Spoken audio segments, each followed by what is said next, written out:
Chapter 1. Rebirth, Hatred, and Regret. Pain. Excruciating pain. An overwhelming suffering surged from his very soul, causing Chao Kuen's body, which was kneeling, to collapse suddenly. Ah, Lu Xiaoman, you vile woman. Su Tao, let's die together. His gaze was vacant as he shouted in madness.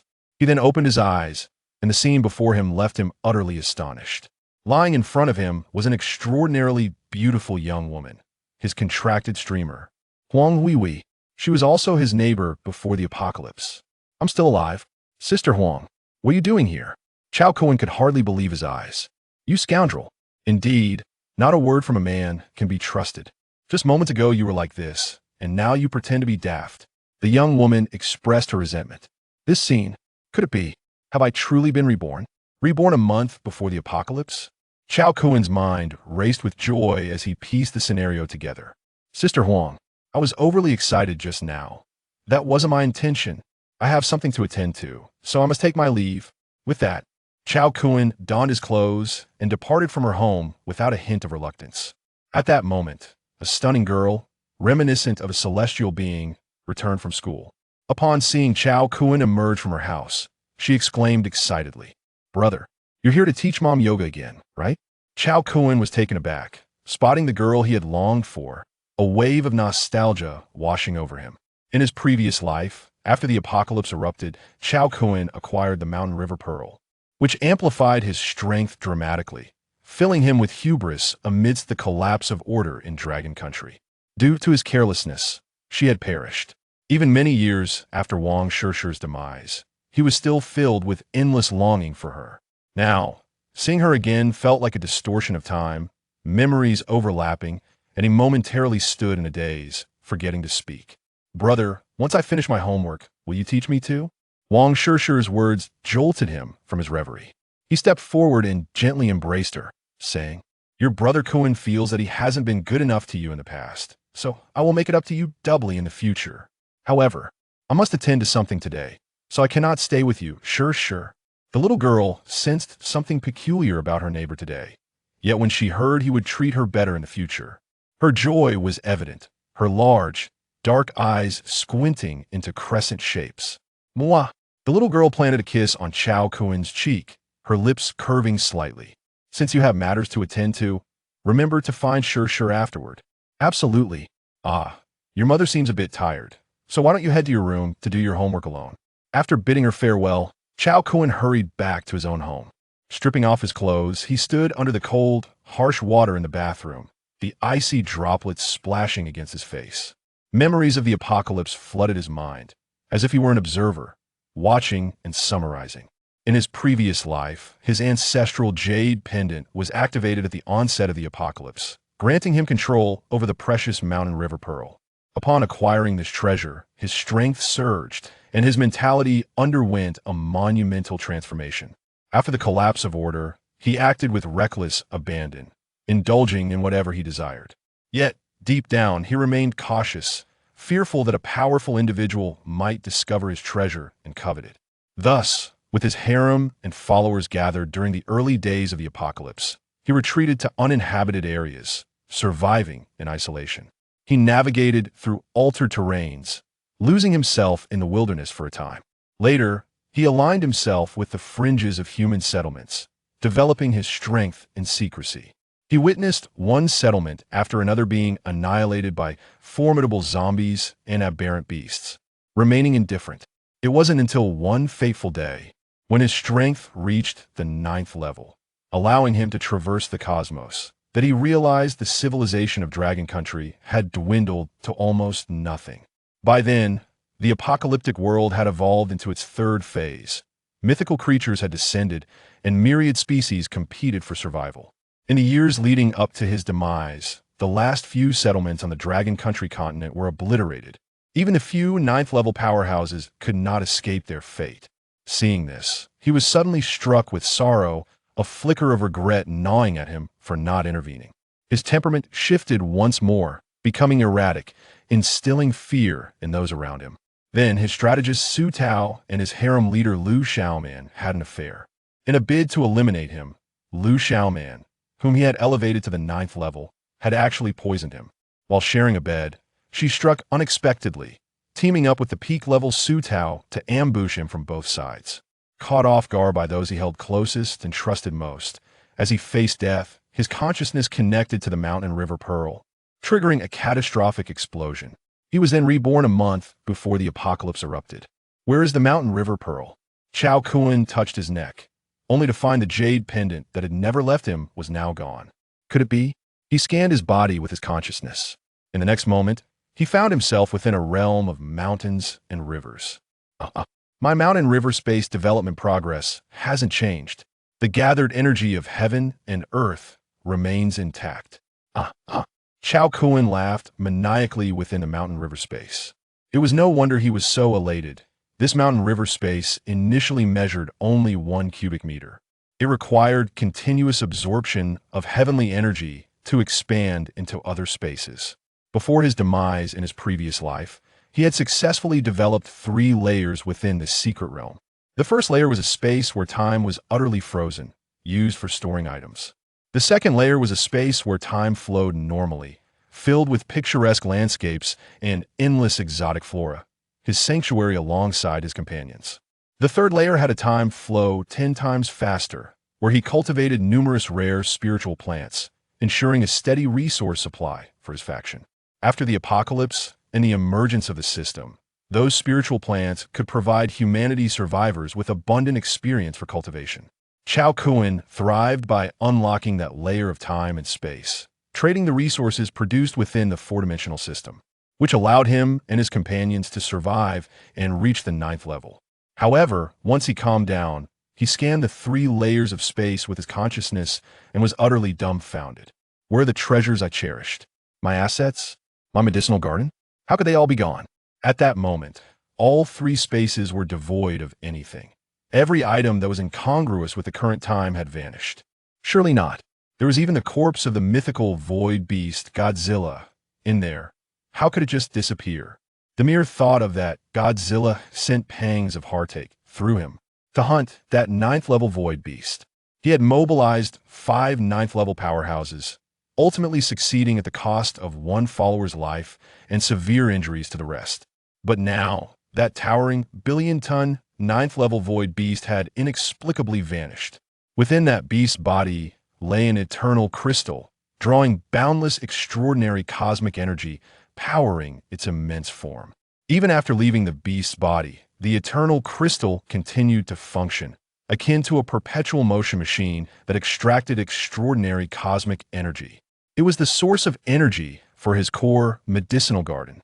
Without that eternal crystal, the growth rate of his core medicinal garden would plummet by hundreds of times. This was an unbearable reality for him. Subsequently, he probed with his consciousness, discovering that the mountain river Pearl had expended most of its accumulated energy merely to facilitate his rebirth. To wish for the return of items incongruous with time and space was mere folly.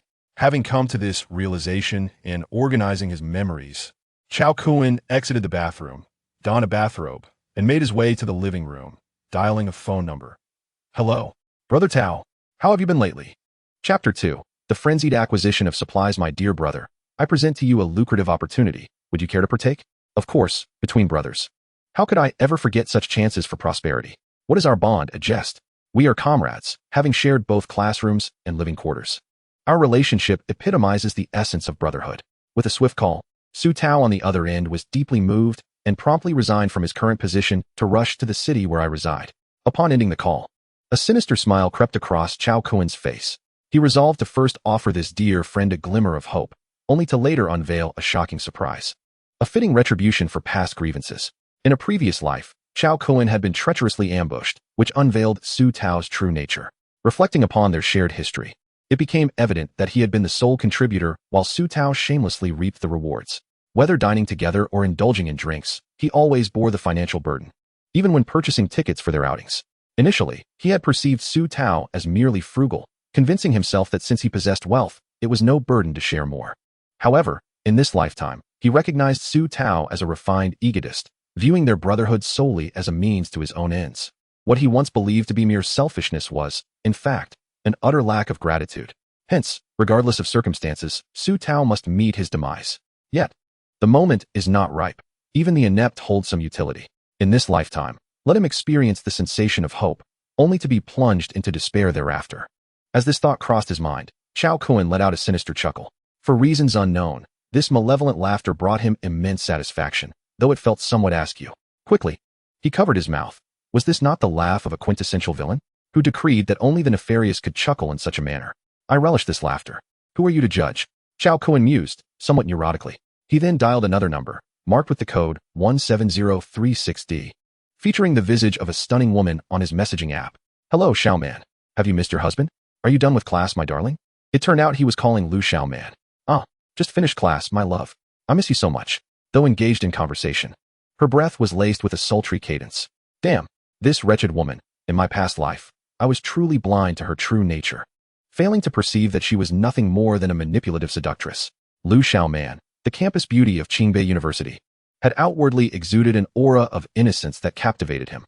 He had vowed to cherish her for eternity, promoting her to the head of his harem after the apocalypse, elevating her to the status of a formidable warrior through his resources. Yet, she had conspired with his strategist, Su Tao, to undermine him, a betrayal that had always perplexed him. Now, with this call, his extensive experience allowed him to discern the voice emanating from the line all too clearly. It seemed that debauchery was her true nature. The motive behind her treachery was likely rooted in his equitable treatment, which left her unsatisfied, ultimately leading to Su Tao's clandestine triumph. At this moment, though they were not in a romantic relationship, the fact that another enjoyed the fruits of his financial expenditure gnawed at his soul. Thus, the resentment within Chao Kun intensified, and a more malicious scheme began to brew within his mind. He maintained a facade of calmness, remarking, "Is the little dog misbehaving again? I warned you that such a neutered poodle should not be kept. Indeed, the poodle is acting up again. Since you are reluctant to part with it, I shall assist you in arranging for its neutering another day. Xiao Man, I have insider information. A particular stock is poised for a dramatic surge in a month. If you could lend me all the money you have for that duration, I shall return it with a 10% interest." After much persuasion, the poodle on the other end of the line finally quieted down. Subsequently, with a recorded video as collateral, she transferred over $1 million in savings to him. Strictly speaking, this money was merely a return of what she had drawn from Chao Kun under various pretexts, so its return could only be deemed a restitution of sorts. Having succeeded, Chao Kun sneered inwardly. "You wretched creature, I shall collect some interest from you first. Consider it a few more days of life." He then proceeded to mortgage his residence, obtaining a loan of over $4 million from the bank. He also frequented numerous online lending platforms, securing an additional $2 million from over 100 various lenders. With his own savings exceeding $300,000, he barely managed to amass a total of $10 million. Too little. Far too little. Chao Kun was deeply dissatisfied with the sum. However, he had no public company to liquidate nor a vast inheritance from his ancestors. This amount was utterly insufficient for the undertakings he had in mind. Conventional means seemed inadequate to reach his procurement goals. Was he truly compelled to resort to such measures? He felt a tumult of conflict within, ultimately hesitating to take the risk. After all, the apocalypse had yet to arrive, and under the current regime, engaging in unlawful activities could lead to troublesome ramifications. Although his life might remain secure, squandering this precious month would be an unwise choice. Until he made a decision, he could only utilize this $10 million. The following day, Chao Kun arrived at a warehouse in Haishur, renting a 3,000 square meter space for $100,000. He then dispatched a massive array of orders, including $1 million worth of staple food items such as rice, flour, noodles, cooking oil, white sugar, and milk. $1 million worth of seasonings including salt, star anise, cinnamon, bay leaves, cumin, dried chili, 13 spices, hot pot base, soy sauce, oyster sauce, vinegar, and lao gan ma. $1 million worth of basic meats like chicken, duck, fish, pork, shrimp, and eggs. $2 million worth of daily necessities including sanitary pads, paper, towels, toothpaste, shower gel, shampoo, and condoms. $500,000 worth of snacks such as chocolate, milk, and assorted nuts. $1 million worth of various shoes, clothing, underwear, down comforters, and down jackets. And $1 million worth of bottled water, beverages, cigarettes, and alcoholic drinks. Additionally, he ordered $1 million worth of seeds for traditional Chinese herbs like ginseng, reishi, polygonatum, and white peony, alongside a multitude of seeds for fruits and vegetables including watermelon, cantaloupe, horn melon, cabbage, cucumber, rice, wheat, chili, and tomatoes, as well as saplings of common fruit trees such as grape, peach, apricot, durian, and banana. In just half a day, $9 million had slipped through his fingers, and as he watched his balance dwindle, Chao Kun felt a twinge of helplessness. There remained a plethora of supplies yet to be procured. Oh, but he had the connection with Sister Huang. He almost forgot. With a sudden realization, he smacked his forehead and let out a sinister chuckle. Hailing a taxi back home from the storage facility. Upon arriving, he skillfully extracted his keys and unlocked the door to Huang Huihui's residence. At this moment, the 30-something Huang Huihui was engaged in a yoga teaching session on a popular streaming platform. The live stream's chat was inundated with enthusiastic comments. Big Bubblegum's yoga is so grand and pristine. This yoga inversion is indeed quite professional. Wow, Big Bubblegum possesses profound wisdom. Such truths of the world. The chat was alive with various suggestive remarks that could make anyone blush, yet Huang Huihui remained oblivious, merely expressing gratitude to the generous viewers showering her with gifts. As Chao Kun stepped inside, he noticed her engrossed in her live stream and chose to remain silent. Quietly observing, a flood of memories surged within him. 3 years prior, Huang Huihui, having divorced and with a daughter to care for, had become a small online streamer for survival. Meanwhile, he was merely a worker, recently unemployed and without direction. By sheer coincidence, Chao Kun stumbled upon this exceptionally gifted streamer. Resolute, he showered her with tens of thousands worth of gifts and arranged to meet her in person. On the day of their meeting, he successfully captivated her and vowed to cultivate her into a leading streamer, subsequently signing her on. At that time, the streaming platform was just taking off, and she serendipitously rode that wave of opportunity. Their collaboration flourished as they experimented with various streaming styles, ultimately amassing over 5 million followers through somewhat risque methods. Within a few short years, they each reaped millions and acquired their own villas. Had it not been for the impending apocalypse, he could have relied on Huang Huihui, this veritable cash cow, to ensure a life of ease for the latter half of his days. However, in his past life, when the apocalypse struck, he had treated her and her daughter disdainfully. Reflecting on this, a sense of guilt washed over Chao Kun. Chapter 3. Continuing procurement in a world lacking food. Noticing Chao Kun standing silently as she streamed, Huang Huihui remained composed until the broadcast concluded. She then sauntered over with her long legs, a hint of melancholy in her expression. "Little man, are you here to teach your elder sister yoga again?" Chao Kun replied nonchalantly, "I am quite the expert in yoga. Please do not question my proficiency." After all, their entire income depended on her yoga broadcasts, and every detail demanded utmost precision, which was precisely why he often sought her out for yoga sessions. Once their yoga practice concluded, Chao Kun remarked, "Sister Huang, you know I've been involved in finance. Currently, the stock market is in a free fall, entering a technical bear market, presenting a prime opportunity for bottom fishing." An hour later, after meticulously analyzing the risks and potential profits, he finally convinced Huang Huihui. Together, they ventured to the bank, transferring her deposits of over 2 million entirely and mortgaging her property valued at over 6 million to secure a loan of 4 million. Thus, his balance once again soared to over 7 million. As noon approached, Chao Kun returned to the storage facility, embarking on a new round of procurement. It is worth noting that the impending apocalypse would unfold in a manner unlike anything anyone could comprehend. In this apocalyptic world, it is not merely the presence of zombies that poses a threat, but also a myriad of other profound transformations. Shortly after the cataclysm, the Earth's surface experienced a sudden and unprecedented expansion, leading to abrupt interruptions in electrical and communication systems. On this newly rendered terrain, a boundless array of resources lay in wait. Rendered, the newly emerged land, resembling nearby topography, manifests in remarkably plausible geological forms, akin to images produced through rendering. Thus, for the powerful, sustenance is abundant, offering a wealth of rare ingredients. With the aid of the treasured mountain river pearl, he can achieve self-sufficiency in various foodstuffs, particularly meat, far surpassing the paltry offerings of fast food establishments like KFC or McDonald's. Furthermore, bolstered by a supportive system, his prowess ensures that high-quality ingredients are never in short supply. Consequently, Chao Kun refrained from hoarding excessive provisions, opting instead to procure items that would prove immediately useful and those that would become scarce in the future. His recent orders comprised such items: 1,000 ordinary tang knives, cleavers, sabers, axes, saws, daggers, in addition to 10 custom-made specialty knives, 20 bespoke recurve bows, and 20,000 steel arrows, 3 sets of specialized full-body armor, all totaling 2 million. Notably, the Dragon Kingdom does not prohibit civilians from purchasing such lethal weapons, rendering them relatively affordable, though their usage is restricted within urban confines. In truth, should he acquire the necessary materials, he could fabricate these items with ease in the future. However, in the initial stages of establishing his own faction, timely access to these tools is essential. Additionally, he secured 3 diesel generator systems, each rated at 100,000 watts, complete with voltage regulators and transformers, costing a total of 130,000. 5,000 square meters of solar panels, accompanied by 10 large 30,000-degree batteries, amounted to 800,000.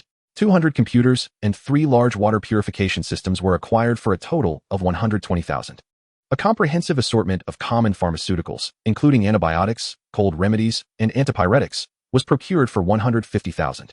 As the electrical infrastructure crumbles in this new reality, even with his past experience of reaching a level 9, he finds himself ill-equipped to adapt to a life devoid of power.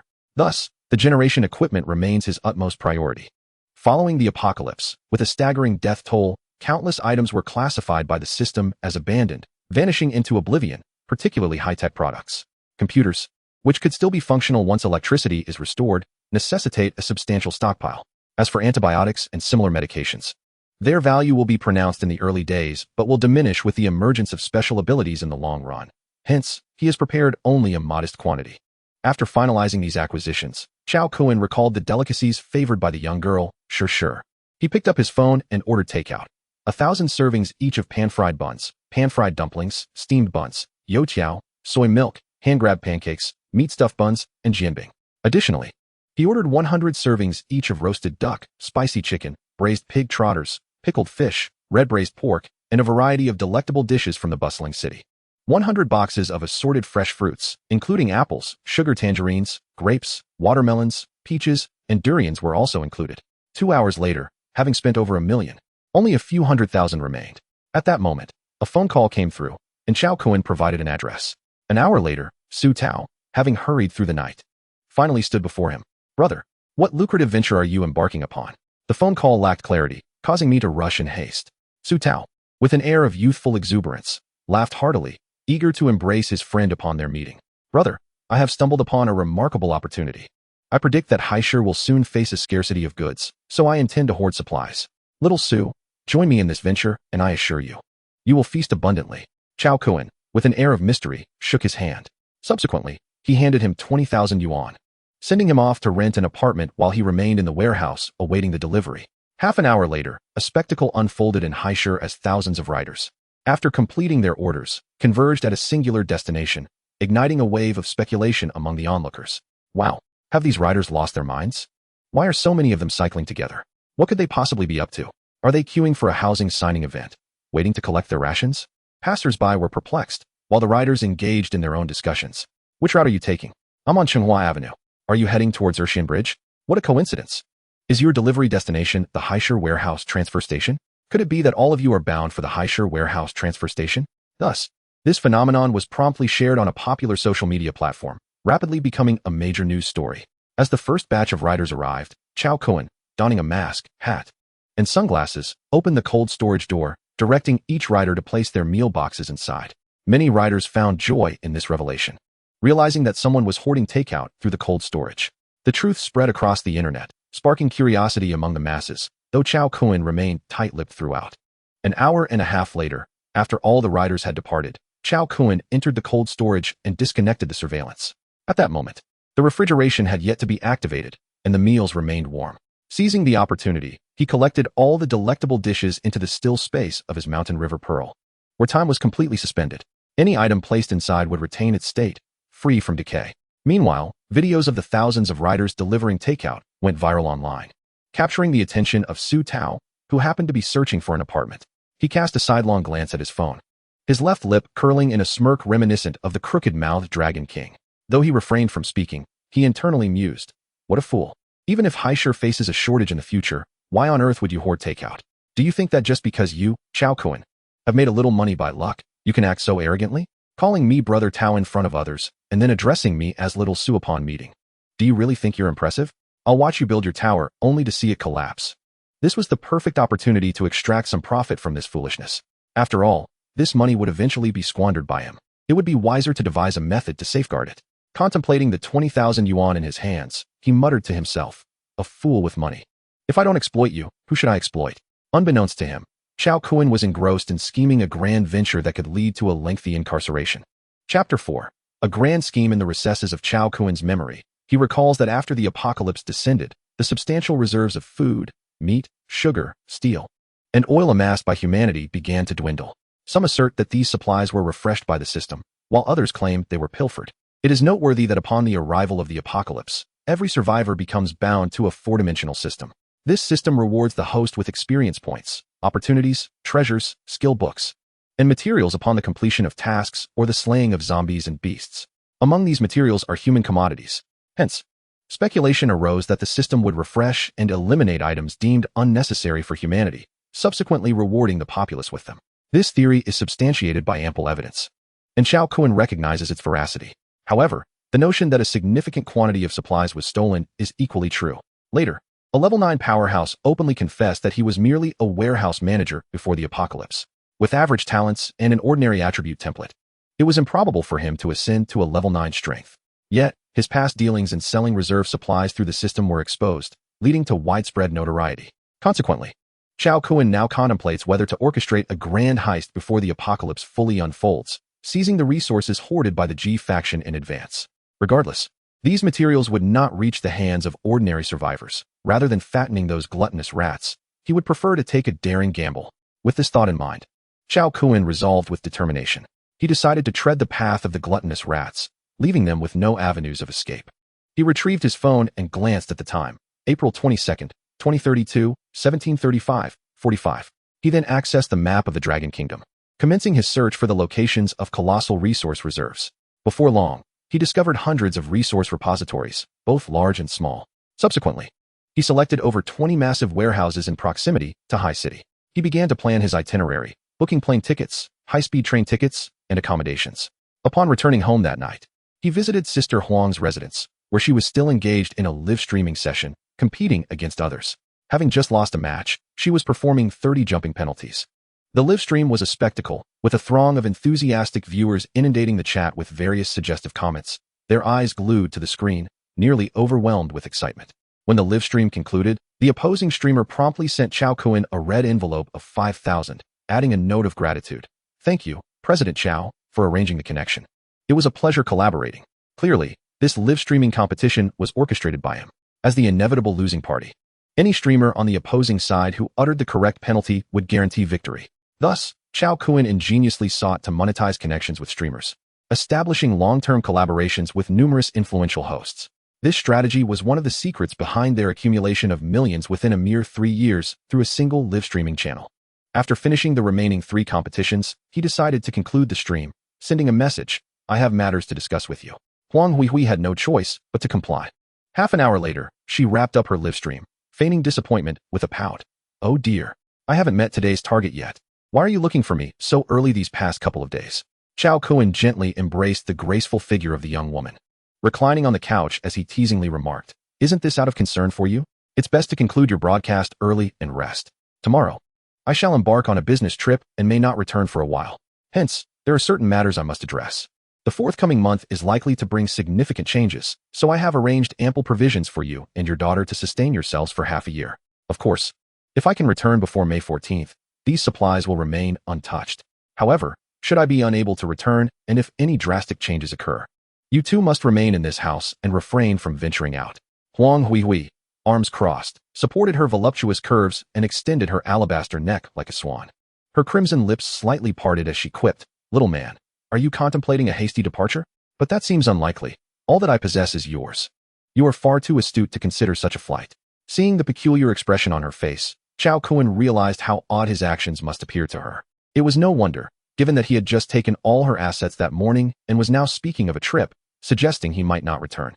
Anyone would harbor doubts in such a situation. Yet, Chao Kun did not perceive this as a lack of trust. Had she doubted him, she would not have entrusted him with her entire fortune earlier that day. "Jie, I have suddenly acquired a peculiar ability. Would you care to know what it is?" Chao Kun said with a mysterious smile. "Don't even mention your peculiar talents. I've long since experienced that. If you desire something, just say it outright instead of teasing me all day," Huang Huihui replied, her voice melodious yet her words laced with seduction, creating a striking contrast. Chao Kun, sensing her provocative demeanor, felt a stir of warmth within him, yet he maintained a calm facade, as if he were oblivious to her allure. With a flick of his wrist, the coffee table before them vanished, and with another gesture, it reappeared, only to be followed by a cluster of grapes materializing atop it. "Is this truly a manifestation of your extraordinary abilities? You're not deceiving me, are you? This can't be a trick, can it?" Huang Huihui exclaimed, rising from the sofa in astonishment. Her lips parted in disbelief as she gazed at Chao Kun. "What do you believe? Remember, This must remain between us. For the next month, you and Shir will follow my guidance, Chao Kun replied with an air of nonchalance. Very well, we will heed your words. Whatever you instruct, we shall comply. Huang Hui responded, feigning innocence as she stood before him, resembling a wayward student caught in mischief. Yet her proud posture bore no resemblance to that of a student. Rather, she resembled an empress from a pirate-themed anime. Since you are inclined to listen to your teacher, then swiftly bring me the notebook. I shall speak, and you will take notes, Chao Kun declared, stepping into his role. All right, Teacher Chao, Huang Hui exclaimed. Before entering Wang Shir's room, in a hushed tone, she admonished, still awake, peeking here, and returned with paper and pen in hand, obediently crouching beside Chao Kun. Teacher Chao, I am ready. Chao Kun nodded with satisfaction and instructed, Hui, for the next month, you must download all the study materials for Shir's future learning. Additionally, gather some of her favorite anime and TV shows. Then, request a month off for Shir, cancel the live streaming tasks, and upon my return, we shall not lack for money. There is no need to earn these trifling sums. For the coming month, I command you and Shir to pursue any endeavors you desire, provided you refrain from venturing too far. Do you understand? Huang Hui, obediently, replied, I understand, teacher. She then slowly rose and whispered into his ear. Are you planning to use this extraordinary ability for smuggling? Chao Kun, bemused, responded, You mischievous woman, do you think I would engage in illegal activities? How dare you think such a thing of your teacher? It seems I must teach you a lesson. Chapter 5, Body Refinement Technique. Encounter with the Wolf Warrior the next day, Chao Kun arrived at the storeroom, fetched a table and chairs, set up the surveillance, and addressed Su Tao, Little Su. I entrust this to you. Here is the inventory list, for every item delivered, recorded in the stock. Keep me updated on the progress. Su Tao, with a look of astonishment, replied, You're entrusting such a large responsibility to me? Aren't you worried I might mess it up? What if something is missing or the quantities don't match? His underlying message was clear. If I do poorly, you cannot hold me accountable. In a previous life, Chao Kun would have confidently reassured him, just focus on your work. If any issues arise, I will take responsibility. After gaining his commitment, it was certain that complications would ensue. However, in this life, Chao Kun had seen through his cautious intentions, trying to push his limits and test his boundaries. Not a chance. Chao Kun chuckled oddly. There's nothing to fear. We have surveillance, so what is there to worry about? The efficiency of the Haishir police is commendable, and there won't be any mishaps. Ensure that you do not mix up what belongs in which storeroom. Otherwise, greater responsibilities may not fall to us. Through his clever persuasion, he made Su Tao believe that there were even more significant dealings ahead, thus calming him down. He then took a taxi to a cosplay shop and purchased several rubber masks of anime characters, as well as a few distinctive outfits. Following the plan, he arrived at the vicinity of the G Storage Cold Warehouse, which is 100 miles from Haishir. It is worth mentioning that due to an oversupply of pork this year, the prices have plummeted below the cost of raising the animals. Consequently, the Dragon Kingdom had to intervene to store pork, resulting in record-high reserves. This location is one of the 3 largest cold storage bases in the Dragon Kingdom, belonging to a 10 million ton reserve facility. Inside the base, there are hundreds of super cold storage units, each 100 meters long and 60 meters wide. Upon reaching the destination, Chao Kun began to scout the area, observing the strict security and pervasive surveillance, as well as patrol teams. Realizing that the situation was untenable, Chao Kun squinted and retreated to a nearby hotel to check in. Once in his room, he closed the doors, windows, and lights, and immediately entered the mountain river space. This is challenging. It seems I must resort to unconventional methods. However, my physical attributes are still too low. Let us see how much I can enhance this time. Inside the 3rd layer of the mountain river space, Chao Kun skillfully practiced the body refinement technique from his past life. This technique is not a traditional martial art, but rather a method specifically designed to enhance one's foundational physical attributes. Though this technique is merely of the pinnacle of mundane quality, it has been a constant pursuit for him in his previous life, even up to the 9th level. Not for any other reason, but because this practice enhances one's fundamental attributes. With a time flow rate 10 times faster, Chao Kun possesses ample opportunity to cultivate. 2 hours and 24 minutes in the external world equate to a full day within. As he executed a series of body refining movements, he felt his muscles being strained to the brink and his cells fracturing. That exquisite ache was something he had not experienced in many years. Regrettably, the glory of the past had faded. Everything must begin anew. Once, twice, thrice, until 2 hours had passed. He lay convulsing on the ground, tears streaming from the pain. Yet he cried out, what a relief! Such exquisite pain.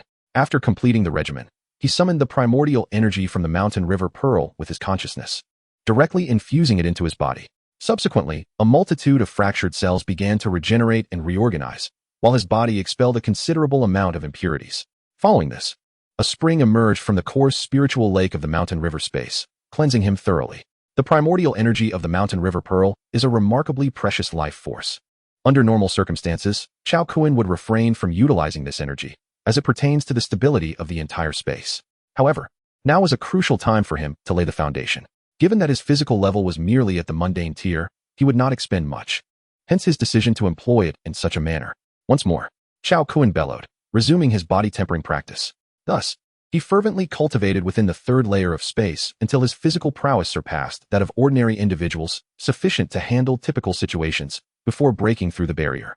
Upon returning to his room, Chao Kun glanced at the time, April 23, 23:32:45. He drew back the curtains. The night was dark and tempestuous. An opportune moment for his endeavor. Without further hesitation, he checked out and made his way towards the cold storage facility. Although the cold storage was brightly lit at night, the patrolling personnel were nowhere to be found. Chao Kun donned a hood, mask, and hat, slipping into a cosplay uniform. He located a section of the wall, using spatial power to excavate the earth below and create a hole, just as he was about to crawl through. Suddenly, a dog emerged from within, barking furiously, summoning all nearby security personnel. Deep resentment surged within Chao Kun. As he extended his arm, the fully equipped German shepherd clamped down on him. Yet he seized the dog in return. Subsequently, man and beast found themselves in the mountain river space. The German shepherd, too, was astute.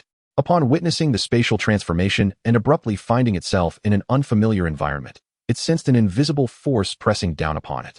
Realizing it had offended an extraordinary individual, it immediately lay down in submission, emitting fearful whines. So you know fear? It's the middle of the night, and you startled me. Chao Kun's expression darkened. He had already felt a twinge of guilt regarding his impending actions, and now, having been discovered by a mere dog, his apprehension deepened. The German shepherd continued to vocalize, its language somewhat extensive, but unfortunately, Chao Kun could not comprehend it. What are you barking for? Wait, you look a bit familiar. The unique bark, coupled with the dog's telepathic lineage, momentarily reminded him of a war wolf from a military district in his past life. In a previous life, within a certain military district, there emerged a German shepherd awakened with spatial abilities. With its cunning agility, it ascended to prominence, ultimately becoming a formidable ninth-tier beast. Even after the last remnants of humanity's settlements were obliterated, it encountered the silhouette of a battle wolf amidst the ruins. However, by that time, the battle wolf had lost an eye and an ear, wandering aimlessly near the debris. Battle wolf, attention! Upon the command, the German shepherd promptly rose and sat upright on the ground. This was rather amusing to Chao Kun, who had initially intended to orchestrate a grand heist, but instead stumbled upon the future king of the canine realm. What a stroke of luck. Haha. It is not I who seek to capture you, but rather you who have willingly presented yourself. The battle wolf, upon hearing Chao Kun's sinister chuckle, crouched low, its eyes cautiously observing his expression, displaying an unmistakable humanity. Little did it know, Chao Kun produced a variety of delectable treats, such as braised pork, succulent pig's trotters, and tender beef tendons, its absolute favorites. Yet, despite his enticing offers, the German shepherd drooled but refrained from consuming the food he provided. Chao Kun understood that persuading the battle wolf to leave was indeed impossible. With its unwavering loyalty, even if it remained by his side, it would inevitably return to fulfill its duty and mission. Moreover, the prospect of acquiring a remunerated canine from the military district was utterly unrealistic. After treating the battle wolf to a feast, he noticed the vicinity of the mountain river pearl was deserted and decided to escort it outside. Return now, battle wolf. Your master is likely quite anxious, Chao Kun said with a smile. Surprisingly, the German shepherd seemed reluctant to depart. Battle wolf, where are you? Battle wolf, hush, battle wolf. A soldier called from within the courtyard. Hearing the voice, the battle wolf cast a lingering glance at Chao Kun before slipping through a hole in the wall. Alas, he had underestimated the defensive level of the reserves. It appeared these supplies were either too valuable for the system or too precious for the elusive rats. Ultimately, Chao Kun found no opportunity to act and had to abandon his ambitious designs. At that moment, he realized how implausible his plans for plundering supplies truly were. However, the appearance of the battle wolf sparked a new idea. Since the avenue of raiding reserve supplies was unfeasible, seeking out future ninth-tier creatures and claiming them as his own in advance seemed a splendid notion. With this thought in mind, Chao Kun resumed his study of the map and, relying on memory, pinpointed the locations of several future ninth-tier beings. The following morning, he boarded a plane. Departing from that place, on the aircraft, he dozed off, and after an indeterminate period, he was jolted awake by a shout from within the cabin. Look, a mirage. Look, What is that? My heavens! Which part of Earth is this mirage from? It is not Earth. This scene is certainly not from Earth. Chapter 6. The great transformation of heaven and earth had long been foreseen. A sense of unease gripped Chao Kun as he hastily drew back the curtain beside his seat. Below the clouds, an endless expanse of phantoms unfolded. Within that mirage, he glimpsed various scenes of the apocalypse descending upon the world.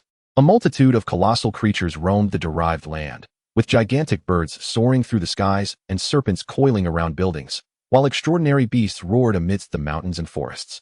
The remnants of human civilization were scarcely discernible, as cities stood like isolated islands within a vast forest, steeped in decay and desolation. Moments later, the aircraft completely emerged from the clouds, rendering the strange phenomenon invisible. This spectacle had long been recorded, and without a doubt, these images would soon be uploaded to the internet. At that moment, he recalled the widespread viral incident of digitally altered images from his past life, a month before the apocalypse, when bizarre pictures and videos inundated the network. Initially, he had dismissed it as a grand prank, only to realize, upon the arrival of the apocalypse, that the cataclysmic transformation of the world had indeed been foreshadowed. Hey, how can you remain unfazed by such an extraordinary sight?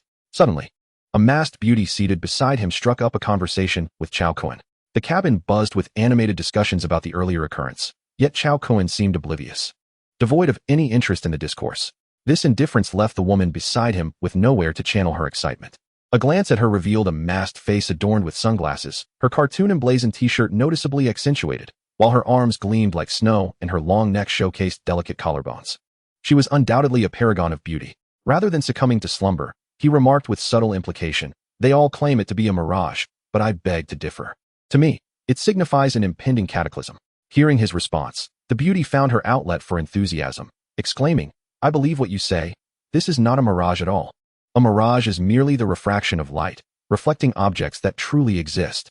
What we witnessed moments ago could not possibly be real.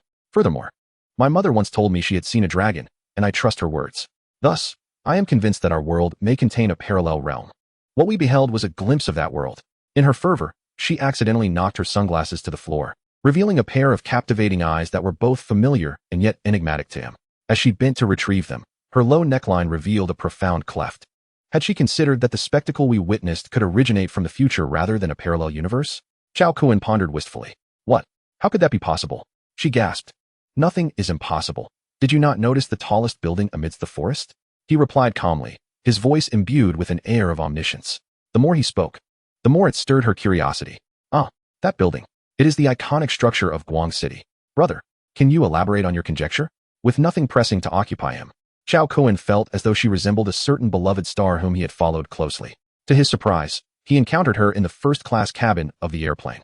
Thus, he feigned an air of mystery, stating, "In the coming month, such events will proliferate. Pay close attention to the sunsets each day. The signs of a monumental transformation are already manifesting. Perhaps our world will soon resemble the scene we just witnessed, and whether human civilization can endure remains uncertain. In the past month, I suggest you refrain from wandering aimlessly, instead seeking out your family and stockpiling essential supplies, with an emphasis on food, daily necessities, and weapons. Our meeting today is indeed serendipitous. Should you find yourself concerned about an uncertain future, do not hesitate to reach out to me." With that, Chao Kun handed her a business card. The prominent star hesitated for a moment before accepting it. "Master, if the coming month unfolds as you predict, I shall heed your counsel," she remarked, carefully tucking away his card before presenting her own. Upon receiving it, Chao Kun recognized her as the celebrated star he had long admired. Lu Miming, a child star turned dual queen of both music and film. Boasts a fortune in the billions, remains single, yet has never been embroiled in scandal. Her myriad roles consistently portray an image of innocence, while her songs express a yearning for love, resonating deeply with the public's sentiments. Chao Kun's interest in her was not merely due to her artistic endeavors, but rather a simple admiration for her physical beauty. Lu Miming was affectionately nicknamed Big Mimi, a title she earned for her strikingly fair and ample figure. It is said that not only is she beautiful and melodious, but her emotional intelligence is also remarkably high. "Since you have addressed me as master, do remember to contact me on the day when the sunset bleeds red." Holding her card, Chao Kun refrained from exhibiting any fanatical behavior, merely complimenting her and reiterating the mention of the sunset. On the eve of the apocalypse, the world will witness the most stunning sunset within a mere 24 hours. That crimson sunset will illuminate the land, seemingly celebrating that extraordinary occasion. "What does sunset like blood mean?" Lu Miming inquired, perplexed. "When the blood-red hue bathes the earth, It signifies the arrival of the end days. Lu Miming wished to ask further, but Chao Kun simply smiled and shook his head, adjusting his seat to a reclined position and donning an eye mask to sleep. Revealing so much was already beyond his limits, despite his undeniable attraction to the star. However, with the impending doom, her chances of survival were a mere 20%. A woman who may perish is not worth the expenditure of excessive energy. 5 hours later, Chao Kun arrived at his destination, Dongshan Province. This province, renowned for its agricultural output and temperate climate, houses the largest granary in the Dragon Nation. Yet, his quest was not for the granary itself, but for a particular plant located within a botanical garden. Following the flight attendant's instructions, the passengers disembarked in succession, and only moments later did he remove his eye mask, preparing to leave. To his astonishment, as he lifted his gaze, he spotted Lu Miming rising and bending to exit. He caught a glimpse of her voluptuous figure, nearly causing him to lose his composure. To his surprise, she truly embodied the essence of innocence. From the nuances, Chao Kun quickly deduced that Lu Miming was still untouched by the world. He reflected that should she suddenly perish, it would be a loss for the human gene pool. In the interest of preserving superior genes for humanity, Chao Kun resolved to take action. Thus, he declared, Lu Miming, before you depart, I wish to present you with a gift. Lu Miming turned back, her eyes alight with surprise, exclaiming, Master, you are awake. Extend your hand. What is it? Though puzzled, she complied. Chao Kun grasped her hand, a wisp of primordial energy coursing into her being. Though but a mere thread, it sufficed to ensure her survival through the initial wave of the unlocking virus outbreak. All right, farewell. With that, Chao Kun completed the transfer of energy and gestured a goodbye. Lu Miming, he called. As if sensing something, she respectfully replied, Thank you, Master. Farewell, Master. Sir, we have arrived at your destination. Please disembark in a timely manner. A flight attendant approached him with the announcement. Amidst Lu Miming's laughter, Chao Kun was the last to exit the cabin. He had no desire to jostle with others. Yet on his maiden flight, he was unprepared for the rush of latecomers. In the presence of such beauty, he found it intolerable to lose face. Thus upon disembarking, he playfully remarked to the hesitant flight attendant, Beautiful lady, I've noticed you for quite some time. Would you care to join me for a meal? To his utter astonishment, she replied, Sure, I happen to be off duty tomorrow. This response left him momentarily speechless. Chapter 7. Blood-sucking corpse vines, the tree of wisdom. That afternoon, he intended to engage in a pleasant exchange with the flight attendant. However, unexpectedly, he left the hotel with a face of discontent, as she desired further conversation, which he politely declined. Soon after, he hailed a cab to the botanical garden in Dongshan Province. In his previous life, he had encountered a 9th-tier blood-sucking corpse vine that reigned supreme. This vine possessed a lethal allure for living corpses, ensnaring them in illusions and transforming them into nutrients for its growth. The clusters of blood bodhi it produced were treasures of evolution. Numerous beings perished in its traps, vying for the fruit. He had only seen one such bizarre plant during his previous wanderings through the void, from which he had personally harvested some blood bodhi, leaving a lasting impression. This visit was to secure it for himself ahead of time. Sir, do you know what climbing plants are present in this botanical garden? Chao Kun inquired of an elderly gentleman. This garden serves as a research base for rare woody plants in the subtropical region. But there are no climbing plants of the sort you seek, the elderly man replied, surprisingly knowledgeable. Could he be a sage of the botanical garden? This thought filled Chao Kun with respect, prompting him to continue. Ah, I see. Elder, any climbing plants will do. My graduation project involves studying various climbing plant specimens, and I am here to gather some. Oh, is that so? Young man, considering you've not resorted to online images for deceit, but rather taken your own photographs, I shall help you search. The elderly man, seeking to alleviate his boredom, led Chao Kun into the depths of the garden. As they traversed, Chao Kun dismissed various plants such as the Boston ivy, pothose, rose, honeysuckle, schisandra, wisteria, and others. Ultimately, they arrived before a wild grapevine. He compared its leaves, vine patterns, and tendrils with the characteristics of the blood-sucking corpse vine, and was immediately astonished. Is this not the blood-sucking corpse vine? The resemblance of this grapevine to the apocalyptic blood-sucking corpse vine stunned him, for he had previously hesitated to consider the grapevine due to their apparent dissimilarity. Who could possibly believe that a plant, resembling a demon in nature, was merely a grapevine before its evolution? With his goal firmly in sight, Chao Kun felt an overwhelming excitement within him. Maintaining an outwardly composed demeanor, he inquired, Sir, how is it that this botanical garden houses a wild grape? Which child dropped the seeds here after eating the grapes, resulting in the growth of this wild vine? Quite a remarkable feat. After conversing, the two wandered through the garden once more, yet they could not find a second grapevine. Upon exiting the botanical garden, Chao Kun discreetly imparted a trace of primal energy to the elderly gentleman and subtly hinted at the impending apocalypse. After bidding farewell to the old man, he stealthily made his way back. Ensuring no one was around, he uprooted the grapevine along with its soil and concealed it within the mountain river Pearl. He meticulously covered the roots with soil before departing the botanical garden and heading towards the high-speed railway station. Along the way, an exuberant smile adorned his face. His joy was entirely justified. The botanical garden in Dongshan province boasted only a single grapevine. Therefore, the one he possessed was undoubtedly the 9th-level blood-sucking corpse vine from his past life. With this vine in his possession, his forthcoming evolution in a month's time would be significantly enhanced. On the high-speed train, Xiao Kuan plunged his consciousness into the mountain river Pearl and observed the grapevine flourishing in the tenfold space. Its wild vitality and outstretched leaves exuded an almost demonic allure, as if it were capable of tearing the sky asunder. Excellent, indeed it is you. Ha ha ha, in my domain, do you dare to rebel? The sight filled Xiao Kuan with even greater elation. In a month, the world would simultaneously be struck by a gene-unlocking virus, affecting both flora and fauna alike. Ultimately, 90% of an organism's evolutionary outcome would be determined by its genes, remaining largely unaffected by environmental changes. This was precisely why he had transplanted the grapevine prior to the outbreak of the virus. During the train ride, he engaged in a half-hour video call with Huang Huihui, subsequently confirming the accuracy of the delivery information Su Tao had sent him, and feigned a warm conversation with Liu Xiaoman. Before long, they arrived at their next destination, Xishan Province. Renowned for its abundant oil and coal reserves, Xishan Province is a treasure trove of resources, rare in the world. However, his purpose for this journey was not to acquire these energy sources, despite having contemplated them the day before. Recognizing the unpredictability of fate, Xiao Kuan relinquished any lingering hopes. He shifted his focus to an ancient walnut tree, which during the third phase of the apocalypse, evolved into a 9th-level wisdom tree, bearing a plethora of wisdom fruits. This tree had been claimed by a troop of wild monkeys that successfully attained intelligence, emerging as a new intelligent species that posed a threat to the nearby human settlements. It was only after the wisdom tree was discovered that the monkeys were besieged, and the tree was appropriated by that human community. This wisdom tree had facilitated the emergence of many high IQ evolvers, allowing them to endure until the final stages.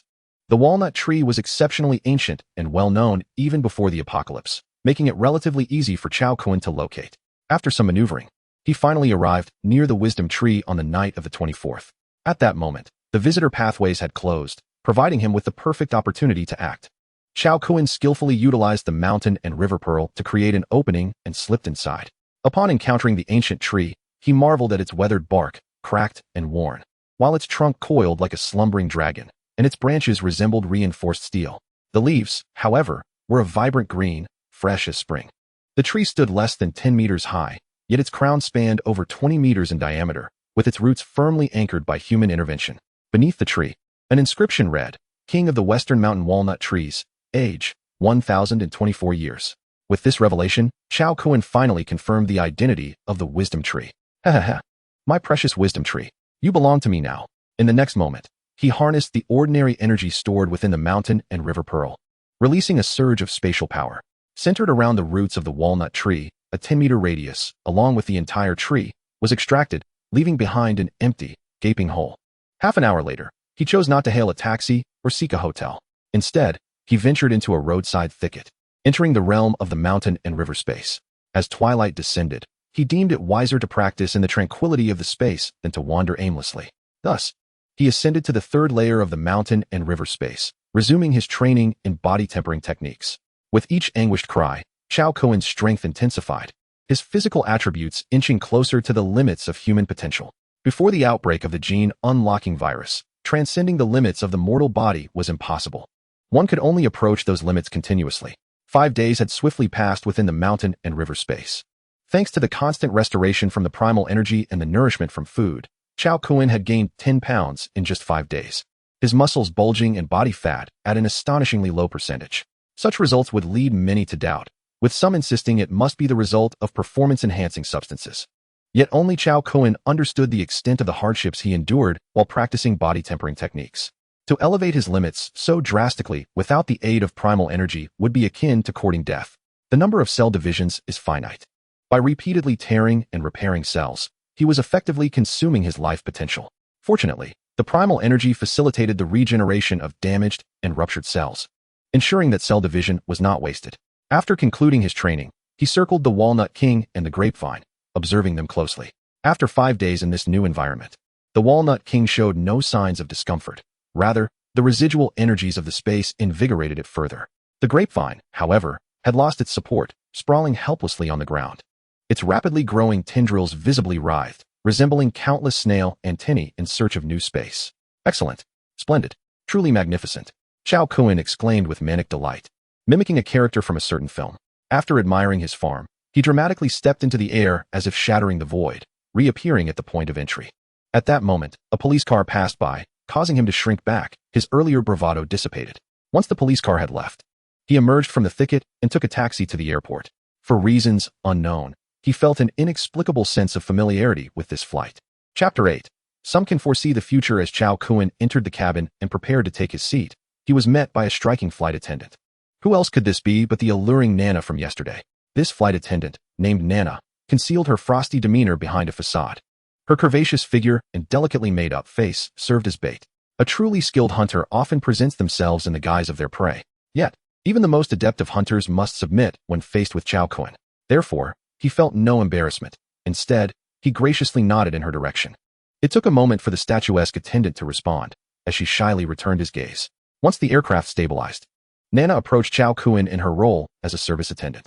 Sir, may I offer you something? We have mineral water, beverages, and tea. Please feel free to choose. With a sly smile, Chao Kun replied, Could I trouble you for a cup of green tea? Thank you. Before long, Nana gracefully reappeared, presenting a cup of green tea to him. Enjoy, sir. Just as Chao Kun reached out to take it, Nana inadvertently fumbled, spilling the tea onto his trousers. Oh dear. I'm so sorry. It was unintentional, she exclaimed, quickly retrieving a dry towel to dab at his pants. Chao Kun thought to himself, this woman does not seem like an innocent soul. All he had requested was a cup of green tea, yet she misconstrued it as a subtle jab, resulting in this awkward incident. I apologize, master. Let me clean that up for you, she continued, her voice softening. Why, master? You have changed so much in just a day since we last met. Chao Kun realized her intentions. Her curiosity about his transformed appearance had prompted her to approach him.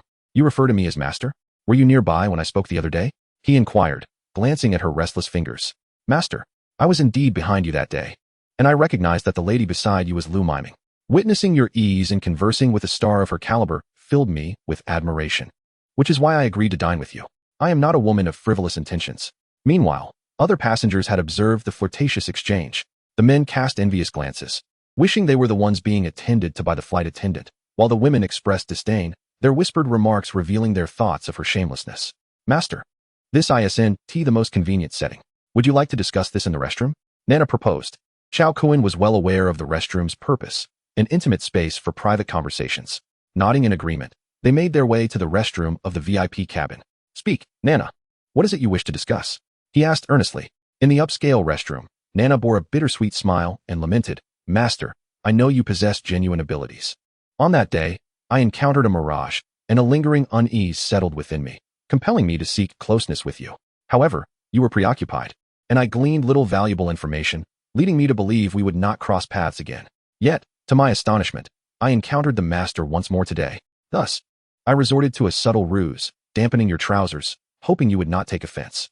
Chao Kun, observing her expression which did not betray deceit, reflected on their prior hotel experience and realized he had succumbed to preconceived notions, resulting in a profound misunderstanding. Recognizing she was not the hunter he had imagined, the weight in his heart dissipated. Feeling a tinge of guilt, he remarked, It is of no consequence. Since our fates have intertwined on 2 occasions, and you have borne considerable cost, I shall assist you, even if it is merely a transaction. Nana responded with fervor, Thank you, master. Thank you. I feel as though what you spoke of that day mirrors the conclusion of humanity I dreamt of. This is why I yearned for more opportunities to connect with you. Master, what should I do if the apocalypse truly arrives? Upon hearing her mention a vision of humanity's end, Chao Kun was taken aback. It is known that any being possessing foresight before a cataclysm is far from ordinary.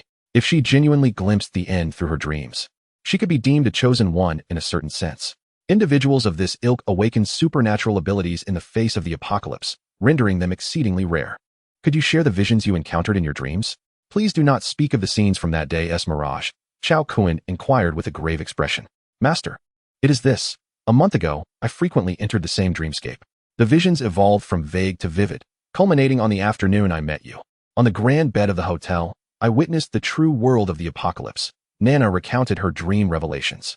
Chao Kuen's countenance grew increasingly serious as she revealed her foreknowledge of certain occurrences 4 months into the onset of the apocalypse.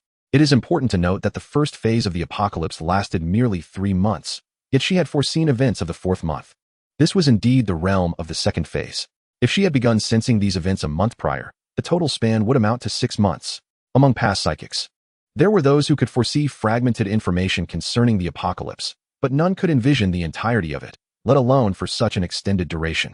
Logically, with such a gift, ascending to the rank of the mightiest should pose no challenge. Yet, as he reflected on the strongest survivors of his previous life, none possessed powers related to prophecy. He pondered, had she not survived in the end? What could have led to her demise? If there existed a prophetic psychic among humanity, the fate of the human stronghold in his past life might have diverged significantly. With this in mind, he cautiously addressed the flight attendant. Nana, you are in grave danger. If you survive into the future, I shall surely recognize you. Yet the fact that I do not know you implies but one truth. You have perished. Upon hearing this revelation, Nana crumbled, covering her mouth as tears streamed down her face. Indeed, I have died. For months after the apocalypse began, I was devoured by zombies. Master, you must save me. She had previously recounted her apocalyptic visions within her dreams, yet she refrained from disclosing the truth of her own demise. Now, as Chao Kuen revealed it, she could bear no more. Knock, knock, knock. A sound echoed from outside the restroom. Compose yourself. Others might think I am bullying you. Chao Kuen advised. Alas, the heavy makeup upon her face had already smudged, and there was little time to retouch it. Thus, she swiftly retrieved her makeup remover and efficiently cleansed her visage, unveiling a fair, exquisite, and youthful countenance. Chao Kuen was taken aback by her beauty. In all his lifetimes, he had encountered numerous women, yet he had only seen those who adorned themselves to appear lovely, never one who transformed herself to look aged. Noticing Chao Kuen's gaze upon her, Nana shyly remarked, I am merely 19. At such a young age as a flight attendant, one can easily suffer disadvantages. That is why I chose to present myself in such a manner. At that moment, another hurried knock resounded from outside. Knock, knock, knock. What an annoyance. Chao Kuen cursed, frustrated that their moment was being intruded upon. Subsequently, the two emerged from the restroom. Awaiting them outside was the flight attendant's supervisor, who regarded them with a serious expression, uttering not a word. Shortly thereafter, Nana approached Chao Kuen, her eyes swollen from tears, and lamented, Master, I have been dismissed. Woe is me. Meanwhile, a portly woman nearby muttered disdainfully, shameless woman, she deserved to be fired. It was evident that she had likely reported their restroom rendezvous. Upon overhearing her whispers, Chao Kuen concentrated all his mental energy and glared at her. Simultaneously, a cold snort echoed within his mind, the intangible sound striking her consciousness like a heavy hammer. Ah! The overweight woman shrieked, terrified, leaving a significant stain on her trousers. With Chao Kuen's reborn 9th-level mental prowess, even in his current body, he could only wield a fraction of its potential. However, combined with a simple intimidation technique, it was sufficient to shatter the spirit of an ordinary person. Being dismissed is of little consequence. After the flight, come with me, and I shall protect you through the apocalypse. Upon hearing Chao Kuen's promise, Nana's tears transformed into joy, her surprise palpable. Soon, the two reached their intended destination and settled into a hotel. Chapter 9. The enchanting peach tree within the hotel. Chao Kuen engaged Nana in conversation about her past and family circumstances, quickly uncovering all her information. At merely 19 years of age, flight attendant Su Nana had parents who were both civil servants in the Dragon Kingdom, tragically perishing in the line of duty 3 years prior, leaving behind a younger sister, 2 years her junior. To survive, she had to seek employment at her parents' former workplace, which led her to secure her position as a flight attendant. Now, having lost her job due to violating the attendance code, she faced the daunting reality of caring for her sister, who was still in school. Thus, she could not fathom the notion of perishing in the apocalypse. Master, this is my life story. I implore you to save me from this dire fate. Su Nana pleaded earnestly after sharing her experiences. Nana, since you have chosen to follow me, rest assured I will make arrangements for you. Once I conclude my affairs, I shall take you and your sister away from here. Indeed, though I do not comprehend why, I am certain that only you can save me in this world. Su Nana responded with utmost obedience. Given your physical discomfort, please wait for me to complete my tasks and return to you. Chao Kuen is known for his decisive and efficient manner. After exchanging contact information, he departed from the hotel. His journey led him to the directly governed city of Shiha Province, with the objective of locating a legendary peach tree. Indeed, it is the fabled Pan-Tao tree. Shiha Province is one of the fruit powerhouses of the Dragon Kingdom, renowned for its abundant peaches. Among these, there exists a particularly unique variety, which takes 3 times longer to bloom and bear fruit compared to ordinary peaches. It flowers for a year, yields fruit for another year, and matures in the third. Although its flavor surpasses that of regular peaches, its lengthy cycle and low yield render it economically unviable, resulting in limited cultivation. Yet, amidst the apocalypse, there emerged a ninth-tier immortal pan-tao tree. This extraordinary tree bears no fruit for most of the year. But the few fruits it does produce possess the miraculous ability to revive the deceased. There are even rumors of its life-extending properties. After reaching the pinnacle of the ninth tier, Chao Kuan had once traversed the void to the vicinity of this tree, only to find that the human settlement that claimed ownership had been obliterated by a glass dragon. The existence of the ninth-tier pan-tao tree was revealed by survivors at that time. Upon learning of its whereabouts, he came to this place, intent on claiming the tree for himself. However, he found himself outmatched by a monstrous beast, thus never savoring the taste of the pan-tao. This time, he held little confidence in locating the tree, as he only possessed a rough idea of its former location and an understanding of the terrain surrounding it. Yet, the world had undergone significant transformations, with land evolving and expanding 1,000-fold. Who could ascertain if the unique geography he once beheld still existed? With a mindset prepared for a fruitless journey, he utilized a 3D satellite map to identify several similar locations, ready to employ a process of elimination to see if he could uncover the tree. This method, however, was highly inefficient, so he allowed himself a mere 2 days to locate it. Should he fail, it would signify that he was not destined to encounter this tree, and he would depart without hesitation. Fortunately, transportation in the Dragon Kingdom is exceedingly convenient, with rivers crisscrossing through Shiha province. An extensive network of roads and bridges intertwines between mountains and lakes. Chao Kuan encountered no obstacles on his journey, reaching his first destination in just 5 hours. He leaned out of the car window and, after 2 hours of winding around the mountains, concluded there was a 70% chance this was not the correct location. As dusk fell, he instructed the driver to stop by a riverside and ventured out alone. The female driver kindly cautioned, "Handsome, it's late, and this place may not be safe. If you truly cannot find it, perhaps you should let it go." Let it go? Do you have any idea what I am searching for to suggest such a thing? It made him feel as though he were a lovesick fool in vain pursuit. Nevertheless, out of respect for her well-meaning warning, he replied, "Thank you, beauty. I have a camping base here, so no worries. Please return, and if it's convenient, could you pick me up here at 6 tomorrow morning? I will pay double the fare." After agreeing on the arrangements for the following day, and once she departed, Chao Kuan surveyed the area to ensure solitude before re-entering the realm of mountains and rivers. In the brief span of half a day, the walnut tree king and grapevines within this tenfold space had grown noticeably. This sight filled him with satisfaction, and he resumed his physical training within this realm. At this moment, his physical prowess appeared to have reached its zenith, yet in reality, there remained vast potential for enhancement. His muscular frame, while adhering to the standards of all bodybuilders, featured a chiseled abdomen with a perfect six-pack, complemented by well-defined obliques and a prominent V-line. With the slightest exertion, his back could manifest the ultimate aspiration of bodybuilders, the coveted Christmas tree physique. However, these muscles, though formidable and robust, were rigid and devoid of flexibility. Thus, his task was to refine and loosen these muscles. He embarked on the second phase of his training, during which his techniques underwent a noticeable transformation. This stage of body conditioning shifted focus from sheer strength to the precise activation of various muscle groups. To ensure diverse muscle engagement, he began emulating the movements of tigers, apes, cranes, and bears. For days later, he transitioned from land to underwater, transforming into a serpentine entity, gliding effortlessly through the water. It was as if he had liberated himself from the constraints of limbs, moving like a true dragon fish in the depths. By this juncture, the second phase of his training was largely complete. On the 5th day, he burst forth from the water, standing by the lake, his muscles now relaxed. Although his arms remained powerful, they no longer exhibited the rigid bulk of a bodybuilder. Instead, their contours flowed seamlessly, revealing only the faintest outline of muscle. His once distinct six-pack had merged into a singular, cohesive form, not a sign of increased body fat, but a genuine manifestation of unity. The definition of human abdominal muscles was, in fact, an evolutionary flaw, a vestige from ancestral genes of more primitive creatures, resulting in an incomplete morphology.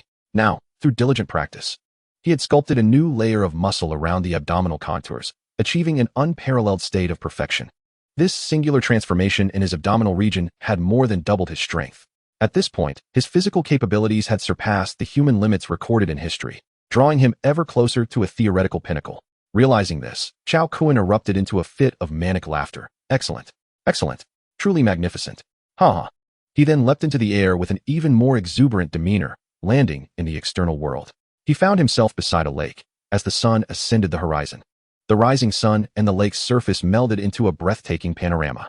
Yet, the wild ducks along the shore were startled by his exuberant laughter, flapping about in a frenzy, prompting him to cover his mouth in embarrassment. After a moment of tranquil appreciation for the scenery, the female driver from the previous day arrived punctually. Chao Kun once again set forth on his quest to locate the mythical peach tree. Whether it was a matter of misfortune or otherwise, he searched from morning until afternoon, eliminating 3 potential targets along the way, ultimately returning empty-handed. Just as despair began to cloud his thoughts, the female driver inquired curiously, "Are you searching for something, handsome? Speak up, perhaps I might know." With so many fruit-bearing trees in the vicinity, even if she led him to the orchard, he might struggle to identify the fabled peach tree.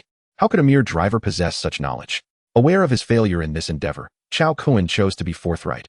"I am in search of a wondrous peach tree, though its whereabouts elude me. Only aware of its extraordinary nature, I am uncertain about the specifics of its marvels." The female driver expressed her confusion. "A magical peach tree?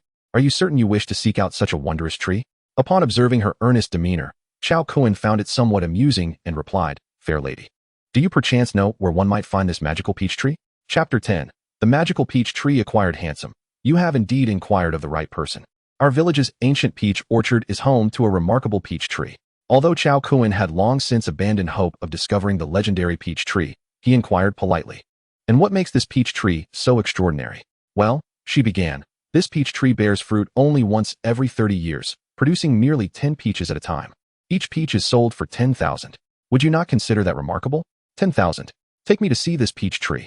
Upon hearing that the tree bore fruit only once every 30 years, Chao Kun trembled with excitement.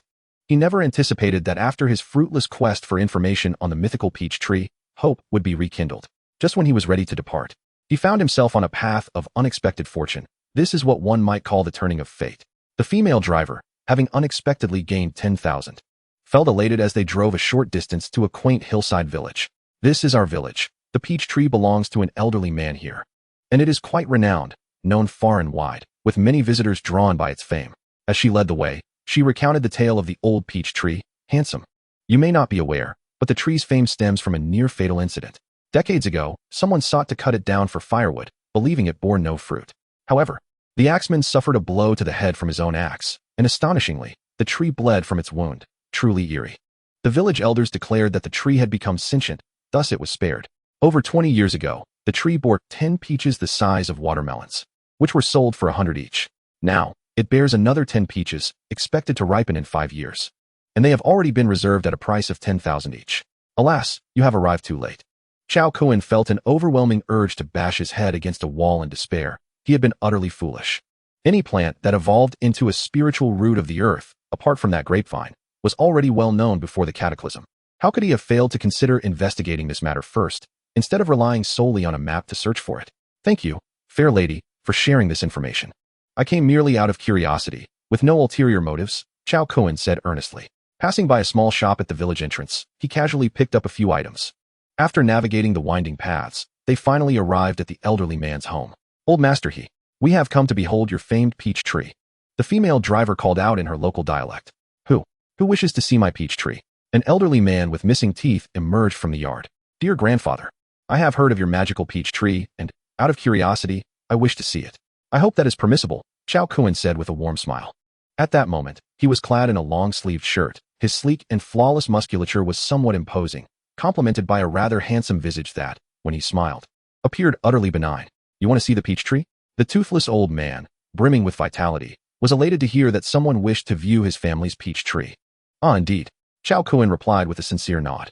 Thus, the 3 of them ascended the orchard, traversing the mountain path for half an hour, until they finally beheld the legendary peach tree.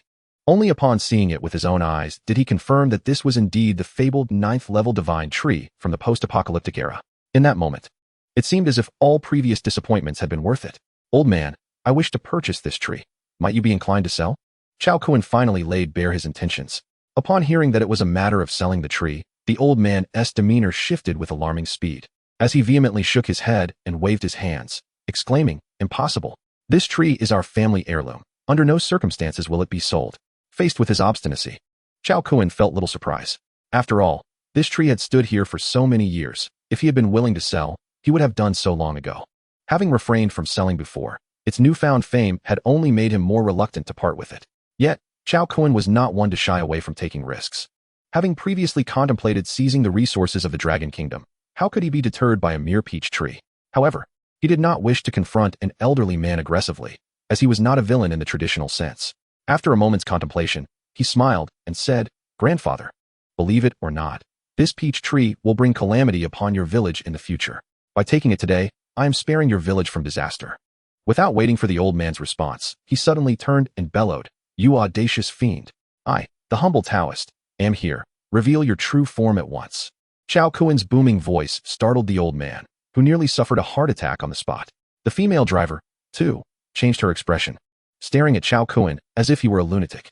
Thus, in a manner reminiscent of a charlatan, Chao Kuen began to circle the divine peach tree, chanting incantations under his breath. The old man and the female driver, witnessing his increasingly erratic behavior, instinctively began to retreat. Suddenly, before their astonished eyes, the peach tree began to shake violently, and torrents of rain fell from the sky. It appeared as if it had indeed come to life, trembling and weeping in terror. This bizarre scene left both of them pale with fear. Could this peach tree truly be a demon? The female driver stammered. The old man, momentarily flustered, found it difficult to articulate his thoughts. Demon, perish. Seizing the opportunity, Chao Kuen wielded the mountain and river pearl, extracting the roots of the peach tree within an 8-meter radius. The old man and the female driver felt the ground tremble slightly, and when they looked again, all that remained of the peach tree was a gaping hole. In disbelief, Chao Kuen slowly turned to face them, his expression solemn. "Grandfather, this peach demon has been vanquished. My mission of exorcism has been accomplished. Now, let us discuss how I might compensate you for your loss." What, young man? Was our peach tree truly a monster? Have you killed it? The old man appeared heartbroken, mourning the loss of the peach tree.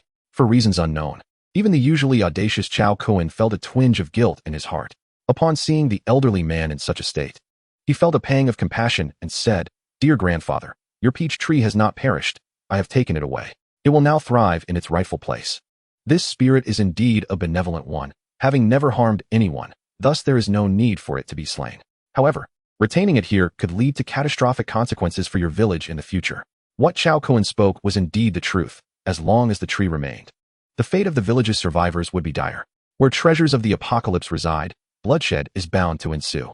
By removing the tree, should there be any survivors in the village, they might have a chance to live a little longer. Not dead. That's good.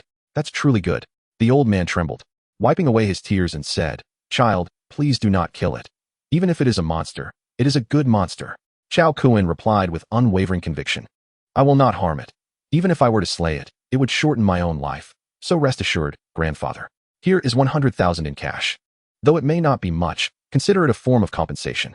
The old man insisted on refusing, leaving Chao Kuen with no choice. Ultimately, he performed a ritual for the old man's family in his capacity as a Taoist, and secretly infused each family member with a trace of primal energy, leaving behind the cash. Before departing, he advised the elderly man's family to stock up on food and supplies, recommending a reserve for at least 5 years. This family held him in high regard and resolved to follow his counsel.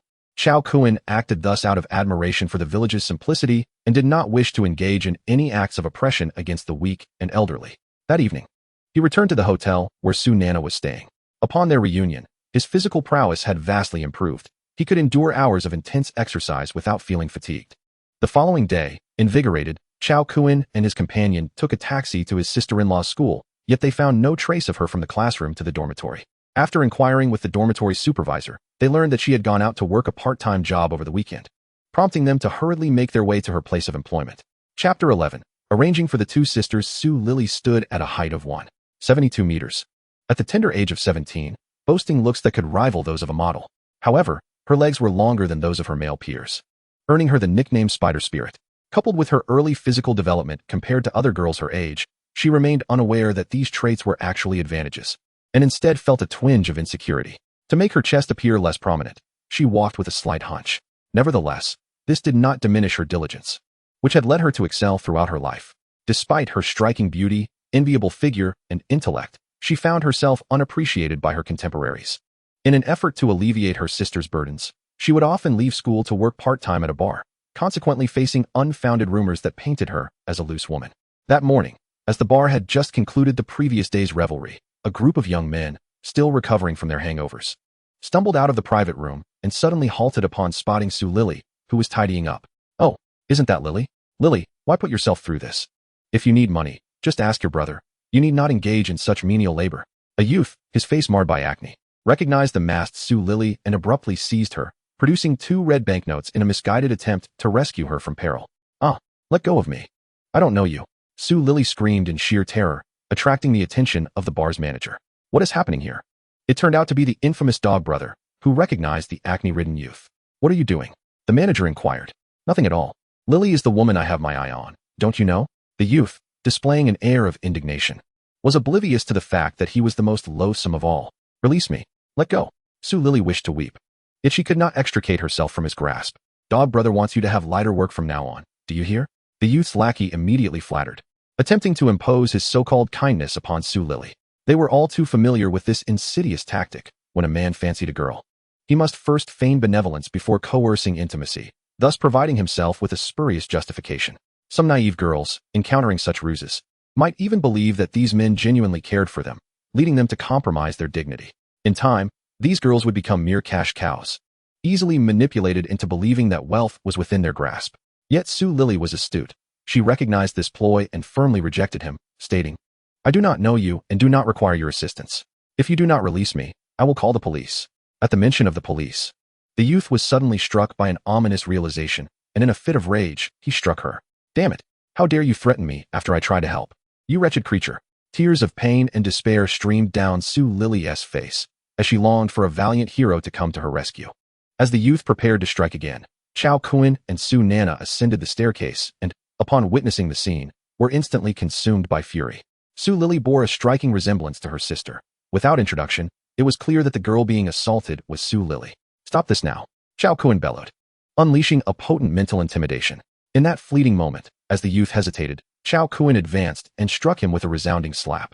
Blood and shattered teeth erupted from the youth's face, his acne-ridden complexion collapsing in an instant. Su Lily crouched on the ground, her vision blurred by tears, and witnessing Chao Kun's decisive action, felt as though she were dreaming. Sister, Su Nana cried, rushing to her fallen sibling, finally realizing that this was no dream. Chao Kun approached deliberately, and with a swift kick, shattered a wooden table, followed by a cold snort as he unleashed his most formidable mental intimidation once more. His icy, merciless gaze resembled that of a demon, leaving the youth and his companions paralyzed with fear, devoid of rational thought. You all come here and beat him. Don't stop until he is half dead. Under the overwhelming mental suggestion, the manager and the youth's lackey trembled as they were compelled to assault their fallen comrade. In that dimly lit bar, a grotesque scene unfolded, a tragedy beyond comprehension. Chao Kun rubbed his temples, took the 2 sisters by the hand, and led them out of the now-closed bar, returning to their dormitory. After organizing his luggage, he took a month's leave with Su Lily and then hailed a taxi to the hospital. Following an examination, it was determined that Su Lily had only a few superficial injuries. After a brief treatment, he hurriedly took the 2 sisters towards the airport. In the taxi, Su Nana conversed with her sister about Chao Kun's identity and the destination they were about to embark upon. At that moment, Su Lily suddenly realized that the tall and robust man before her was her brother-in-law, a master endowed with exceptional abilities in certain respects. While a sense of disappointment washed over her, a flicker of joy emerged, for she understood she had finally escaped her dire circumstances. Sister, brother-in-law, thank you, Su Lily quietly expressed from the back seat. Chao Kun turned back from the front passenger seat, gazing at the youthful and innocent face with a genuine smile. This expression caused the shy and self-conscious girl to chuckle softly, dispelling any fear she had harbored towards him. His signature smile was so disarming that even the elderly man who possessed a peach tree affectionately referred to him as the simpleton, illustrating the harmlessness of his demeanor. This unparalleled charm enabled him to disarm nearly everyone's defenses. Don't call me brother-in-law, call me brother. Stick with me, and I guarantee no one will dare to bully you. Unfortunately, this skill was not one he could vocalize. Once he spoke, it would betray his true nature, revealing him as a notorious rogue. Occasionally, he would joke around with animated gestures, shattering the imposing image she had of him. Strangely enough, this endearing yet mischievous demeanor only drew her closer to him. Brother, will you protect me just as you protect my sister? She innocently inquired, her eyes brimming with anticipation. Her pitiful appearance elicited a strong protective instinct in those who beheld her. However, unlike most, Chao Kun, having encountered countless beauties in his previous life, had grown immune to such allure. Observing the little girl's yearning gaze, he bluntly stated, I am a man of great endeavors, do you understand? Being a man of great endeavors means I have no time to protect anyone. I will provide you with shelter and the ability to protect yourselves. If you wish for a better life, you must rely on yourselves. He spoke truthfully. In his past life, the number of beauties and followers needing his protection was overwhelming. If he were to attend to each one, he would have no time for anything else. He was exceedingly strict with his harem and followers, which ultimately allowed him to survive until the end of the apocalypse. Yet, as he delivered these words, combined with his goofy smile, they lacked any semblance of conviction. Su Lily, observing his performance, wrinkled her nose and muttered, "I feel like my brother-in-law is just bragging." The trio continued their banter, and before long, they arrived at the airport. After weighing his options, Chao Kun declared, "Here is the key to my villa." His affairs were not yet concluded, making it impossible for him to return at this moment. However, he could not take two burdens with him as he roamed the nation, so he decided to arrange for them to stay at his residence. A few hours later, he sent the two sisters off on their flight to Haishur. Inspired by the female driver, Chao Kun activated a comprehensive search mode across the internet. Having acquired a wealth of extraordinary plants, peculiar flora, and mystical creatures, he pinpointed the locations of several ninth-tier beings. With his itinerary meticulously rearranged, he embarked on a nationwide treasure hunt. His next destination was to meet the illustrious ginseng fruit tree. Chapter 12. The ginseng fruit tree. The ginseng fruit tree was among the spiritual roots that Chao Kun yearned for the most. In his previous life, he had encountered a ginseng fruit within the four-dimensional system, which had been sold at an exorbitant price by an extraordinary individual.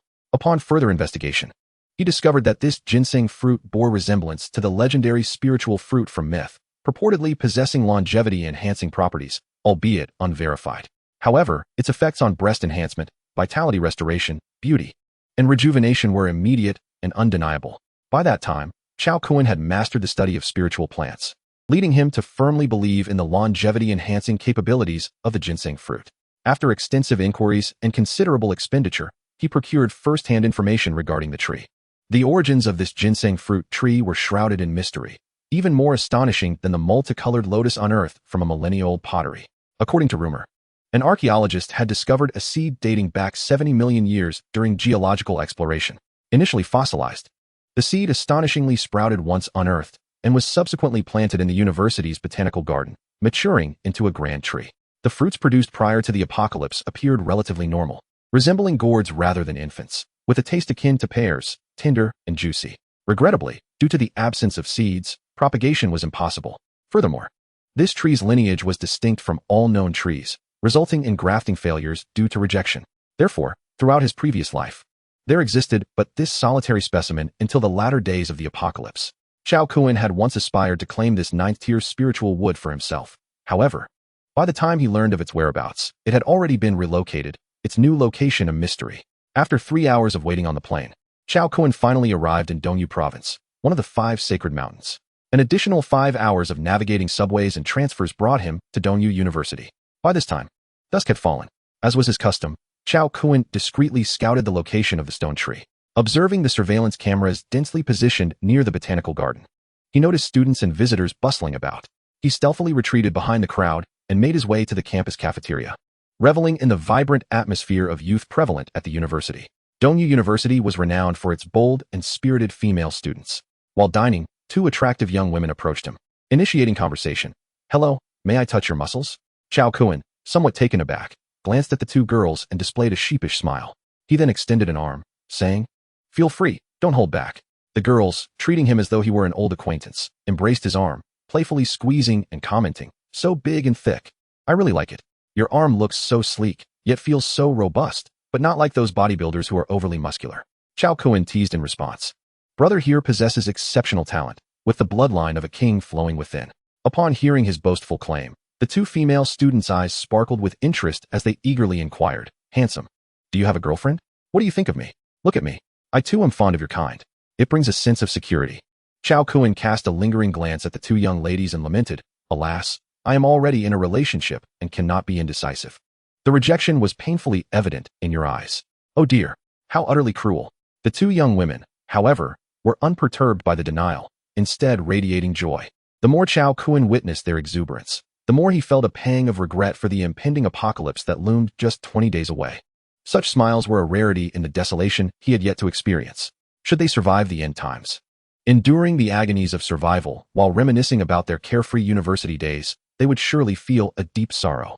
Perhaps, for the majority of humankind, Perishing in ignorance would serve as a form of liberation. In the cafeteria, Chao Kuan relished a beautiful moment of university life before withdrawing from the crowd to a tranquil grove, seeking solitude. Yet, his abrupt arrival startled several couples engaged in passionate embraces, leaving both parties feeling somewhat uneasy. Intending to distance himself from the throng, he inexplicably wandered through the grove and found himself in an empty classroom. He was taken aback upon encountering an elderly professor delivering a lecture, for he had never anticipated meeting a formidable human from his past life, a seller of ginseng fruit. The momentary shock stemmed from the fact that in his previous life, this individual had appeared middle-aged, whereas now he bore the unmistakable signs of old age. "Dear student, if you wish to attend the lecture, please find a seat," the kind professor remarked upon noticing a figure standing at the back of the classroom. The curious gaze of the students turned towards him, whispering amongst themselves in confusion, as they did not recognize him. Chao Kuan settled into a seat at the back, and the commotion in the classroom subsided. "Dear students, I have taught botany for many years, and we have covered all that is in the textbooks. Today, I shall discuss matters beyond the pages," the professor announced. Instantly, the previously drowsy students perked up with interest. "Professor Wang, could you speak of the stone fruit?" Chao Kuan interjected from the back, employing a subtle mental suggestion that prompted the more impressionable students to instinctively comply.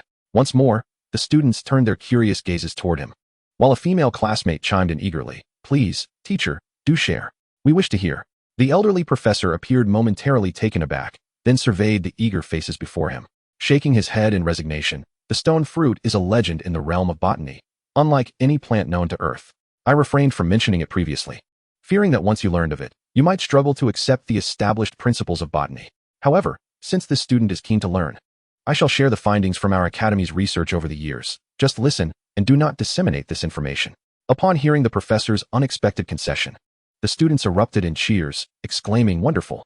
We shall keep it a secret. No one must know."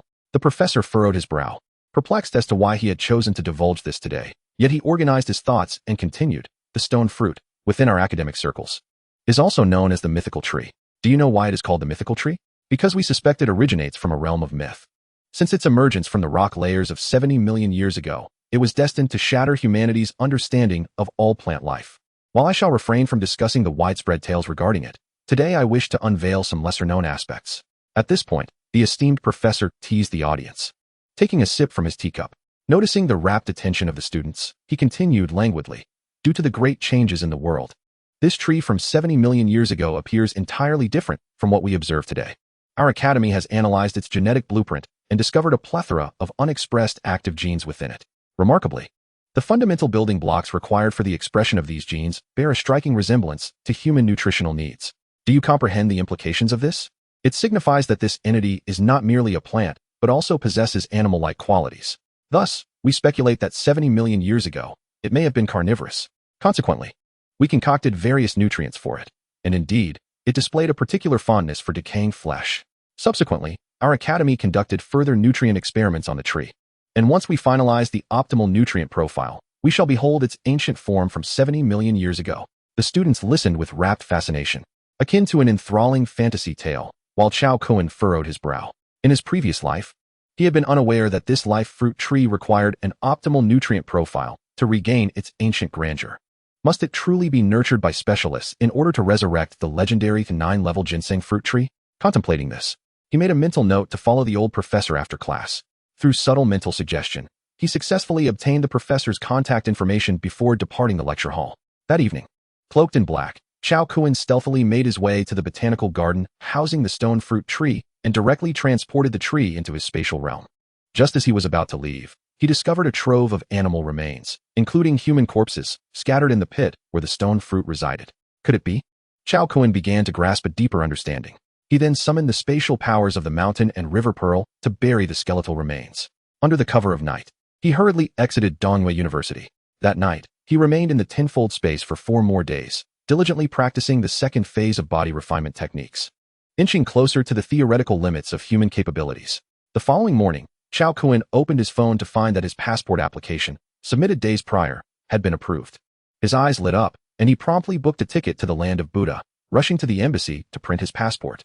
Initially, he had applied for the visa merely as a trial, but to his astonishment, it had been granted. This unexpected turn of events compelled him to alter his itinerary and make an early visit to the land of Buddha to seize the true Bodhi divine tree. Chapter 13, the Bodhi divine tree. There are many trees referred to as Bodhi trees in this world, yet none are the genuine article. In his previous life, only one true Bodhi tree had evolved into the 9-level Bodhi divine tree, the very tree under which Shakyamuni attained enlightenment in the land of Buddha.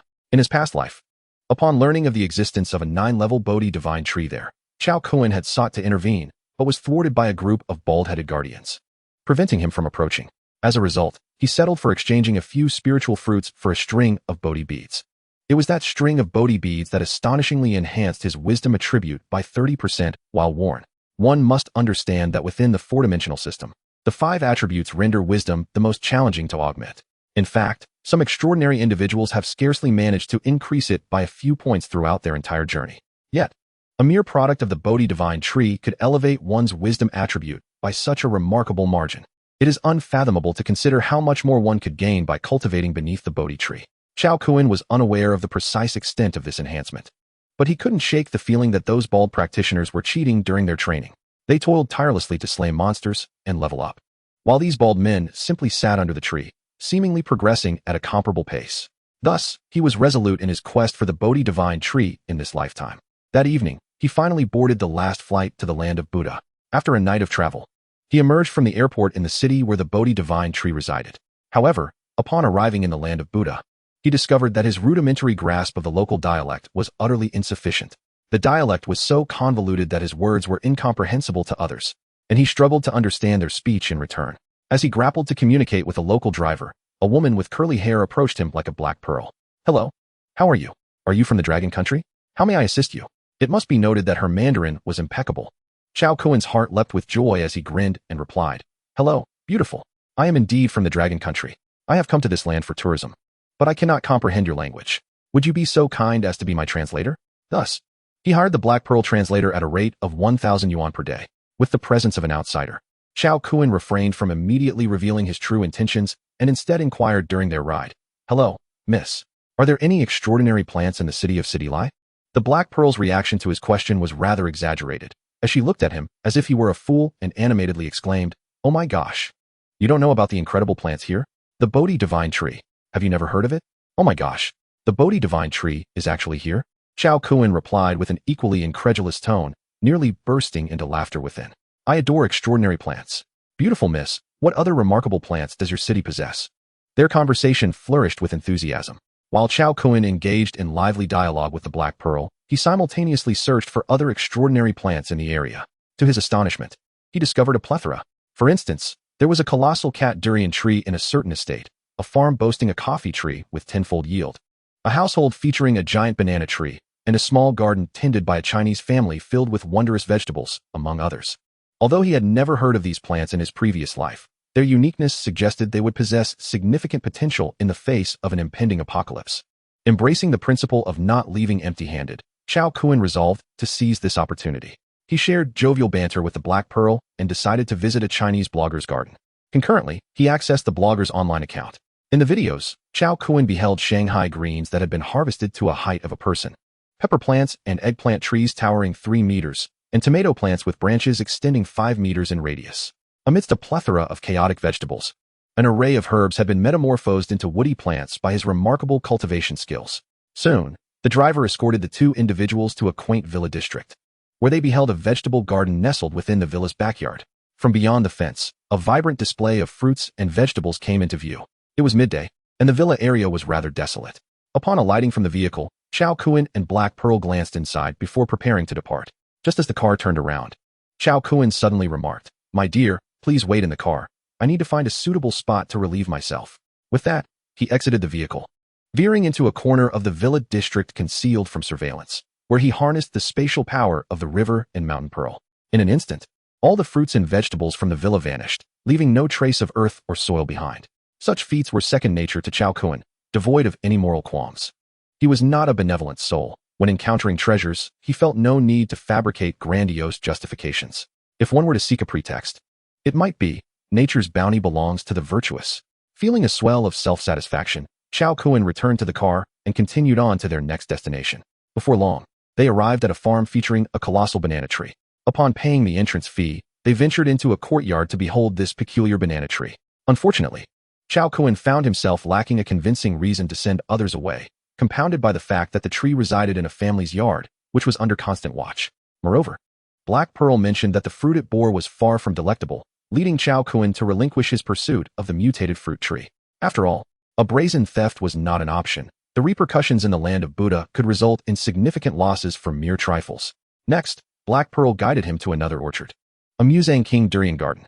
Without hesitation, he spent 500 to secure the guidance of a young worker from the orchard.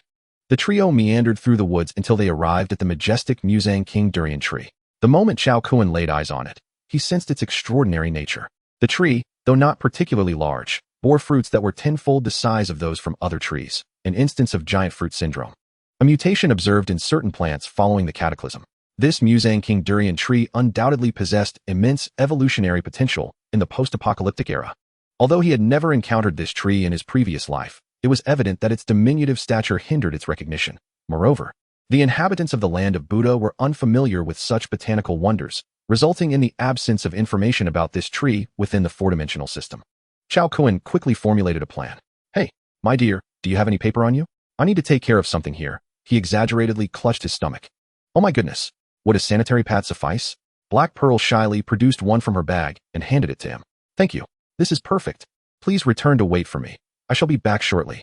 He dismissed the two and, emerging from the thicket, effortlessly collected the Muzang King durian tree. Mere minutes later, he caught up with the two, acting as if he had not stepped away at all.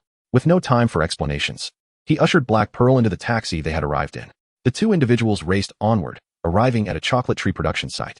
Employing the same ruse, they deceitfully acquired a cocoa tree that bore tenfold the fruit of its peers. By this time, it was 3 o'clock in the afternoon, and Chao Kun surmised that his case had already come to light. He hastened eagerly towards the Bodhi tree at his destination. Finally, at 7 in the evening, he beheld the Bodhi tree. This tree stood modestly at about 30 feet tall, its trunk resembling two coiling dragons, winding robustly upwards. Its tender green foliage spread like a canopy, extending to one side, as if shielding some long-lost presence beneath its branches from the elements. Suddenly, a sound akin to a Buddhist bell resonated from the temple behind the tree, causing the Bodhi tree to gently unfurl its leaves, producing a rustling sound imbued with a spiritual resonance. This auditory experience provided a profound cleansing for Chao Kun and his fellow tourists. As dusk settled, several young monks with shaved heads emerged from the temple, inviting Chao Kun and the other visitors to leave. When Chao Kun glanced back at one of the monks, the monk, seemingly sensing something, curiously returned his gaze. This monk had been one of the 9 exalted beings beneath the Bodhi tree in a past life. Remarkably, he appeared unchanged, as if time had not touched him at all. Impressive. Chao Kun felt the monk's formidable mental strength and remarkable physical prowess, igniting within him a sense of having underestimated the capabilities of others. That night, Chao Kun stealthily dug a hole and infiltrated the restricted area, quietly approaching the Bodhi tree. Noticing the absence of onlookers, a sly smile crossed his face as he waved his hand to collect the Bodhi tree. Just as he turned to leave, 3 figures suddenly descended from the location of the tree. Astonishingly, 3 monks had been perched atop the Bodhi tree. Alarmed, Chao Kun swiftly turned to flee. Although the 3 monks were unaware of the tree's disappearance, upon seeing Chao Kun, they began reciting mantras and advancing towards him. Chapter 14, Willow Spirit. Begone. Chao Kun unleashed a mental shockwave, but the trio remained unaffected. Left with no choice, he turned to confront them. In mere seconds, he exchanged 3 blows with each monk. Each received a punch or palm strike from him, while he endured 3 punches, a palm strike, a black tiger heart pluck, a monkey stealing peaches, and a leg sweep. Though none struck at his vital points, the encounter left him quite discomfort. What exacerbated his distress was the monks' disregard for martial ethics. They shouted and clamored as they fought. Realizing the situation was deteriorating, Chao Kun retaliated fiercely, driving the 3 monks into a pit before making a hasty escape. Once a distance was established, his peak physical prowess allowed him to outpace them. He retraced his steps through the labyrinthine passageways, ducking into an unoccupied space to change his disguise, thus temporarily evading pursuit. Subsequently, he found the Black Pearl waiting for him at the hotel, declining the opportunity for a deeper exchange. The two hastily made their way to the airport. After providing Black Pearl with a reward, Chao Kun concealed himself in the airport restroom, awaiting his boarding time. During this period, an aggressive search of the men's restroom was underway. Sensing danger, he concealed himself in a hidden space for half an hour. The magnitude of his actions was astounding. He had audaciously stolen the national tree of a Buddhist nation. While hiding in the restroom, Chao Kun came across a city-wide wanted notice through his phone. The notice was rather vague, with imprecise descriptions of his physical characteristics. It merely stated that an injured fugitive was exceptionally robust, lacking any distinctive facial features. Regrettably, if they had a day to piece together several similar cases and reviewed the daytime surveillance footage, they would likely have recognized Chao Kuen's true appearance. However, the brevity of time coupled with their underestimation of Chao Kuen's cunning and capabilities led them to neglect a thorough security check at the airport. Finally, he awaited his boarding moment, seamlessly passed through security, and boarded the flight back home. At this moment, Chao Kuen felt a profound sense of relief. He had never anticipated the formidable nature of the bald-headed individuals from the Buddhist nation. Not only were they physically powerful, comparable to a peak martial artist, but their mental fortitude was equally profound, rendering his psychological intimidation ineffective. It was no wonder that the formidable beings of the Buddhist nation were nearly as numerous as those from Long Nation. It seemed their prowess was not solely attributed to the Bodhi tree. On the plane, Chao Kuen reflected on the surreal experiences of the day, feeling utterly exhausted as he drifted into slumber within the cabin. In the early hours of the following day, he successfully landed at Zhongyue Airport in Long Nation. His attention was immediately drawn to a shocking headline on a large screen. On the night of April 27th, the stone fruit at Dongwei University mysteriously vanished, suspected to have been stolen. Just nights before, on April 24th, a millennium-old walnut tree in Xishan province also inexplicably disappeared, an extraordinary occurrence. Long Nation took this matter very seriously, and this series of incidents had been assigned to the Supernatural Division of the Long Group for investigation. Upon activating his phone and connecting to the Long Nation's network, Chao Kuen discovered that interest in this incident had not waned over the past 3 days. In fact, the surveillance footage capturing his silhouette had garnered more attention than a mirage in certain regions. A sense of alertness gripped him as he exited the airport, and only when he realized no one had come to apprehend him did he finally exhale in relief. In truth, his actions were not without consequence. Had investigators utilized big data to track individual movements, he might have been directly implicated. Should news of the theft of the national tree reach them at dawn, the Long Group would surely connect the timelines of these 3 incidents, employing data analytics to trace personal movements, unequivocally identifying Chao Kuen as a suspect. However, such an approach would incur significant investigative costs, leaving him uncertain as to whether the Long Group would pursue this avenue. For safety's sake, Chao Kuen resolved to refrain from using any personal identification information. He would rely solely on cash for transportation, accommodation, and payments. With only 20 days remaining until the impending apocalypse and numerous tasks left undone, he could not afford to attract the attention of the Long Group. Fortunately, the place where the plane landed was Xishan in Zhongyue province, one of the 5 great mountains. Here stood a lightning-struck tree, precisely the target of his current endeavor.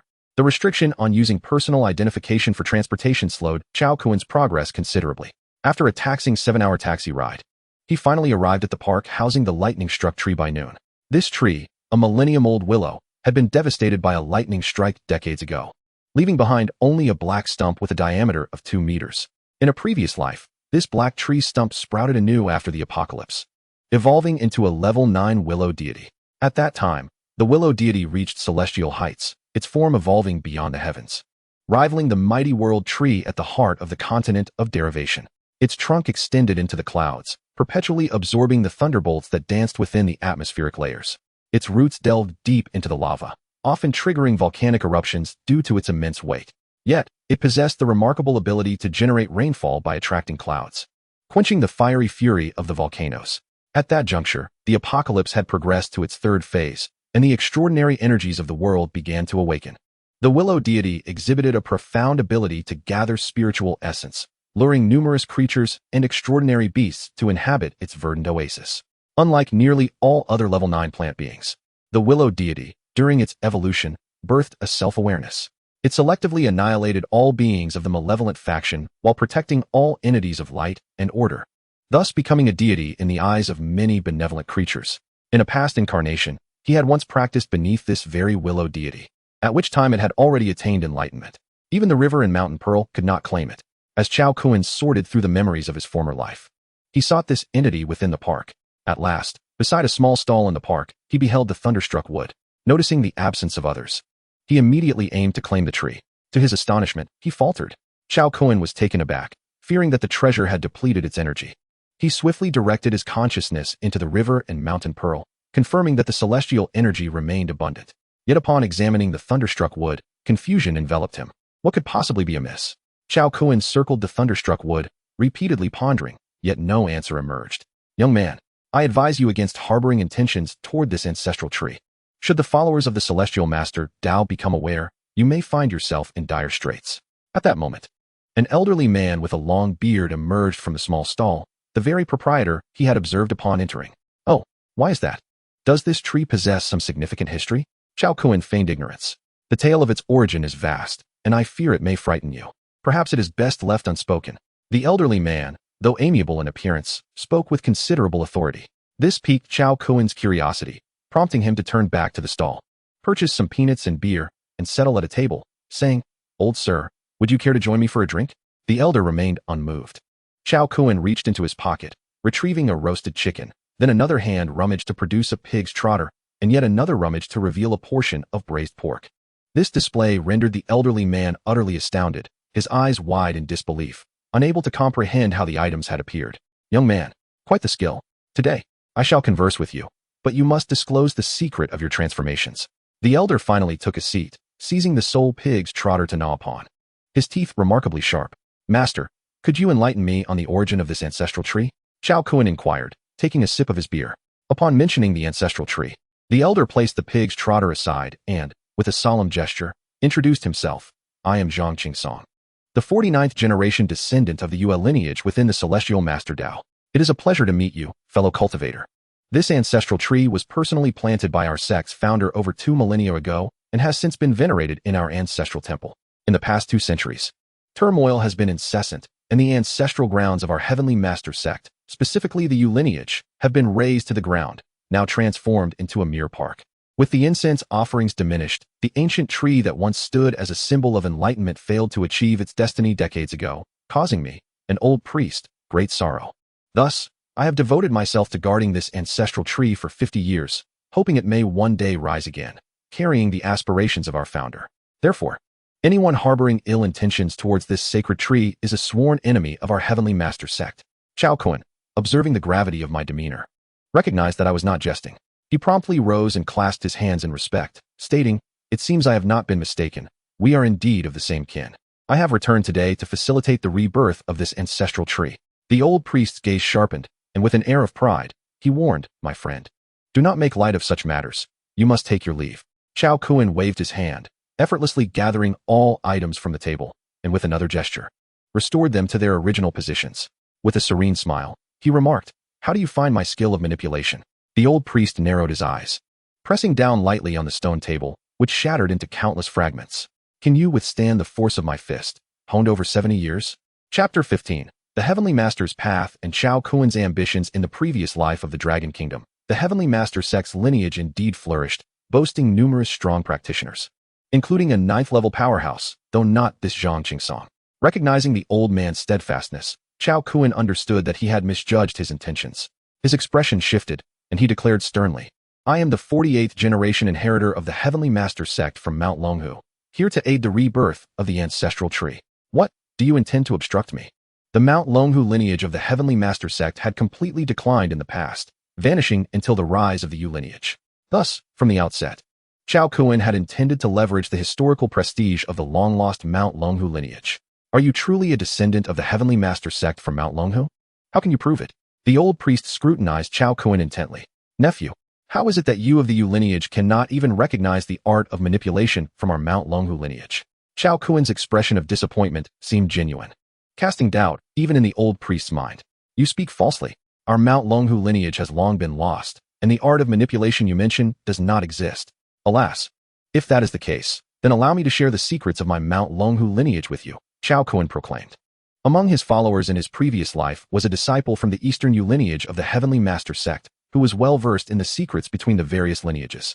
Thus, as they exchanged revelations about the Heavenly Master sect, Zhang Qingsong began to believe in Chao Kun's origins.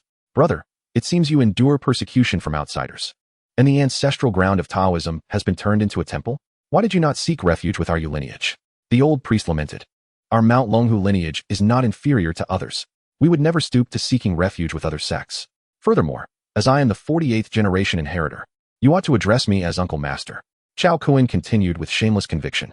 "Ah, well, my younger brother, you may be unaware that during ancient times, the founding ancestors of other sects within the Heavenly Master Path were all 2nd-generation disciples of our Yue lineage.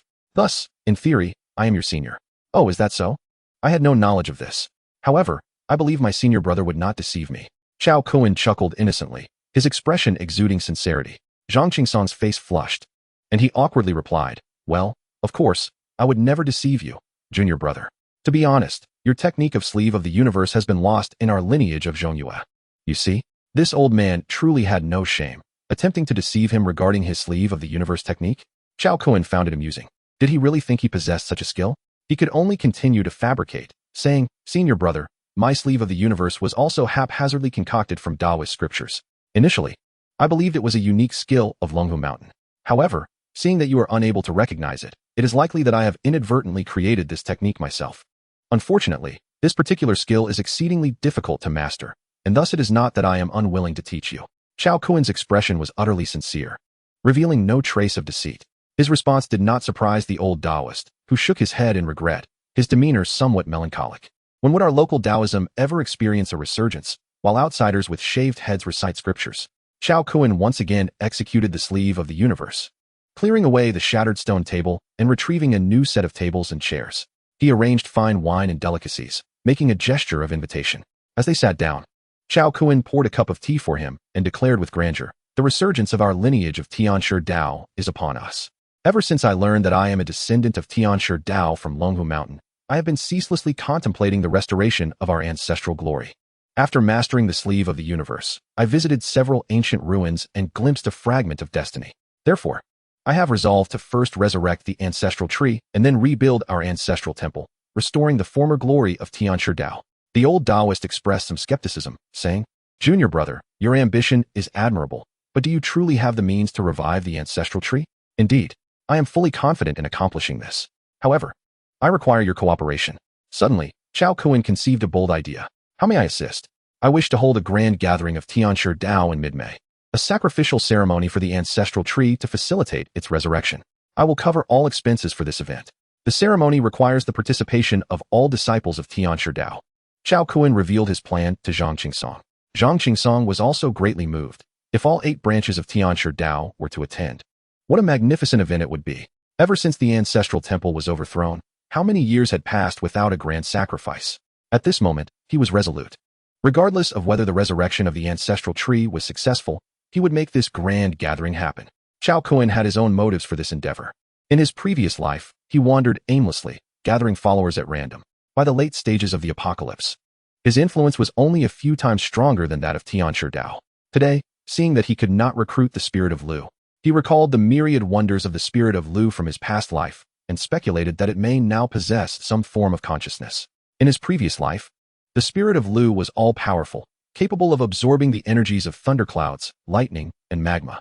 If he could confine it within the pearl of mountains and rivers, perhaps the future spirit of Lu would not come to exist. However, Chao Kun could not forsake the spirit of Lu's pure land for gathering spirits. Hence he entertained the notion of relocating it to this place. By chance, he encountered a disciple of the celestial master Dao from the Mount Yu lineage, which sparked a bold idea. If he could completely subjugate the forces of the celestial master Dao, would he not be one step closer to his ambition of dominating this realm? Thus, he persuaded Zhang Qingsong to host a gathering of the celestial master Dao in mid-May. Evidently, his extraordinary abilities instilled hope in the elderly Taoist. After much deliberation, they finalized the details of the event. As the clock struck 4 in the afternoon, Chao Kun left behind 100,000 in cash, bid farewell to the old Taoist, and set off toward his next target. Once Chao Kun departed, the old Taoist retrieved his well-preserved antique mobile phone and dialed a number. Hello, junior brother. It's me, Zhang Qingsong. Today, I met a descendant of the declining Longhu Mountain lineage. We spoke at length and decided to attempt to revive the ancestral tree and restore the celestial master Dao. On the other end of the line, the elderly Taoist, now in his 70s, expressed disbelief. In our generation, do we still have a chance to see the ancestral grounds of the celestial master Dao? Indeed, although the current disciples of Longhu Mountain may seem somewhat naive, they possess extraordinary talents and have cultivated the legendary supernatural powers. Have you heard of the universe in sleeve? With a mere wave of the hand, one can make tables vanish or conjure objects from thin air. If our celestial master Dao possessed such powers, how could we not achieve great renown? Zhang Qingsong spoke with palpable excitement, then shared his sacrificial plans for mid-May, which garnered the support of his junior brother. After hanging up, he proceeded to dial several long-forgotten numbers. Meanwhile, Chao Kun made his way to an impoverished family in Zishan City. This household was quite unique, despite their dire financial situation. They had frequently appeared in news stories across the Dragon Kingdom. They had become notorious for their extreme poverty, largely due to the presence of two siblings afflicted with gigantism who had broken world records. Chapter 16. The Giant Brothers in his previous life. None of Chao Kuan's followers achieved the 9th tier through innate talent. The most gifted among them barely reached the holy level, and there were none at the divine level. Without his assistance, they would struggle to ascend even to the 8th tier, let alone the 9th. Thus, in this life, Chao Kuan did not actively seek out followers from his past. Should fate bring them together, so be it. If not, he would not force the issue. Although there were many extraordinary individuals with divine-level abilities before the apocalypse, searching for them among a sea of 3 billion people was akin to finding a needle in a haystack. Apart from a few well-known individuals of divine talent with low social standing, such as the giant twins from Zishan City, he felt confident in locating and recruiting them. As for others, like the god of super memory, Chao, the king of strength, Xiang Chu, and the goddess perspective, Wu Xiangying, even if he were aware of their existence, what could he do? Their current wealth, fame, and social status far surpassed his own. To subdue such individuals would be an arduous task. Even if he managed to recruit them as subordinates, without understanding their hearts, there would always be the risk of future betrayal. This was also why, when contemplating the collection of 9th-tier beings from his past, he rarely prioritized human powerhouses. Fortuitously, the giant brothers resided in the same city as the deity Lu. So after seeking out Lu, he decided to prioritize recruiting the two brothers. Soon, the taxi arrived at the outskirts of Zishan City. Following the address circulated online, Chao Kuan found the residence of the two brothers. Is anyone home? I am looking for the brothers Hua Yingxiong and Hua Yingwu. Chao Kuan knocked on the door, and a middle-aged woman emerged. Her face bore the marks of hardship, yet she managed to force a smile as she inquired, "Hello, may I ask what brings you here?" Chao Kuan responded with a sincere smile. "Greetings, I am the 48th generation disciple of the Heavenly Master Dao from Longhu Mountain, here specifically to take Hua Yingxiong and Hua Yingwu as my apprentices." "Take apprentices?" The woman shook her head with a bitter smile and added, "Master, please come in and have a word." As Chao Kuan entered, carrying some gifts, he realized the suburban room was smaller than he had anticipated. No more than 30 square meters. Within, two towering figures sat on the sofa, their expressions blank, showing no inclination to greet him. Chao Kuan, however, greeted them with a hearty nod. The woman brought out a stool from the restroom and placed it by the coffee table, urging, "Master, please take a seat." She then hurriedly poured a cup of hot water and handed it to him, forcing a smile as she asked, "What do you mean by taking apprentices?" Accepting the water, Chao Kuan gestured for her to sit. Then, with a serious demeanor, stated, "Giant syndrome is not an affliction but a remarkable ability. I can help your sons harness their giant potential, but they must first accept me as their master." In their previous lives, the giant brothers awakened their godly giant bloodlines after the apocalypse, their bodies growing exponentially in strength and size with each level they attained. They possessed formidable abilities, such as bone armor and regeneration of severed limbs, with nearly limitless potential. Tragically, when the apocalypse struck, they lost their parents and developed a deep-seated animosity towards humanity. Eventually, during a conflict with a nearby human settlement at level 5, they were mercilessly exterminated by the humans' formidable weaponry, marking one of humanity's greatest losses. Is giant syndrome truly not a disease, Master? If you can help my sons lead normal lives, I will do anything you ask. The woman seemed to glimpse a flicker of hope, pleading earnestly. "Mother, don't believe everything you hear. Can't you see this is an obvious lie? While we may have our issues, we are not fools. Take your things and leave." The brothers, skeptical and hostile, rebuffed the proposition. One must admit, the spatial power of the mountain and river pearl is indeed quite useful. Chao Kuan immediately demonstrated a bit of his prowess with a sleight of hand. Seeing the family captivated by his performance, he spoke mysteriously. "In this world, there are many phenomena that science cannot elucidate. Some believe in spirits, while others do not. In the lineage of the Heavenly Master Dao from Longhu Mountain, we take in apprentices based on fate. If you continue to disbelieve, we shall have to conclude that we are not destined to be master and disciples." At this, he began to rise to leave, prompting the woman to urgently grab her sons, exclaiming, "Quick, bow and pay your respects to the master. Kneel and acknowledge him." Still in a state of bewilderment, the two brothers quickly dropped to their knees, calling out, "Master, please accept us as your disciples." Even they, despite their confusion, recognized that they had encountered a remarkable being today. Seeing that they had taken their vows, Chao Kuan nodded with a warm smile, exuding a benevolent demeanor. "Good disciples. It appears today is destined for me to receive both of you. Please rise quickly." Yet, the two remained on their knees, refusing to stand. "My son suffers from gigantism and cannot walk. I hope the master will not take offense." The woman quickly forced a smile, attempting to lift her son from the ground. At that moment, Chao Kuan finally reacted, hastily stepping forward to assist these two disciples who towered over him even while seated. No worries. In less than a month, I shall awaken the divine giant bloodline within you. In the future, you won't just walk, you will move mountains. Xiao Kun chuckled. Master, will we truly be able to stand within a month? You are not deceiving us, are you? The brothers, Hua Yingxiong and Hua Yingwu, gleamed with tears in their eyes, overwhelmed with emotion. Ever since they were afflicted with gigantism, they had struggled to walk since childhood, feeling deeply inferior. Today, this sudden celestial master declared that their condition was not a curse, but a gift, and there was a possibility that this divine master spoke the truth. In an instant, they felt as though they had glimpsed paradise amidst their hellish existence. The two seemed entranced, unable to believe their fortune. Xiao Kun nodded affirmatively, saying, Indeed. However, there is one caveat. You brothers must brace yourselves psychologically. Once you awaken the divine giant bloodline, until you reach its pinnacle, you may find it impossible to return to a normal life. As you grow taller, you will realize that all of humanity resembles mere ants.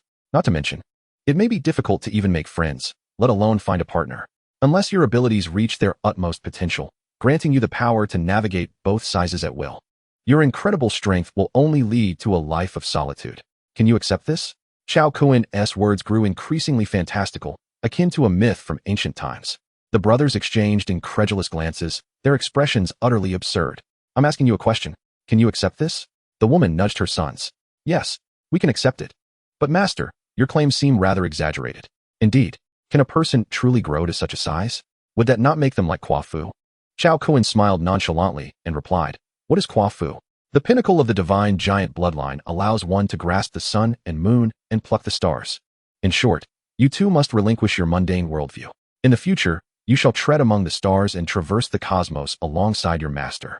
How delightful that would be, to grasp the sun and moon and pluck the stars. They would have the opportunity to achieve what even mythological tales deem impossible. Xiao Kun's words ignited a fervor within the brothers, who yearned to transform into colossal beings and roam the universe with their master. Master, if we can reach such heights, what do mundane love and friendship matter? Indeed, master, with such power, what does it matter if we never encounter a woman? The brothers declared with unwavering resolve, fists clenched tightly. Excellent, excellent, how splendid. Ha ha. Seeing his disciples so fervently aspire to strength, Xiao Kun erupted into hearty laughter. The sound reverberated, causing dust to rain down from the ceiling, leaving the woman in shock, covering her ears. Once his laughter subsided, he took note of the three of them still covering their ears and instinctively covered his mouth. Then, feigning nonchalance, he said, Provide me with your contact information. In half a month, I will inform your family to gather at a certain place. After noting the contact details of the two disciples' families, Xiao Kun walked away with his hands clasped behind his back. Upon seeing his disciple's mother escort him to the door, he swiftly turned and entered the realm of mountains and rivers.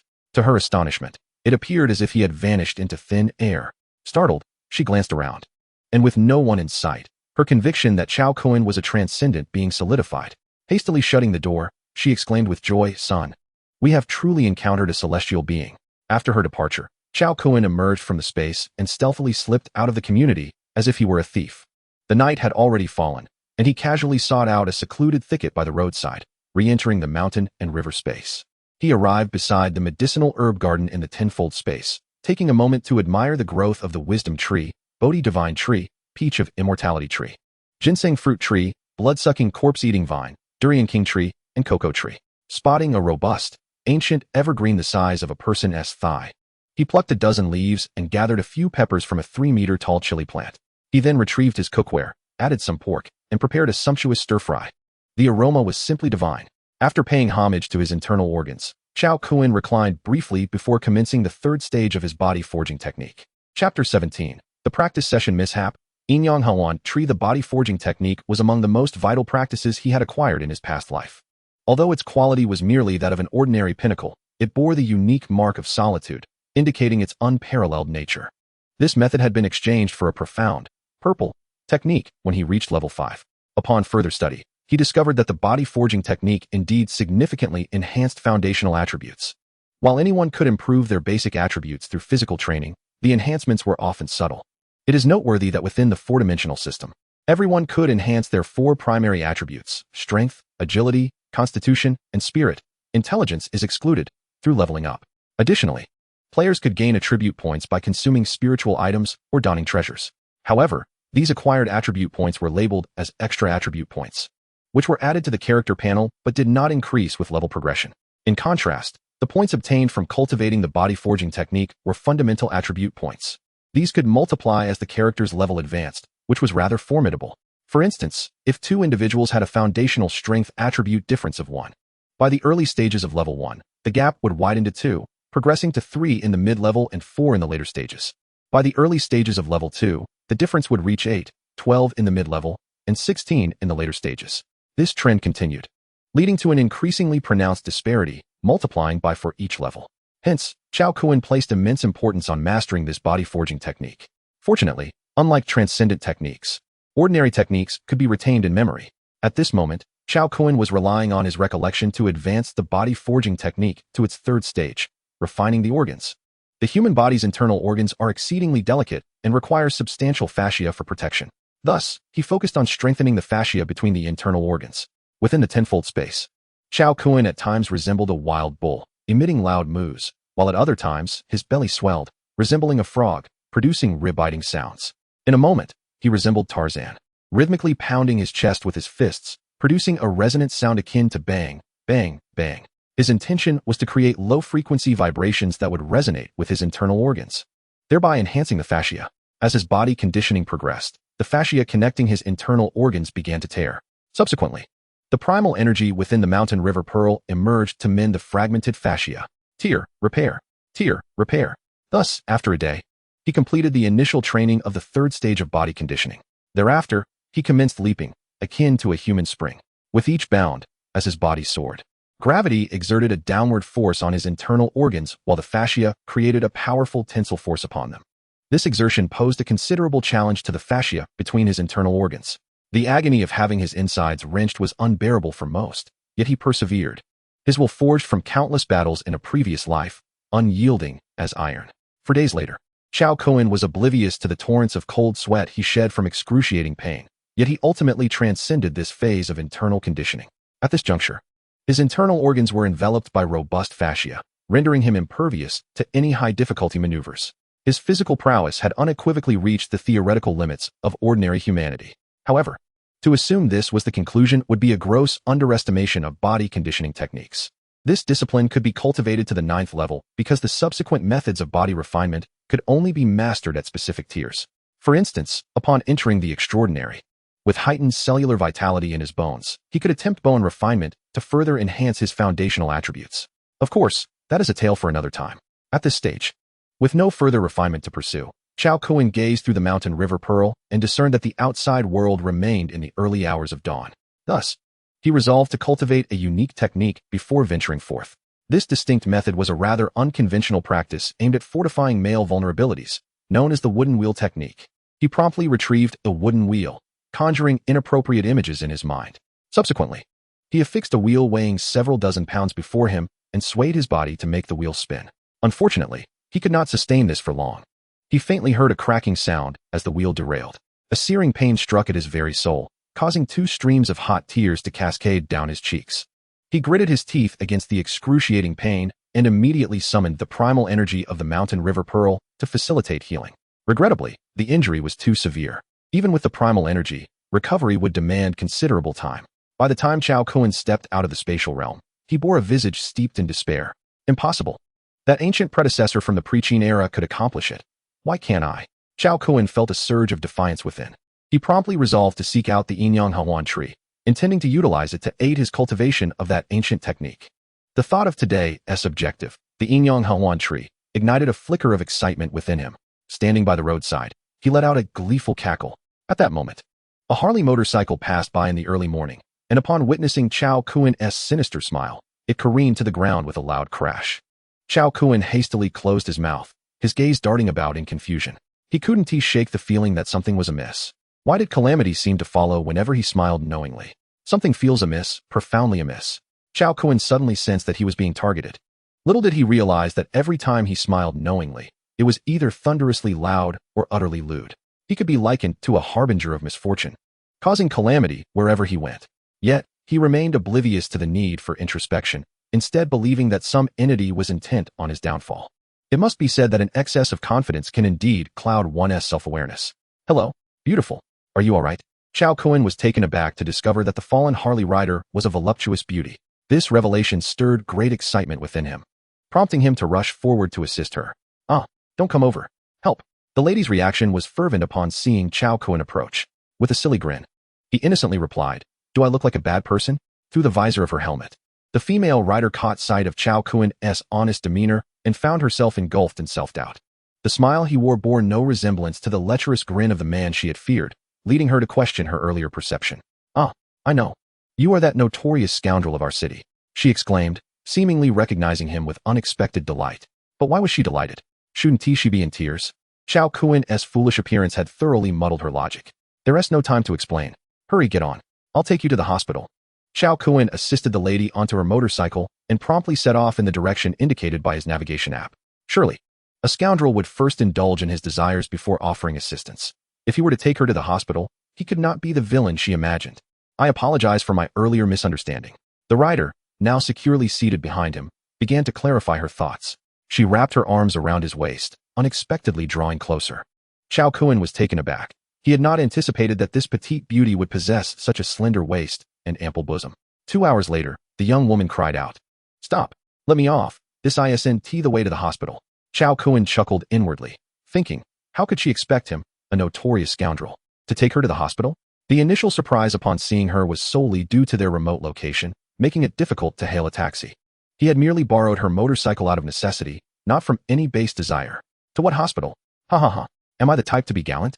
He feigned intimidation from the front. Wah wah wah. Scoundrel, please let me go. I'm only 18. I've never had a boyfriend. I've never held hands or shared a kiss. The young lady began to sob, overwhelmed by his earlier jest. Chao Kun found himself at a loss for words. Was this not the epitome of beauty without brains? To proclaim her innocence in front of a scoundrel, unaware that he favored her very type? All right. I was just teasing you. I will return your bike once we reach our destination. Do not blame me for frightening you. After all, you called me a scoundrel. Upon hearing this, the young lady ceased her tears. Realizing she had been deceived once more, the exquisite visage beneath her helmet bore a hint of annoyance, her mind racing to salvage her dignity. Chapter 18, The Dream Tree. Alas, overtake that vehicle. Huzzah, we are airborne. In his haste, Chao Kun pushed the motorcycle to its maximum velocity, enacting a thrilling display of speed on the road. Little sister, hold on tightly, but please refrain from fidgeting, as your antics make it quite challenging for me to concentrate on riding. Sensing his burgeoning confidence, Chao Kun began to tease the young beauty. "Humph, you are the one driving so fast, don't blame me," she retorted, her pride shining through. Little did she know, Chao Kun was reveling in his good fortune while pretending to be the victim. "Very well, embrace me as you see fit." Suddenly, a cacophony of sirens echoed from behind. Chao Kun turned to see the traffic authorities of the Dragon Kingdom in pursuit. His expression tightened as he swiftly removed the young lady's helmet and donned it himself. With a few accelerations, he distanced himself from the authorities. However, in a fleeting glance through the rearview mirror, he caught a glimpse of the young beauty's true visage. Her uniquely delicate features were adorned with sparkling eyes that danced between indignation and allure, her slightly pouting lips conveying a sense of unjust grievance. A beauty mark graced her high, fair nose, adding to her charm. "Please, do not be upset. I took your helmet not out of fear of an accident, but to conceal my identity from them." Chao Kun uncharacteristically explained his actions. "Humph, I see you're merely a thief at heart. If you weren't guilty, you wouldn't have fled faster than a supercar upon seeing the authorities," she retorted, her head nestled behind Chao Kun's back, a blush creeping across her cheeks. "Oh, but I am a flower thief. Who wouldn't feel a twinge of guilt upon encountering them? Hold on tight. Today, I shall take you to witness something truly delightful." "What delightful thing? You mustn't deceive me. Otherwise, you shall be labeled a great fraud." Her interest piqued, yet recalling Chao Kun's past mischief, she issued a feeble warning. With a mischievous grin, Chao Kun thought, "You're so naive. Who else would I deceive? Rest assured, I promise to be honest with you. Hold on tight. I'm about to accelerate." He then pushed the motorcycle to its utmost limits, steering towards Southview Province. An hour later, he astonishingly found himself on the expressway. "Chao Kun, you've gone too far. My beloved little motorcycle is being ruined." "Rain Xian, don't you wish to see the sea of flowers? The violet blooms, where trees stand like forests. But you can't treat my cherished little motorcycle as if it were an aircraft," Zhang Yusin protested, feeling a pang of distress as her beloved motorcycle seemed destined for ruin. "What little motorcycle? This is no less than an aircraft," Chao Kun teased her deliberately, relishing the sight of her indignant expression in the rearview mirror. On the expressway, true to his word, Chao Kuan activated the motorcycle flight mode, prompting Zhang Yusin to scream in fright. 3 hours later, they finally arrived at Dream Mountain in Southyu Province. Hold on, I need to refuel. Chao Kuan parked the motorcycle at a large gas station. Ah, you great fraud, you've driven me to madness. I demand food and a restroom. The young beauty, Zhang Yusin, erupted as soon as she dismounted. A restroom? Let us go together. Chao Kuan, feeling a rumble in his stomach, made his way towards the service area. Fill it up with 95. He called out to the attendant before departing. The attendant, upon seeing such a beautiful girl accompanying him, could not conceal his jealousy and discontent. Half an hour later, as they exited the service area, they discovered that the motorcycle had not been fueled at all. I said to fill it up with 95. Why didn't you refuel? Chao Kuan inquired. The attendant, engrossed in his phone, ignored him entirely.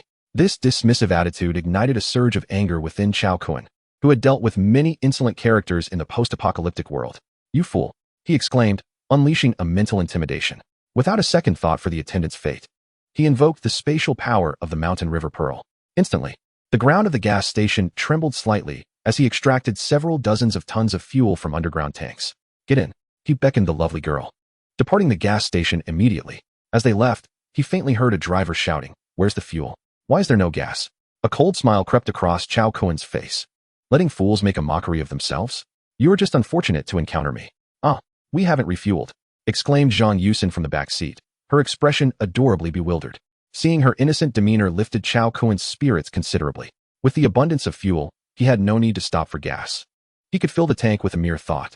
2 hours later, Chao Kuan finally arrived at the Wisteria Sea in Mengshan City, Hunan Province. How beautiful it is, he remarked, as if to affirm he had not misled her. Zhang Yusin's wide eyes sparkled with wonder as she gazed endlessly at the floral expanse.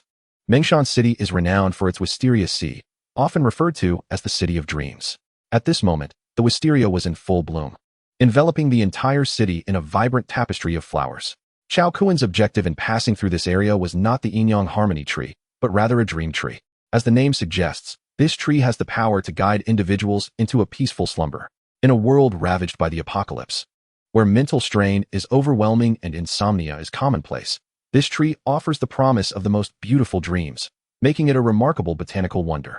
In a previous life, while traversing the void, Chao Kuan had witnessed an extraordinarily bizarre scene.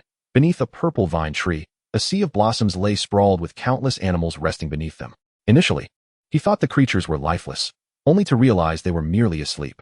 This pinnacle-level dream tree eventually became his possession. Within the second space of the mountain river pearl, the flowers perpetually flourished, creating a rare and stunning spectacle of nature.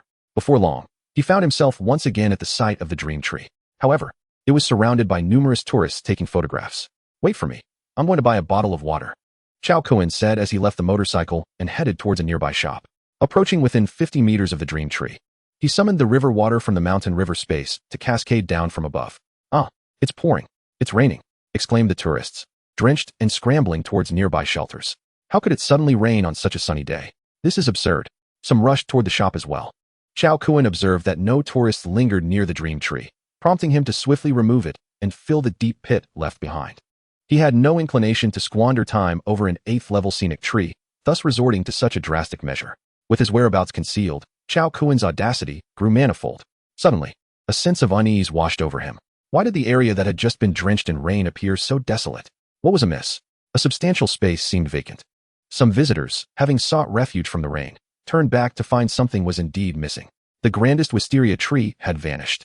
The truth dawned upon a few, and soon a wave of excitement surged through the crowd. Meanwhile, Chao Kuan had already retreated behind the throng, making his way towards the motorcycle he had arrived on. However, upon returning, he was taken aback to discover that the enchanting Zhang Yusin had quietly slipped away while he was preoccupied. Let her go, he thought. Life is but a fleeting encounter. Perhaps we were destined to cross paths without a deeper bond.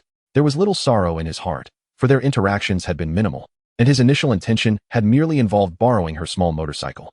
To him, Zhang Yusin had been more of a means to an end, providing joy along the way.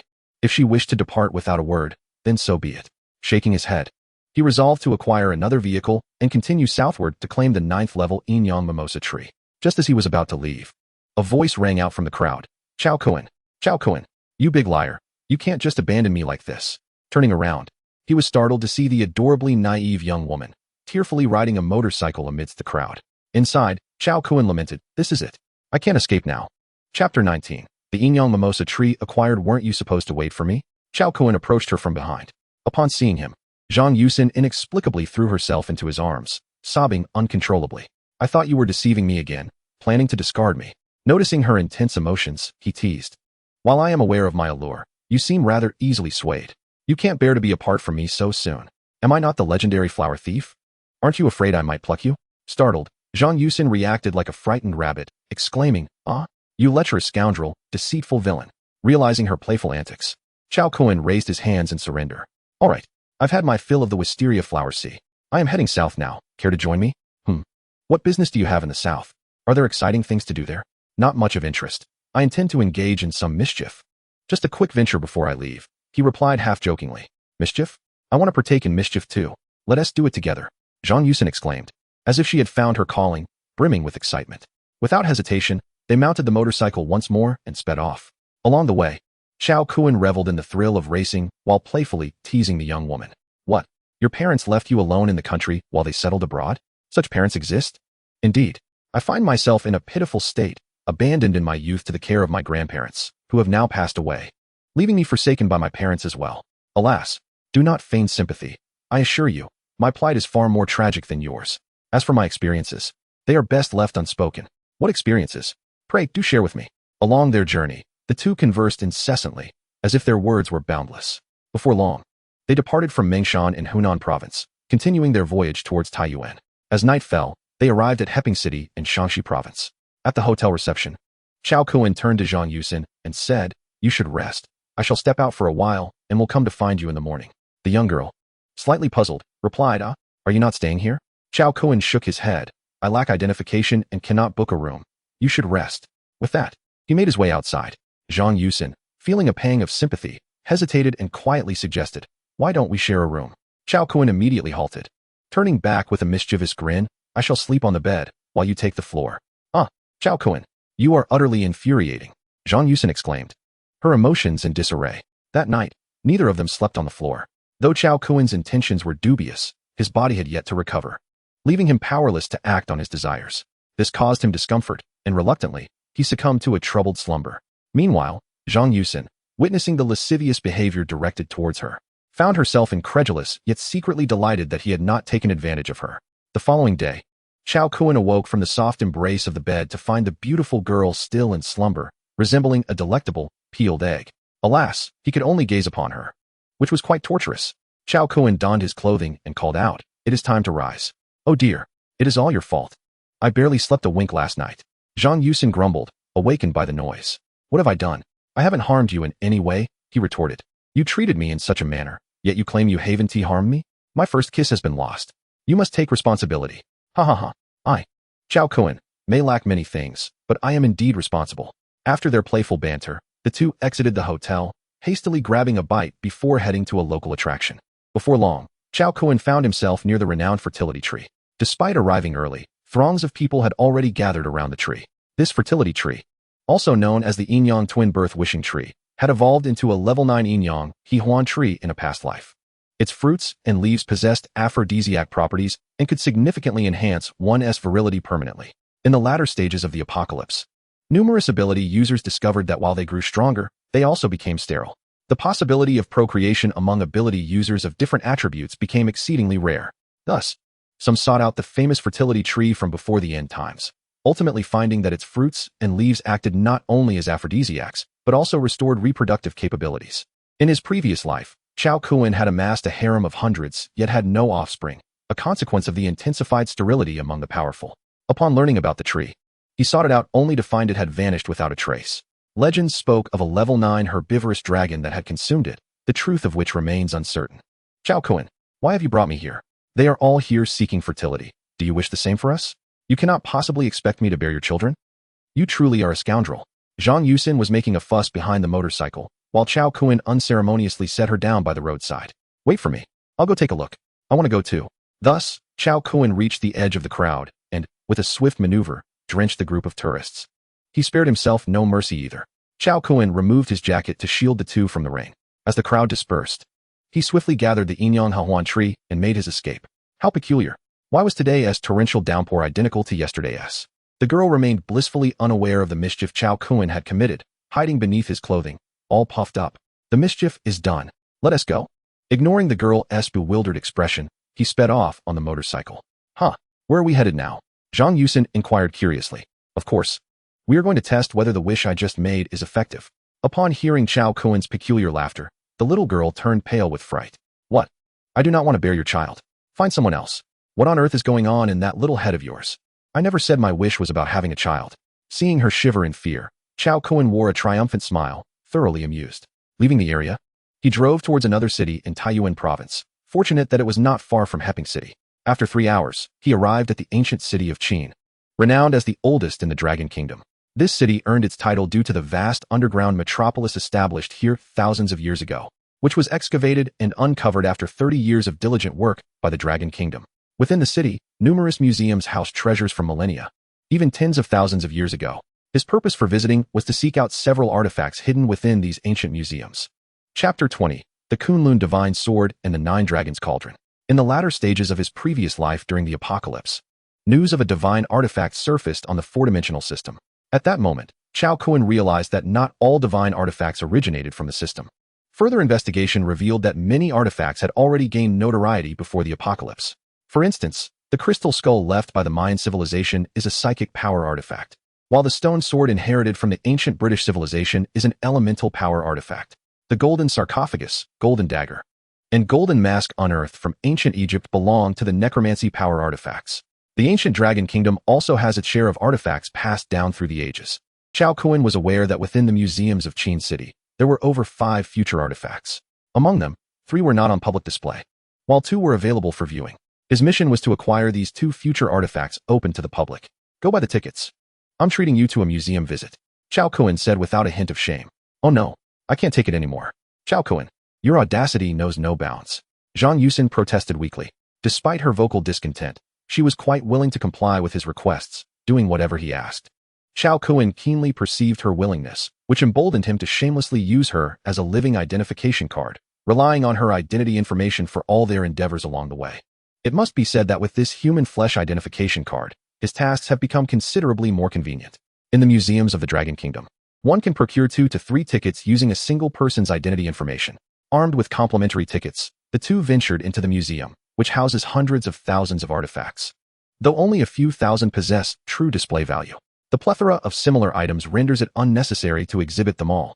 It is precisely for this reason that Chao Kuen effortlessly located the coveted treasure deep within, the Kunlun Divine Sword. This sword, forged from celestial iron that fell to Kunlun a millennium ago, was crafted by the Flame Emperor using heavenly fire. Its illustrious origin is recorded in the murals of the stone sarcophagus that encloses it, well known to the world. In a previous life, this sword had been acquired by a curator, who subsequently rose to prominence, nearly attaining the rank of a 9th-level ascendant, only to be ultimately slain. Before his demise, he divulged all information pertaining to the sword, prompting Chao Kuen's visit today. Upon sighting his target, Chao Kuen refrained from immediate action, instead sensing the surroundings as he casually made his way towards the exit. He eventually positioned himself a mere 100 meters from the sword, taking a couple of steps back before saying, "Yusin, there's nothing of interest here. Let us depart." The moment he uttered those last words and lifted his foot, the Kunlun Divine Sword, encased within 3 layers of tempered glass, vanished into thin air. He quickened his pace, hastily heading towards the exit. "Oh, that vase is exquisite. I must take a photo," the young lady exclaimed, oblivious to the unfolding events and reluctant to leave. Without hesitation, Chao Kuen took her by the arm and pulled her along. Suddenly, just 10 meters from the exit, a piercing alarm blared throughout the museum. Remaining unfazed, he deliberately slowed his pace, glancing back. Several security personnel rushed past him towards the interior. Observing the chaos, he continued at a leisurely pace until he reached the ticket checkpoint at the exit. Not 10 seconds after he stepped outside, security personnel inside shouted, "Seal the exit. No one is permitted to leave." However, it was too late. As the instigator, Chao Kuen had already slipped away. Once outside the museum, he was overwhelmed with excitement. He wanted to burst into laughter, but noticing the crowd around him, he stifled his mirth. He had never anticipated that the artifact he had only acquired late in his previous life would be in his possession right at the outset of this one. Moreover, it was one of the finest artifacts imaginable. With this divine weapon, he could amplify his inherent attributes, strength and mental power, by 5 to 6 times. Considering his physical prowess had already reached the theoretical limits of humanity, his strength and mental power were approximately 3 to 5 times that of an ordinary person. The multiplication of these attributes would enable him to eliminate foes across 2 major tiers right from the onset of the apocalypse. This was simply unimaginable. Hey, Chao Kun, why are you acting so mysteriously? Have you been up to no good again? The young lady in front of the motorcycle seemed to sense his suppressed laughter, her eyes darting about in curiosity. Kik. Oh, don't laugh like that. It frightens me. Please, tell me what you're thinking. Zhang Yusen, despite her claims of fear, could not conceal the eagerness for gossip that sparkled in her eyes. Truly, she was both naive and playful. In half a month, you shall know. I shall be invincible. He cackled gleefully. Once again, you deceive me, Chao Kun. Are you the king of boastfulness? The two conversed incessantly as they hurried towards their next destination, the museum. After 2 hours, Chao Kun finally discovered the second artifact, the 9-dragon cauldron. This cauldron stands at 1.5 meters tall, with a diameter of 1 meter, featuring 3 legs and 2 ears, adorned with intertwining dragons. It is the most significant sacrificial cauldron of the Dragon Kingdom. Legend has it that the ancient Emperor Shinnong sought the finest spiritual gold and gathered the greatest artisans to forge this cauldron for alchemical purposes. It later became a vessel for grand sacrificial ceremonies during the Preqin period. In a previous life, this cauldron had been refreshed by a system, subsequently unveiled from a golden treasure chest. The individual who obtained it soared to great heights, achieving the 9th level of alchemy. He became a sought-after alchemist within the 4-dimensional trading system. The vast array of spiritual herbs he possessed was acquired through this person's potions. Thus, he was well acquainted with the cauldron's significance. After his rebirth, he merely conducted a cursory search and unearthed its origins.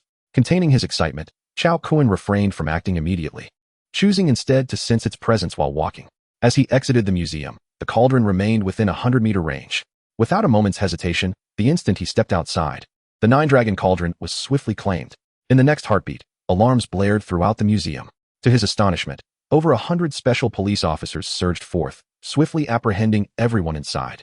Noticing this, Zhang Yusen attempted to speak, but he swiftly covered her mouth and mounted his motorcycle, speeding away. Once they had distanced themselves from the crowd, he released her. Observing her expression of bewilderment, Chao Kun anticipated her questions. Go ahead, what do you wish to inquire? He stated calmly. I don't know. Shall we engage in other pursuits? Please, let us refrain from mischief.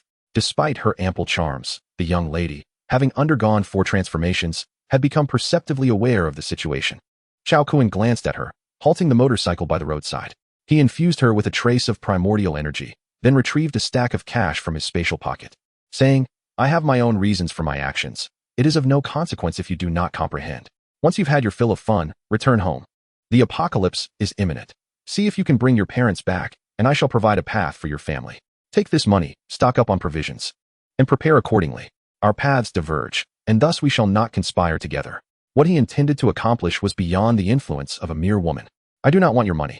Although I am unaware of your motives, I sense danger. I possess ample pocket money, 1 million. I would give it all to you. So please do not take risks. Tears glimmered in the girl's eyes. Though they had only known each other for 2 days, she had already regarded Chao Kun as her best friend, unwilling to see him captured. Chao Kun shook his head. Return home. All gatherings eventually disperse. I shall seek you out again in half a month. Remember, if you wish to avoid becoming an orphan, find a way to bring your parents back. Ultimately, he saw the young lady onto the train back to Zishan City, while he mounted her beloved motorcycle and embarked on his forthcoming plundering endeavors. His next objective is a black goat that walks upright.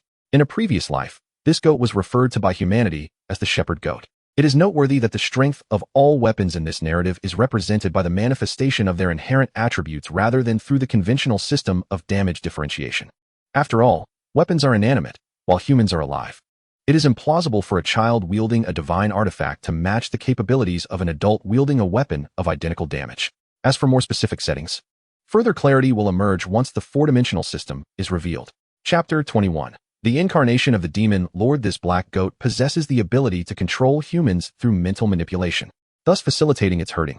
It resembles the incarnations of demons found in Western mythologies: wicked, terrifying, cruel, insidious, and cunning. The most fearsome descriptors in existence serve only to extol its virtues. It has devoured countless lives, particularly relishing the taste of infants, becoming humanity's most dreadful nightmare in the past life. Yet, this malevolent entity remained undetected until it reached the 9th level. In the latter stages of the apocalypse, Chao Kun once organized a group of 9th-level warriors to hunt this demon. However, his motives for the hunt were not entirely altruistic. After all, the allure of a 9th-level crystal core was difficult to resist. Regrettably, in his previous life, he attempted to encircle this demon thrice. only for it to elude capture each time. After repeated failures, he diligently researched to combat this creature, only to be astonished by the revelation that the black wings evolved behind this demon goat bore an uncanny resemblance to those of the demon lord in Western mythology. Ultimately, he concluded that this demon was indeed an incarnation of a Western evil spirit. According to the four-dimensional systems assessment, slaying mythical creatures, irrespective of their level, guarantees the drop of a mythical treasure chest. Therefore, this time, he would not allow it to escape. After bidding farewell to Zhang Yusen, Chao Kun mounted his motorcycle and traveled eastward, departing from Shaanxi province and heading toward Taiping province. That evening, after 8 hours of riding, he reached his destination. Lacking a human identification card, he could only seek refuge in the spatial realm. Entering the tenfold space, he retrieved the Kunlun Divine sword acquired that day. After scrutinizing it closely, he commenced his practice. Having exhausted the limits of his body tempering technique and still recovering from injuries sustained while practicing flawed methods, he was left with only the option of swordplay practice.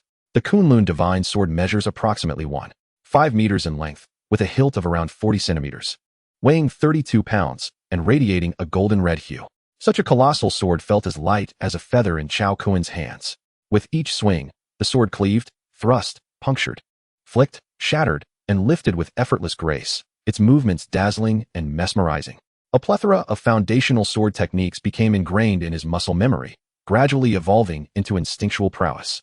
Thus, within a mere 4 days, his swordsmanship progressed from modest achievement to seamless integration, ultimately reaching the pinnacle of mastery, culminating in a decade's worth of training typically reserved for ordinary swordsmen.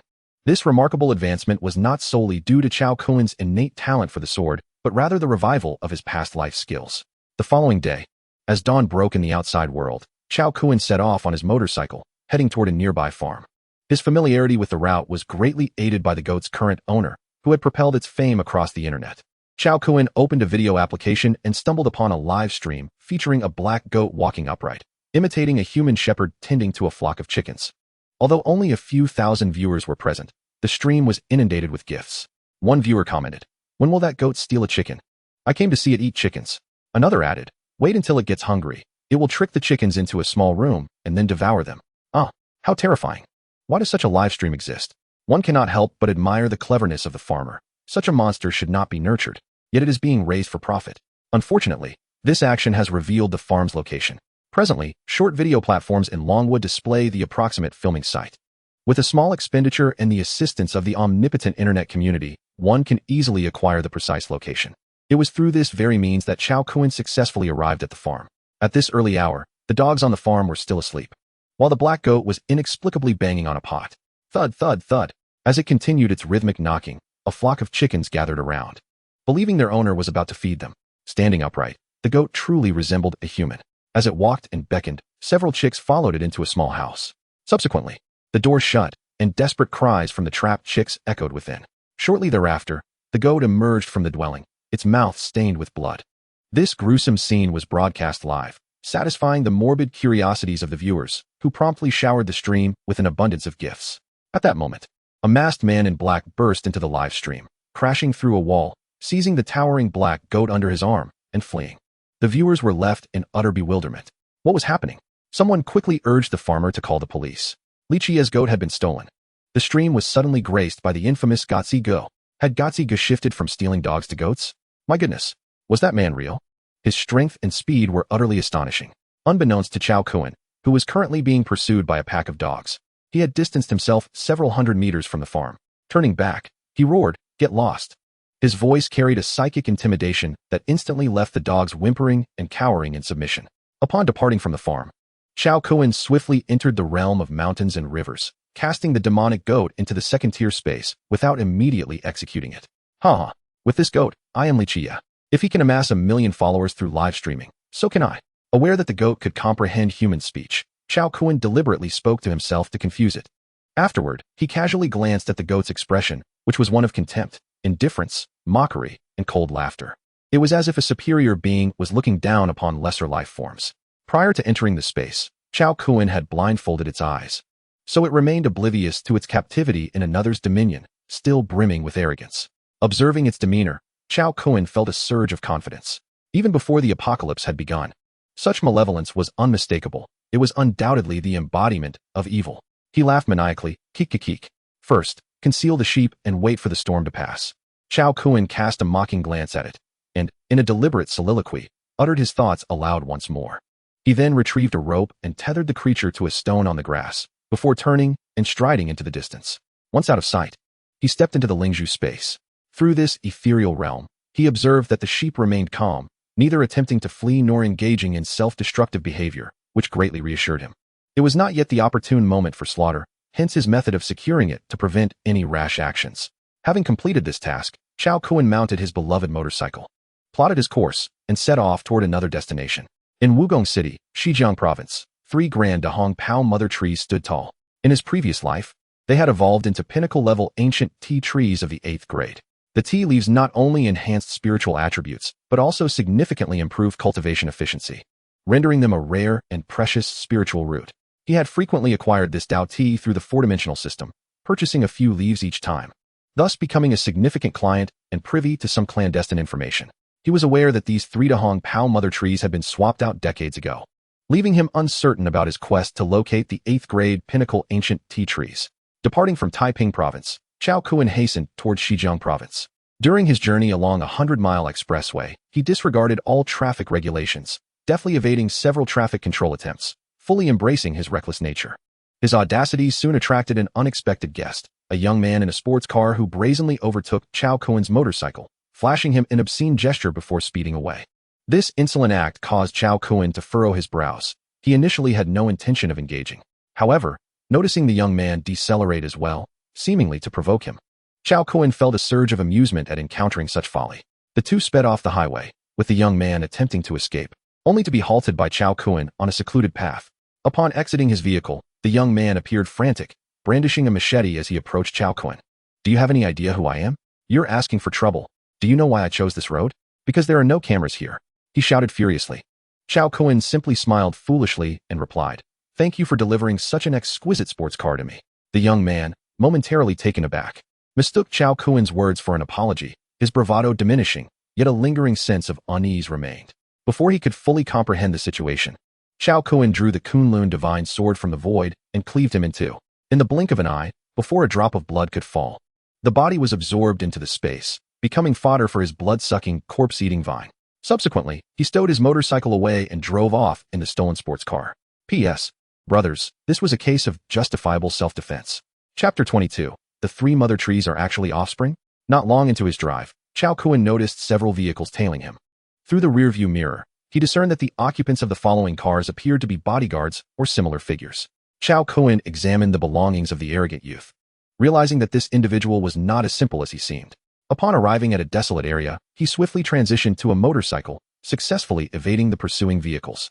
Utilizing the spatial power of the mountain and river pearl, he meticulously scanned the sports car, removing 5 trackers and 3 signal receivers. After discarding the license plate, he was able to continue using the vehicle. With 2 modes of transportation at his disposal, his efficiency significantly increased. Finally, on the afternoon of May 3rd, he arrived at a tourist attraction in Wugong City. Without pausing for rest, he first ventured to the reputed location of the mother tree, only to confirm that the 3 trees were imposters. To avoid alarming any potential threats, Chao Kun decided to forego these 3 future 6th grade spiritual roots and began searching for the oldest batch of tea masters in Tea Town. There were certain matters he was unaware of, yet that did not imply that others shared his ignorance. The elderly tea masters, having lived here since childhood, were bound to possess some knowledge. Life in Tea Town was remarkably relaxed. Aside from the daily influx of tourists, the residents embraced a slow-paced existence. Chao Kun feigned the role of a tourist, engaging in camaraderie with the locals. Under the influence of his mental suggestion, no one could deceive him. Thus, within a mere hour, through information tracking and the guidance of a helpful resident, he located the most esteemed tea master, Yan Lianggong. This elder, having retired, spent his days brewing tea on his doorstep, playing chess and chatting with neighboring old men, and observing the comings and goings of people from distant lands for amusement. Today, as on any other day, he sat at a stone chess table, reclining in his chair, sipping tea while awaiting the arrival of companions. Without hesitation, Chao Kun seated himself directly opposite the old man, calling out, "Grandpa Yan, Grandpa Yan, do you recognize me?" Startled, the old man initially assumed it was a descendant come to visit, and he quickly looked up. Upon seeing a guileless smile, he felt a warm welcome, yet could not place the face. "Young man, who are you? Are you the chubby one from the Oldley family?" Chubby. He merely had robust arms and a strong physique. Where was the fat? Though Chao Kun internally scoffed, he seized the opportunity to engage in conversation, employing his mental suggestion.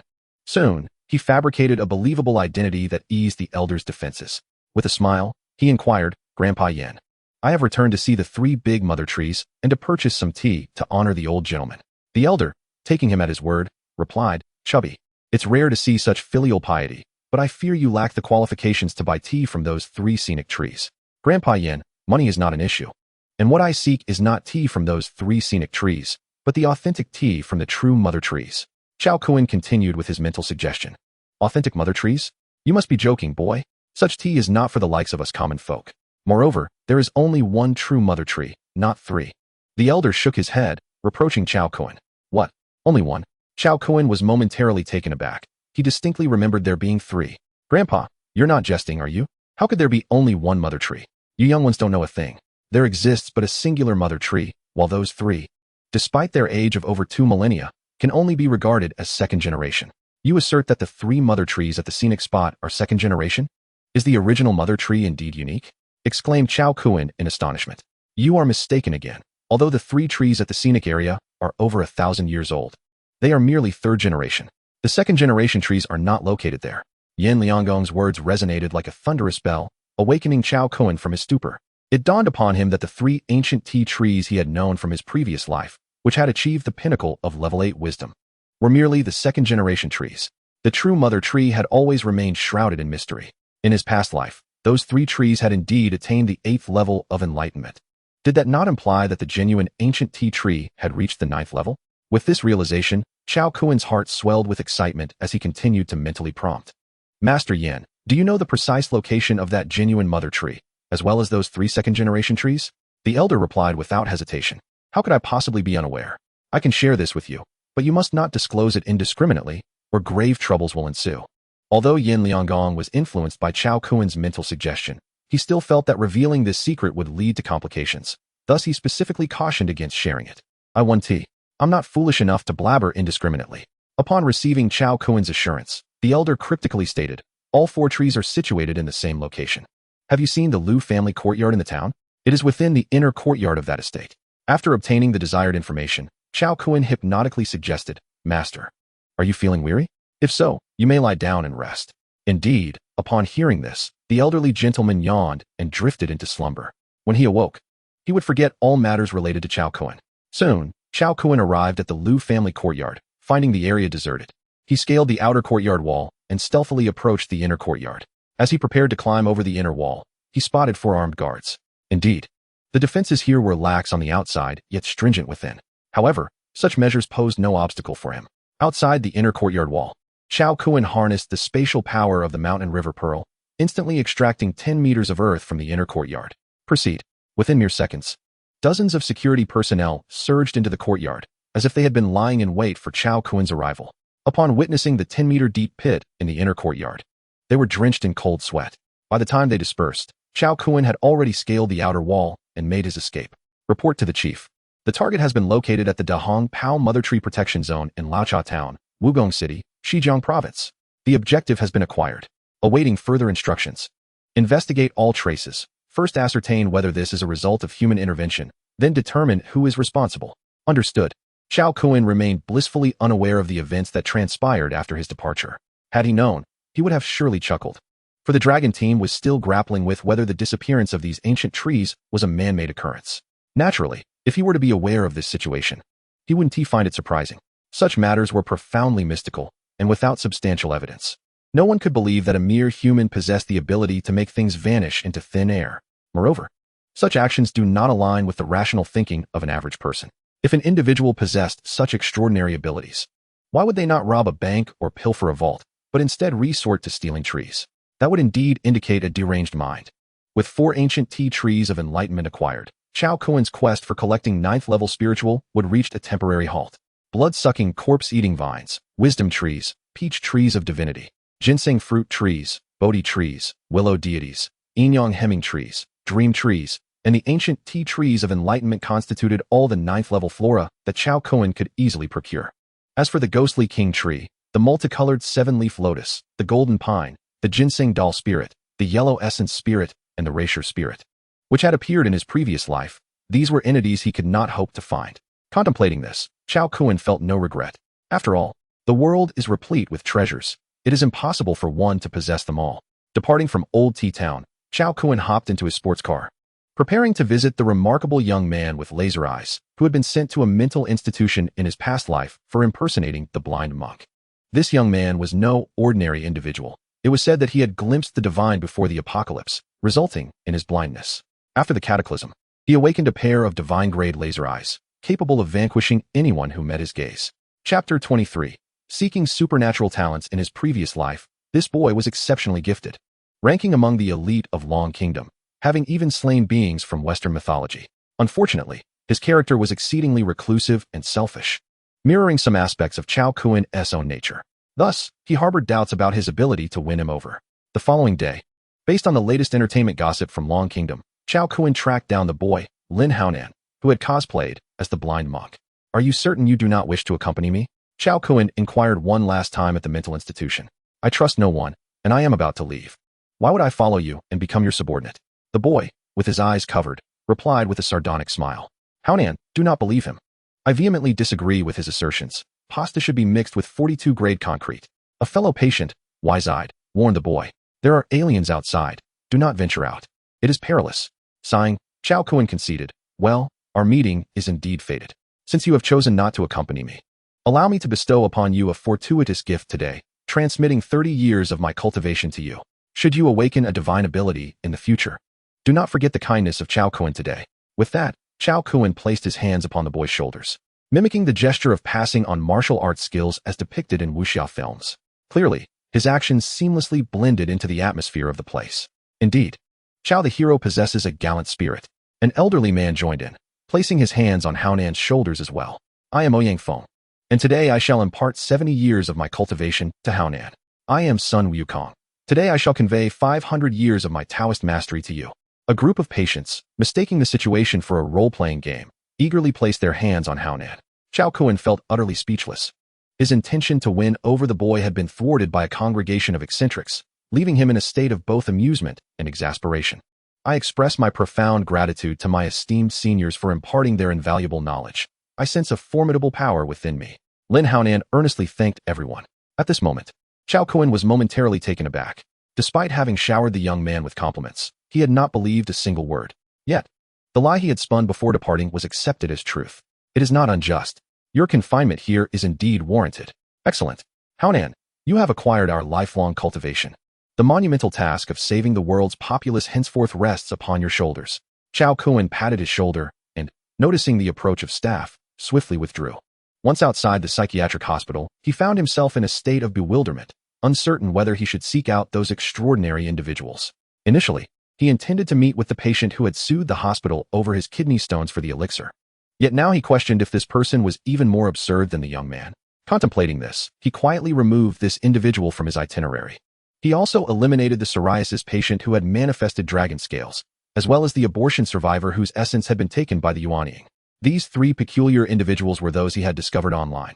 Although they were not known in the future, he presumed that such exceptional talents must indeed be remarkable. However, upon exiting the psychiatric institution, he realized he had overestimated his prospects. Previously harboring a sliver of hope, he now deemed them all to be mentally unstable. After meticulously filtering out the visibly deranged candidates, Chao Kun finally identified a genuine prodigy. This individual was a fasting master, capable of subsisting solely on water for an entire month while remaining vigorous and lively. Although renowned as a master of abstinence, he had not amassed much wealth, and his social standing remained ordinary. In his past life, Chao Kun recalled a person who had survived underground for 3 years without sustenance, emerging alive solely because he had awakened a divine talent that allowed him to convert water into energy. The precise mechanism behind this was unclear to him. However, due to a missed opportunity, this individual did not rise to prominence during the latter stages of the apocalypse. Chao Kun contemplated deeply, concluding that this person's divine talent must be of an exceptionally high caliber. If unimpeded, he could potentially reach level 9. Logically, a person with such extraordinary abilities would be someone he would never overlook. Yet, the dilemma lay in his uncertainty regarding whether this fasting master and the extraordinary individual were indeed the same person. One thrived on water alone, while the other had awakened the ability to transform water into energy. Although there appeared to be a significant correlation, the actual relationship was tenuous. While an individual's physical constitution may influence the awakening of abilities, the type of power awakened is largely random. With a gamble in mind, a day later, Chao Kun encountered the legendary fasting master. This gaunt middle-aged master remained solitary, without family or children. How have you considered it, Master Ma? Join my Heavenly Master sect, where you can earn a monthly income of 20,000, and our sect imposes no restrictions on romantic pursuits. You will enjoy complete freedom. Chao Kun proposed various enticing and reasonable conditions. Chao Tian, sure, I am willing to join your Heavenly Master sect at Longhu Mountain, but I need some time to arrange matters for my parents, Ma Chongqing declared, having been convinced by Chao Kun's remarkable capabilities. His inclusion came as little surprise to Chao Kun. Bring your parents along. Here are 20,000 yuan, a prepayment of your salary. Observing the filial piety exhibited by the man, Chao Kun decided to grant him and his parents a chance at survival. He was thoroughly pleased with Ma Chongqing, having discerned through brief interactions that this individual embodied both loyalty and filial devotion. It was for this reason that Chao Kun displayed such generosity and invested in him. Once all matters were settled, Chao Kun departed on his motorcycle. As for the supercar, it had been abandoned a day prior, left behind in his spatial realm.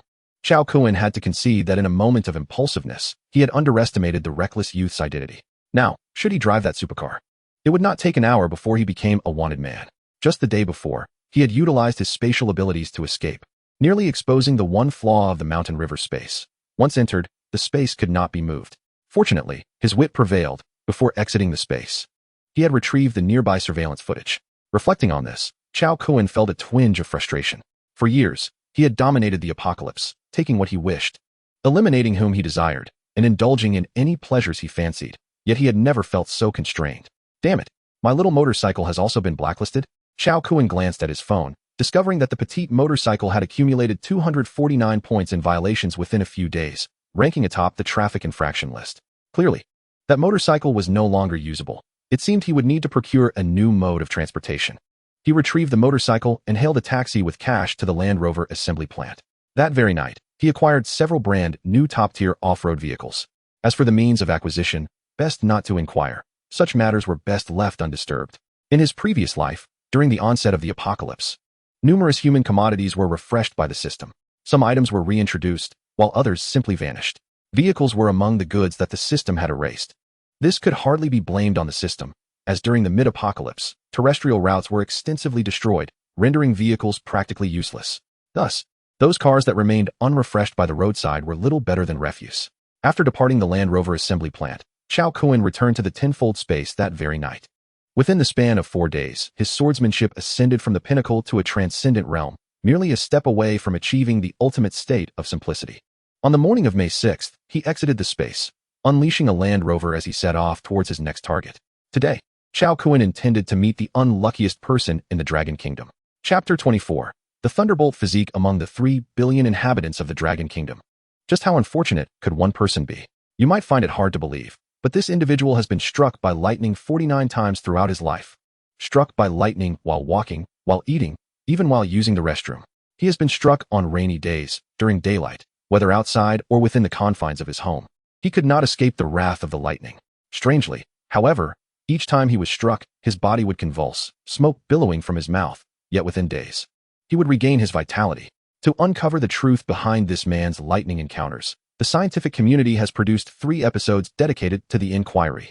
People have unearthed the deeds of his ancestors through countless generations, yet they have failed to substantiate any claims of moral failings on their part. Ultimately, they arrived at the rather ludicrous conclusion that this individual was simply extraordinarily unfortunate. As for the protagonist, Zheng Weining, humorously dubbed a master in the tribulation phase. He lived each day in a state of trepidation. It was only in recent years that he managed to conceal himself within a basement, thereby evading the tempestuous trials that had beset him.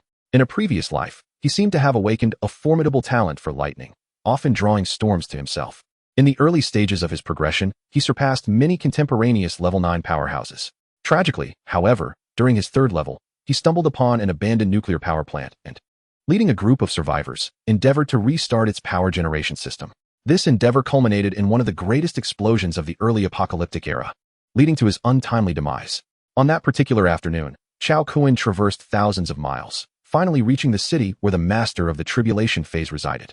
After much inquiry, he located the individual as dusk fell. Upon their meeting, Chao Kun revealed his identity, demonstrated his capabilities, and articulated his purpose with an effortless grace that was nothing short of impressive. What do you say, Zheng Weiniang? Is there any falsehood in my celestial arts? To the eyes of mere mortals, Chao Kuan's abilities seemed akin to divine magic. As long as one possessed normal faculties, they would be persuaded by his words. Master Chao, I have awaited your arrival with great anticipation. You cannot fathom the trials I have endured these past years. Why have you only now come to seek me? The young man in his 20s appeared to have encountered a kindred spirit, igniting a glimmer of hope that he might no longer fear the wrath of lightning. Very well, Chao Kuan declared. In the lineage of my heavenly master Dao at Longhu Mountain, we transcend the mundane. Only those of great fortune may enter our fold. Today, I shall take you as my disciple, making you my third apprentice. Do you accept? Observing the young man's understanding of the moment, Chao Kuan immediately resolved to take him under his wing. As soon as the words left his lips, the pale-faced youth fell to his knees, overwhelmed with emotion, and exclaimed, Master, I humbly beseech you to accept my prostration. Ha! Excellent, excellent. Zheng Weiniang, from this day forth, you shall be my third disciple. Chao Kuan boomed with hearty laughter. Zheng Weiniang, startled by the thunderous mirth, covered his ears in shock and sank to the ground. Yet upon hearing himself referred to as the third disciple, he sprang to his feet, somewhat defiantly asserting, Master, if I may speak candidly, with my unparalleled talent, I should surely be the eldest disciple. Chao Kuan, amused by his hubris, found joy in the youth's audacity. In his previous life, this individual had been remarkably bold, orchestrating significant events even at level 3. Such a disciple, lacking a sense of reverence, could eventually lead to trouble, prompting Chao Kuan to consider tempering his pride in the future. Nevertheless, the desire to be the eldest disciple was not beyond reach, provided he proved his worth. Indeed, my disciple should possess such confidence. You are commendable.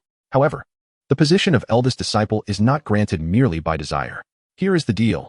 I will offer you an opportunity to challenge for the title of eldest disciple. Should you prevail, I shall bestow the title upon you.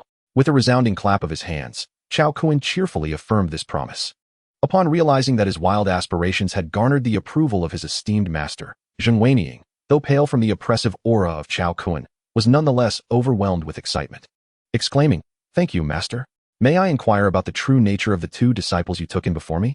At the mere mention of his 2 colossal disciples, a spontaneous grin spread across Chao Kuan's face, his eyes sparkling with an indescribable joy. Your 2 senior brothers possess unparalleled talent. They are the tallest individuals in the world today. I hope you will have the courage to challenge them in the future.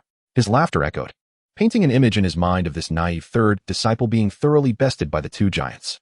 Yet, observing his master's demeanor, Zheng Weiniang felt an inexplicable unease. Could there truly exist individuals with greater talent than his own? A flicker of doubt crept into his conviction. Yet, he quickly reassured himself. My talent is so profound that even the heavens have sent down tribulations to eradicate me. In this realm, who can rival my uniqueness? Under such self-affirmation, he managed to display an enigmatic smile of confident arrogance. Chao Kuan, keenly observing his expression and analyzing his previous life's character, could easily surmise his thoughts. Very well. My disciple, prepare yourself over the next few days. Sell this dilapidated house and relocate to the city where I reside. Master, but I know nothing. What shall I do? Know nothing? Chao Kuan was momentarily taken aback. Upon inquiry, he learned of the unfortunate circumstances surrounding his third disciple. Struck by lightning, he had lost his entire family, leaving him utterly alone. Without the apocalypse, he might have perished in that basement. Having received little education, having dropped out in middle school, his understanding of the world stemmed solely from his smartphone and the realm of web novels. Thus, despite his desire to impose discipline, Chao Kuan still meticulously arranged every detail for him. By the following day, he managed to sell the house at a discount to an agency and secured a rental in close proximity to Zishur City's Tianshi Park before sending him off on a high-speed train. That morning, Chao Kuan made a phone call to Zhang Qingsong, speaking warmly. Hello, senior brother, how is the preparation for the Tianshi Dao gathering coming along? Oh, the other 6 sects have been notified? Excellent. By the way, my third disciple will arrive in Zishur City this afternoon. Please send someone to meet him. All right, I'll hang up now. With all arrangements in place, he let out a long sigh of relief. After spending a day together, he realized that his third disciple was not audacious, but rather shockingly ignorant and juvenile. The thought of this caused Chao Kuan a slight headache. Having never taken in disciples or raised children in his previous life, he was at a loss on how to educate this young man. Never mind, he concluded. I shall let his 2 senior brothers handle the lessons with their fists. After tidying up the affairs of his third disciple, Chao Kuan calculated that there was still a week until mid-May. If all went swiftly and according to optimal plans, he might still meet 6 more individuals. However, He held no expectations for the upcoming encounters. Unlike the pursuit of the 9th-level spiritual roots, finding people posed a far greater challenge, laden with uncertainties and imprecision. Thus, Chao Kuan resolved to meet all 6 individuals in one go, while simultaneously attending to other matters along the way. With that, he embarked on his final frenzy. Chapter 25, Masterless Objects. The supernatural girl. On the morning of May 7th, Chao Kuan departed from the high-speed railway station, making his way toward a city in the southern region of Longhua. Along the journey, he encountered several vehicle inspections, adopting the guise of a wild Che Guevara, and switched between various modes of transportation. By midday, he passed by a Nongfu spring factory, acquiring a substantial stockpile of pure water amounting to hundreds of thousands of tons. Subsequently, he visited numerous gas stations, intermittently collecting over 1,000 tons of gasoline. Finally, by evening, he encountered the magnetic youth he sought. In his past life, there existed a formidable 9th-level warrior who awakened a divine talent, enabling him to manipulate all metals in existence, earning the moniker of Magneto. Through media searches, Chao Kuan identified the most likely candidate, the young man before him, Jiang Shusen. This individual was renowned for his ability to attract small metallic objects such as iron spoons, keys, and bracelets. Chao Kuan employed his familiar tactics, introducing himself, performing spells, and clarifying his intentions, which thoroughly captivated the young man. Look around. As you can see, apocalyptic phenomena abound. The end of days is imminent. Join me at the Heavenly Master's Dao, Longhu Mountain, and I shall ensure the safety of your entire family. The former Magneto was exceedingly cautious in nature, firmly believing in the impending apocalypse and making extensive preparations for it. Thus, Chao Kuan presented him with an irresistible proposition. Really? That's wonderful. But what additional benefits do I gain by joining your Heavenly Master's Dao? The young man responded with evident excitement. However, observing his demeanor, Chao Kuan sensed a hint of feigned enthusiasm, which piqued his curiosity. Yet, Chao Kuan maintained his response. In the face of the coming apocalypse, what becomes the rarest commodity? Food and safety. I can provide both. Upon hearing Chao Kuan's terms, the young man regretfully shook his head, seemingly preoccupied with his phone, unsure of what he was doing. What is the matter? Do you doubt my identity or find these terms unsatisfactory? The young man continued to tap away on his phone. At that moment, a passerby approached the young man's residence, and he appeared eager to call out to someone. Witnessing this, Chao Kuan's expression darkened instantaneously, an invisible pressure emanating from him, causing the air temperature nearby to drop. What do you intend to do? The young man gasped in surprise. Do not touch that phone again. I shall grant you 10 seconds to prove that you have not called the authorities. 10, 9, 8, 7, 6. Why would I call the police? I'm not insane. 5, 4, 3. Let me see your phone. Chao Kuan seized the device, discovering it had been set to the emergency call screen. Surely, you wouldn't call for help without cause? The young man insisted, attempting to explain. Oh, then enlighten me as to why your phone is on this screen. Are you seeking $1 million bounty? Before the young man could utter another word, Chao Kuan swiftly snapped his neck, disposing of the body without a second thought. To dare to play tricks before a being possessing celestial powers was a grave miscalculation. The young man, emboldened by the thought of contacting the authorities in the presence of such a formidable entity, had sealed his own fate. In a previous life, if the character known as Magneto possessed such a sense of crisis and intellect, he would have perished countless times. Thus, he concluded that this individual could not possibly be the Magneto of his past existence. Upon departing from the community, Chao Kuan activated his mobile device, only to discover that the bounty placed upon him by the Dragon Group had doubled. Regrettably, their sole clue was the footprints found near the wall of the Liu family courtyard. The details of the wanted notice were exceedingly vague, merely stating, a male adult, approximately 6 feet tall and weighing around 200 pounds, endowed with the peculiar ability to make objects vanish into thin air, devoid of any descriptive features. It was accompanied by 4 blood-red characters, extremely dangerous. Upon seeing this wanted notice, Chao Kuan was greatly displeased, cursing as he set off towards his next destination. On May 8th, he traversed over 1,000 miles, collecting more than 1,000 tons of gasoline along the way. He raided a large grain and oil factory, procuring several hundred tons of cooking oil. During this journey, he passed by a substantial livestock farm. After a moment of hesitation, he decided against raiding it. Although raising livestock in the realm of the mountains and rivers was feasible, the genetic quality of these animals was subpar, and their mortality rate would be exceedingly high in the face of an impending apocalypse, making evolution improbable. Furthermore, he lacked the energy to manage such an endeavor at that moment, thus abandoning the thought. By 5 o'clock that afternoon, after navigating various locales, he finally knocked on the door of a prodigious talent. However, he was informed that he had the wrong address. After some inquiry, he learned that this individual had moved 2 years prior. The address obtained for 10,000 yuan turned out to be a fabrication. leaving him with no recourse but to endure his frustration. On May 9th, Chao Kun journeyed several hundred miles and raided a small grain station, acquiring over 20,000 tons of rice. Later, he passed by a winery. A thought crossed his mind, and he stealthily infiltrated the establishment. He emptied the winery of over 1 million bottles of red wine and more than 10,000 oak barrels. Subsequently, he harvested over 100 acres of Cabernet Sauvignon until he drew the attention of onlookers, prompting him to retreat. Despite Chao Kun's seemingly reckless actions, he adhered to his own principles regarding the items he collected. All of these possessions belonged to companies or collectives deemed by the system as unclaimed property. Such unclaimed items would be rapidly refreshed by the system when the apocalypse arrived, which is why he felt justified in his acquisitions. After departing from the winery, he evaded the pursuing members of the Dragon Group. He concealed himself within his spatial realm for an entire night before resuming his journey towards the southeastern cities of the Dragon Kingdom. Previously, members of the Dragon Group had anticipated his route based on the locations of the gas stations he had raided, attempting to intercept him. Consequently, he refrained from gathering any more fuel tanks and focused solely on his journey. On the morning of May 10th, Chao Kun located a blind girl capable of sonar-based positioning.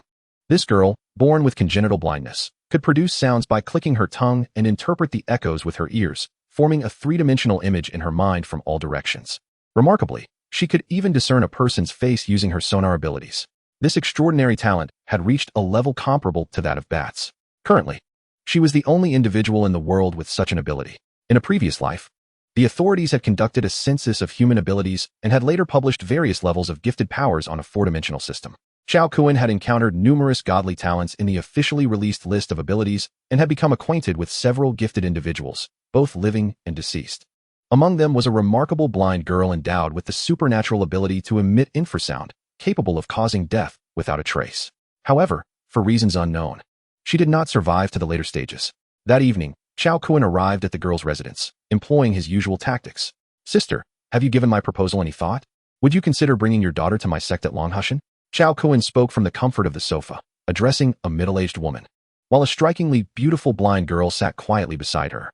"Master Chao, while your conditions are indeed enticing, I am but a mere housewife, somewhat indecisive. I must also consider my daughter's opinion, so might I provide you with an answer after some time?" The mother hesitated, unable to reach a conclusion.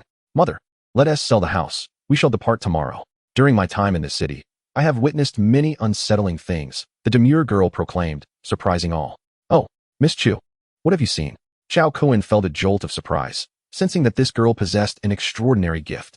"I have glimpsed a peculiar realm filled with numerous sinister entities, which I cannot disclose, lest they come after me."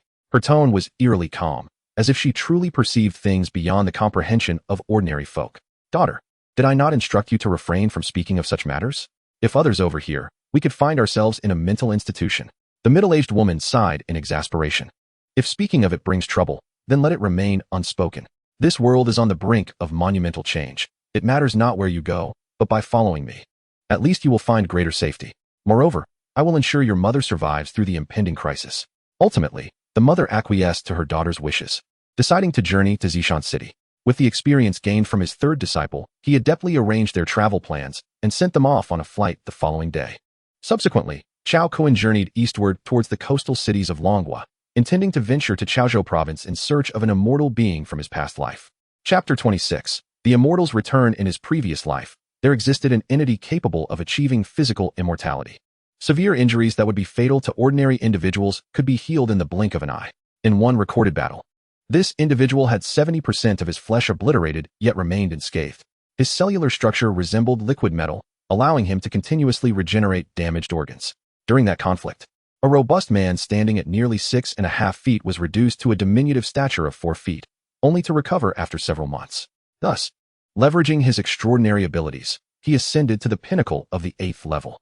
However, remarkably, this formidable being was, prior to the apocalypse, a terminal cancer patient. Utilizing this information, Chao Kun searched for the terms terminal cancer and immortal, and to his astonishment, he discovered a news article. Terminal cancer patient. Cancer cells have spread throughout the body for 3 years without dying. The gender and age of this individual perfectly matched that of the immortal from his past life. Thus, he concluded that this young man battling cancer was very likely the reincarnation of the immortal being. On the afternoon of May 11th, Chao Kun successfully located a private hospital in Chaozhou City and met the young man. Utilizing his familiar tactics, he adeptly convinced the individual of his claims. "Chao Zhangjiao, While I have faith in your abilities, you assert that once all the cells in my body are replaced by cancerous cells, I shall attain immortality. Surely, that cannot be a jest? Beneath a grand tree in the convalescent home, a frail, bald young man expressed his disbelief. Chao Kun responded with a mysterious smile, stating, I do not jest. Your innate talent holds great potential for the future, which is precisely why I sought you out. However, your family may be in peril without my assistance. The increasingly frequent celestial phenomena indicate that significant events will soon transpire in this realm. Whether you dismiss apocalyptic claims is of no consequence. Fortune may arise from misfortune. In a few days, you shall be grateful for your affiliation with my lineage at Longhu Mountain. Go, take your parents and siblings. I shall ensure your family's safety when the time comes. Ultimately, the bald youth, Shi Ziwan, completed his discharge procedures that very day, disregarding his family's objections, and under the pretense of seeking a miraculous healer, secured tickets for his family to depart for Zishur City the following day. On May 12th, Chao Kun journeyed north along the coastal cities to his destination. Yet he failed to locate the girl with the suspected divine psychic talent. Enraged by his encounter at the Worma Large Storage Center, he confiscated billions worth of resources from the colossal supermarket. This act incited the wrath of capital, and under its influence, a bounty exceeding 100 million was placed on his head.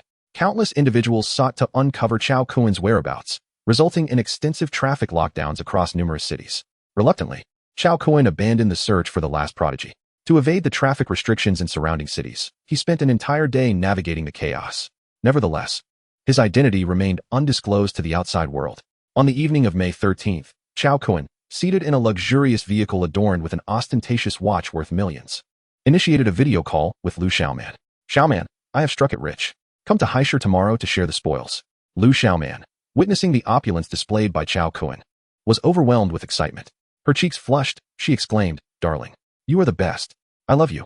I shall come to find you tomorrow. I want to indulge in our favorite activities in this car.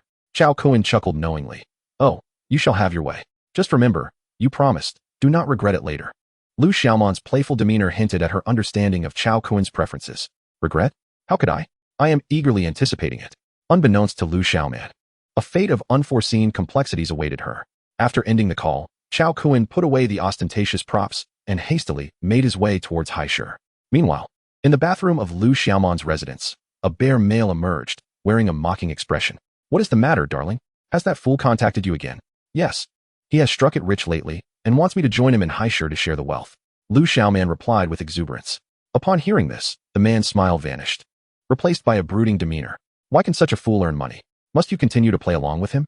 Sensing the irritation of her companion, Lu Xiaoman consoled him. My dear, you know I am only playing along with him for financial gain. How else can we sustain ourselves? The little puppy, upon hearing this, softened his tone and said, I apologize. It is I who lack such capabilities. This unfortunate soul has recently come into wealth. Will you marry him in the future? Lu Xiaoman replied with an air of certainty. Of course. Not only will I marry him, but I will also bear his children. Just as the little puppy was on the verge of losing composure, she swiftly changed her tone. We should have a child of our own, allowing him to support our offspring and then inherit his fortune. What do you think of this idea? Upon hearing this, the little puppy was overjoyed and rushed to embrace her. Once the child is born and he no longer earns much, we can devise a plan to eliminate him. That way, everything he possesses will belong to us. As they indulged in these thoughts, their emotions became intertwined, and they found themselves in a compromising situation. Their devious plot was unbeknownst to Chao Kun. If there were no apocalyptic events or rebirth, it would be difficult to imagine whether Chao Kun might become the next Baoyang. Unfortunately, the apocalypse was destined to arrive, a fact that could not be altered. The following morning, Chao Kun hurriedly arrived at the logistics transfer station in Haishur. He made contact with Su Tao, whom he had not seen for a long time. Brother Kun, you have finally returned. Su Tao exclaimed, his face adorned with the most genuine smile, eager to please Chao Kun. Chao Kun nodded indifferently, and the two proceeded to the warehouse to inventory the supplies. Although this stock of over 10 million was negligible compared to the 50 billion in inventory at Walmart, it contained several items of significant value to Chao Kun. After confirming that everything was in order, he turned his gaze to Su Tao, who was diligently working nearby. Having exhausted the utility of the worthless items, Chao Kun resolved to dispose of them appropriately. However, simply eliminating them seemed to lack the thrill he desired. Thus, he asked with a smile, Su Tao, what did you consider me when I regarded you as a brother? As he spoke, he employed his strongest mental suggestion. Su Tao felt a dizzying sensation, lost in a haze of confusion. Come now, speak freely. It's all right. What could I possibly do to you? Chao Kun continued to hypnotize him. Yet, Su Tao surprisingly remained silent. With determination, Chao Kun unleashed his extraordinary mental prowess, urging him, "Speak. Let me hear your true thoughts." In a daze, Su Tao's gaze became unfocused, a smirk creeping onto his lips as he revealed his scheming nature. "Chao Kun, you are truly a fool. Did you really think I considered you a brother? With your intellect, you'll remain a perpetual, gullible fool. You don't even own a company. Yet you dare to hoard goods? Go ahead and hoard your nonsense. I can assure you that these items will remain unsellable for 3 years. Therefore, I have prepared the warehouse keys, just waiting for you to fail in selling them, so I can clear your inventory. When that time comes, I'll swap in some inferior goods for a little sleight of hand. With your limited wit, you won't even know what hit you. Don't blame me for scheming against you. Who told you to be so dim-witted, profiting without honoring your father? There are people abroad who share lottery winnings with friends. Why don't you share half with me?" Su Tao referred to himself in the paternal sense, treating his former brother, Chao Kun, as a target for his schemes. Taking Chao Kun's loyalty for granted, he even believed that it was a grave injustice for Chao Kun not to share his wealth with him. His words instantly darkened Chao Kun's expression, aware that he was a person who repaid kindness with malice. Hearing such shameless remarks directly from him felt utterly absurd. At that moment, Chao Kun realized that his earlier questions seemed somewhat demeaning. Wouldn't it have been better to simply crush him? Why let him voice his thoughts? Which was merely inviting insult. With a displeased glare fixed upon Su Tao, who wore a crooked grin resembling a dragon king, Chao Kun felt that executing him would not bring the satisfaction he sought. Thus, he ceased his mental hypnosis, curious to observe how Su Tao would perform once he regained consciousness. Before long, Su Tao's dazed expression began to clear. Upon opening his eyes and seeing Chao Kun standing before him, the recollection of his earlier words struck him like a bolt. His face turned pale, his body trembled, and terror flickered in his eyes. "Su Tao, I regarded you as a brother, yet you treat me like a fool. How do you wish to meet your demise?" Chao Kun said, his face devoid of expression. Witnessing the look of betrayal on his former brother's face, Su Tao realized their relationship had irrevocably shattered, and he retorted, "Everyone is selfish. I am selfish, and so are you. Indeed, what I just expressed was my true sentiment. What of it? You arrogant fool. Did you truly believe others regarded you as a brother or a friend? Dream on. Wishing to take revenge on me? Come at me if you dare." With that, he attempted to turn away, but unexpectedly, a large hand seized his neck from behind, and in a whirlwind of motion, he lost consciousness. How despicable of me. To be insulted twice by a dead man without feeling avenged. Damn it. If I let a corpse speak again, I will be a disgrace. At that moment, Chao Kun recognized the foolishness of his earlier actions. In a fit of rage, he dragged Su Tao into a spatial realm. Inside, Chao Kun's murderous intent surged. Poor Su Tao was subjected to the most brutal torment, enduring 3,000 cuts before succumbing to a painful death. Emerging from the space, Chao Kun's murderous aura dissipated. Yet his gaze remained cold and indifferent. He gathered all the supplies from the warehouse and harnessed the power of the space to plant numerous half-dead saplings. Only then did he exit the warehouse. Shortly after, a phone call came in. Chao Kun answered with a smile. "Xiaoman, have you finally arrived? I have prepared a surprise for you, and it has taken quite some time." 2 hours later, Lu Xiaoman, adorned in a pure, milky white youthful attire, approached Chao Kun with her long, fair legs. "Darling, I missed you so much. Moi? Kiss." Lu Xiaoman was as charming and innocent as ever. Her eyes filled with images of Chao Kun, and she immediately began to act coy and affectionate. It appeared that the gaze of love could indeed be feigned. Chao Kun, noticing her seemingly genuine demeanor, found it difficult to discern whether she was acting. "Come, I will take you to a place." Chao Kun did not kiss her, instead ushering her into a Land Rover. "Darling, where is your luxury car?" Lu Xiaoman inquired with a hint of confusion as she settled into the vehicle. "Luxury cars naturally belong where they ought to be. Behold my exquisite watch." He extended his wrist. "Wow, it's a Patek Philippe limited edition. I absolutely adore it. Could you possibly gift it to me?" Upon encountering the prestigious timepiece, Lu Xiaoman's eyes brimmed with delight. Chao Kun found it hard to believe she would dare to utter such a request for a watch worth millions. He cast a peculiar glance her way, causing Lu Xiaoman to feel a twinge of regret for her impulsive words, concerned that she had left a poor impression on him. Just as she was about to say something to redeem her innocent image, Chao Kun smiled and said, "It's merely a watch. Consider it a surprise gift from me." With just those words, Lu Xiaoman was overwhelmed with excitement, a wave of elation crashing upon her spirit. "Really? Indeed, I promise to surprise you. How could I go back on my word?" Chao Kun said with utmost sincerity. "Ah, I love you so much, darling," Lu Xiaoman exclaimed, filled with unparalleled happiness.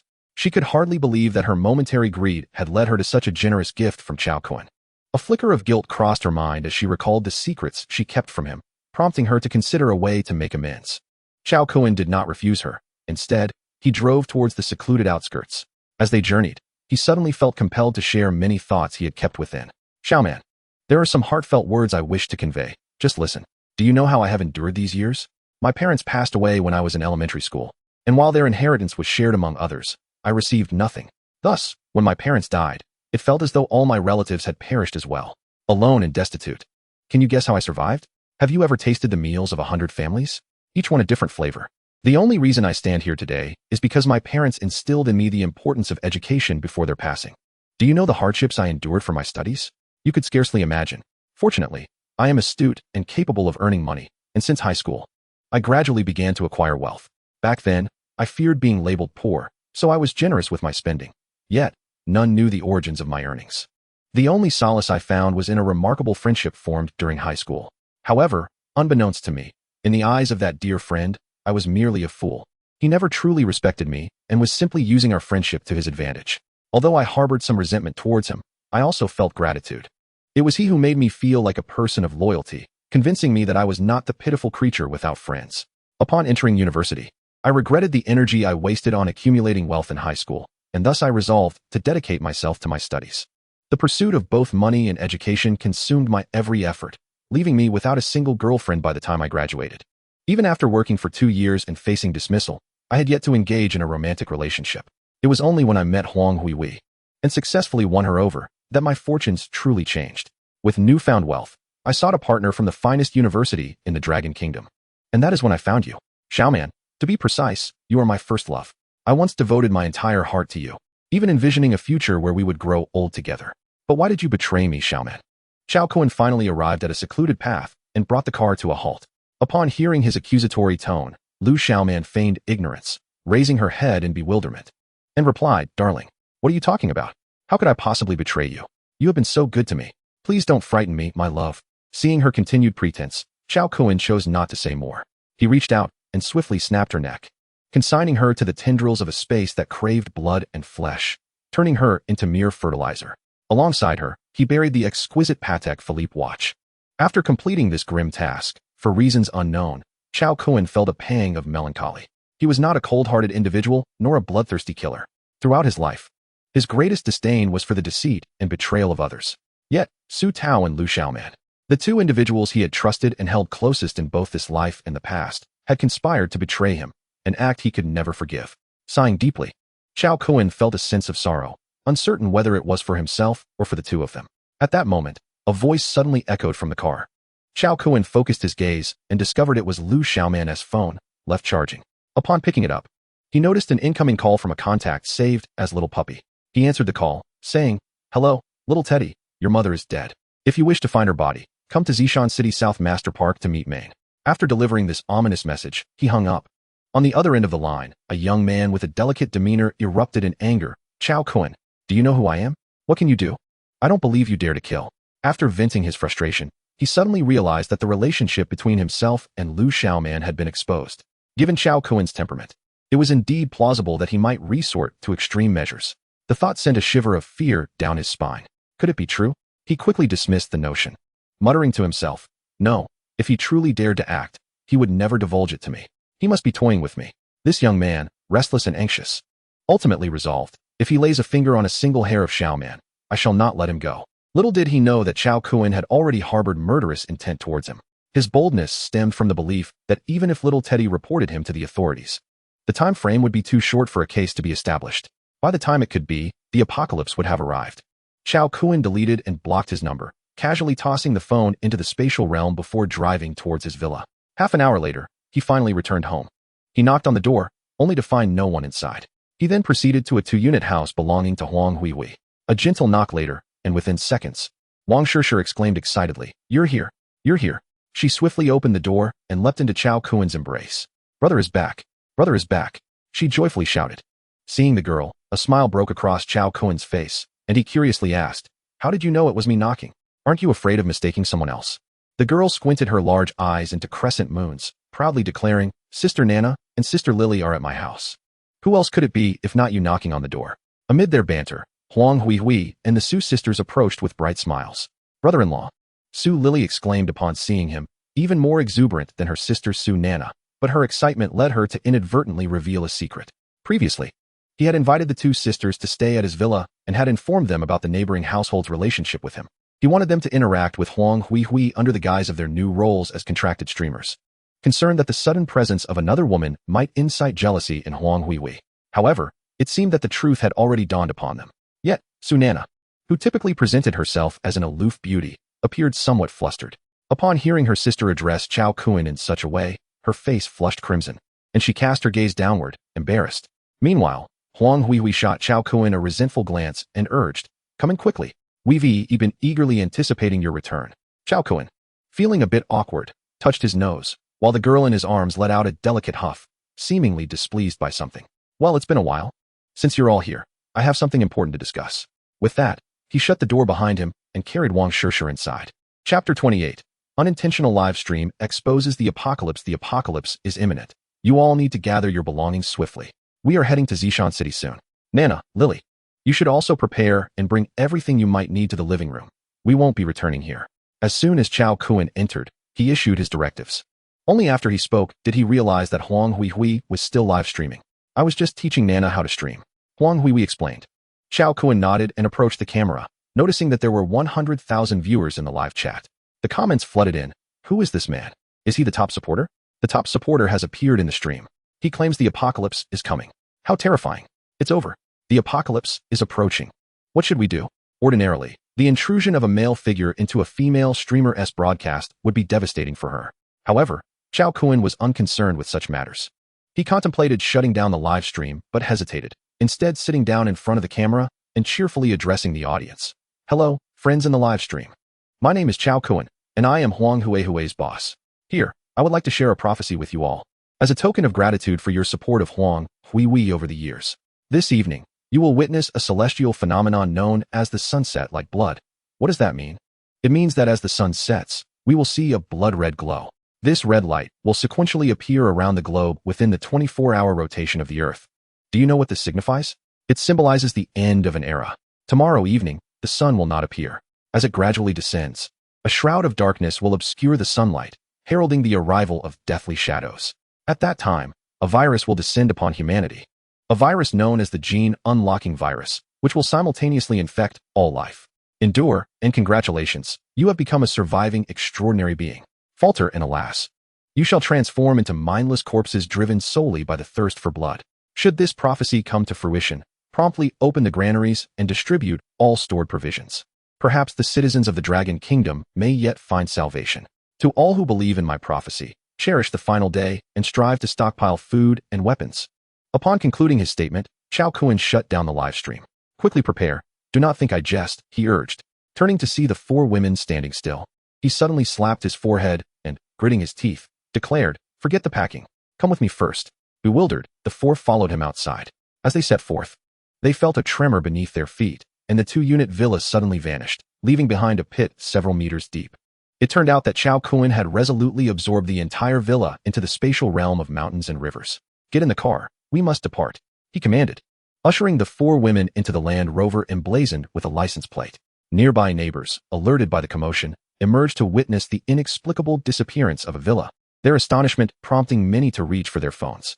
Unfazed by potential consequences, Chao Kun accelerated towards Zishan City in Zhongyue Province, a distance of 1,000 kilometers from Haishur.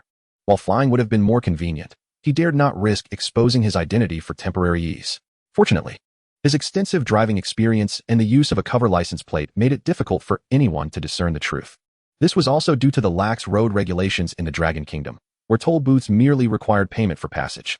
Throughout the journey, the four women chattered incessantly, having witnessed Chao Kun's extraordinary abilities, thereby solidifying their belief in the impending apocalypse. They felt a mixture of anxiety, trepidation, and excitement for the coming cataclysm. Knowing that with the mighty Chao Kun by their side, they could navigate the challenges of the end times with relative ease. In the vehicle, Chao Kun was preoccupied with dialing the phone number of the Giant Brothers family. "Master, you have finally contacted us," came the excited voice on the other end. "Is it Huaying Xiong or Huaying Wu? Quickly prepare. You must go with your parents to Tianshi Park in Zishan City and rent a decent place nearby. I will send you the exact address. I will meet you tomorrow." After hanging up, he called Zhang Yusen. "Hello, big liar. Is it really you?"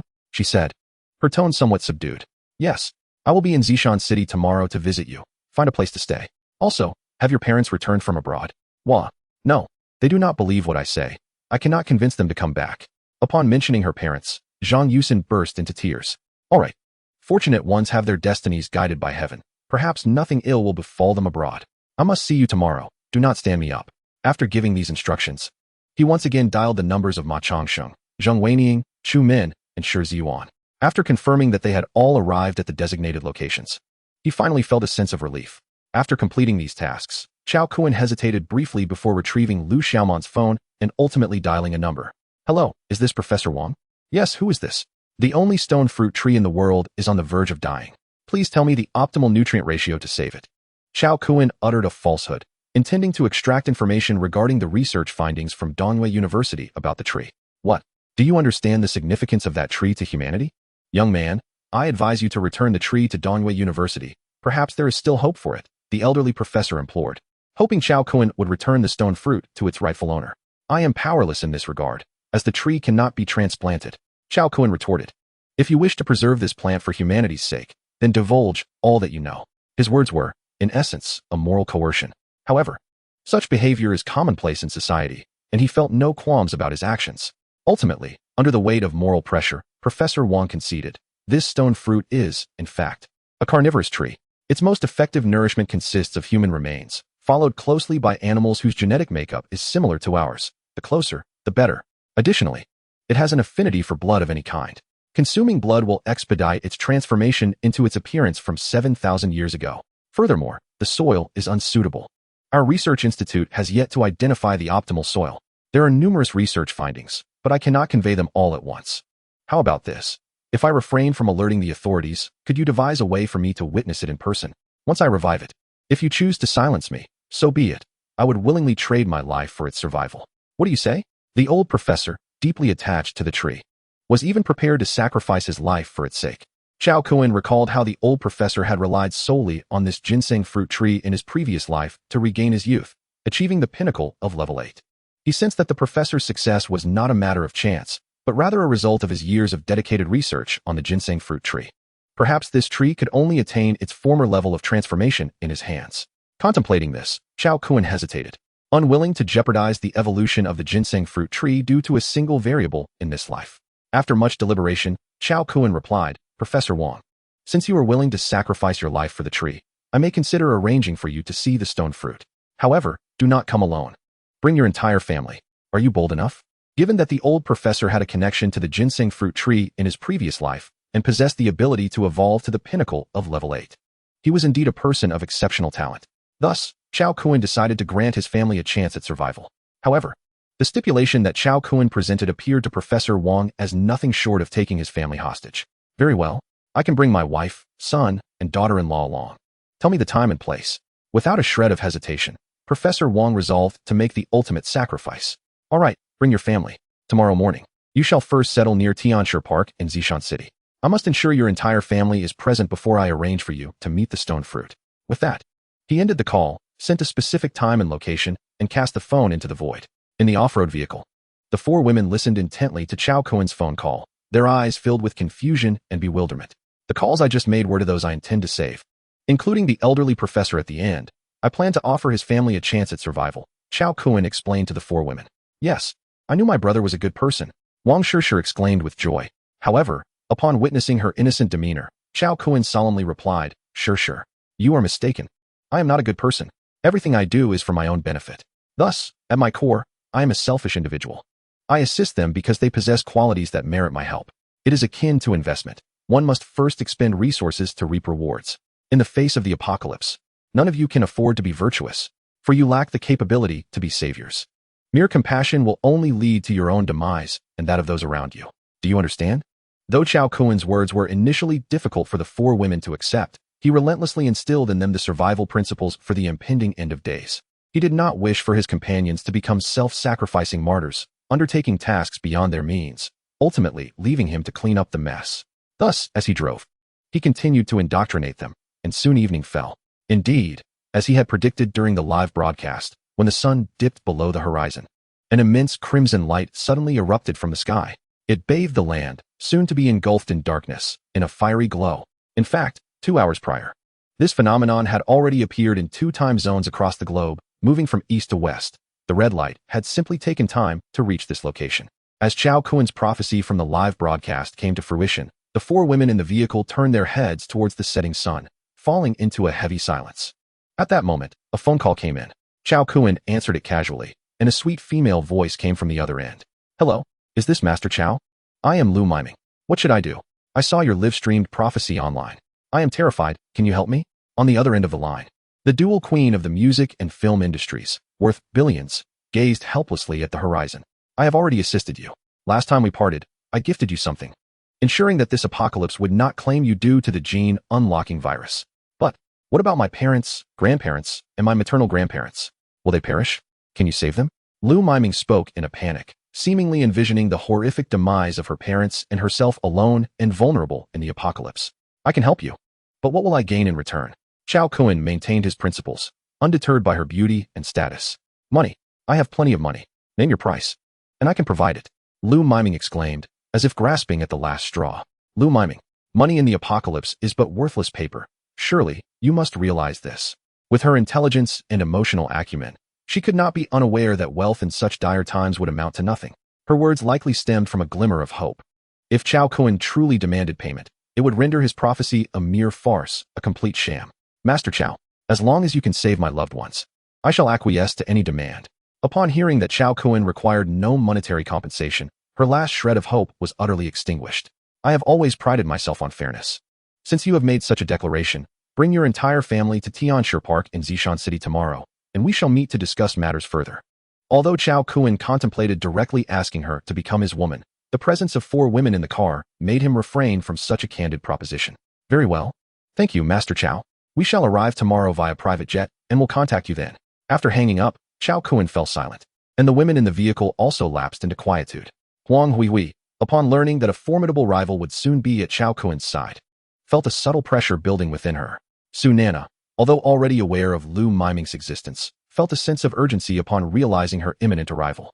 Su Lily, meanwhile, silently regarded Chao Kuen's profile, lost in her thoughts. Wang Shishir, the spirited young woman, noticed the peculiar demeanor of the 3 and discreetly observed their expressions, pensive.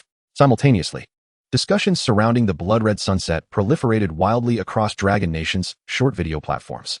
The recording of Chao Kuen's prophecy made in a live stream with 100,000 viewers was also disseminated fervently. Some dismissed it as mere coincidence, while a multitude of content creators produced related videos, highlighting the near impossibility of such prophetic coincidences. The phenomenon of a blood-red sunset had never been documented throughout history. The immediate occurrence of such a celestial event following a prophecy seemed far too remarkable to be mere happenstance. Consequently, many believed that Chao Kuen's prophecy contained a measure of truth, albeit shadowed by skepticism, for throughout the annals of human civilization, countless apocalyptic prophecies had come and gone without fulfillment. Thus, a significant portion of the populace retained faith that Chao Kuen's doomsday predictions would similarly prove unfounded. However, due to the accuracy of his foretelling regarding the blood-red sunset, a considerable number of individuals opted to err on the side of caution, hastening to supermarkets to stockpile provisions. As a result, long lines formed overnight at numerous shopping venues, and this behavior appeared contagious, inciting widespread panic. Those who had previously been skeptical began to hoard supplies as well. Meanwhile, within the highest conference room of Dragon Nation, over 100 marshals convened for the first time in decades to hold an urgent meeting. On the large screen in the conference room, footage of Chao Kuen's prophecy was displayed. Subsequently, numerous videos showcasing Chao Kuen collecting spiritual wood, gasoline, food, and other supplies were released. At that moment, they were still unaware that the spatial adept they had long sought was none other than Chao Kuen himself. Should this prophecy materialize, immediate distribution of all stored provisions would be imperative. Perhaps the citizens of Dragon Nation could yet be saved. The words of Chao Kuen from 6 hours prior seemed to resonate across the fabric of time, reaching out to them. Within the conference room, marshals continued to voice their opinions. What is your assessment of this spatial adept's prophecy? Should we apprehend him immediately to uncover the truth? Reporting. Marshal. This individual is exceedingly cunning, with erratic movements, possesses formidable counter-surveillance abilities, and wields spatial powers. Thus, we are currently ill-equipped to apprehend him. I believe that this individual's prophecy warrants serious attention.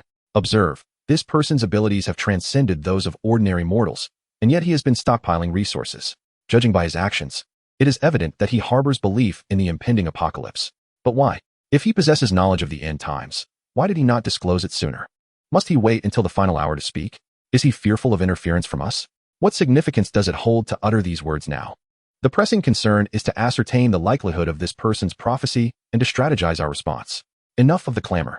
With 3 billion citizens in our dragon nation and 300 million military dragon guards, surely we can address this situation, regardless of the prophecy's credibility. The populace is in a frenzy, and order is on the brink of collapse. We must release the supplies. Indeed, even if the prophecy holds merely a 1% chance of truth, we cannot afford to take that risk. We have 24 hours remaining. Let's mobilize all dragon guards. Open the granaries and distribute the grain. 300 million dragon guards, with a single day at our disposal, can sufficiently distribute our nation as reserves. Let us proceed. Agreements echoed. Release the grain. Release the grain. Release the grain. Thus, all marshals reached a consensus on this matter. Consequently, the Dragon Nation swiftly enacted a globally impactful emergency preparedness legislation for the apocalypse.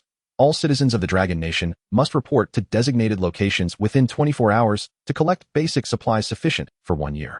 In this era of globalization, the Dragon Nation's significant actions could not possibly escape the notice of other countries.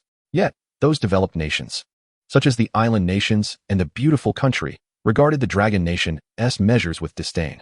Politicians, upon learning of the Dragon Nation's actions, scoffed at what they deemed excessive responses to the prophecy of an insignificant individual. Regrettably, information is often asymmetric. They remain unaware of the monumental events that preceded this prophecy, thus underestimating its credibility and missing the final opportunity. While many nations ridiculed the Dragon Nation, a faction of loyal vassal states chose to follow their elder brother's lead, making similar decisions simultaneously.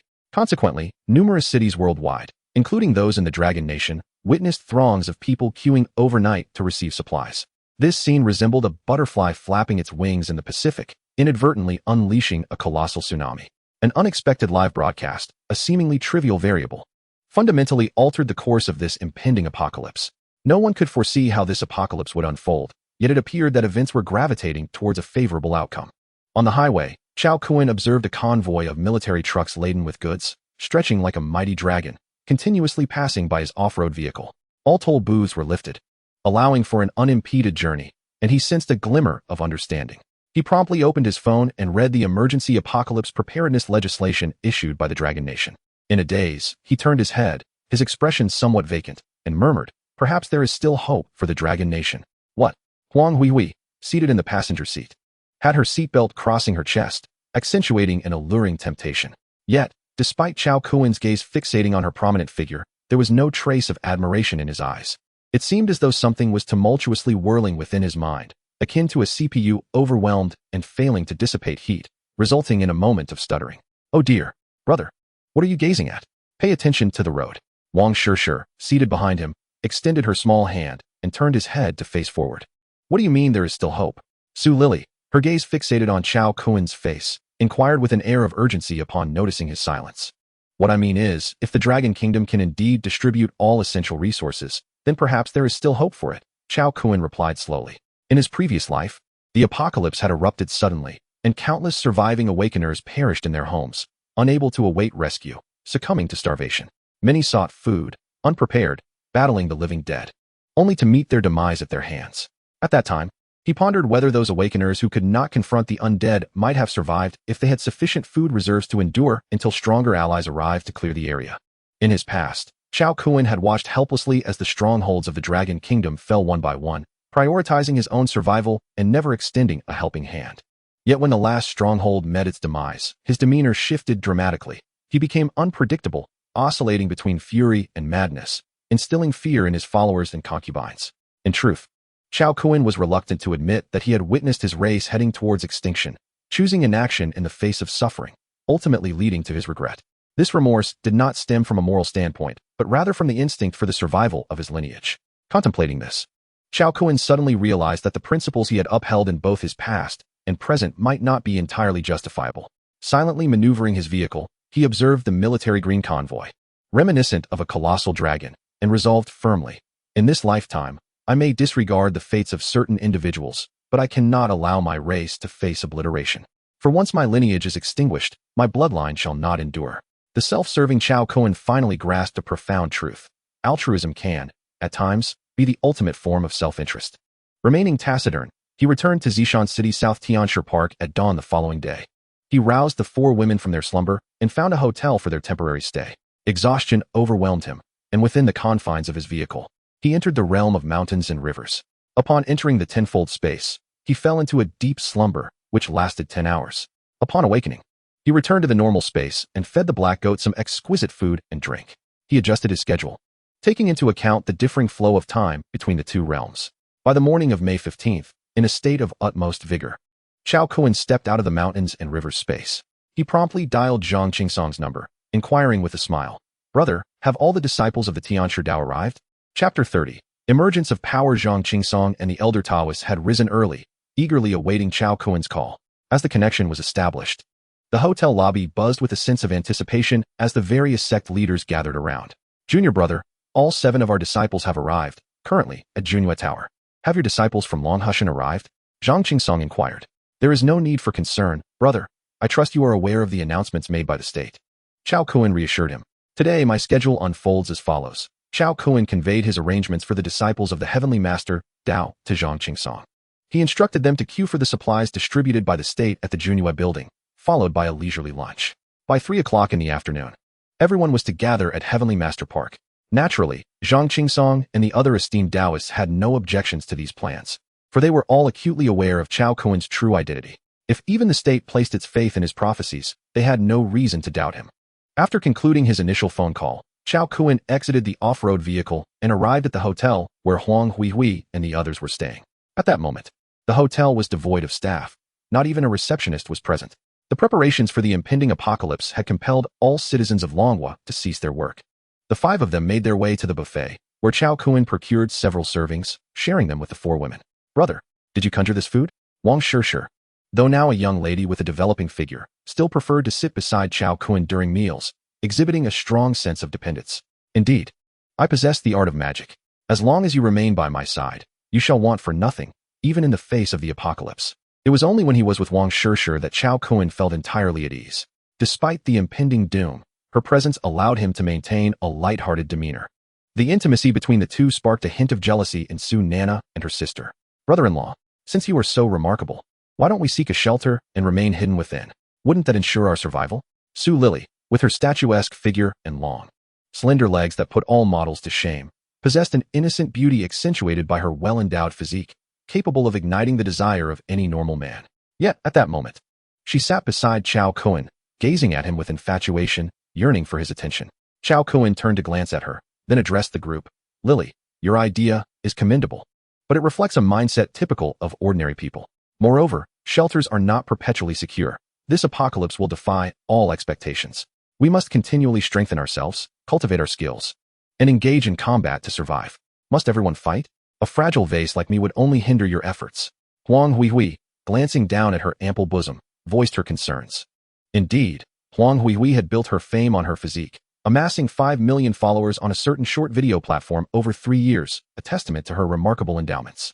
With such attributes, running would be a challenge, let alone fighting, which understandably caused her anxiety. "Fear not, Sister Huang. As long as you follow your husband, our future will be prosperous, and you will grow stronger." Although Su Nana addressed Huang Huihui, her first utterance of husband in front of the women caused her typically icy demeanor to flush with color. Hearing his partner's affirmation, Chao Kun rejoiced. "Indeed, with me, you need not fight. You shall grow stronger even while at rest." In his previous life, his primary consort, Lu Xiaoman, with her lamentable talent, had still been elevated to level 9 through his guidance. Furthermore, in this life, he commenced his journey with an abundance of superior spiritual roots. As long as time permits, elevating them all to the 9th level is not an insurmountable task. However, Chao Kun cannot afford to be blindly benevolent towards a woman. The lessons learned from his previous life have taught him that one can know a person's appearance yet remain oblivious to their heart. Furthermore, a woman's affections are notoriously fickle. Today she may love you, but tomorrow, over a trivial matter, she could harbor resentment. Thus, even if they choose to follow him, the pursuit of greater resources must be earned through trials and their own endeavors. Naturally, this is something he cannot articulate openly. In a light-hearted manner, Chao Kun concluded breakfast with the 4 women. He imparted a trace of primordial energy to each of them before returning to his hotel room. The hotel he resided in was conveniently located just a 5-minute walk from Tianshi Park, allowing him to take his time before heading there. Inside his room, Chao Kun once again dialed the number of his eldest disciple's family. Hello, is this Huang Xiong? He inquired. You are Hua Yingwu. My apologies for the mix-up. He continued. So, your entire family is currently at Shangri-La, waiting in line for supplies, correct?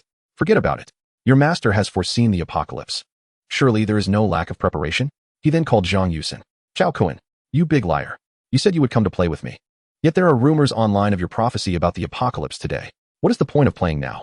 Zhang Yusin's voice carried a hint of tears. The apocalypse is too perilous. I worry for your safety if you are alone. Come over. You silly girl, I am at Shangri-La. Though they had only known each other for a few days, having stolen her first kiss ignited Chao Kun's possessiveness, compelling him to ensure her well-being amidst the impending chaos. Afterward, he reached out to Ma Changsheng, Zheng Weiniang, Chu Min, and Shi Ziyuan, urging their families to gather as well. Finally, he contacted the elderly professor, notifying him to bring his family along. Before long, within the span of an hour, everyone had assembled in the buffet restaurant of Shangri-La. Chao Kun had discreetly concealed himself within the realm of mountains and rivers, observing for any suspicious individuals, and only when satisfied did he emerge before the gathered crowd. The display of his ability to shatter the void instantly captivated all present. Greetings, everyone. It has been quite some time. Upon making his entrance, Chao Kun commanded attention. Exuding an air of distinction with his hands clasped behind his back, Zhang Yusin, though witnessing this spectacle for the first time, could not suppress a laugh upon realizing Chao Kun was at it again.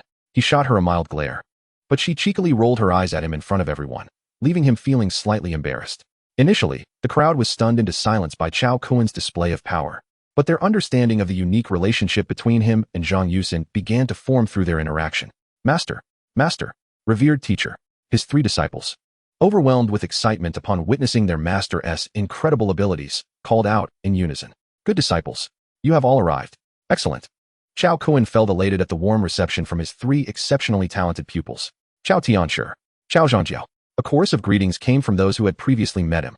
Only the elderly professor and his family, standing at the edge of the crowd, felt somewhat bewildered, unsure of how to react. Professor Wang, do you not remember me? In my grasp, the stone fruit not only thrives but flourishes. The reason I summoned your family here is to acknowledge your contributions to the stone fruit and to offer you a chance for survival. Chao Kun smiled gently at them, exuding an air of kindness. I recall now, you are that disruptive student from my class not long ago. Yet, I cannot help but notice how much you resemble that young prophet of the apocalypse circulating online. Although Professor Wang's thoughts were slightly muddled, his years of experience and education allowed him to speak eloquently even in the midst of such an awkward atmosphere. Indeed, I am the one who foretold the end of days. Moreover, my prophecies have garnered the belief of the nation. Do you believe? Chao Kun nodded, his hands clasped behind his back. It is better to believe in its existence than to dismiss it. This wisdom has been passed down from our ancestors to future generations. Regardless of belief, I trust the nation would not jest with its destiny. The esteemed professor, true to his title, spoke with great conviction. After a brief exchange, Chao Kun ceased his private discourse with him and addressed the assembly with a grave demeanor. The apocalypse shall not vanish due to disbelief, nor will it descend merely from reckless words. The truth will soon be revealed. I have gathered you here today because you will all become disciples or kin of the Longhu Mountain lineage. You hold value in aiding our sect, the Heavenly Master's way. However, I must forewarn you, should I extend my kindness today, and you betray our sect in the future, I shall take it upon myself to purge any traitors. With that, Chao Kun summoned the Kunlun divine sword with a single hand and struck forth, unleashing a fierce gust of wind. He then sheathed the sword, revealing a warm smile. The table before him appeared intact, but moments later, a smooth incision appeared before it crumbled. Witnessing the astonishment of the crowd, Chao Kun approached another table, nonchalantly gesturing, causing a row of cups to materialize. This water will ensure your safety through the apocalypse. Come, drink, and let us be united as one. Chao Kun beckoned with a grin. Each cup contained a trace of primordial energy. Although scant, it suffices to resist the outbreak of the gene-unlocking virus. Each individual possesses some immunity to the virus, albeit varying in strength. The primordial energy significantly enhances one's innate immunity. This is the essence of how primordial energy combats viruses. As soon as he finished speaking, several disciples and their families were the first to drink, prompting others to follow suit. The elder professor wished to maintain some decorum, yet his son boldly stepped forward, offering Chao Kun a sycophantic smile as he fetched cups for his parents. Even Zhang Yusin, somewhat perplexed, joined in and drank a cup. In truth, she already harbored a trace of energy left by Chao Kun within her, though he did not disclose this fact. The amount of primordial energy consumed by these individuals appeared considerable, yet it was but a pittance, insufficient even for an hour of his own physical cultivation. Once everyone had finished drinking, Chao Kun clapped his hands and declared, "Excellent. From now on, you shall all be members of the Longhu mountain lineage. As the apocalypse descends today, remain in this hotel and do not venture out. Worry not about survival supplies. I have made the necessary arrangements. Ladies and gentlemen, please proceed to the front desk to obtain your room keys. Master Chao, may we step out to retrieve our belongings?" A woman cautiously inquired. She was none other than the mother of the young girl, Truman. "If it does not inconvenience you, please feel free to go. Of course, if you take this opportunity to leave, I shall not consider it betrayal. Let us regard it as fate unfulfilled." Upon hearing these words, the crowd exclaimed, "We will not depart. If this truly is the end of days, why would we abandon a celestial being like you? That would be foolish. Indeed, you have granted us the chance to cling to greatness. To leave now would be to show utter ingratitude." Chao Kun was not particularly concerned that most would choose to leave. His words were directed towards Professor Wang and his family. Seeing Professor Wang's son and daughter-in-law express their commitment, he chose not to elaborate further. The crowd gradually dispersed, each heading to their respective lodgings, leaving only the giant brother's family. The three disciples and Zhang Yusin. He helped his disciples and their families settle into their rooms, providing some basic supplies. After a moment, Zhang Yusin finally spoke. "Chao Kun, their parents have arrived, but my own are abroad. What should I do? I am so frightened they might perish." The tears glistening in her eyes showcased her sorrow. Chao Kun, harboring no desire to assist Zhang Yusin's selfish parents, who might as well have perished, refrained from voicing such thoughts and instead offered comfort. "It is all right. I believe your parents are blessed with good fortune. Moreover, having brought forth such a beautiful daughter as yourself indicates they possess excellent genes, which significantly enhances their survival odds." This baseless theory, when articulated by Chao Kun, surprisingly sounded plausible. Indeed, upon hearing this, the girl felt considerably reassured. After arranging Zhang Yusin next to the room of Huang Hui and her daughter, Chao Kun finally exited the Shangri-La. He intended to drive to the nearby Junyue building to meet with the leaders of the Celestial Master sect. However, at that moment, a phone call came through. Upon seeing the caller ID, it was unmistakably Lu Mimi. Upon answering, Lu Mimi spoke with evident anxiety. "Master Chao, our family has arrived by helicopter and is currently on the top floor of the Skyline building. My grandfather is unable to travel. Could you come over?" Chao Kun couldn't help but chuckle. The demeanor of a star was indeed distinct. While he typically had others come to him, she wanted him to seek her out. Chapter 31. Firm Stance. Acquiring a handmaiden. "I apologize, but I may not have the time," Chao Kun replied before abruptly ending the call. In both past and present, he had never indulged any woman aside from Wang Shishir, let alone someone like Lu Mimi, who possessed only beauty and form without any talent. Lu Mimi, shocked by the abrupt disconnection, struggled to comprehend how anyone could hang up on her so brazenly. It must have been a misstep. Surely that was it. She murmured to herself. Afterwards, she dialed again, but there was no answer. Panic began to set in as she continued to call, yet still, no one picked up. Despite her persistent efforts, her anxiety only grew, proving futile against the silence that met her. In an instant, an unprecedented sense of despair enveloped her, rendering her breathless. "Why?" Lu Mimimai murmured to herself in the hotel room on the top floor, tears streaming down her delicate, oval face. They traced the contours of her exquisitely high nose, flowed over her dimples and the corners of her mouth, cascading down to her shoulder blades, which gleamed like pearls, ultimately pooling into the deep valley of her chest. "What is wrong, my daughter? Why are you crying? Did Master Chao mention when he would arrive?" A graceful and dignified young woman, her true age indiscernible, approached her. "Mom. Wah. Master Chao, he hung up on me. He said he had no time. Wah. Didn't we agree yesterday? Why is he going back on his word today?" Lu Mimimai could no longer contain her sorrow and wept bitterly. "What? Did you say something to him?" An inquisitive middle-aged man approached. "I didn't say much. I merely mentioned that my grandfather was unable to travel and asked if he could come by. And then..." "Wah." Lu Mimimai cried inconsolably, utterly bewildered by her perceived transgression. "My granddaughter, we were mistaken. From the very beginning, we failed to grasp the situation. It is not others who seek our assistance, but rather we who are in need of theirs." An elderly man emerged from the room, shaking his head. "Father, what should we do now?" The middle-aged man inquired anxiously. "Alas, try calling from a different number. If that fails, keep calling until he answers," the elder sighed. Lu Mimimai's family's reactions were unbeknownst to Chao Kun. After ending the call, he found her persistent attempts to reach him somewhat bothersome and decided to place his phone into the mountain river space as he drove towards the Junyue building. Along the way, Chao Kun observed numerous distribution points where countless people queued for supplies. Various trucks dominated the roads, making his Land Rover appear somewhat conspicuous. Fortunately, within a few minutes, he arrived at his destination. After dismissing an unknown incoming call, he skillfully dialed Zhang Qingsong's number. Hello, senior brother, I'm at your hotel. Where are you now? Junior brother, I'm in the hotel lobby. Just walk in, and you'll see me.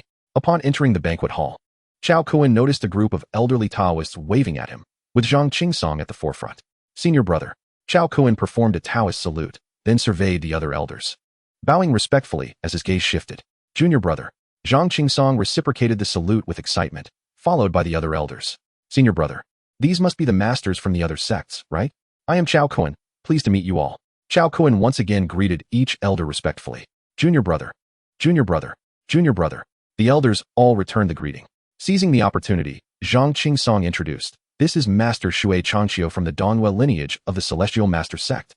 Master Shui, and this is Master Jin Yu from the Nanhua lineage. Master Jin. After Chao Kun acquainted himself with all the masters, he finally inquired, esteemed brothers, are all disciples of our Celestial Master sect gathered? How many are there in total? Soon, he learned that over 500 disciples had arrived from the 7 lineages, Zhongyue, Dongyue, Nanyue, Xie, Beiyue, Tianshan, and Kunlun. He almost monopolized the Junyue building, barely managing to settle in. Now, the disciples were busy collecting supplies or overseeing the distribution of goods. Half an hour later, Chao Kun had already grasped the basic situation of the disciples of the Heavenly Master Dao. After discussing the details of the afternoon's sacrificial ceremony with the 7 masters, Chao Kun produced a vial of pure water infused with primordial energy. Dear brothers, he addressed them, this contains the primordial energy cultivated by our junior brother. Consuming it will ensure you survive the night with absolute certainty. The masters, trusting him completely, drank it eagerly. Soon, astonishment filled the air. What a sensation! Have you all felt it? That energy. This is the primordial energy recorded in our teachings. Junior brother, have you truly reached this level in your cultivation? I am immensely grateful for your support. Chao Kun was somewhat taken aback by their perceptiveness. His intention in providing them with a trace of primordial energy was to prevent any sect from fracturing due to the loss of its leader before he could establish his control over the Heavenly Master Dao. As for the other disciples, they were not afforded such privileges. After all, he sought elite disciples, not those deemed incompetent. What difference was there between those who could not even unlock their genes and utter waste? Having completed this, Chao Kun shamelessly borrowed several sets of Taoist robes from the old masters before hastily departing. Once outside the Junyue building, Chao Kun took out his phone to check the time, discovering it was already 10 in the morning. Soon after, a call he had missed came through, followed by hundreds of notifications of missed calls. He answered the call. As expected, it was Lu miming. Hello, Master Chao, I was wrong. Where are you? We will come to find you immediately. Lu miming's voice was hoarse, tinged with a hint of tears. Hello, apologies, my phone was out of battery earlier. I just charged it for a bit. I didn't realize you had called so many times. Chao Kun lied without flinching, leaving her uncertain of the truth. All right, you can come to the Shangri-La near Tianshi Park. I'll be there in a bit. Can you make it in 20 minutes? Yes. We are on our way. Lu miming responded, her excitement mingled with confusion. She thought it plausible that his phone had indeed run out of battery. Though it was quite a coincidence, such an explanation fit her understanding perfectly. This man is skilled at reading hearts. Dear granddaughter, be cautious. Never place your complete trust in him, her grandfather warned, observing her naivety with concern. Let us go. Hurry, don't keep him waiting. Pay attention to the time. At this moment, the family from the upper echelons of society completely set aside their pretentious aristocratic demeanor. A few minutes later, Chao Kun met Lu miming and her family at the Shangri-La. Following his usual strategy, he had entered the buffet area before them and concealed himself within the space. Through the three-dimensional perspective of the space, he observed Lu miming, her 2 sets of elders, a middle-aged couple, and 4 bodyguards. Where's the master? Lu miming scanned the buffet area, finding no sign of him. Let us wait a moment, the middle-aged man suggested, signaling to the 4 bodyguards to position themselves at the restaurant entrance. The family then settled into a more secluded spot. Darling, do you believe the master is genuinely benevolent? Or does he harbor ulterior motives? Inquired the heavily made-up woman, addressing the middle-aged man. Junior, cease your words. This is not the place for conversation, an elderly woman cautioned. As long as the master can save my family, I shall agree to any terms. Lu miming declared resolutely. Alas, I hope the master is a person of integrity, sighed the heavily made-up woman. At that moment, Chao Kun listened to their dialogue from a distance, nearly overwhelmed with mirth. The hope that he, Chao Kun, could become a paragon of virtue was as ludicrous as imagining the apocalypse would never arrive. He then ceased his observation and stepped forward, materializing before them. Instantly, Lu miming's family shrieked in terror as if they had seen a ghost. An elderly man nearly succumbed to fright, recovering only after taking a heart-saving pill. Master Chao, how do you appear and vanish so mysteriously? Are you not aware that scaring someone can be fatal? Lu Miming instinctively exclaimed upon recognizing Chao Kun. Realizing her words might have been inappropriate, she quickly covered her mouth, cautiously gauging Chao Kun's expression with her eyes. Master Chao, my daughter is without words. Please forgive her ignorance of your vast powers. The middle-aged man hastily interjected, attempting to extend his hand in greeting. Chao Kun, hands clasped behind his back, slightly furrowed his brow and merely nodded to the middle-aged man, replying slowly, I have just returned from another realm. I hope I am not late. We have only just arrived as well, huh? The elderly couples instinctively stood, their demeanor markedly reserved. Master, your abilities are profound. Might I inquire what purpose brought you to the other realm? Were you engaged in urgent matters? Lu Miming's grandfather, wise with age, inquired with a smile. Alas, our world is on the brink of transformation, and countless lives shall be lost imminently. My journey to the other realm was to procure a sacred water, Chao Kun declared, gesturing as 7 cups of water appeared before them. This sacred water, known as primordial spirit water, is derived from the essence of a divine tree from the other realm. Anyone who partakes shall transcend this calamity. However, nothing of such value comes without a price. Lu Miming, you may become my servant, should you agree. These 7 cups shall serve as your signing fee. His words, cloaked in a veneer of righteousness, left the onlookers astounded. They had never encountered such unabashed audacity.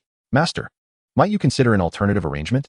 Our Lu family has heeded your counsel and amassed 10 billion resources in the bomb shelter. Could we not use these resources as a form of exchange? The middle-aged man proposed, his expression darkening. Chao Kun remained silent, waving his hand to reclaim the 7 cups of water, turning to depart. I am willing. Master, I am willing. Lu Miming cried out urgently.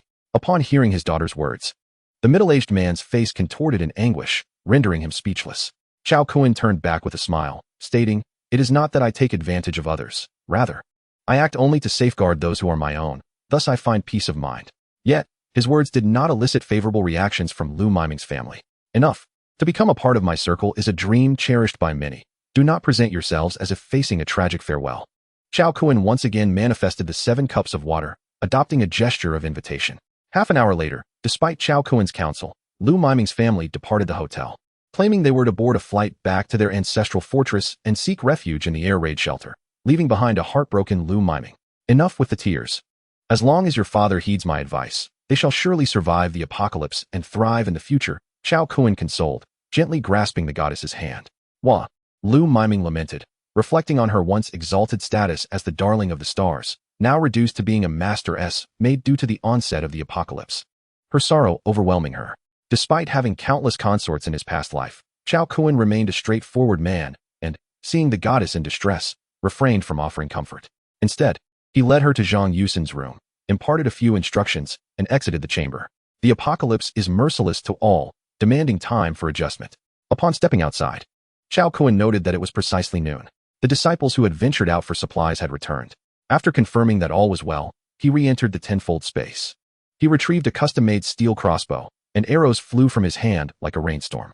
His archery skills gradually regained their former glory, evolving from minor proficiency to unparalleled mastery. Within 70 meters, he almost achieved perfect accuracy. Thus, while less than 3 hours passed in the outside world, a day had elapsed for Chao Kun within. Awakening revitalized, he emerged from the space and made a call to Zhang Qingsong, uttering but 2 words, let us depart.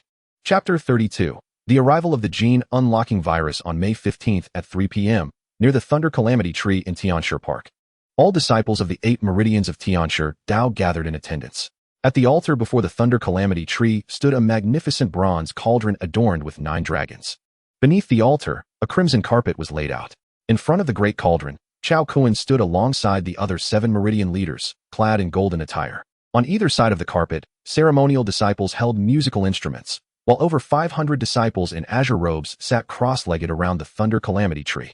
As the appointed time arrived, the sound of golden drums resonated, and a unique melody filled the air. The incantation was uttered, gold fell to the ground. Steeds soared into the sky, and flames were summoned to burn, dispersed by the gentle winds. It was as if lotus flowers blossomed everywhere, and white snowflakes danced through the sky, ascending to the heavens and descending to the earth. All sentient beings gathered at the shore of enlightenment. The over 500 disciples chanted in unison, their voices resonating through time, harmonizing with the universe. The purpose of their chant was to connect with the profound, to notify the ancestors of Tianshi Dao. Following this, the 8 leaders, holding sandalwood incense, bowed deeply 3 times.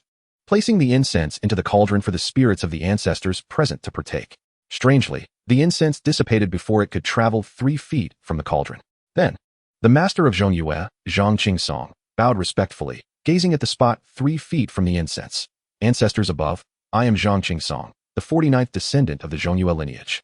Since the bald-headed one assumed leadership of the Dragon Kingdom, our Tianshi Dao has gradually declined. Our ancestral temple was destroyed a century ago, and the ancestral tree failed its tribulation 50 years ago. Today, as the world is on the brink of transformation, my junior, Chao Kuan, has comprehended divine powers, manifesting the essence of our lineage and foreseeing the future. He has resolved to attempt the resurrection of the ancestral tree today, hoping for your blessings. After conveying the purpose of the ancestral rites, Zhang Qingsong nodded toward Chao Kuan. With a serious expression, Chao Kuan turned and addressed the disciples of the Heavenly Master S-Way. I am the current leader of the Longhu Mountain lineage of the Heavenly Master S-Way, as well as the prophesied figure of the impending apocalypse. The approaching end times present both a crisis and an opportunity for humanity. At present, I have attained a modest level of mastery in my abilities and intend to resurrect the ancestral tree today, restoring the former glory of the Heavenly Master S-Way. Next, I shall perform a rite to summon a spiritual rain, which will invigorate the ancestral tree. This spiritual rain shall also serve as a boon for you. Seize this opportunity wisely. With that, he conjured the Kunlun divine sword out of thin air and performed a series of basic sword techniques before the gathered crowd. The universe in my sleeve. Chao Kuan executed the technique. Is he casting a spell? What swordplay is this, so elusive and formless? Indeed, Chao Kuan embodies the hope of our Heavenly Master S-Way, a prodigious talent. The 500 disciples, witnessing Chao Kuan's swordplay, were filled with awe and whispered among themselves. Upon completing his performance, Chao Kuan slashed the air with the Kunlun sword and shouted, "Open!" In that instant, it seemed as if the very heavens were cleaved asunder. A fine drizzle began to fall upon the heads of the onlookers. Do not chatter, swiftly refine it. Chao Kuan commanded with great authority. The disciples ceased their murmurs, casting a fervent glance at Chao Kuan before entering a state of cultivation. Even the 7 grandmasters settled into meditative postures to begin their practice. Meanwhile, Chao Kuan sat nearby, manipulating the river pearl to infuse remnants of extraordinary energy from a previous life into the lake, dispersing it over the ancestral tree and the heads of the disciples.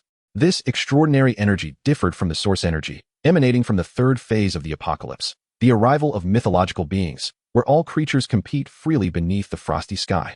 During that phase, a transcendent energy capable of refining all things emerged in the world, accelerating the evolution of life. Chao Kuan's bestowal of this extraordinary energy upon the cultivators enhanced their potential for awakening extraordinary abilities, while it bore no benefit for those untrained. Thus, the unfortunate among them would still meet their demise. The reason Chao Kuan diligently sought to harness the disciples of the Heavenly Master S-Way was precisely because they had already cultivated their abilities prior to the apocalypse. Much like the devoted practitioners of the Buddhist realm, those who had long cultivated before the arrival of the end times tended to be exceptionally strong. Furthermore, the disciples of the Heavenly Master S-Way had long severed their ties to worldly concerns, dedicating themselves solely to their cultivation. Who would not appreciate a group of disciples focused solely on training and slaying monsters? The spiritual rain persisted for an hour, and when the disciples concluded their cultivation, their faces glowed with vitality.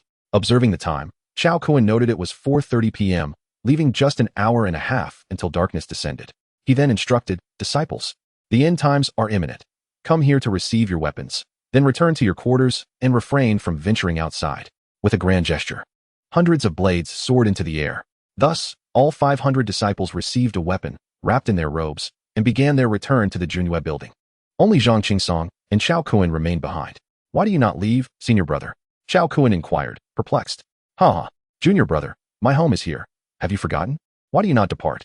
The old Taoist stroked his beard and pointed towards the small shop. "Me? Naturally. I have significant matters to attend to." With that, Chao Kuan approached a group of onlookers, displaying a fierce expression as he commanded, "Leave at once. Do not linger here and invite disaster." After dispersing several disgruntled spectators, the Tianshi Park was rendered devoid of outsiders. Chao Kuan cleared a space not far from the Thunder Tribulation Tree, harnessing spatial power to release a plethora of spiritual roots from the tenfold dimension, including blood-sucking corpse vines, wisdom trees, and Bodhi trees.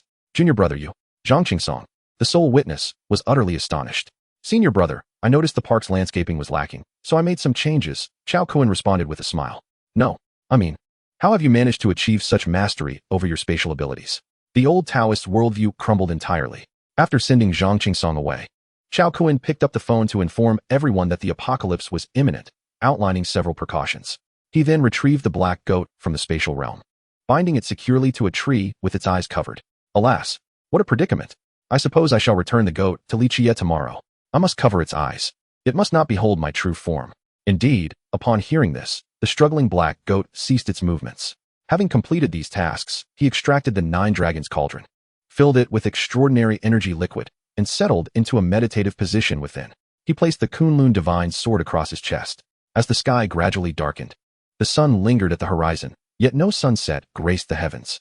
The sky appeared as if draped with a black curtain, sweeping from east to west. Time quietly crept to 6 o'clock. Suddenly, Chao Kun sensed a familiar heat, as if his nostrils inhaled a flame, igniting a burn within his body. An inexplicable restlessness surged in his heart, draining his energy and consciousness. Chao Kun recognized that the gene-unlocking virus had arrived. It is widely known that human genes consist of 3 billion base pairs, with 98 deemed inactive by common consensus. But are these so-called inactive genes truly devoid of purpose? Quite the contrary. Hidden within those seemingly ineffective sequences lies unimaginable information. Their inability to express is due to being locked away, forming what is known as a genetic lock. Today, the Creator has cast the key to unlock these genetic locks into the mortal realm. That key is the gene-unlocking virus. Shortly after the virus's arrival, Chao Kun heard the first-level air raid sirens of the Dragon Kingdom, accompanied by loudspeakers blaring announcements. However, he paid no heed to those distractions, instead focusing on the changes within his body, striving to remain alert. As time passed, he felt as though his body had transformed into a battlefield, with each cell becoming a warrior engaged in combat against the virus. The immense energy expenditure left him feeling drowsy, yearning for a deep slumber. Yet, Chao Kun would not succumb to sleep so easily. For ordinary individuals, falling into deep sleep would greatly aid in awakening cellular abilities.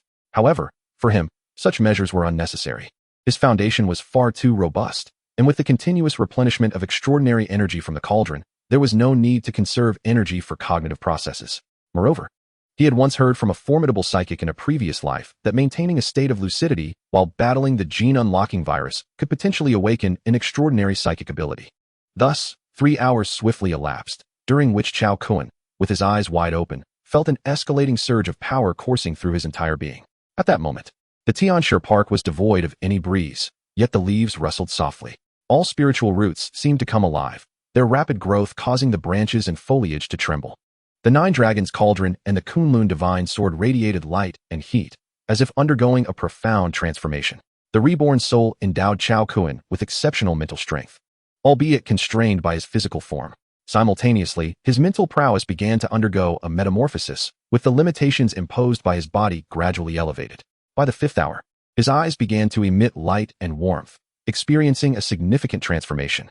This metamorphosis caused the surrounding air to solidify, binding the gaseous particles and dust.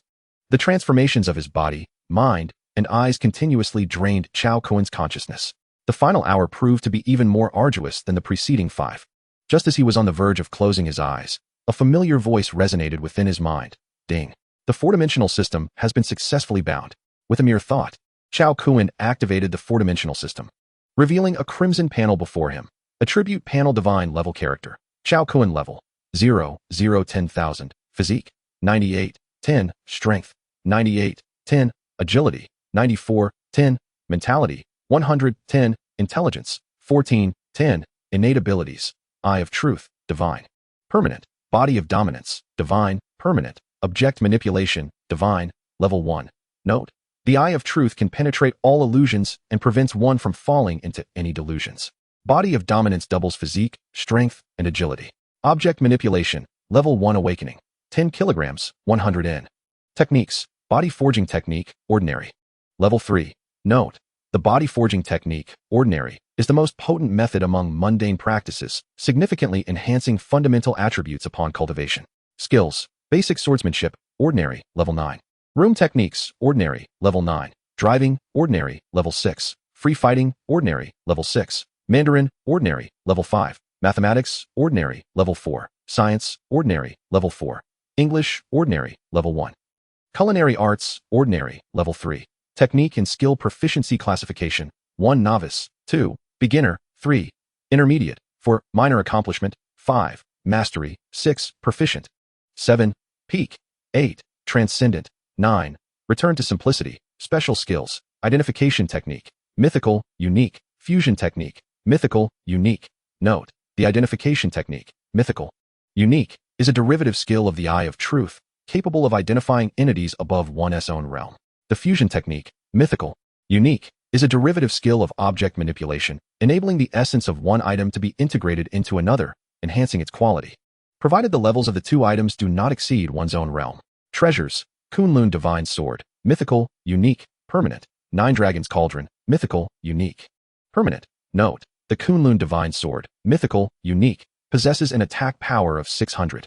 The 9 Dragons Cauldron, mythical, unique, boasts a 100 pill output rate, with doubled effects of the elixirs. Chao Kuan was utterly astounded by the panel that unfolded before him. At the onset, an extraordinary attribute template emerged, boasting 4 primary attributes nearly tenfold that of an ordinary individual.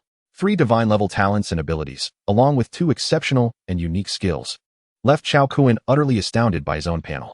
He gazed at the crimson attribute template, his disbelief palpable. Within the 4-dimensional system, each individual's template is distinctively unique. The templates are categorized into 5 tiers based on the difficulty of advancement: ordinary, elite, lord, saintly, and divine templates. Each tier demands varying amounts of energy for upgrades. For instance, an ordinary template requires 100 energy points to reach mid-level, while a divine template necessitates a staggering 10,000 energy points. Thus, the challenge of upgrading a divine template is 100-fold compared to that of an ordinary one. Naturally, divine templates are exceedingly rare, with even Chao Kuan himself never having attained such a level. For the survivors, the golden saintly templates are a rarity akin to a phoenix feather, let alone the red divine templates. Moreover, the 3 divine-level talents awakened in this life were aspirations Chao Kuan could only dream of in his previous existence. In his past life, although his ordinary template could be enhanced through cultivation, his talents and abilities remained immutable, not to mention the 2 exceptional divine skills, one of which bore a unique annotation that he had never even heard of before. After the initial shock, he scrutinized the panel, quickly realizing that his foundational attributes and physical training could only reach 4 to 5 times that of an ordinary person, not the alleged tenfold. However, upon observing the divine talent of might, he comprehended that this ability had indeed doubled his strength, agility, and nearly equalized his mental attributes. Having glanced at the attribute panel, he could not afford to delve deeper, for he recalled a critical system notification: ding, gene unlocking successful. Congratulations on awakening your talent abilities. You have a 10-minute grace period to distance yourself from all individuals experiencing gene unlocking failures to avoid being devoured. After 10 minutes, kill mode will be activated. Chao Kuan rose from the 9 Dragons Cauldron, wielding the Kunlun Divine Sword as he approached the Black Goat, his gaze fixated on the countdown of the system notification. The Black Goat seemed to sense something amiss, violently breaking free from its restraints and roaring at Chao Kuan with a demonic growl. Witnessing its struggle, Chao Kuan hastily produced a chain as thick as his arm to restrain it once more. Simultaneously, he cast an identification spell, immediately gaining access to all its information. In that instant, Chao Kuan felt an overwhelming mix of relief and trepidation. He was grateful for having captured it early in this life, yet fearful of the recklessness he exhibited in his past. He could scarcely believe that this creature truly emerged from the realm of mythology.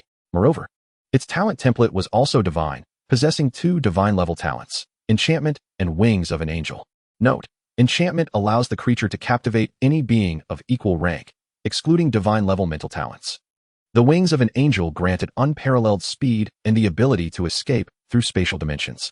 In his previous life, he had underestimated the creature's enchanting capabilities. Had it not been for the 6 of them attacking together, any solitary encounter with it would have surely led to death. In this lifetime, had he not awakened the true eye, he would not have fallen into any illusions. What he ought to do now is not to wait for the protection period to expire, but to escape, flee as far as possible. Chao Kuan, standing nearby, was filled with myriad emotions, lowering his head to gaze at this demon, a smile involuntarily curling at the corners of his mouth. The demon, realizing there was no hope for escape, displayed no sign of fear. Its eyes still emanated arrogance, indifference, mockery, and hatred. While Chao Kuan awaited the expiration of the protection period, the demon was also waiting, believing that once the period ended, Chao Kuan would instantly become its puppet and its prey. Thus, it was not afraid. Rather, it felt emboldened. Recognizing its intentions, Chao Kuan was not oblivious to its plans. Thus, these 2 beings, each possessing divine attributes, exchanged derisive glances at one another, until the very moment the protection time concluded. In the midst of the demon's terrified gaze, its head was severed cleanly. In the next instant, A kill notification echoed through the four-dimensional system for everyone present. Ding. Congratulations to Chao Kun for achieving the world's first kill. You have received a Sacred Opportunity treasure chest. Achievement, First Blood. Ding. Congratulations to Chao Kun for slaying a mythical creature. You have received a Divine Opportunity treasure chest. Achievement, God Slayer. P.S. Dear friends, this chapter includes system information, with a well-structured setting that is not difficult to comprehend. However, to prevent information from becoming convoluted, I will clarify the underlying mechanics. Different attribute panels require varying amounts of energy to upgrade, much like how a baby elephant and a baby mouse consume different quantities of milk despite both being 1 year old. One cannot expect them to thrive on the same amount.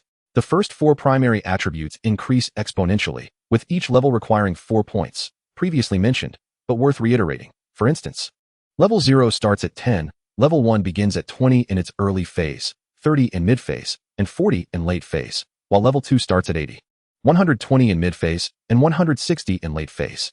The intelligence attribute increases linearly, with each level requiring 3 points. For example, level 0 is 10, level 1 starts at 11, 12 in mid-phase, 13 in late phase, and so forth.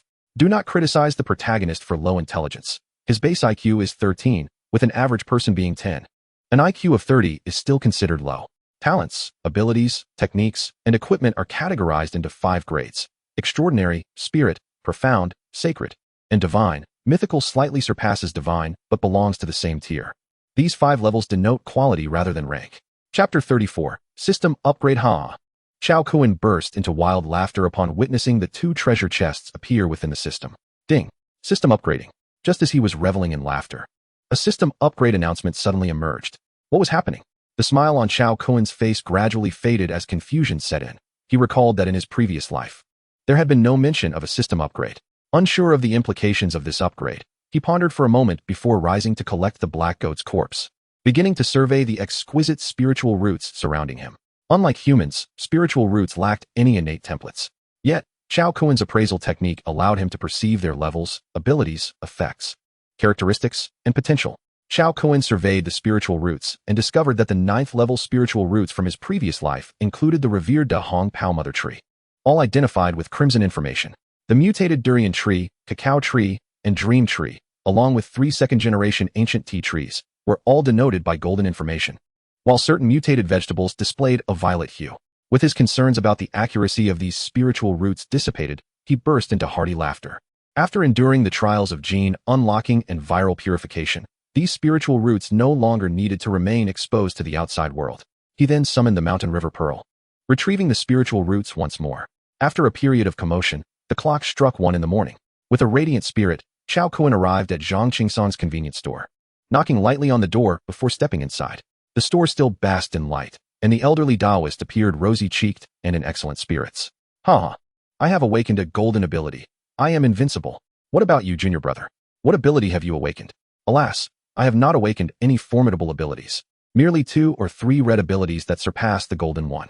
Upon hearing this, Zhang Qingsong's expression darkened. I initially thought that awakening a golden ability was already a mark of invincibility. Your revelation is quite disheartening. Unfamiliar with the significance of the golden ability, he had believed it to be extraordinary, only to realize it was not as impressive as he had hoped, leaving him feeling disheartened. I was merely jesting. Your golden ability is indeed a rarity. Do not belittle it. However, there are dangers outside, so please exercise caution. Noticing his junior brother's dejection, Chao Kun ceased his teasing and conveyed the rarity of the golden ability. I always knew I was extraordinary. Danger? What danger? With 70 years of cultivation transformed by the system, you may not even be my match. Zhang Qingsong's expression transformed from worry to pride as he proclaimed. Chao Kun's expression shifted as he cast an identification spell, discovering that not only had his senior brother awakened a remarkably powerful golden talent, but also a blue talent. Remarkable. Senior brother, your strength is indeed 1/3 of mine. I must admit, I underestimated you. All right then, exercise caution tomorrow while dealing with the living corpses.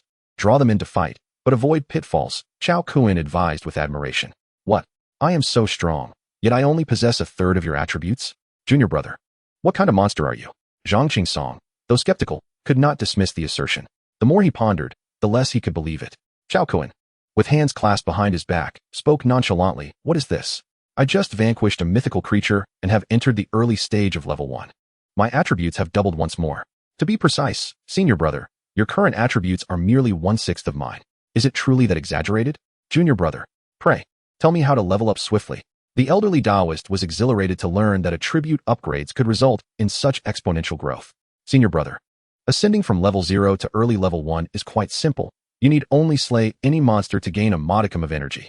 However, to advance further, you must fully charge your energy bar and upgrade your primary talent ability. Chao Kuan succinctly explained the principles of leveling up, sharing insights on techniques for combating living corpses, and casually grabbing a pack of spicy strips before departing from his senior brother's convenience store. Upon arriving at the charred stump of the Thunder Calamity tree, I discovered a nascent seedling burgeoning at an astonishingly visible rate. Without hesitation, I cast an identification spell, revealing a plethora of crimson information. Astonishingly, the Willow deity was indeed a remnant deity, boasting a lifespan of 2,567 years. It had taken root in the ancestral veins of the Dragon Kingdom, only to falter in achieving enlightenment during the end of the Law Era, leaving behind a vestige of vitality. This newly emerged Willow deity, having undergone a metamorphosis, not only possessed a soul but also retained the divine powers of its former existence as the ancestor tree. Moreover, it awakened a remarkable talent, fearless of thunder and fire, capable of gathering and transforming the spiritual energy of the heavens and earth. It had shattered the limitations of its species, enabling infinite growth. Upon witnessing this information, Chao Kuan began to question the veracity of the world he once knew. Indeed, Zhang Qingsong's assertions were true. This willow tree had already attained enlightenment during the end of the Law Era, a tree possessing a soul, nearly achieving divinity. Despite its failure, was it appropriate for a tree to aspire to such heights? No wonder he had been unable to collect this tree before, as a mere mortal. How could he hope to claim a remnant deity? The thought made him feel somewhat abashed. A remnant deity begins at a pinnacle nearly unmatched by other 9th-grade spiritual roots. Furthermore, it had awakened 3 divine talents, one of which transformed spiritual energy, a concept Chao Kuan had never even encountered. In its presence, other spiritual roots were utterly insignificant, practically inconsequential. Thankfully, he had the foresight to relocate from Haishur to Zishan for its sake. The formidable prowess of the Willow deity had not disappointed Chao Kuan's expectations, leaving him immensely satisfied. After savoring a spicy snack, he delved once more into the 4-dimensional system. At that moment, the system was upgrading, rendering many functions temporarily unavailable. However, this did not hinder him from opening 2 opportunity treasure chests. Without a moment's hesitation, he clicked on the golden opportunity chest, which yielded a holy level skill, Overwhelming Sweep. The effect of this skill was both simple and brutal, increasing the attack range of any assault 4-fold. Upon seeing this skill, a broad smile spread across Chao Kuan's face as he eagerly clicked to learn it. In the 4-dimensional system, many skill names were identical, yet their levels varied. For instance, Overwhelming Sweep at the transcendent level only increased the attack range by 1 times, at the spiritual level by 2 times, and at the mysterious level by 3 times. At the holy level, it increased the range by 4-fold. After expending the skill book, Chao Kuan shifted his focus to the divine level treasure chest. At that moment, his hands trembled with excitement as he silently chanted, "Give me a technique. Grant me a technique." Then, the divine treasure chest erupted with radiant red light, ultimately revealing a divine level technique. Phoenix Rebirth Cultivation Method. What is surprise? What in the world is surprise? This divine treasure chest truly yielded a divine level technique. Chao Kuan opened the description of the technique. Phoenix Rebirth Cultivation Method, a divine technique, can be shared. By cultivating this method, practitioners receive a 50 boost to their foundational attributes, excluding intelligence, and each time they cultivate together, they can gain energy points. The higher level participant can choose to transfer energy points to the lower level participant. Reading the description, Chao Kuan nearly laughed with delight, and without hesitation, he clicked to begin his cultivation. In an instant, Chao Kuan felt his foundational attributes increase by an additional 50%. At this moment, his panel information was as follows: Attribute Panel, Godly Level. Character, Chao Kuan. Level, Initial Stage 1, 3, 0, 10, 0, 0, 0. Constitution, 294, 10. Strength, 294, 10. Agility, 282, 10. Spirit, 310. Intelligence, 15, 10. Talents, Eye of Truth Godly, Permanent. Body of Dominance Godly, Permanent. Object Manipulation Godly, Initial Stage 1. Techniques, Body Forging Technique Common, 3. Phoenix Nurturing Decision Godly, 0. Skills, Sweeping Thousand June Sacred, 0. Common Hidden. Special Skills, Appraisal Technique Mythical Unique, Fusion Technique Mythical Unique. Treasures, Kunlun Divine Sword Mythical Unique, Permanent. 9 Dragons Cauldron Mythical Unique, Permanent. At this point, despite being only at initial stage 1, the sum of his 4 main attributes had already surpassed 1,000. Such statistics were typically only attainable by ordinary awakeners at initial stage 3.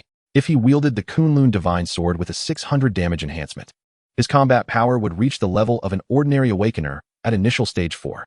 Invincible. What does invincibility mean? This is it. Excellent. Excellent. Excellent. Ha ha ha. Upon witnessing this panel, Chao Kun could no longer contain his laughter, which reverberated through the Tianshi Park, startling numerous living corpses. As countless living corpses began to converge towards his direction, Zhang Qingsong emerged, curious, and asked, "Junior brother, what are you laughing about?"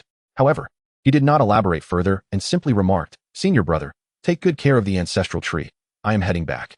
With that, he swiftly exited Tianshi Park and made his way to the street leading to Shangri-La. At this moment, the streets were teeming with a multitude of living corpses, all former humans who had failed their awakenings. Logically, when the apocalypse struck, people should have retreated to their homes, resulting in fewer living corpses on the streets. An ordinary person might find this perplexing. Yet, Chao Kun, with knowledge from his past life, was aware that living corpses would regain their consciousness within a 10-minute grace period and would be cognizant of their fate. Some living corpses, in an effort to protect their loved ones from harm, would hastily leave a message in blood on the wall before departing their homes. This was, in fact, a protective measure implemented by the system for human survivors. Without such an arrangement, all newly awakened survivors would be forced to confront the horrific transformation of their loved ones into living corpses. Given the ratio of 14 ordinary individuals to 1 living corpse, there would be scant survival opportunities for the average person. If this were the case, over 95 of the remaining 20 of survivors would perish on the very first day. Such an outcome was evidently not the vision the four-dimensional system wished to witness. Thus, the system allowed the living corpses to awaken during the grace period. As Chao Kun arrived on the street, countless bewildered living corpses seemed to have sensed or heard something, converging towards him. These living corpses varied. Some were bloodied with rotting skin, while others appeared stiff with ashen faces, bouncing erratically. However, since they had only recently formed, their bodies had not yet begun to decay, emanating only a strong metallic scent of blood. At this moment, Chao Kun had donned custom armor, advancing rather than retreating, wielding the Kunlun Divine Sword in one hand, and unleashed the sweeping Thousand June technique. Subsequently, a series of system prompts continuously emerged. Beep. Upon vanquishing 15 level 1 early stage zombies, he garnered 15 points of fortune, 170 energy points, a green fortune treasure chest, 5 bottles of mineral water, 3 bags of instant noodles, 6 pounds of food, and a bag of chocolate. Subsequently, after slaying 17 level 1 early stage zombies, he acquired 17 points of fortune, 190 energy points, another green fortune treasure chest, 7 pounds of rice, 5 condoms, 2 bags of ham sausages, 1 pack of spicy strips, and 2 cans of Red Bull. Following this, he defeated 13 level 1 early stage zombies, earning 13 points of fortune, 130 energy points, 5 bottles of beverages, 5 bags of bread, and 3 pieces of pies. Each swing of Chao Kun's blade cleared a swath of zombies, and post-slaughter, he utilized the Mountain River Pearl to collect the corpses, converting them into sustenance for the blood-sucking corpse vines.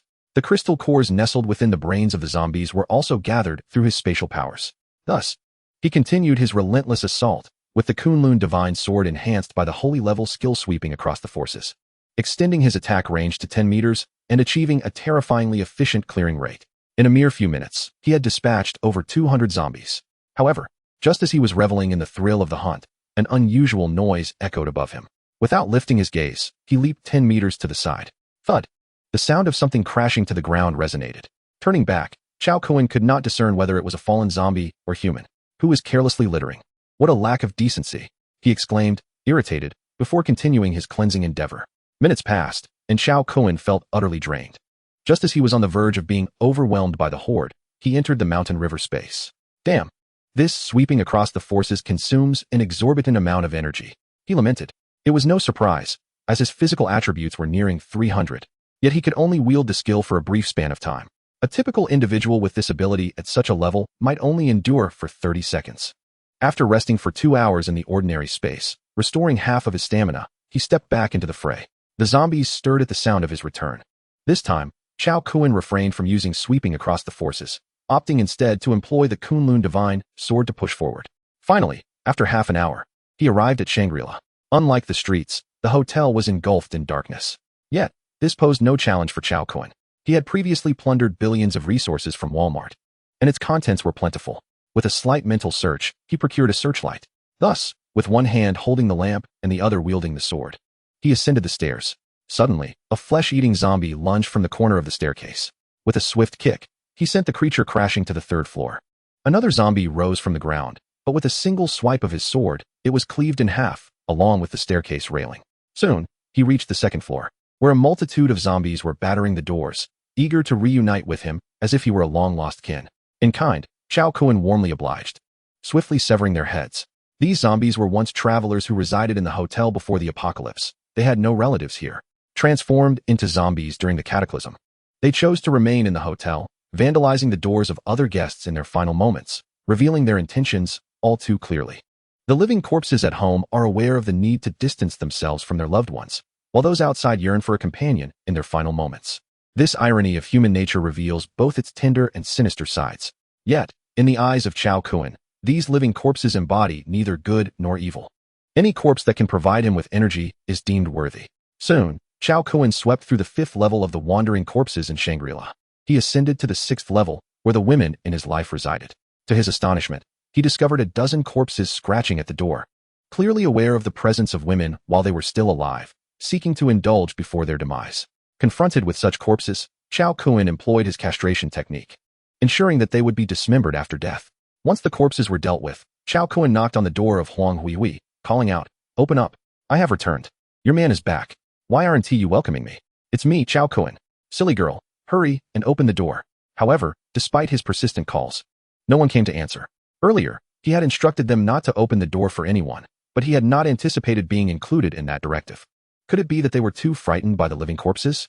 Just as doubts crept into Chao Kun's mind, the door finally creaked open. Under the beam of his searchlight, the expressions of Huang Huihui and Wang Shishir shifted from terror to joy. Whoa, brother, I was so scared," Wang Shishir exclaimed, her eyes swollen and misty with tears, yearning for a comforting embrace. Yet Chao Kun halted her, saying, "I am dirty from the battle. Do not let me touch you." With that, he stepped into the room and noticed the pile of furniture blocking the door, realizing why Huang Huihui had taken so long to respond. Indeed, using objects to barricade the entrance was rather clever. He could not help but commend her. The outside world has turned those people into monsters. They kept scratching at the door. How terrifying. Huang Huihui's expression still bore traces of fear. "There is nothing to fear. I just returned from the park after dispatching over 600 of them. Wait until I come back." With that, Chao Kun vanished on the spot, only to reappear moments later, having shed his soiled armor. The instant he materialized, Wang Shishir leaped into his arms, seeking the security she had been deprived of. "Brother, today truly terrified me. Why have those people turned into monsters? It's so frightening." She recounted her harrowing experiences, trembling with fear. "Indeed, how many have become monsters outside? I feel as though every room in this building is filled with them. Their cries are too horrifying. We couldn't sleep, fearing nightmares." Huang Huihui wrapped her arms around Chao Kun's waist from behind, her hands icy cold. "I knew you two would be frightened, which is why I hurried back. Now that I am here, you should both get some rest," Chao Kun reassured them. "No, I can't sleep. I want to hold my brother while I sleep." Wang Shishir whined playfully. Faced with the ethereal charm of the girl before him, Chao Kun found it impossible to refuse her request. Reluctantly, he turned one arm into a pillow, soothing her into slumber. His urgency to return stemmed from a desire to wait until Wang Shishir fell asleep before experimenting with the newly acquired techniques with Huang Huihui. However, despite his efforts, his arm had been commandeered by the young girl. This thwarted his intentions, leaving him quite distressed. He slept soundly until 8 the following morning, while Huang Huihui and her daughter awoke refreshed, in stark contrast to Chao Kun, who bore the telltale signs of a sleepless night. As the warm sunlight filtered through the window, Huang Huihui drowsily opened her eyes and was met with the sorrowful gaze of Chao Kun, who looked like a raccoon. She couldn't help but chuckle. Since she was awake, she decided to rise and wash her face before stepping out to check on her disciples. Hearing Chao Kun's words, Wang Shishir finally stirred, letting out a soft whimper as she opened her eyes. Upon entering the bathroom, Chao Kun discovered that the hotel had ceased its water and power supply. He left behind some water and food before stepping out of the room. Chapter 36. The Self-Cultivation of an Actor. Open up. "It's me, Chao Kun," he called as he knocked on the door of Su Nana and her sister's room. Moments later, the door swung open, revealing 2 tear-streaked faces filled with panic. Su Nana and Su Lily's eyes were red and weary, clearly indicating a night devoid of restful sleep. "Husband, brother-in-law," the sisters cried out in excitement upon seeing Chao Kun, throwing themselves into his embrace. "All right now? Look at how frightened you both are. Wait a moment while I clear this building, then you can catch a few more hours of sleep." Chao Kun consoled them for a while, leaving behind some supplies before reluctantly departing the room. He paused at the door, furrowing his brow in contemplation. Just moments earlier, through his discerning abilities, he had glimpsed Su Nana's extraordinary gift, foresight. Note: the power of foresight allows one to glimpse the future 3 months ahead, providing insights into the fate of oneself and loved ones, including awareness of impending dangers. However, such knowledge can invite misfortune upon oneself and those nearby, which only a person of great fortune can mitigate. No wonder she didn't survive in her past life. It seems she had not encountered a person of such great fortune as myself to shield her, unaware of the misfortunes that the ability to foresee the future could bring. Chao Kun reveled in his own perceived superiority. He then proceeded to the room of Zhang Yusin and Lu Mimi, finding 2 beautiful women who were clearly terrified. And he offered them words of comfort. "You big fraud. Why are there so many monsters on the street below? Do you think my parents are already dead?" Zhang Yusin exclaimed, tears streaming down her face upon seeing Chao Kun. "Fear not. Fortune favors the brave. Everything will unfold as it should. Besides, even if misfortune befalls them, you still have me. I will always protect you." A smile unconsciously crept onto Chao Kun's lips as he savored the tenderness of the girl in his embrace. His spirits lifted. This expression did not go unnoticed by the equally bewildered Lu Mimi, who shot an irritated glance out the window. With a sudden gasp, she hastily drew the curtains shut, her body trembling involuntarily. Chao Kun instinctively moved behind her, wrapping her in his arms to provide solace. "There's no need to be afraid. I'm here." Lu Mimi, initially apprehensive of this opportunistic wolf, found an unexpected sense of security in his embrace, a feeling she had never experienced even in her father's arms. "Yes, I'm not afraid. It is quite peculiar. A woman who has always embodied pride and purity now appears as docile as a kitten. Could it be that she has never encountered a man, and is perhaps a love-struck fool?" Chao Kun mused with a hint of surprise. "Humph, a flower thief and a grand deceiver. He only knows how to charm young girls." Zhang Yusin murmured behind him, her sweet voice laced with jealousy. Chao Kun was aware that this was not the time for romantic entanglements, so he comforted Lu Miming for a moment before releasing her. "You two should stay put for now. I will leave you some supplies, and we can discuss matters once it is safe outside." Before departing the room, he produced several large buckets of clean water, 2 boxes of purified water, along with some bread, chocolate, and nuts from his spatial storage. Once he had left, Zhang Yusin feigned annoyance and said, "Sister Miming, did you not claim to dislike Chao Kun? Yet just now, you appeared to be enjoying yourself." Lu Miming's face flushed, but she maintained her composure. "Those who understand the situation are truly wise. I am but an actress. It is essential for an actress to possess such basic professionalism. Moreover, dear sister, although you call him a grand deceiver and a flower thief, your body seems to tell a different story. Oh dear, Sister Miming, let me tell you. Chao Kun once took me to a wishing tree to make a wish, and he wanted to test if the wish would come true. I did not agree. If one day he recalls that wish and wishes to turn our pretense into reality, will you continue to act?" Despite being on par with this major star in terms of physique and possessing a significant advantage in age, Zhang Yusin was still concerned about being overshadowed in Chao Kun's eyes. Thus, she instinctively recounted her experiences with him to assert her claim. With Lu Miming's years of navigating the entertainment industry, she naturally understood the girl's intentions. She responded nonchalantly. "The essence of an actor's self-cultivation is that the performance does not end until the curtain falls. If this performance requires blurring the lines between reality and fiction, then it is not for a fragile woman like me to resist." Meanwhile, Chao Kun had arrived at the 5th floor, entering the room of his eldest disciple, where he encountered the transformed Hua Yingxiong and Hua Yingwu. "Master, master." As soon as Chao Kun entered, the 2 brothers prostrated themselves before him. Bang, bang, bang. They bowed 3 times with great reverence. "What are you doing, my dear disciples?" Chao Kun inquired, somewhat bewildered. "Master, the gratitude we owe you is akin to that of a reborn parent," an honest, middle-aged man exclaimed, brimming with emotion. "Indeed, you are like a second parent to my sons." Their mother chimed in from behind. "Master, we have truly awakened the bloodline of the godlike, immortal giant." Hua Yingxiong exclaimed in excitement. "Excellent, wonderful. Come, let us discuss this further," Chao Kun said with joy, eager to assist his 2 disciples, yet to his astonishment, he found he could not lift them. 2 identification spells were cast, revealing their extraordinary attributes. What in the world? Is this what a top-tier divine talent looks like? He thought, utterly astonished. Their attributes clearly stated: immortal giant grade, capable of infinite growth and restoration as long as sufficient material energy is available. Special skills: 1. Infinite devouring at a divine level, capable of consuming and digesting all substances and energies conducive to physical growth. 2. Boundless strength at a divine level, with attributes of power and physique demonstrating exponential growth in tandem with physical size. 3. divine bone armor, which increases in density and proportion as one's physique expands, allowing for the free extension of bony armor along the body's surface. Remarkable. The innate talents of the two brothers far exceed Chao Kuen's expectations. Astonishingly, they possess not the bloodline of giants, but the even more formidable lineage of immortal giants, along with 3 divine-level special skills. Each of these abilities seems beyond the reach of mere mortals. Moreover, within their 5 primary attributes, their physique and strength have reached an impressive 150. With Chao Kuen's perfected body tempering technique, his divine-level talent of enhanced physique, and a 50 attribute bonus from his divine techniques, he barely manages to keep pace with them. What does this signify? It transcends the mere breaking of human limits. It shatters the boundaries of species qualifications. Even more alarming is that their foundational attributes of physique and strength will exhibit exponential growth alongside their physical development. Simultaneously, these attributes will continue to double as their levels increase. What does this imply? It suggests that these 2 attributes will experience a dual exponential growth in the future. With such a method of enhancement, the larger their size becomes, the greater the disparity in strength and physique attributes compared to their fellow humans of the same level.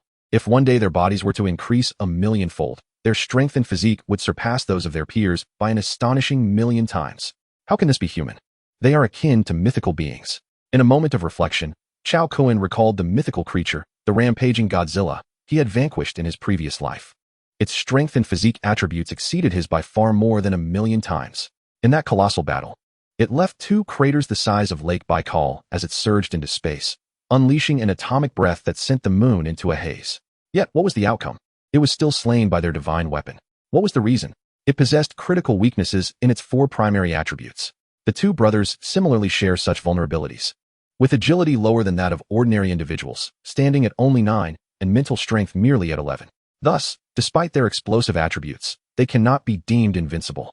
My dear disciples, rise at once. From now on, apart from your parents, you need not bow to anyone.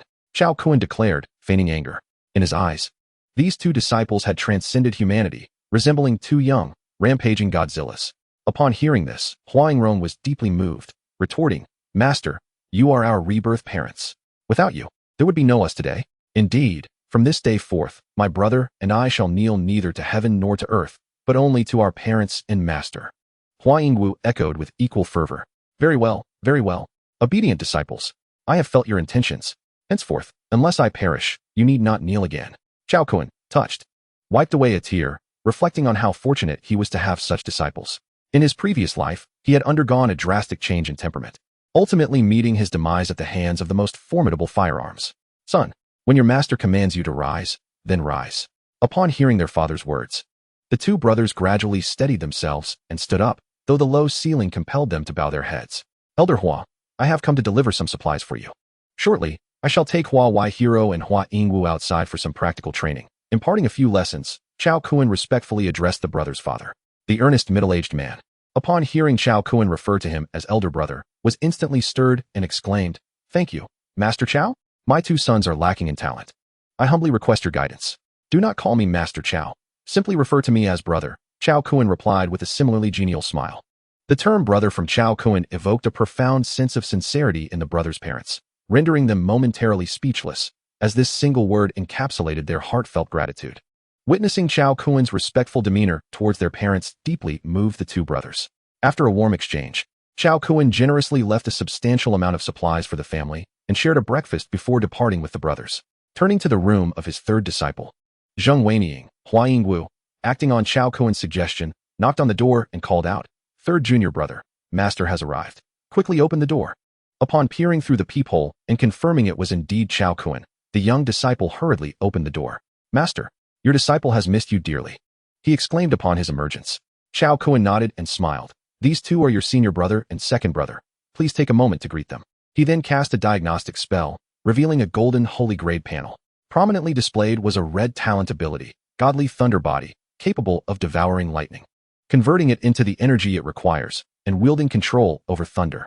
The special skill, Divine Punishment, allowed the release of stored lightning to inflict significant damage. Although Zheng Weining possessed a godly talent ability, his panel did not reach the godly tier, remaining at the holy level. Thus, in the evaluation of the 4-dimensional system, his talent was deemed not top tier. Greetings, senior brothers, chuckled Zheng Weining, instinctively intimidated by the towering figures before him. seemingly forgetting his previous bravado, though a hint of reluctance lingered in his gaze. If you wish to become senior brother, it is possible. I have promised you an opportunity, but not at this moment. Your brother's current strength is 15 times that of an ordinary person, capable of crushing you with a single hand. Thus, we shall revisit this once you have leveled up. Chao Kuan stated nonchalantly. 15 times? Zheng Weiniang's expression turned pale. Hua Wai Hero and Hua Yingwu exchanged knowing smiles at the audacity of this young man, their expressions radiating kindness, yet Zheng Weiniang perceived their smiles as somewhat sinister. All right, let us proceed to meet the others, Chao Kuan declared, leading the way as he knocked on the doors of Shi Ziyuan and Professor Wang in succession. Confirming that both families were well, he proceeded to assess their talent abilities.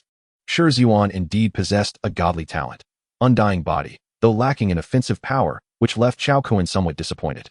As for Professor Wang, as anticipated, he awakened a talent of considerable caliber, with spirit body, endowed with the ability to harmonize with flora, communicate with plants, cultivate them, accelerate their evolution, and transform their life force to hasten maturation, among other capabilities.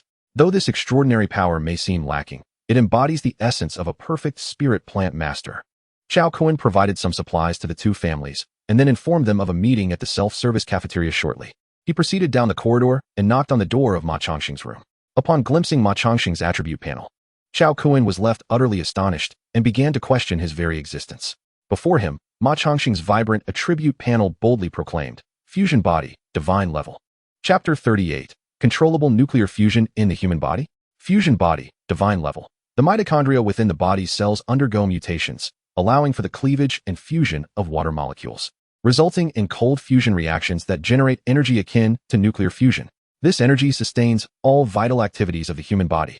Note, the power of this fusion body is overwhelmingly potent, yet the number of mutated mitochondria produced in the body is limited. Only by enhancing bodily strength can one continuously increase the quantity of mutated mitochondria. Such horror. It is simply terrifying.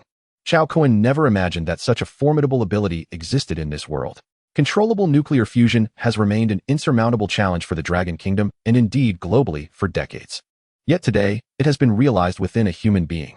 Moreover, it is of the highest caliber, cold fusion. What does this imply? This form of nuclear fusion allows for nearly 100 energy conversion, with no energy lost to thermal conversion. Thus, it is aptly termed cold fusion. The implications are staggering. If, during times of peace, all nations were to become aware of his existence, they might even instigate a world war over a single cell of his.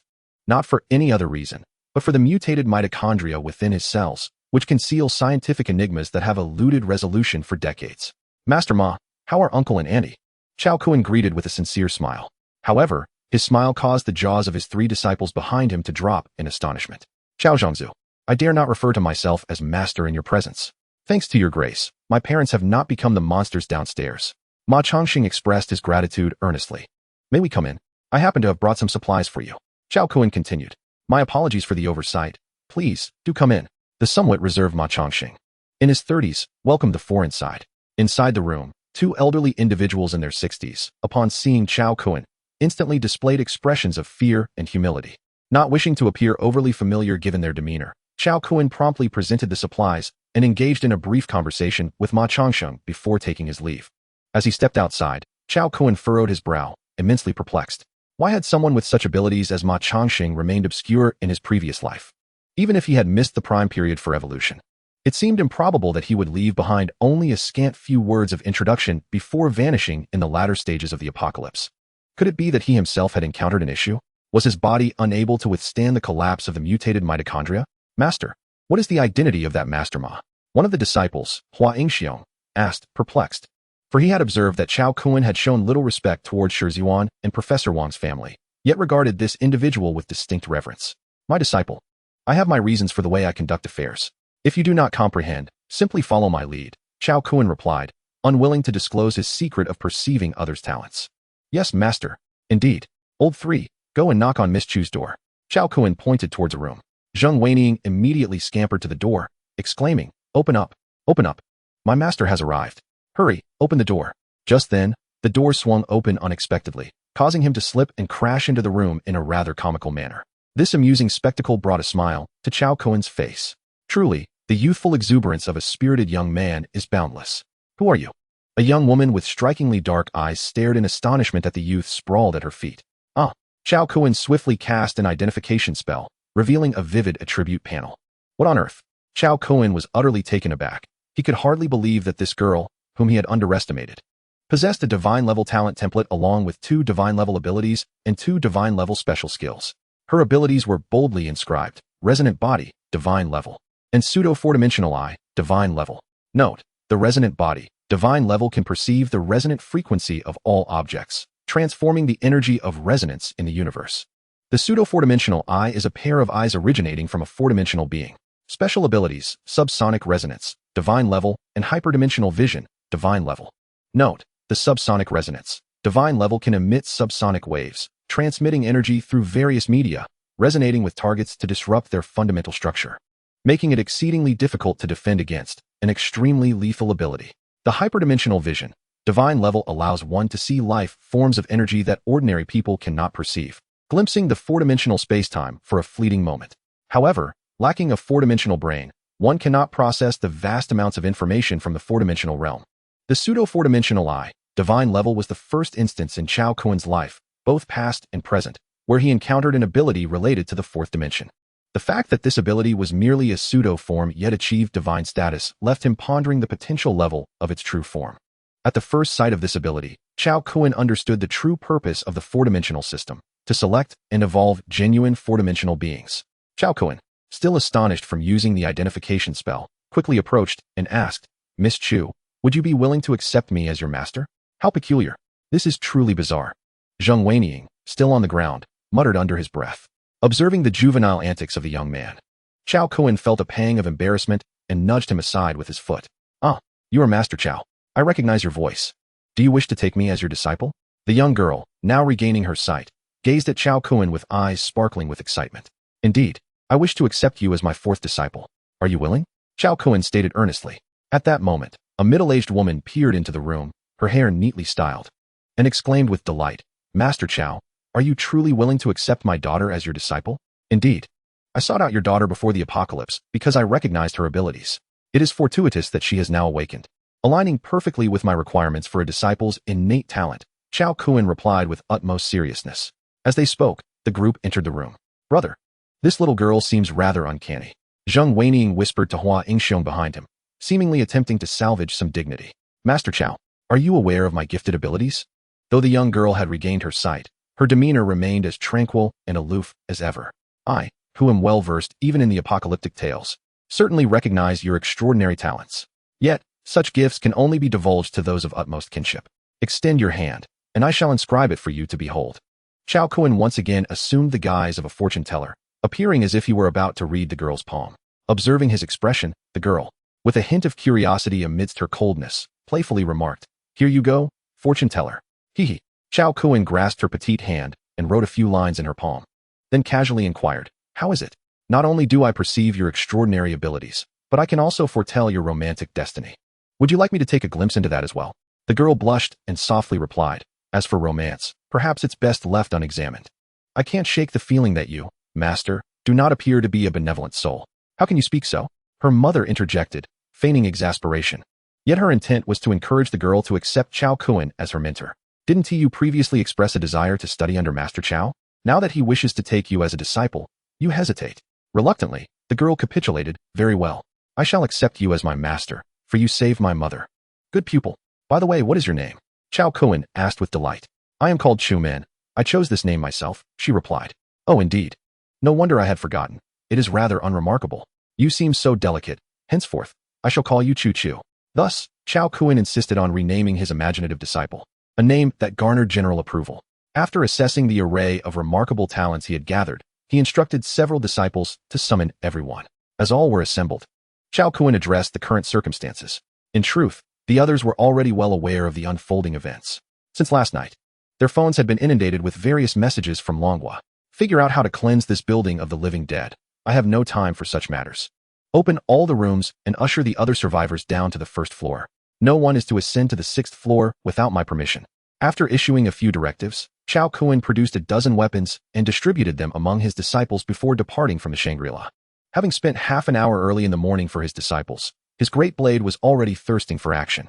As Chao Kuan surveyed the throngs of living corpses along the path, his eyes gleamed with anticipation. Chapter 39. The upgrade of the four-dimensional system concludes. Creaking open the doors of the Shangri-La Hotel. The noise attracted the attention of nearby living corpses. Countless undead surged towards him, dark and ominous. At this juncture, the corpses reeked of decay. Failed gene unlocks had left them tormented in their final moments. Transformed into living corpses, their souls were shackled within decaying flesh. The anguish etched upon their faces was palpable. With the Kunlun divine sword in hand, Chao Kun unleashed a fundamental sword technique of sublime simplicity. The masses of living corpses, seemingly seeking release, lunged toward the blade. With a series of sickening thuds, grotesque heads soared into the air, and the stench of black blood erupted like a grotesque fountain. The once living corpses vanished entirely.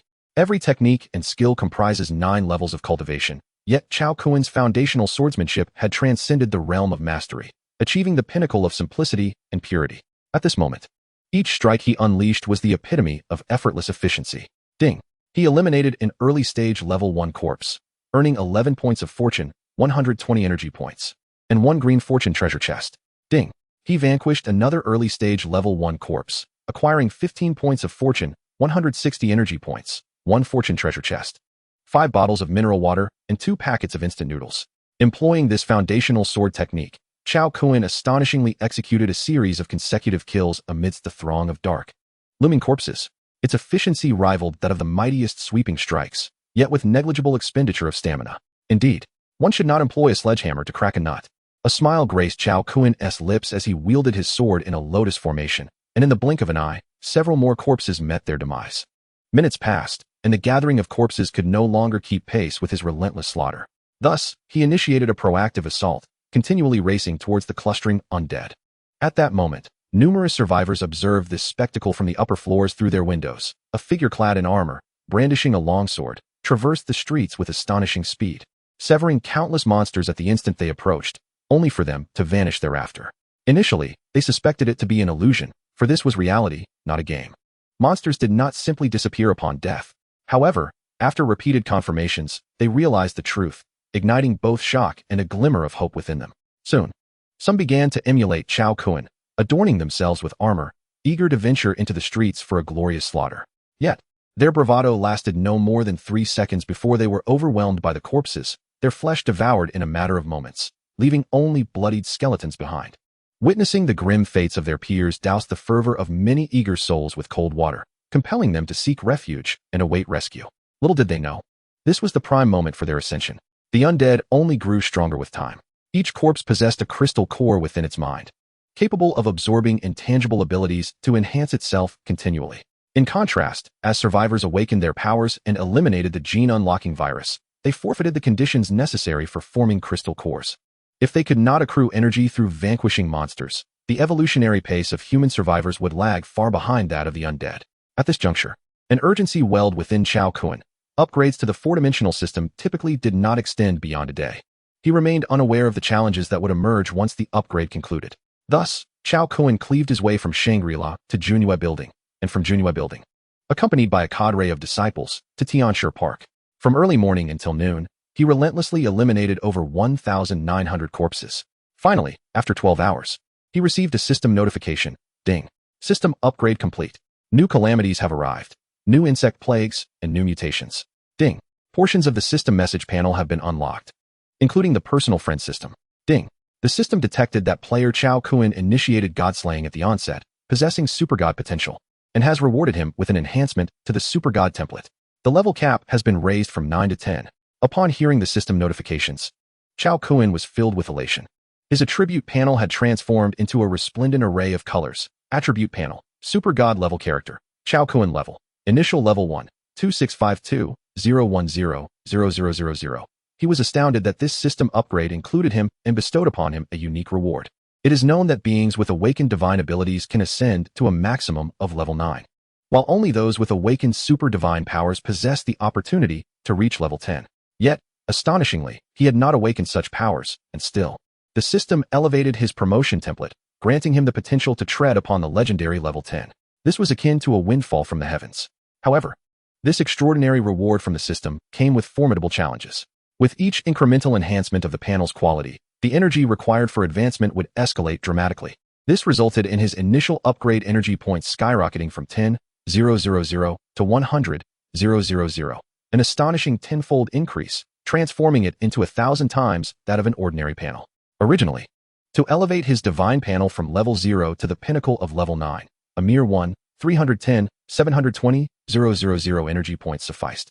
Now, with his panel upgraded to super divine level, the energy required to ascend from level 0 to the apex of level 10 surged to 52,428,800,000. Although the super divine panel boasts a significantly higher ceiling than its divine counterpart, the energy requirement for full ascension had ballooned from 1.3 billion to an astounding 52 per billion. Even with his prior worldly knowledge, the enormity of this figure weighed heavily upon Chao Kun. Nevertheless, armed with the memories of his past life, he was confident that, should he successfully establish and manage a formidable force, acquiring such energy would not pose a challenge. If all else failed, he could cultivate within the confines of the mountain and river pearl. Starvation would not be his fate. In the future, there would be myriad methods to garner energy, not solely restricted to monster hunting, but also including rare treasures and miraculous elixirs. After a moment of contemplation, he conjured several strategies for energy acquisition, which alleviated his concerns. Chao Kun then set aside his thoughts and rose, addressing the disciples of the Tianshi Dao with an authoritative voice. Esteemed disciples of Tianshi Dao, the onset of the apocalypse has wrought significant losses upon our sect. Yet we must not forget our mission to rebuild our ancestral home and restore the glory of Tianshi Dao. Today, we return to the ancestral grounds, to burn the remains in tribute to the souls departed, guiding them towards the afterlife. With a grand gesture, over 300 robed corpses materialized before the assembly, followed by an abundance of gasoline appearing seemingly from thin air. A fire was ignited upon the heap of bodies. All disciples donned solemn expressions, rising to chant sutras, their deep and resonant voices transcending time and space, echoing once more across this realm. Amidst the roaring flames, ethereal figures emerged, their faces serene as they bowed to the gathered crowd, before gracefully descending onto a verdant willow tree. This ritual of solemnity continued for half an hour, and as the fierce flames consumed the remains, all hearts found solace. Once the ceremony concluded, several leaders from the other 7 branches conferred quietly. Zhang Qingsong then stood and addressed the assembly. Now that the apocalypse has dawned, the 8 branches of Tianshi Dao have reunited. This is both destiny and opportunity. The mission to reconstruct our ancestral home has gathered us here, and restoring the glory of Tianshi Dao is our lifelong aspiration. Yet, our ancestral grounds cannot remain leaderless. Tianshi Dao requires a Taoist master. Thus, I await the assembly of the esteemed leaders to deliberate and propose Chao Kun as the venerable master of our heavenly master Dao in this realm. What do you all think? Upon the utterance of these words, the disciples erupted into fervent discussion, yet none expressed dissent. Chao Kun, taken aback, cast a glance at the elder without uttering a word. After a minute of discourse among the disciples, the elder inquired once more, "Do you all consent to Chao Kun as the revered master of our heavenly master Dao?" Unsurprisingly, a unanimous chorus of agreement resounded. "We concur." Seizing the moment, the other 6 leaders exchanged glances and simultaneously bowed to Chao Kun, proclaiming, "We pay our respects to the revered master." The disciples followed suit, echoing, "We pay our respects to the revered master." After a prolonged silence, Chao Kun finally spoke with an authoritative tone, "As the revered master, I shall undoubtedly restore the ancient glory of the heavenly master Dao." Upon hearing this, the assembly was imbued with a profound sense of respect, and they could not help but chant, "We pay our respects to the revered master. We pay our respects to the revered master. We pay our respects to the revered master." After this triad of reverence, the hearts of all were uplifted, as if they had discovered a guiding light amidst confusion and found a steadfast anchor in their uncertainty. The sensation of reassurance and trust blossomed within them, filling their hearts with joy. "Excellent, dear disciples, as your revered master, today I appoint Zhang Qingsong, Shui Changqiu, and Jin Yu among the 7 leaders as elders." In a gesture of reciprocity, Chao Kun conferred upon several leaders the esteemed title of ancestral elders to demonstrate his respect. Although the leaders held no real power, their honor and status remained intact, and they nodded in acceptance. Unintentionally, Chao Kun had accomplished his plan to seize control of the heavenly master Dao, and he instructed everyone to remain in position for a brief respite. Shortly after enjoying their midday meal, they set forth with over 100 individuals toward Shangri-La. Chapter 40. Purging the living corpses. The surviving disciples of the heavenly master Dao were all of elite caliber or above, including the 6 elders. There were over 50 with purple lord templates. Zhang Qingsong's golden panel was not the strongest. Among them, an inconspicuous disciple possessed a red divine template, boasting terrifying combat prowess. Under the combined might of this formidable group, the newly emerged living corpses were mercilessly decimated. They were cleaved apart, their heads shattered, and the crystalline cores within were collected. The bodies were not spared by Chao Kun, who gathered them into his spatial realm, interring them near the vampiric, corpse-eating vines. Thus, the group pressed forward, gradually attracting the attention of a few fortunate survivors. Some naive individuals believed a rescue team had arrived and cried out from their windows, "I am here. Save me. There are monsters outside." The clamor of numerous survivors echoed as they awaited rescue rather than devising their own escape. However, Chao Kun and his companions paid no heed to these unfortunate souls, inciting further curses from them. Some self-proclaimed powerful survivors, seizing the opportunity while the living corpses were dispersed, managed to achieve a few kills through swift maneuvers. Others, having tasted success, began to trail behind them, forming a small organization. "Hey, friends, may we join you in ridding these monsters?" Some bolder souls approached, calling out. In response, they were often met with a living corpse scent flying by Chao Kun's kick or a cold warning to keep their distance lest they be inadvertently harmed. Observing Chao Kun's demeanor, the disciples quickly abandoned any thoughts of accepting these survivors. At times, the notion that many hands make light work is fundamentally flawed. Without strength, a group of inept individuals mingling within the ranks may instead cause chaos, adversely affecting one's efficiency in slaying monsters. Alas, what sort of quality is this? A disgruntled survivor muttered in dissatisfaction. Chao Kun merely cast a fleeting glance, choosing to disregard the comment. However, one of his disciples, upon hearing this, was immediately incensed and prepared to retaliate, which frightened a few into a hasty retreat. An ant that dared to emerge and boast was hardly worthy of his attention. Otherwise, what dignity would remain for him as a revered figure? Observing this, Chao Kun smiled knowingly and continued leading the charge in their battle. Before long, they arrived at Shangri-La. Yet, before they could enter, a cluster of elderly individuals emerged, crying out in distress. "Comrades, you must advocate for us. There exists a nefarious force within that bullies us ordinary citizens. They are unreasonable and want to evict us from our homes. We paid to reside here. By what right do they dictate where we can stay? Indeed, comrades, you must support us. The ordinary citizens of Longwa, when faced with injustice, instinctively seek out a stronger ally to champion their cause. In ancient times, when faced with unfairness, individuals sought the intervention of local dignitaries. If the dignitary offered no assistance, they would kneel and implore the heavens for aid. Rarely do they consider whether they might advocate for themselves or employ their own strength and intellect to safeguard their interests. Chao Kun observed that a considerable number of individuals were lamenting, over 20 survivors from the building. "Who do you claim is the nefarious force? We are the ones who have cleared the monsters. You contributed not an ounce of effort, and it is already quite generous that we allowed you to remain below. Indeed, it is because of us that this building is so secure. You ungrateful souls dare to cast blame?" Several middle-aged individuals, not recognizing Chao Kun's return, mistakenly believed that a rescue team from Longwa had arrived. At that moment, a towering figure, standing at around 2 meters tall, stepped forward and exclaimed in delight, "Master, you have returned. Everyone, step aside. What are you obstructing for?" Huang Xiong promptly pushed through the crowd to greet him. Chao Kun offered a subtle nod, then addressed the aggrieved survivors. "Did you just claim that I am the nefarious force?" At this assertion, the faces of the crowd turned pale with fear, hastily clarifying, "No, we did not mean you. It was a misunderstanding." Their hearts swelled with despair. They had initially believed a rescue team had come to hear their grievances, only to find themselves in the den of the very thieves they sought to denounce. Where could they now voice their concerns? Observing the shifting allegiances of the crowd, Chao Kun chose to ignore them and instead turned to his eldest disciple, inquiring, "My pupil, how is the cleanup of this building progressing?" Huang Xiong proudly responded, "Reporting to you, master, all the monsters within the rooms of this building have been eradicated." Chao Kun nodded approvingly. "Good. Now summon Hua Yingwu, Zheng Weiniang, Ma Changsheng, Shi Ziyuan, and Chu Chu. I wish to take you all to level up." "Yes, master." Huang Xiong quickly ascended to the upper floors to gather the others. Chao Kun refrained from unnecessary chatter and instead discarded some weapons and armor for a few weaker individuals to don, leading them towards the heart of the city with determination. At that moment, the disciples of the Heavenly Master sect realized that Chao Kun too had followers. Some of the more astute among them, filled with envy, began to harbor a glimmer of hope. However, as they witnessed the formidable power unleashed by the two giants, that flicker of hope swiftly extinguished. They thought to themselves, "No wonder the Taoist master has so few disciples. It appears that all his apprentices are as extraordinary as he is." Chao Kun's band of disciples also came to understand the true strength of both Chao Kun and the Heavenly Master sect. When they learned that their master was the Taoist master, they grasped the essence of true prestige.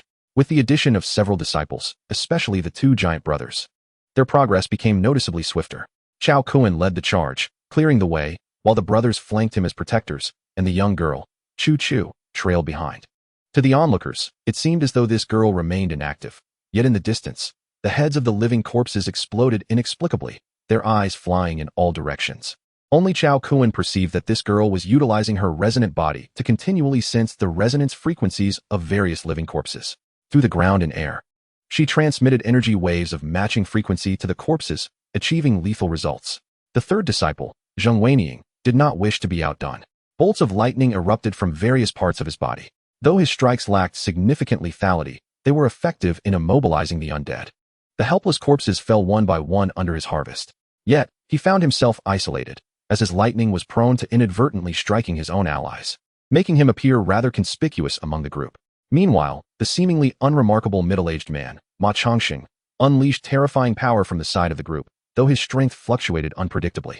In contrast, Shi Ziyuan performed like a normal individual, his efficiency in dispatching the living corpses on par with many others in the team. As dusk approached, the group had swept through 7 or 8 streets, finally looping back to the Shangri-La. A spirited disciple of the Heavenly Master sect informed Chao Kun of a tantalizing piece of news regarding several imperial suites in the Junyue building, which perfectly matched the Taoist master's stature. Unlike his fellow disciples, this one was unrestrained, his eyes shining with ambition. Upon hearing this, Chao Kun felt an irresistible urge and paused for a moment before saying, "Wait for me. I shall summon others to help us relocate." Chapter 41, Moral Coercion? Get lost.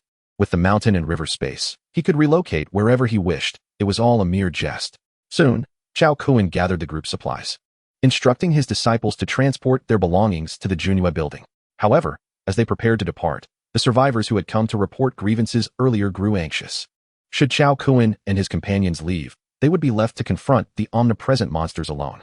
In a state of panic, they rushed out to block their path. "You cannot leave. What will become of us if you do? We are all citizens of the Dragon Kingdom. You cannot abandon us. I implore you, can you not take us along?" Witnessing these pitiable individuals creating a scene, Chao Kun could not help but scoff internally, ignoring them entirely. Some even attempted to cling to his legs, only to be kicked away with a disdainful force. A group of individuals seeking to achieve parasitic ends through moral coercion. He couldn't be bothered to spare them a glance. After departing from Shangri-La, Chao Kun and his companions, with their families in tow, reached Junyue Tower in a mere 20 minutes. Indeed, this establishment surpassed Shangri-La by several tiers of opulence. Junyue Tower consists of 20 floors, each housing approximately 30 standard suites, and the entire building had previously been monopolized by the Heavenly Master sect. Upon arriving at the top floor, Chao Kun discovered there were only 2 suites, one named the Emperor's Suite and the other the Empress Suite, both unoccupied. Without hesitation, he claimed both suites for himself. Between the 2 suites on the top floor, 6 women stood behind him. Chao Kun smiled and said, "Ladies, feel free to choose which room you prefer. Let us explore these 2 suites first." Huang Huihui casually remarked, "Let's take a look first.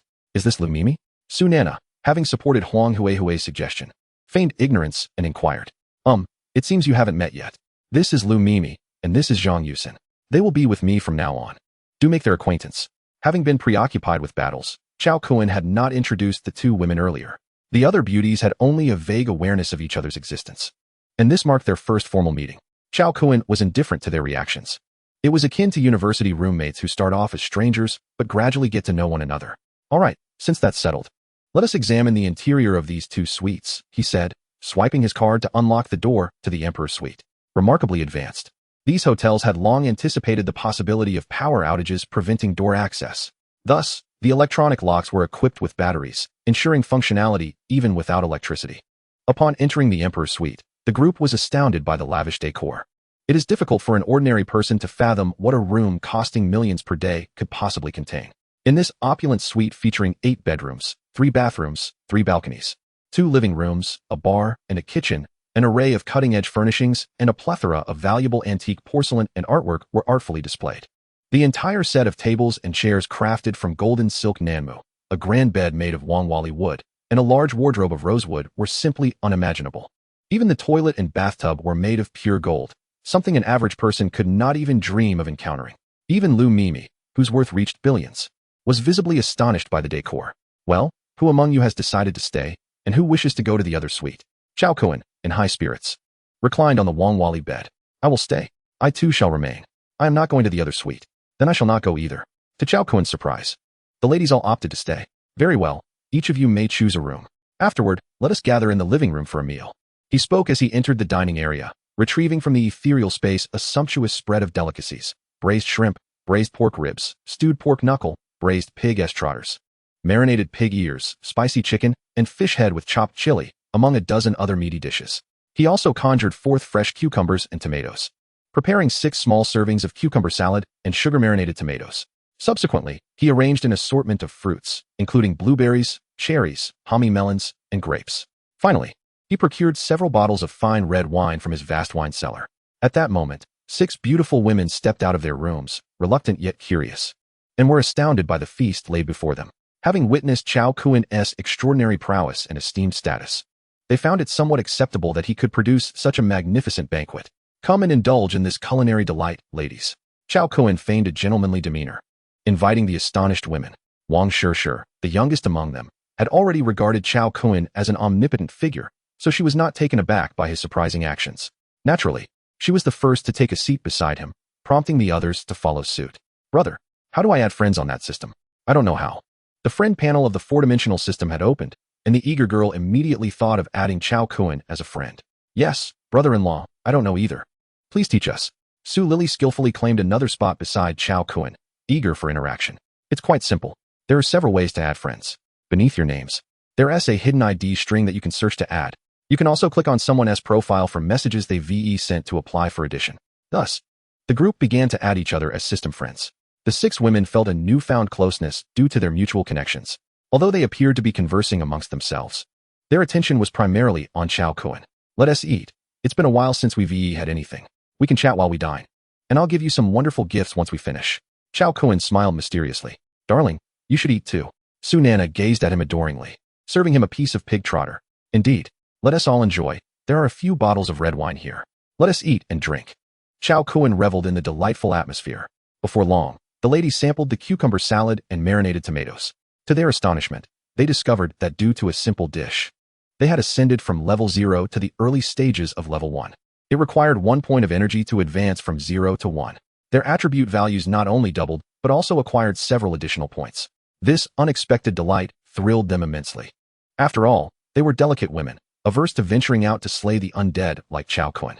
The prospect of leveling up simply through dining seemed the most favorable outcome for them. They were well aware that such provisions were scarce in the post-apocalyptic world. Chao Kuen's willingness to share these treasures deeply moved them, and they cast him coy glances, showering him with affection. Surrounded by 6 enchanting women during a lavish meal, Chao Kuen reveled in the moment, ensuring that each lady felt equally cherished. Throughout the evening, they engaged in extensive discussions regarding the 4-dimensional system. Naturally, when the women expressed curiosity about his remarkable feats of vanquishing gods, he seized the opportunity to boast about his prowess. After the meal, the admiration from the 6 ladies escalated to a fervent devotion, leaving Chao Kuen elated.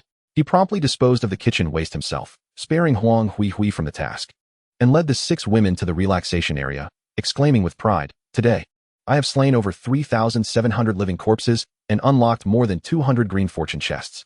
Let us see what treasures you can unveil. Who's ready for a blind box? This is my favorite game."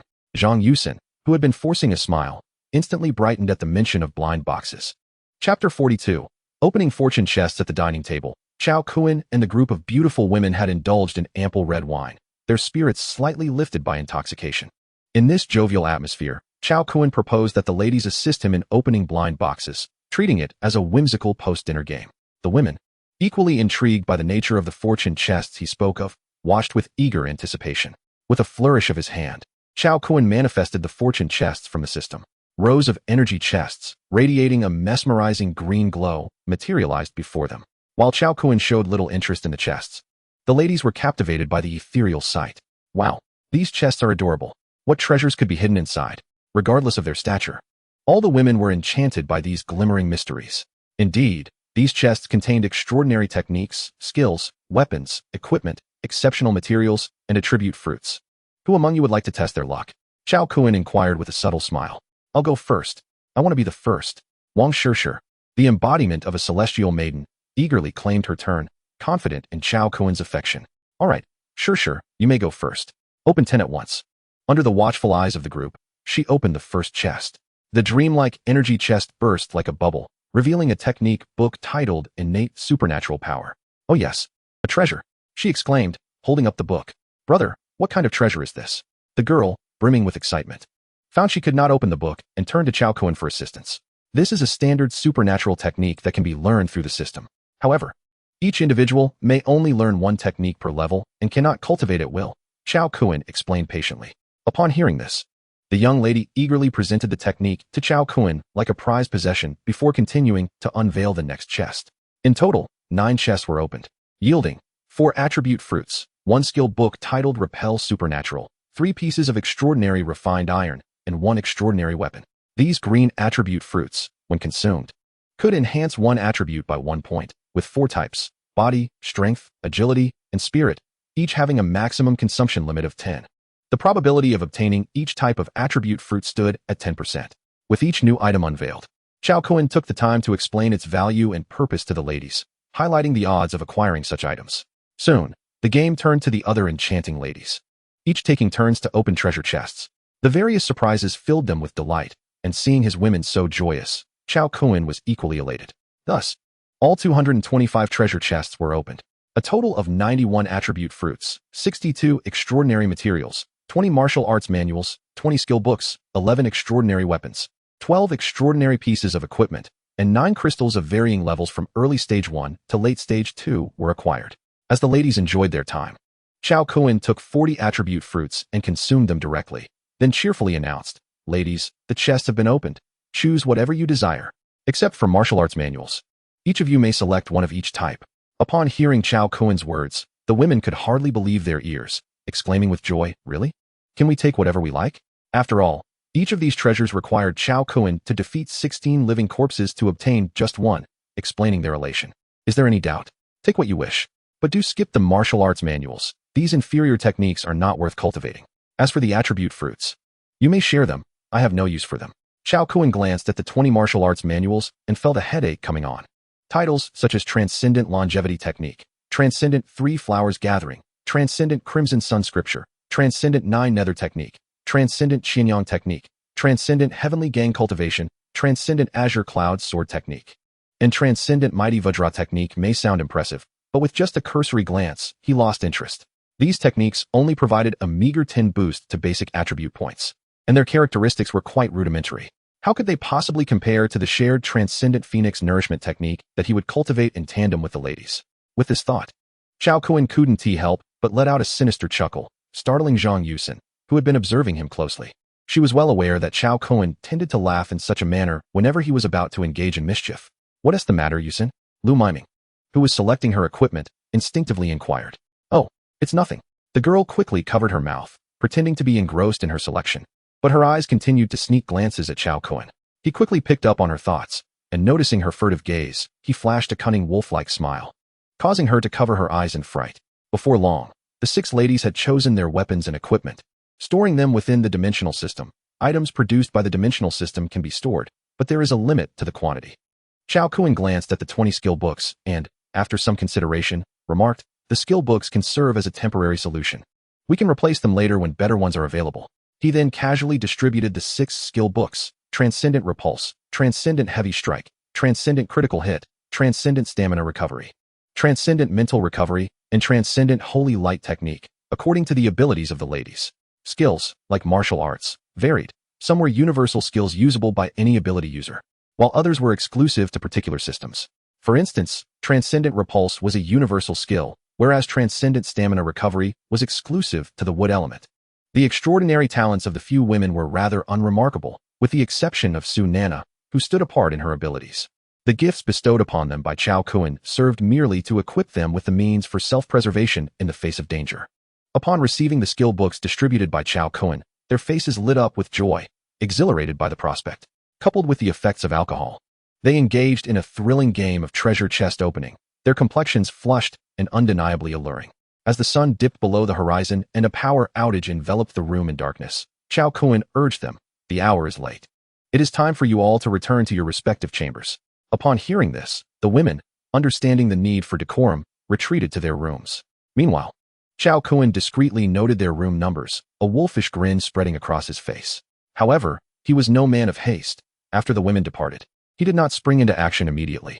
Instead, he retrieved a substantial number of crystal cores, These were the crystallized essence of the brains of the living dead, serving as their energy source. The living dead could evolve these cores by consuming human flesh and blood, while humans could similarly enhance their abilities by devouring these crystals.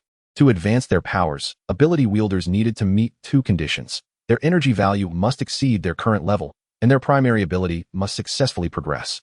Chapter 43. The Thumb Flying Sword. To accelerate the advancement of abilities, various crystal cores were indispensable. After a day of combat, Chao Kuan had amassed over 3,700 cores. He extracted 100 of these cores, cleansing them in hot water before placing them in a bowl and pouring in high-proof liquor. It was then that the insoluble cores began to dissolve slowly, releasing an enticing aroma that stimulated the appetite.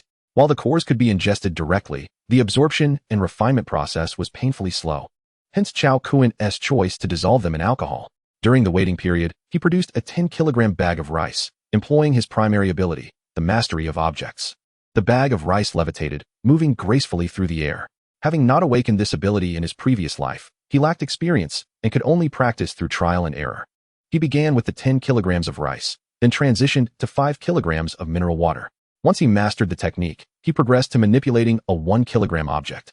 In less than half an hour, he had practiced controlling a dagger with his object manipulation skill. Before long, the dagger soared through the air under his command, moving at an impressive speed.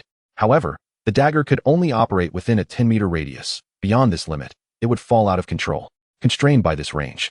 The maximum speed for the dagger, weighing merely 2 taels, could not exceed 94 meters per second. The initial level of the mastery of objects, 100 in. This speed was less than 1/10 that of a sniper bullet, rendering its lethality quite limited. Contemplating this, Chao Kuan exchanged the dagger for a 10-gram iron nail, commanding it to spin around him. The reduction in weight allowed for a 10-fold decrease in mass and a 33-fold increase in speed, finally achieving a velocity comparable to that of an ordinary bullet, thus endowing it with a measure of lethality. The formula for centripetal acceleration is expressed as a frac v2r. As the weight continues to diminish, the object becomes so diminutive that it becomes challenging for the mental energy to adhere to it. Consequently, Chao Kuan refrained from reducing the target's weight beyond 5 grams. Surprisingly, even at the initial level of the divine object manipulation technique, he could only command the surrounding nails, unable to achieve the sword manipulation he had envisioned, which left him somewhat disheartened. Contemplating this, he ventured directly into the realm of mountains and rivers, melting a piece of mundane iron and utilizing the power of space to mold it into a set of flying swords, each weighing 5 grams. After sharpening the blades, he retrieved a piece of extraordinary refined iron from the spatial realm. He silently invoked the essence of fusion in his mind, and the quintessence of the extraordinary refined iron was entirely absorbed, causing the small flying sword models to metamorphose into extraordinary flying swords. At this moment, the crystal core had completely dissolved, and Chao Kuan consumed a bowl of fragrant white wine in one gulp, releasing a torrent of energy from his abdomen. As he absorbed this energy, he commanded the flying swords to rotate around him. After half an hour, his object manipulation ability escalated from 10 kilograms to 11 kilograms. The tiny flying sword he controlled reached a velocity of over 400 meters per second, becoming a formidable weapon in Chao Kuan's arsenal. Once the crystal energy was depleted and no further enhancement of his abilities was possible, he ceased his training. Upon concluding his practice, he returned to the mountain and river villa, feeling slightly intoxicated, took a refreshing shower, donned his pajamas, and stepped outside once more. Yet, as he approached the door, he found himself momentarily bewildered, having forgotten who the occupant of that room was. It must be said that drinking truly complicates matters, and at that moment, Chao Kuan regretted having consumed that bowl of white wine. Within a mere half hour, the effects of mixing 2 bottles of red wine began to take hold, and an audacious idea suddenly struck him. He resolved to tease a few girls. "Is the little white rabbit at home? I am the big bad wolf. Woo woo woo." Chao Kuan knocked on a door. Inside, Zhang Yusin had been unable to sleep and was startled by the sound of Chao Kuan knocking at her door, accompanied by the howling of the big bad wolf, causing her to instinctively retreat into her blankets. Just as she hesitated, contemplating whether to open the door, the voice outside moved on. Unwilling to resign herself, she dashed to the entrance and eavesdropped on the commotion outside. Indeed, the big trickster could not open her door and had moved on to another. For reasons unknown, Zhang Yusin, sitting inside her room, was suddenly enveloped by a profound sense of loss. Outside, Chao Kuan knocked on another door. "Woo woo woo. I am the big bad wolf. Is there a little white rabbit inside? Ah, is he a fool? Does he really need to knock so loudly? Is he afraid that no one else can hear?" Inside, Lu Mimi's face flushed with embarrassment. She felt both shy and furious at Chao Kuan's outrageous behavior. Such blatant knocking on a girl's chamber drawing attention from everyone. Was intolerable for someone like her, who held her image in the highest regard. No matter the circumstance, she could not possibly open that door. However, the intoxicated Chao Kun was oblivious to such considerations, merely shaking his head as he continued to knock on the next door. Sister Huang, are you asleep? Inside, Su Lily and Su Nana were surprisingly sharing a room. Upon hearing Chao Kun's knocks, Su Lily felt a flutter of anticipation to open the door, but Su Nana restrained her, saying, "Sister, your brother-in-law is unaware of your presence inside, and having indulged in considerable alcohol today, he has forgotten the location of Sister Huang's room." Thus, the unfortunate Chao Kun finds himself once again denied entry. Chapter 44. The Dual Celestial Calamity. The following day, Huang Huihui emerged from her room, leaving everyone astounded. "Mother?" Wang Shishir tentatively called out. Huang Huihui chuckled. "What, do you not recognize me?" Upon hearing the familiar voice, Wang Shishir rushed over in delight, exclaiming, "Mother, how have you become so beautiful? It seems as though you have regained 10 years. Hearing her daughter's compliments, Huang Huihui radiated happiness. The other women also noticed this remarkable change, filled with disbelief. Could it be that Chao Kun had bestowed upon her some unique treasure? A myriad of speculations arose within the hearts of the women, a blend of envy and regret, a complexity of emotions only they could comprehend. "My dear daughter, I have cultivated a special technique. What do you think? The results are quite impressive, aren't they?" As Huang Huihui approached, Su Nana, filled with admiration, sweetly remarked, "Sister Huang, the technique you have mastered is truly extraordinary. It must be exceedingly precious. Please, take a seat. I shall pour you a cup of tea," said Lu Mimi, whose emotional intelligence was undoubtedly the highest among them. Upon witnessing Huang Huihui solidifying her status as the leading lady, she immediately smiled and sought to ingratiate herself. Chao Kun, upon entering the leisure area, chose not to sit, but instead walked to the balcony to gaze outward. Huang Huihui's arrival had undoubtedly become the focal point of conversation, and several women engaged with her. Noticing Wang Shishir sitting on the pearwood chair looking somewhat dejected, Su Lily took the initiative to approach her for a chat. Only Zhang Yusin, upon seeing the big bad wolf from the previous night standing on the balcony, made her way over. "Ah, the sky outside is so strange. Why do I see two suns?" Upon hearing this, the women hurried over to observe. In the sky, a second red sun appeared, hazy and indistinct. "Quick, look at the system message," one exclaimed. The others immersed themselves in the system notifications, where countless users were sharing. Official Dragon Nation announcement. "Attention, everyone. The sky has begun to manifest a second celestial body. The system warns that an apocalyptic calamity may soon descend. Please prepare for protective measures. Do not blindly await rescue. First, devise a means of self-preservation. Everyone, please share. It's over. We are all doomed. No one will survive." Official Dragon Nation announcement. "Attention, everyone. The sky has begun to manifest a second celestial body. The system warns that an apocalyptic calamity may soon descend. Please prepare for protective measures. Do not blindly await rescue. First, devise a means of self-preservation. Everyone, please share. What shall we do? With water and electricity cut off, even with food, we cannot survive without water. Where's Hui? We must not let that sun emerge. Otherwise, it will be the end." This message, purporting to be from the official Dragon Nation, could not be verified for authenticity. Yet it was fervently shared by numerous survivors. Has the official finally made a statement? But why has a second celestial body appeared in the sky? Huang Huihui pondered. What official? Who knows if it's true or not? This star is merely a projection conjured by the system. When the calamity arrives, it will vanish, Chao Kun explained nonchalantly. In truth, he had already seen those messages early in the morning. In this apocalyptic world, constantly monitoring system notifications had become instinctual. Was that sun merely a projection conjured by the system? What could be its purpose? The girls were utterly perplexed, persistently questioning Chao Kun.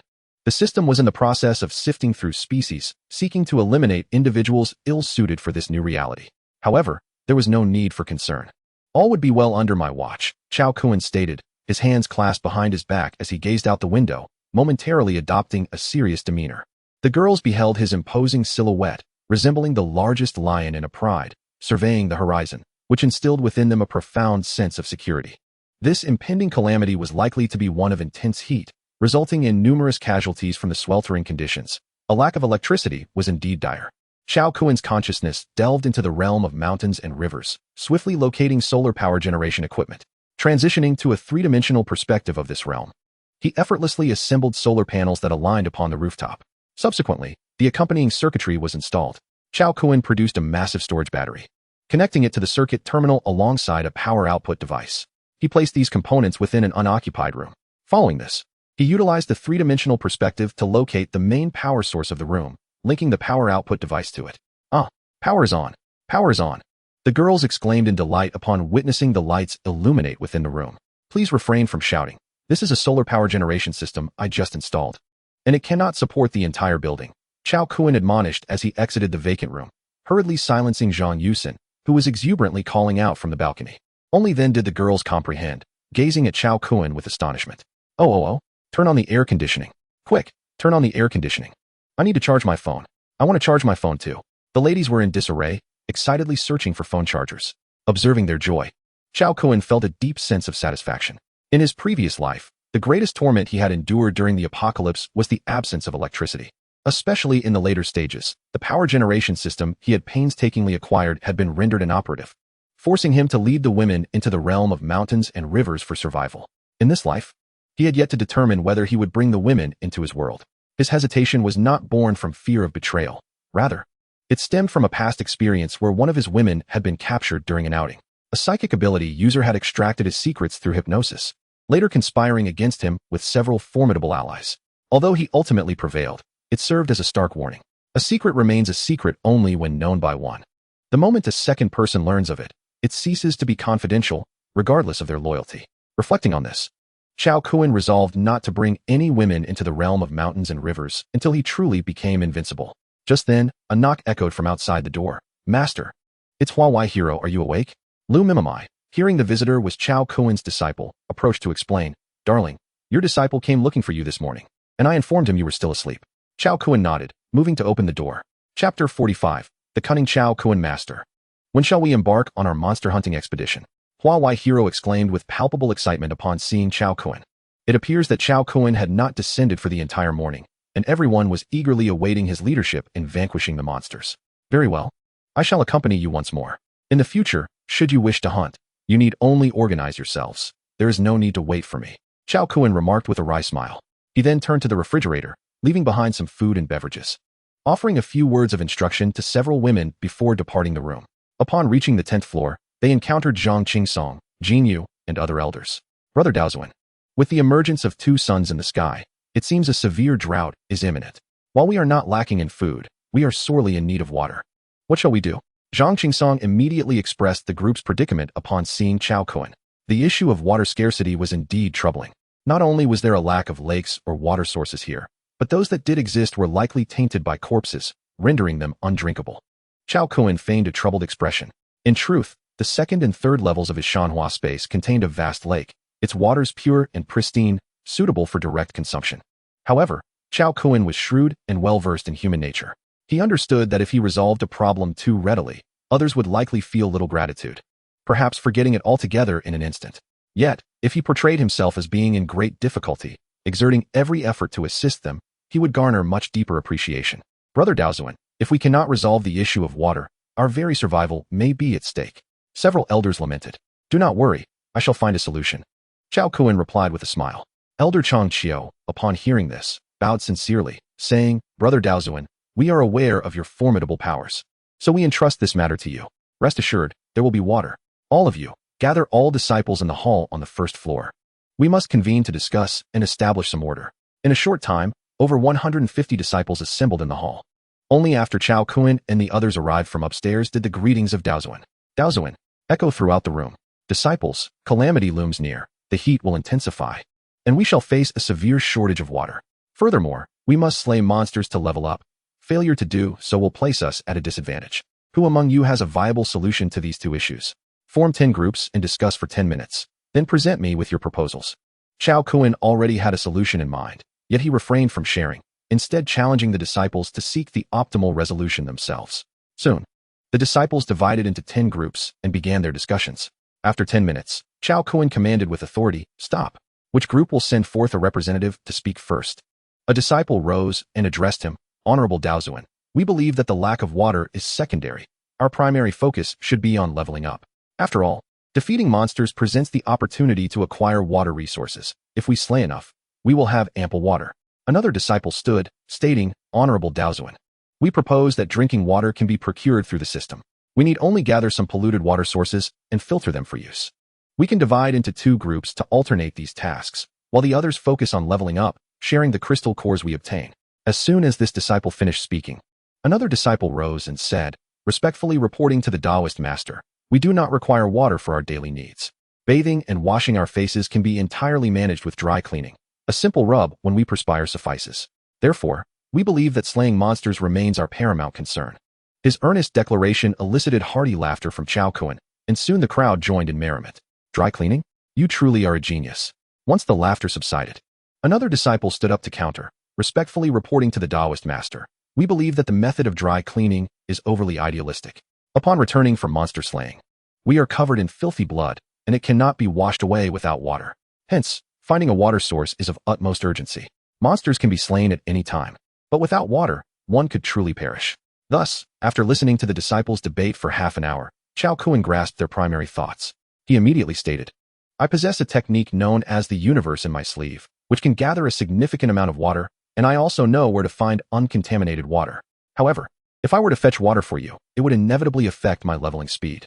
Since several elders have sought me out, I shall certainly provide a solution for you. But you will need to offer some crystal cores to compensate for my leveling speed. Do any of you have objections?" The living corpse crystal cores, once refined, not only enhance one's extraordinary abilities, but also provide a substantial energy value. For instance, a level 1 living corpse yields 10 points of energy upon defeat, with a rare few yielding 30, 40, or even more. Refining a crystal core not only allows for the cultivation of primary extraordinary abilities, but also grants 20 points of energy.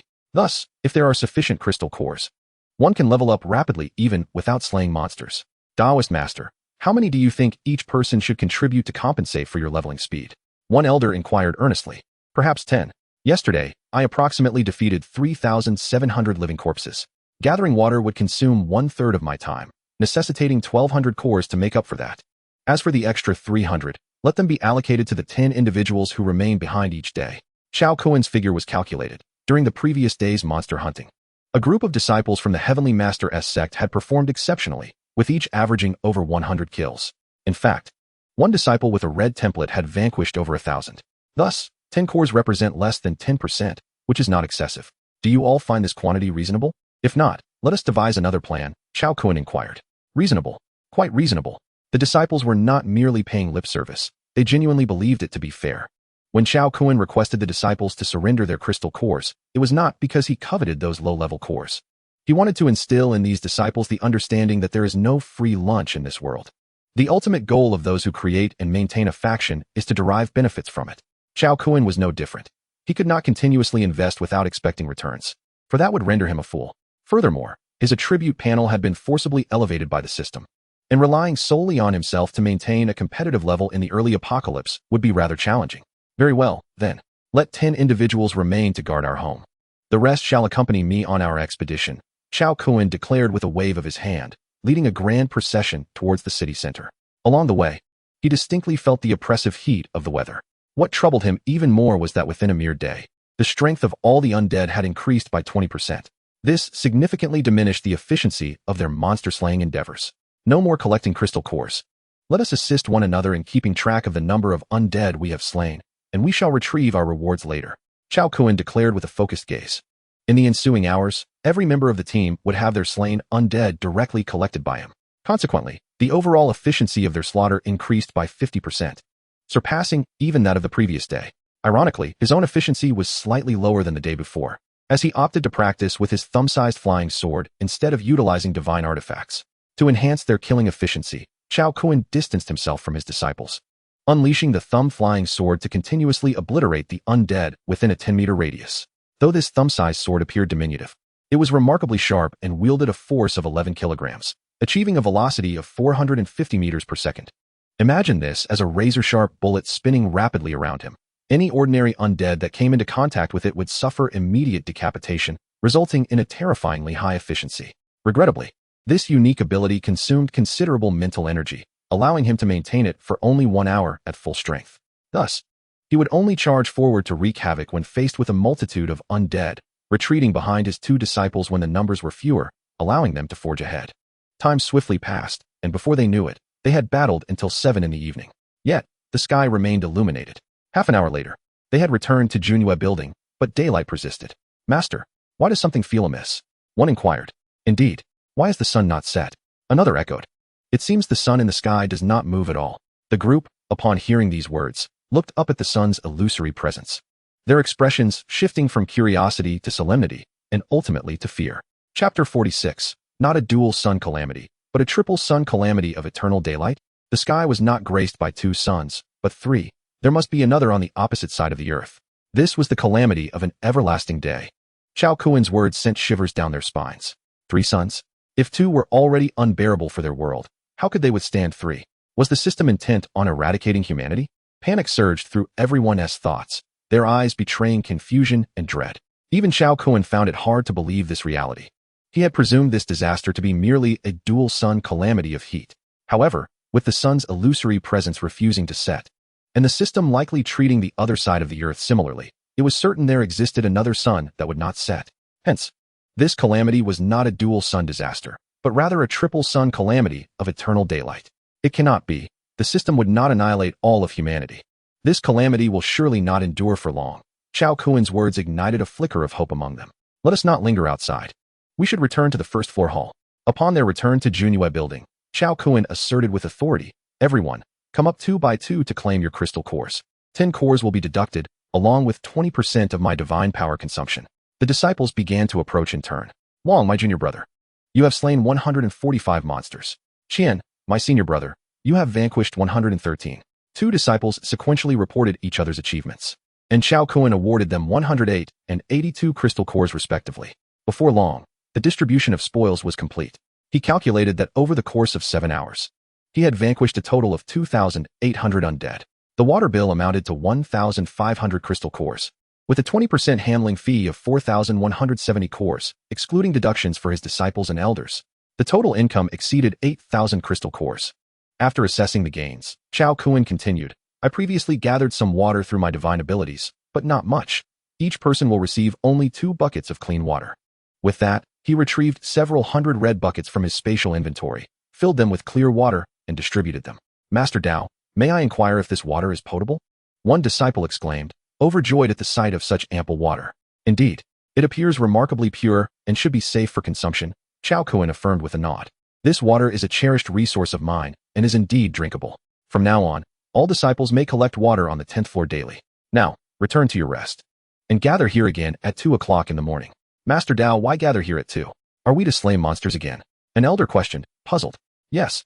From today onward, we shall adjust our schedule to hunt at night and rest during the day, Chao Kuen replied with certainty. The suggestion met with approval, as the consensus acknowledged the impracticality of venturing out under the dual suns.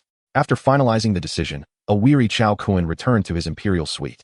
Several women emerged from their respective rooms, their spirits remarkably high. Lu Mimimai radiated joy, appearing even more cheerful than usual, and promptly served him a cup of coffee upon his seating. You look exhausted. Let me give you a massage. Huang Huihui expressed her concern, moving behind him to knead his shoulders. Remarkably, her hands seemed to possess a certain magic, and Chao Kuen felt his fatigue dissipating rapidly. Huang Jia, have you employed a stamina restoration technique? He inquired. How does my technique feel? Is it comfortable? She responded. Most definitely. It is incredibly soothing. Chao Kuen was pleasantly surprised by the efficacy of her skill, an indulgence he had never experienced in his past life. I'll massage your legs. Su Nana chirped sweetly, squatting beside him, shifting her weight onto his left leg while gently pressing on his right. The sight of her graceful form brought him delight. Nana, have you activated a mental restoration skill? This feels amazing, Chao Kuen exclaimed. Su Nana merely nodded, blushing as she continued her ministrations. Her innate talent was the highest among the women, endowed with a divine foresight ability and astonishing mental prowess. The effects of her mental restoration skill were remarkably profound. You haven't eaten yet. Let me prepare a meal for you. Lu Mimimai smiled sweetly, signaling Su Lily to assist. Wang Shishir approached, sitting beside Chao Kuen with eager anticipation, asking, Brother, how is today's harvest? Are there any treasure chests to open? Chao Kuen affectionately glanced at her and replied, Yes, indeed. Please summon Zhang Yusin. The 2 of you can assist me in opening the treasure chests. Oh, all right. Before long, the 2 young ladies emerged from a room. Though Zhang Yusin's eyes were slightly swollen and red. Yusin, what happened to your eyes? Chao Kuen inquired calmly.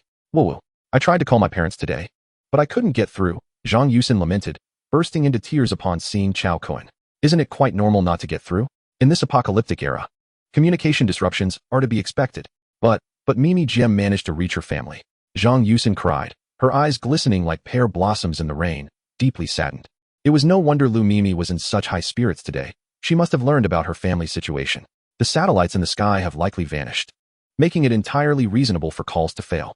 It is the successful connection that is the rarity. Do not dwell on it unduly. Chao Kun beckoned her to sit beside him and continued. In this time of apocalypse, everyone faces a life and death crisis. No one is guaranteed survival, not even myself. Therefore, your very existence is a tremendous stroke of fortune. Should your loved ones have perished, do not succumb to sorrow or despair. It is all fate, beyond your control. What you can do is strive to survive in this chaotic world where order, law, and morality have crumbled. Furthermore, regardless of whether your loved ones are still alive, if they truly love you, they would not wish for your sorrow, understand? Under Chao Kun's persuasive words, the girl reluctantly transformed her tears into a smile. Before long, Lu Mimi and Su Lily brought in the prepared meal. Surrounded by the ladies, he indulged without hesitation. After the meal, following a massage, his strength and energy were fully restored. After engaging in a treasure chest game with the girls, Chao Kun produced several crystal cores and addressed them. Take these crystal cores for your cultivation. They will enhance your abilities and levels.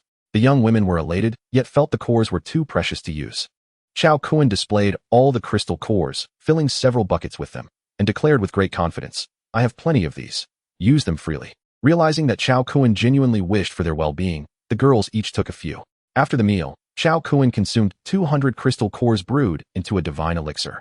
Following his cultivation, the energy from the crystal cores was refined, increasing his energy value slightly by 2,000, and enhancing his telekinesis ability to 12 kilograms. Satisfied, he finally drifted into slumber. At 2 in the morning, Chao Kun awoke but did not descend immediately. Instead, he retrieved several pieces of extraordinary biological leather and placed them on his clothing and shoes, silently uttering the word merge. Thus, a set of extraordinary attire was born. But that was not the end. Chao Kun then produced several rare golden extraordinary materials, transforming his custom armor into extraordinary golden armor. After another fusion, he crafted over 100 extraordinary weapons. Unlike the equipment obtained from the system, these weapons, while not significantly superior in quality, felt much more comfortable in hand and were exceedingly low in cost. The materials acquired from the treasure chests typically valued 10 times less than equipment of the same level. He possesses the extraordinary ability to forge a piece of equipment from a single material, a talent that is solely attributed to his unique skills. At this stage, the system's marketplace remains inaccessible, leaving Chao Kun unable to profit from this skill through commercial means. Otherwise, with such craftsmanship, he could thrive remarkably in the post-apocalyptic world. Soon, Chao Kun had stored his belongings and made his way to the hall on the first floor. He arrived 10 minutes late, only to find that everyone else had already gathered, along with a dozen unfamiliar faces. Chapter 47. Military Assistants. Chao Kun observed several elders engaged in conversation with the newcomers and furrowed his brow, refraining from approaching them. Disciple of Taoist Master. These individuals are representatives from the Dragon Kingdom's military. Just a few hours ago, they successfully launched several satellites, temporarily restoring communications. They have received orders to recruit powerful ability users from the civilian sector and to establish an escape route from Zishan City, enabling survivors to reach the military district. The elders conveyed the situation to Chao Kun, and all the disciples turned their attention to him. Dear friends, we shall employ our own methods to cleanse this city of its monsters. Hence, we cannot join your ranks. Chao Kun's voice resonated with authority, booming and confident, instantly establishing him as the leader among them. Friends, we find ourselves at a critical juncture for the survival of our nation. In these perilous times, these individuals persisted, reciting an array of patriotic sentiments, attempting to sway Chao Kun with notions of righteousness. However, Chao Kun was not easily deceived. In both his past and present lives, he would rather tread a solitary path than align himself with the military district. This was not to say that the military district was undesirable. To ordinary people, it represented the most ideal refuge in the apocalypse. Yet, for formidable beings like Chao Kun, the military district symbolized chains and constraints. Not only would one have to surrender and share the spoils of battle, but they would also be subject to various commands. Most crucially, while one toiled tirelessly at the front, others could quietly rise in the rear. The military district would heavily favor its own, nurturing its own champions. Civilian ability users, unless particularly exceptional or formidable, were often relegated to the role of cannon fodder. Enough said. You have your path to salvation, and we have ours to aid the people. We all share a common goal for the future of our nation and our people, and there is no need for excessive contention over our methods.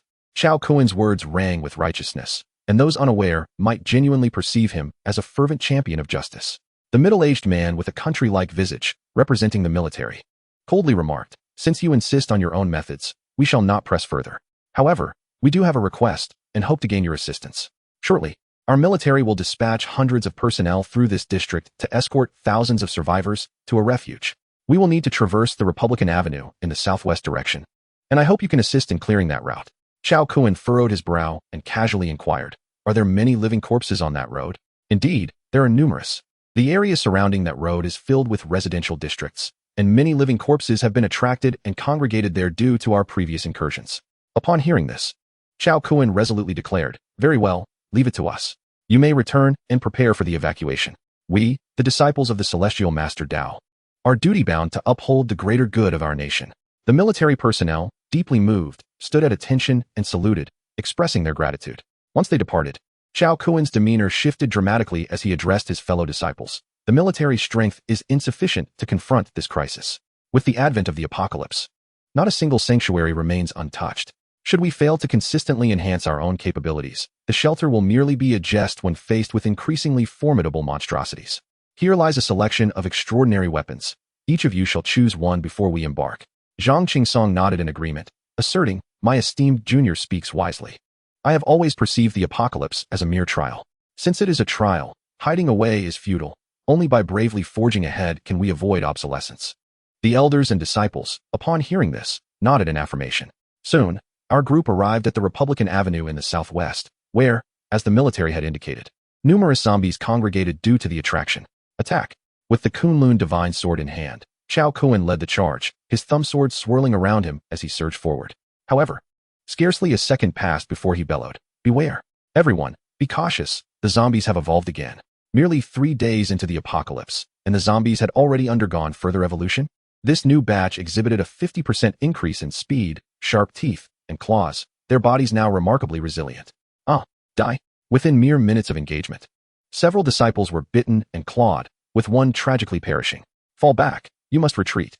Observing the injuries inflicted upon his comrades, Chao Kun immediately commanded a withdrawal. Once they had retreated, he and the brothers Hua Yingxiong and Hua Yingwu charged back into the fray, confronting the horde of zombies. They unleashed their full might, Chao Kun wielding his thumb sword to decimate, while the Kunlun divine sword cleaved through foes. Thus, the three valiantly withstood the onslaught for a full 20 minutes, ultimately exterminating the entire group of evolved zombies. Chao Kun alone dispatched over 1,000, while the brothers each wielded iron rods, collectively achieving a staggering tally of hundreds. Something about these zombies felt amiss. Typical zombies do not evolve so swiftly. Just as Chao Kun voiced his concern, he spotted a considerable heap of bones by the roadside. This was a horde of zombies that had fed on humans, and there were many remains. This oversight, our lapse has left dozens of disciples injured. We cannot ascertain whether they will become infected, lamented Elder Jean. "Fear not. I possess antibiotics. The injured should first cleanse their wounds with water, then apply the antibiotics, and upon returning, refining some crystal cores will ensure their recovery." Faced with such an unforeseen circumstance, Chao Kun could not remain idle. He promptly distributed a batch of antibiotics. In this apocalyptic era, those with abilities are not immune to illness. As their bodies evolve, they may grow stronger, yet viruses and bacteria also undergo evolution. There exists an eternal balance between life and microorganisms. Neglecting this balance may lead to one's demise by the following day. Though the surviving, empowered individuals have triumphed over genetically unlocking viruses, should they encounter a massive influx of such viruses again, they may still risk becoming zombies. I hope the military has not deliberately concealed this information from us, resulting in our misfortune, Hua Yingxiong remarked coldly. Today, those individuals appeared far from the semblance of a regular army. They resembled a ragtag militia. Hua Yingwu concurred. Chao Kun, witnessing his two disciples grasp this insight, nodded appreciatively, remarking, "My dear apprentices, your observations are astute. In this apocalyptic world, trust is a rare commodity. However, it seems they are unaware of the recent developments. This batch of undead has likely just evolved, and the news has yet to disseminate." 10 minutes later, apart from one disciple who had sustained more serious injuries and was sent back, the others, having received treatment, continued to fight. Naturally, Chao Kun respected the consensus and advanced further. Yet, after the exhausting battle, both he and his two disciples retreated to the second line of defense, replaced by Ma Changsheng and the Tianshi Dao disciple, Zhang Junbao, at the forefront. One hailed from Chao Kun's faction, while the other was originally from Tianshi Dao, engendering a sense of rivalry between them. Then, an astonishing scene unfolded. The previously silent Ma Changsheng unleashed an extraordinarily formidable combat prowess. He wielded neither sword nor blade, relying solely on his fists and feet. Each technique was as graceful as a falling swan, effortlessly shattering the undead with a mere flick. Zhang Junbao, not to be outdone, exhibited a mastery of Taiji swordplay that bordered on the sublime. The extraordinary iron long sword in his grasp sang like a dragon, its sword energy cascading like snowflakes. Master Ma is astonishing. How can I sense that his strength surpasses that of my senior brother? Murmured Chu-Chu quietly from the back. It's not merely a feeling. It is indeed the case. However, his strength is inconsistent, fluctuating like a ticking time bomb. Zheng Weiniang playfully chimed in beside the younger disciple. His words caught the attention of the Hua brothers, who exchanged knowing smiles at Zheng Weiniang's remark. Sensing their gaze, Zheng Weiniang sheepishly retreated behind Chao Kuan. Meanwhile, Chao Kuan observed the attributes of the two combatants. This was his first close-up view of Ma Changxing in action. As others had noted, Ma Changxing's attributes of physique, strength, and agility were in constant flux. With each strike, his attribute values surged. Upon withdrawal, they reverted. Contrary to Zheng Weiniang's assertion, the energy within him was entirely under his command, indicating that his attribute fluctuations were controllable, much to Chao Kuan's relief. As for Zhang Junbao, he was endowed with a divine template solely based on his innate sword body, showcasing the potency of such a talent. Yet, what piqued Chao Kuan's curiosity was Zhang's cultivation of the sacred technique, the Shangqing Yuan Dao Jinjing. How could it be that within just 2 days of the apocalypse, he had acquired a golden sacred level technique that he and T possessed on the first day? Intrigued, he turned to seek the elders for clarification. However, upon utilizing his appraisal technique, he was utterly astonished to discover the techniques listed on the elders' panels. Chapter 48. The depth of Tianshi Dao's heritage. He found on the panels of several elders the inscription, Qi Body Source Flow Divine Level. Note, Qi Body Source Flow Divine Level integrates the essence of the Tianshi Dao cultivation system, amalgamating the philosophical principles of various Taoist texts, including the Ta Qing Yuan Dao Jinjing, He Tu Luo Shu, 5 elements 8 trigrams, and the concept of yin-yang synthesis. By cultivating this technique, one may acquire a 50 enhancement to their fundamental attributes, excluding intelligence. Each session of practice yields a certain number of energy points. Through cultivation, one can attain a unique skill, the divine level True Essence Guardian. When activated, this skill generates a layer of true essence energy upon the skin's surface, significantly increasing one's defense. Chao Kuan was utterly bewildered. After painstakingly obtaining a divine level technique through the slaying of gods, how could it suddenly become so commonplace? Upon observing the other disciples, he was astonished to find that they all possessed the holy level Tai Ching Yuan Dao scripture. Has the holy level technique also become so prevalent? By the heavens! No wonder the heavenly masters of the past, although few in number, had established a considerable reputation. Their foundation is formidable. The techniques of the heavenly master sect are akin to my own.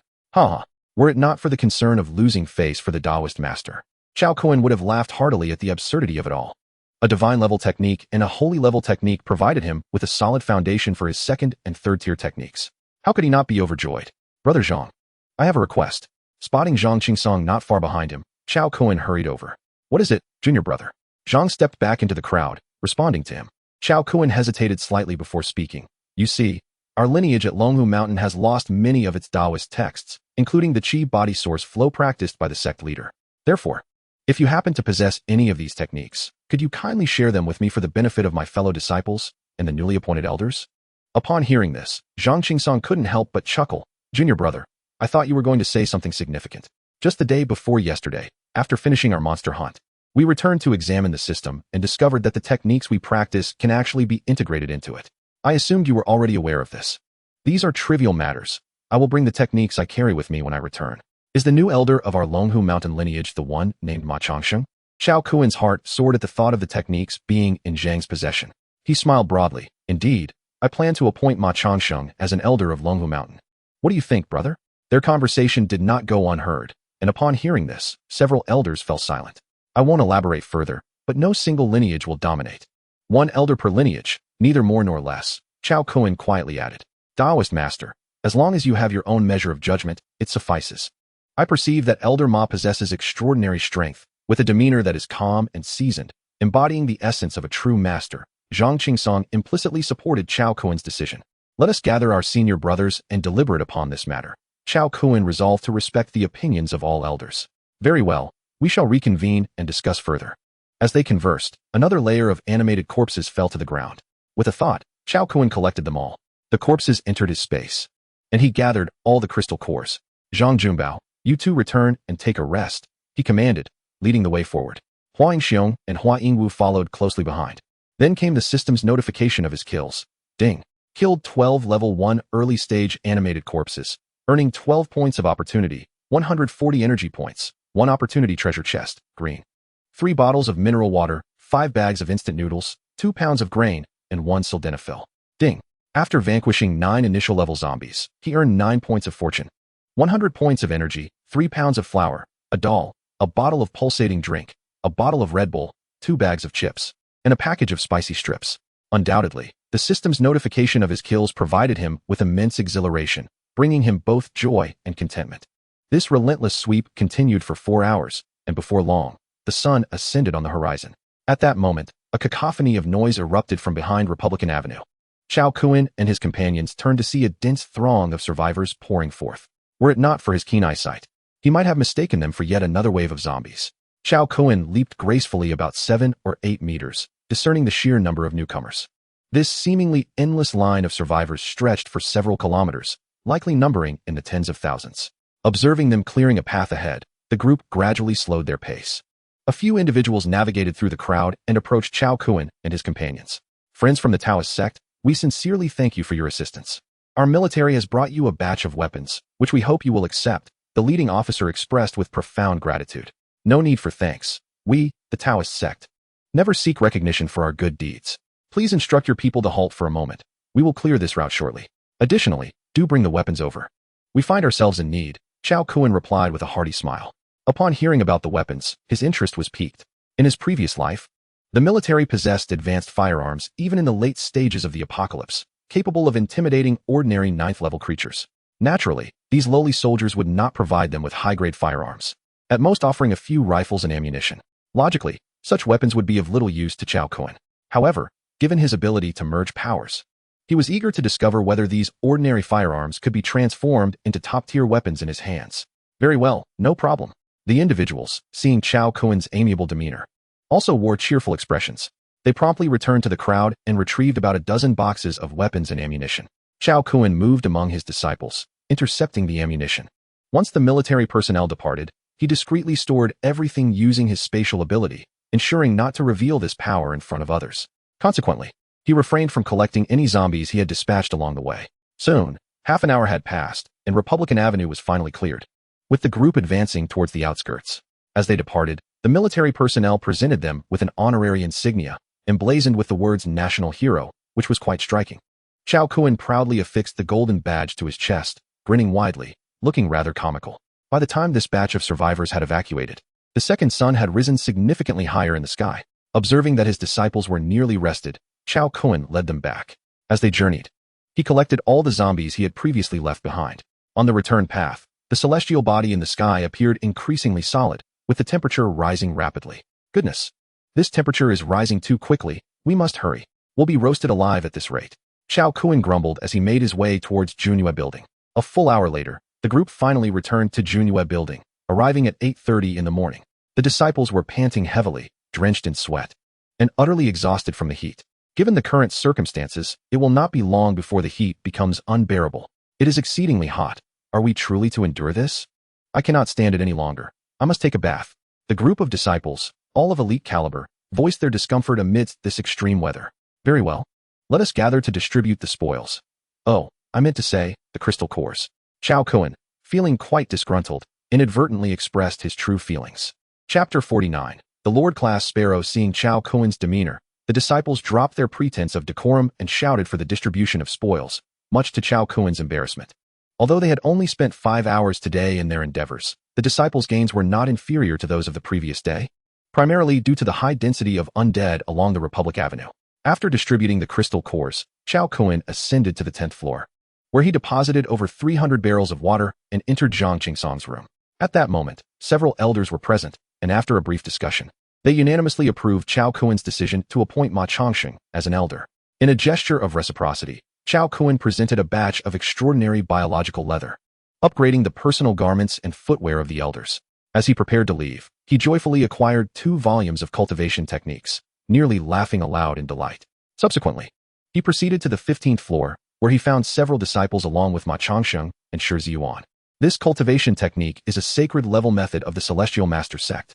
Simply holding it and allowing the system to record it will enable you to practice. Chao Kun succinctly conveyed his intent. The disciples, upon receiving the techniques, were incredulous. Master, is this sacred level technique truly so formidable? A 40 enhancement to our base attributes. How is that even possible? They exclaimed. Moreover, this technique can actually augment our attack power. Is this the profound legacy of our Celestial Master sect? Chao Kun replied with pride, indeed. The Celestial Master sect boasts a legacy of thousands of years. How could we lack in substance? This is the heritage of our Longhu mountain lineage. Upon hearing this, the young girl with striking dark eyes cast a peculiar glance at Chao Kun, remaining silent. Unbeknownst to others, she clearly perceived the absurdity of her master's claim regarding the forthcoming technique, and her perception of his audacity was profoundly challenged. Noticing her gaze, Chao Kun quickly understood. She had relied on her acute hearing to perceive the world, akin to having a set of keen ears, rather than feeling embarrassed for being caught in a boast. He sternly glared at her, imbued with a warning. Moreover, I wish to appoint Ma Changsheng as an elder of our Longhu mountain lineage, with a status equal to that of the elders from the other 7 lineages. What do you think? Chao Kun's inquiry was more of a notification than a genuine request for opinions. What? Master, how could I, Ma Changsheng, be worthy of such an esteemed position? The balding middle-aged man, Ma Changsheng, appeared flustered. The other disciples, including Shi Ziyuan, were left speechless in shock. I say you are capable, and thus you shall be an elder of our Longhu mountain lineage from this day forth. Chao Kun's affirmation moved Ma Changsheng deeply. However, this declaration left Shi Ziyuan feeling somewhat despondent. Master, given my talents, am I truly unworthy of being your disciple? He asked, a hint of confusion in his voice.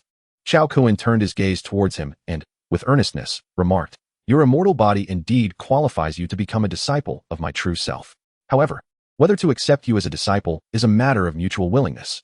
If you are inclined, I would not hesitate to take you as my 5th disciple right now.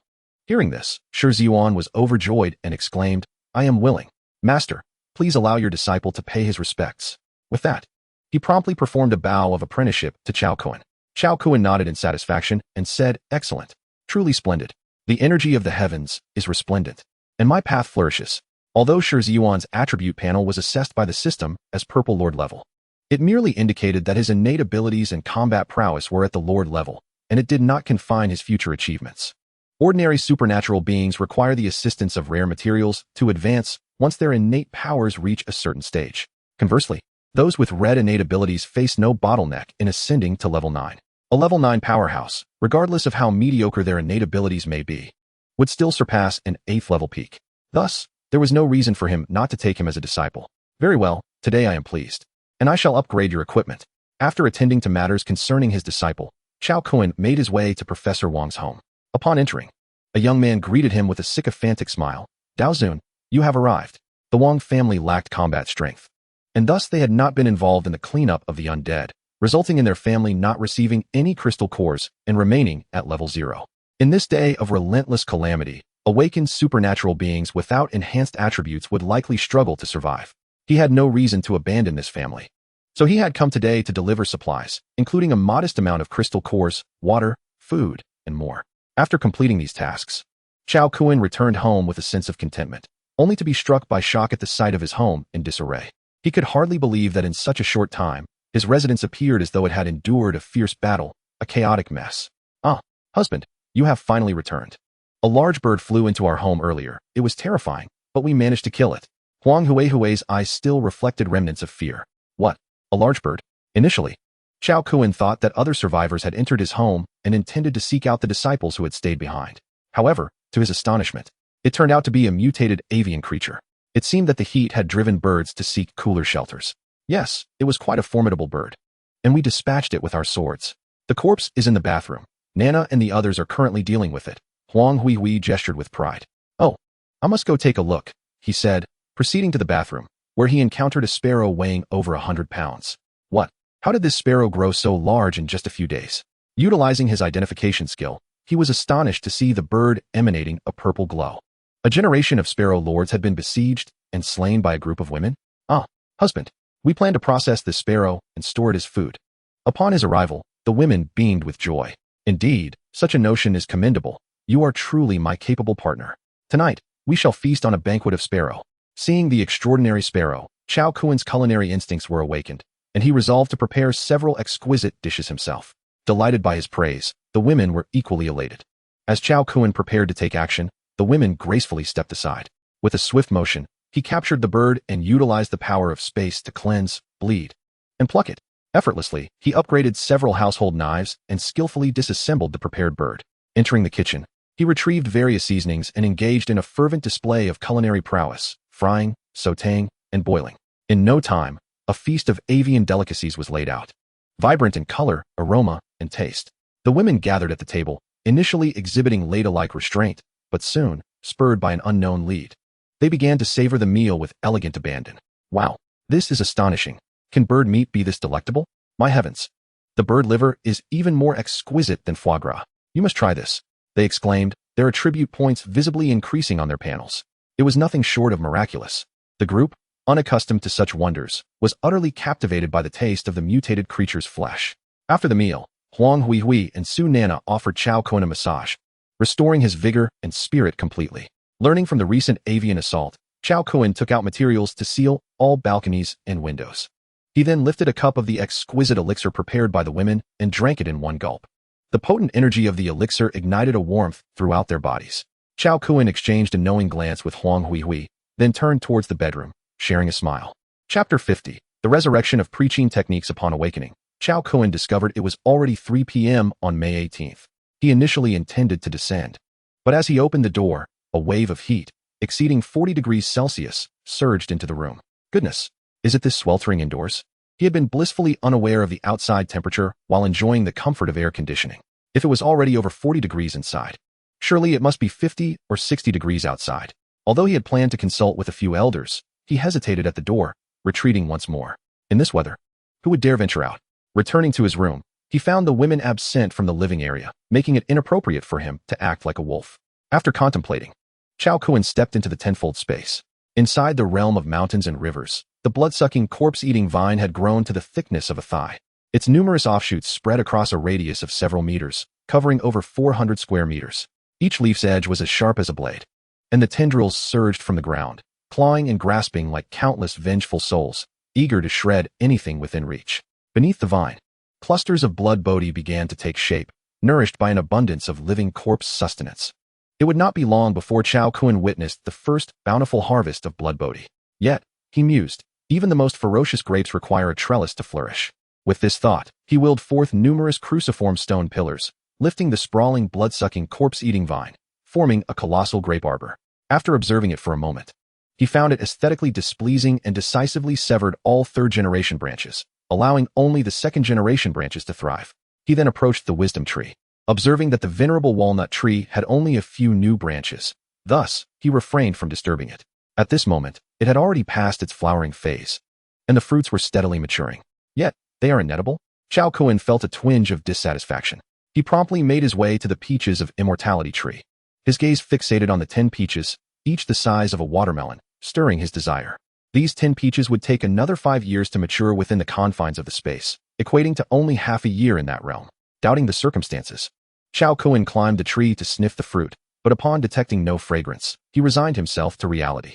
Next, he dashed over to the fruit tree of stone, fixating intently on the dozens of pears hanging from it. After a moment of resolve, he plucked one, devouring it voraciously, resembling Zhu Beiji indulging in ginseng fruit. Something feels amiss. Are these mutated pears? How could they possess such minimal efficacy? One fruit had only endowed him with a mere 2 points of physique.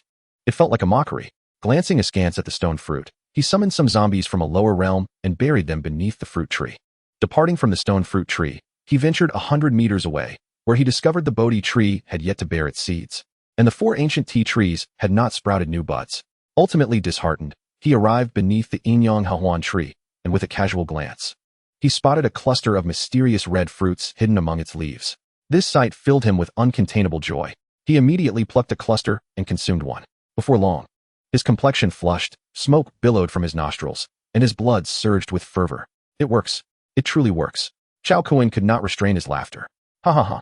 Ancestors of the pre-Qin era, I, an unworthy disciple, shall surpass your records today. With that, he retrieved a wooden wheel and set it spinning rapidly before him. Within minutes, he flung the wheel away. Too light, still too light. He mused with pride, subsequently opting for a heavier wooden wheel. He proceeded to toss away a 50-pound wheel, a 60-pound wheel, and a 100-pound iron wheel, until he faced resistance at 110 pounds. No, today, I must surpass 120 pounds. Reflecting on Huang Hui's weight, Chao Kun rested for 2 hours, consumed 2 more mysterious fruits, and once again challenged his limits. Hours later, through diligent effort, and with the aid of the primordial energy and mysterious fruits, he finally broke through to 120 pounds. Ha ha ha, he erupted in laughter, suddenly realizing he had spent over 10 hours in that space.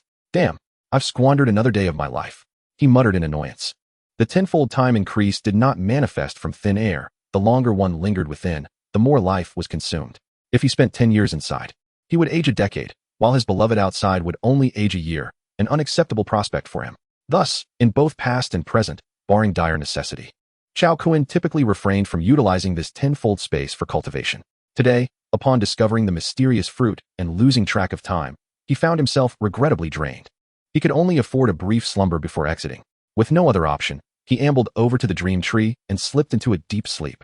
Beneath the expanse of purple mandala flowers, Chao Kun slumbered peacefully, oblivious to the world around him, as if he were in a state akin to death. Time seemed to stretch indefinitely. Suddenly, he awoke from his thirst, glancing at his watch with a start. To his astonishment, it indicated that 20 hours had elapsed. In both his past and present lives, he had never experienced such an extensive slumber. Remarkably, he had enjoyed it thoroughly. Yet, he admonished himself, no, this is not the time for frivolity. Quickly suppressing the urge to succumb to sleep once more, Chao Kun hastily exited the sea of flowers. Upon emerging, a wave of trepidation washed over him. How careless he had been. It was truly a moment of negligence. He had not anticipated that a level 1 dream tree could so easily turn the tables on him. Nonetheless, he had to admit, sleeping beneath the dream tree was indeed delightful. Feeling invigorated, he reluctantly left the enchanting realm. As he stepped into the outside world, he noted it was already past 7 o'clock in the evening, with ample time remaining before their rendezvous at 8. Thus, Chao Kun took his time, nibbling on some food before leisurely exiting his room. However, the moment he stepped outside, a wave of heat enveloped him. Inside the room, Huang Hui's farewell gesture lingered, and Chao Kun retreated once more. What is wrong, darling? Did you forget something? She inquired, a hint of confusion in her voice. Not quite.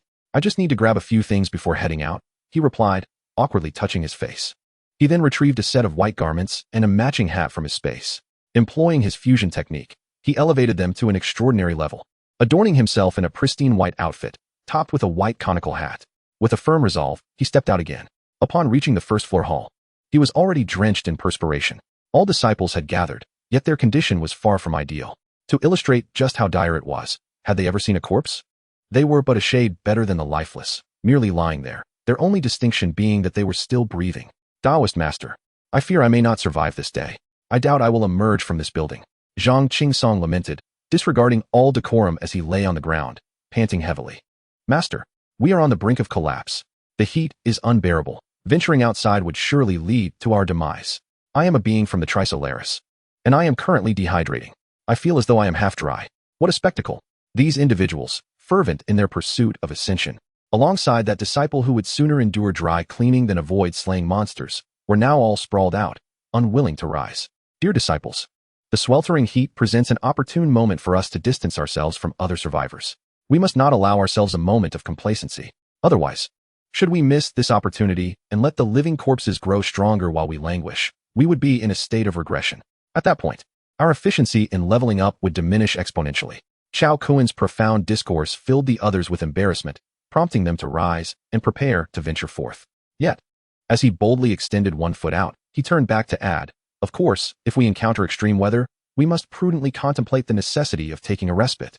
Upon hearing this, all disciples promptly collapsed back onto the ground. Chao Kun hastily retracted his foot and splashed some water onto his shoes. In the presence of the esteemed Taoist master, his disciple jested with a flair, if you continue to act so pretentiously, I shall ignore you henceforth. The elders of the Heavenly Master sect, once merely sprightly old men before the apocalypse, had awakened to templates exceeding that of lords, their attributes significantly enhanced, rejuvenating their bodies in a remarkable resurgence. Merely days had passed, and their attitudes had transformed to reflect youthful vigor. Brother Qin, the words of our esteemed junior brother are indeed sagacious. How can you accuse him of pretense? Elder Bai Zizai continued to jest, his expression delightfully comical. Brother Bai, Master Taoist's decision to abstain is also for the benefit of all, Ma Changxing interjected, offering a defense for Chao Kun. Chao Kun understood internally that this moment represented their optimal opportunity to vanquish the undead.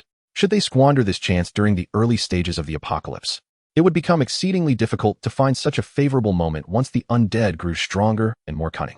Yet, the oppressive heat outside posed a grave concern. Venturing out might not guarantee a return. None among them possessed formidable ice-based abilities to alleviate the sweltering temperatures. Suddenly, an idea struck Chao Kuan. He turned back and proclaimed, "Rain is imminent. Everyone, let us depart at once." What? Rain? Could it be? The assembly of elders and disciples gasped, initially believing it to be a genuine forecast, but then recalling the implication of Chao Kuan's tone. "Indeed, when I say it shall rain, it shall rain. Let us make haste," Chao Kuan asserted earnestly. As he spoke, a gentle drizzle began to fall outside the building. "Whether to venture out or not, I shall go alone."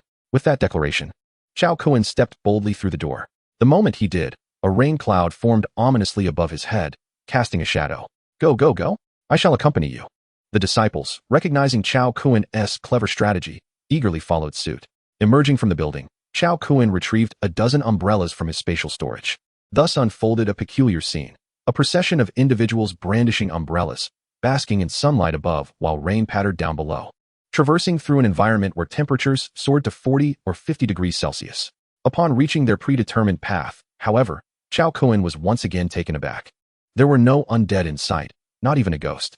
"Master, what is the situation? Could it be that the undead fear the heat?"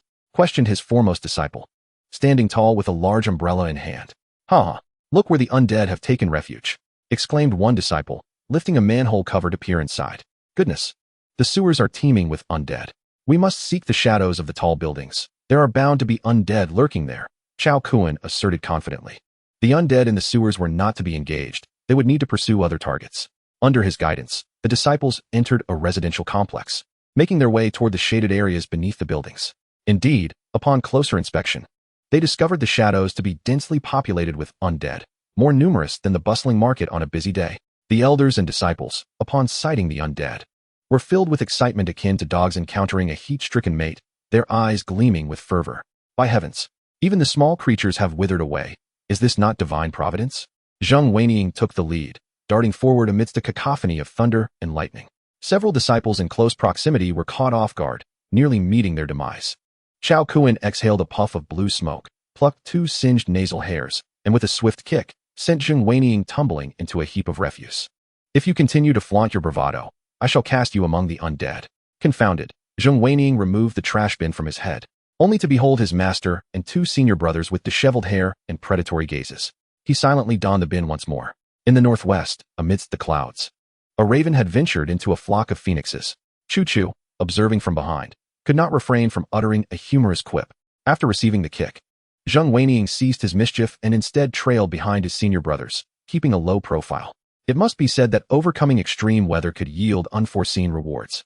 The undead lurking in the shadows of the building resembled a horde of bears preparing for hibernation, their combat prowess significantly diminished. Thus, a group of individuals, akin to ravenous wolves, swiftly devoured the undead within the community. For hours later, Chao Kuan and his companions had cleared over 10 neighborhoods, vanquishing more than 10,000 undead. Throughout this endeavor, a multitude of system kill notifications incessantly chimed. Ding!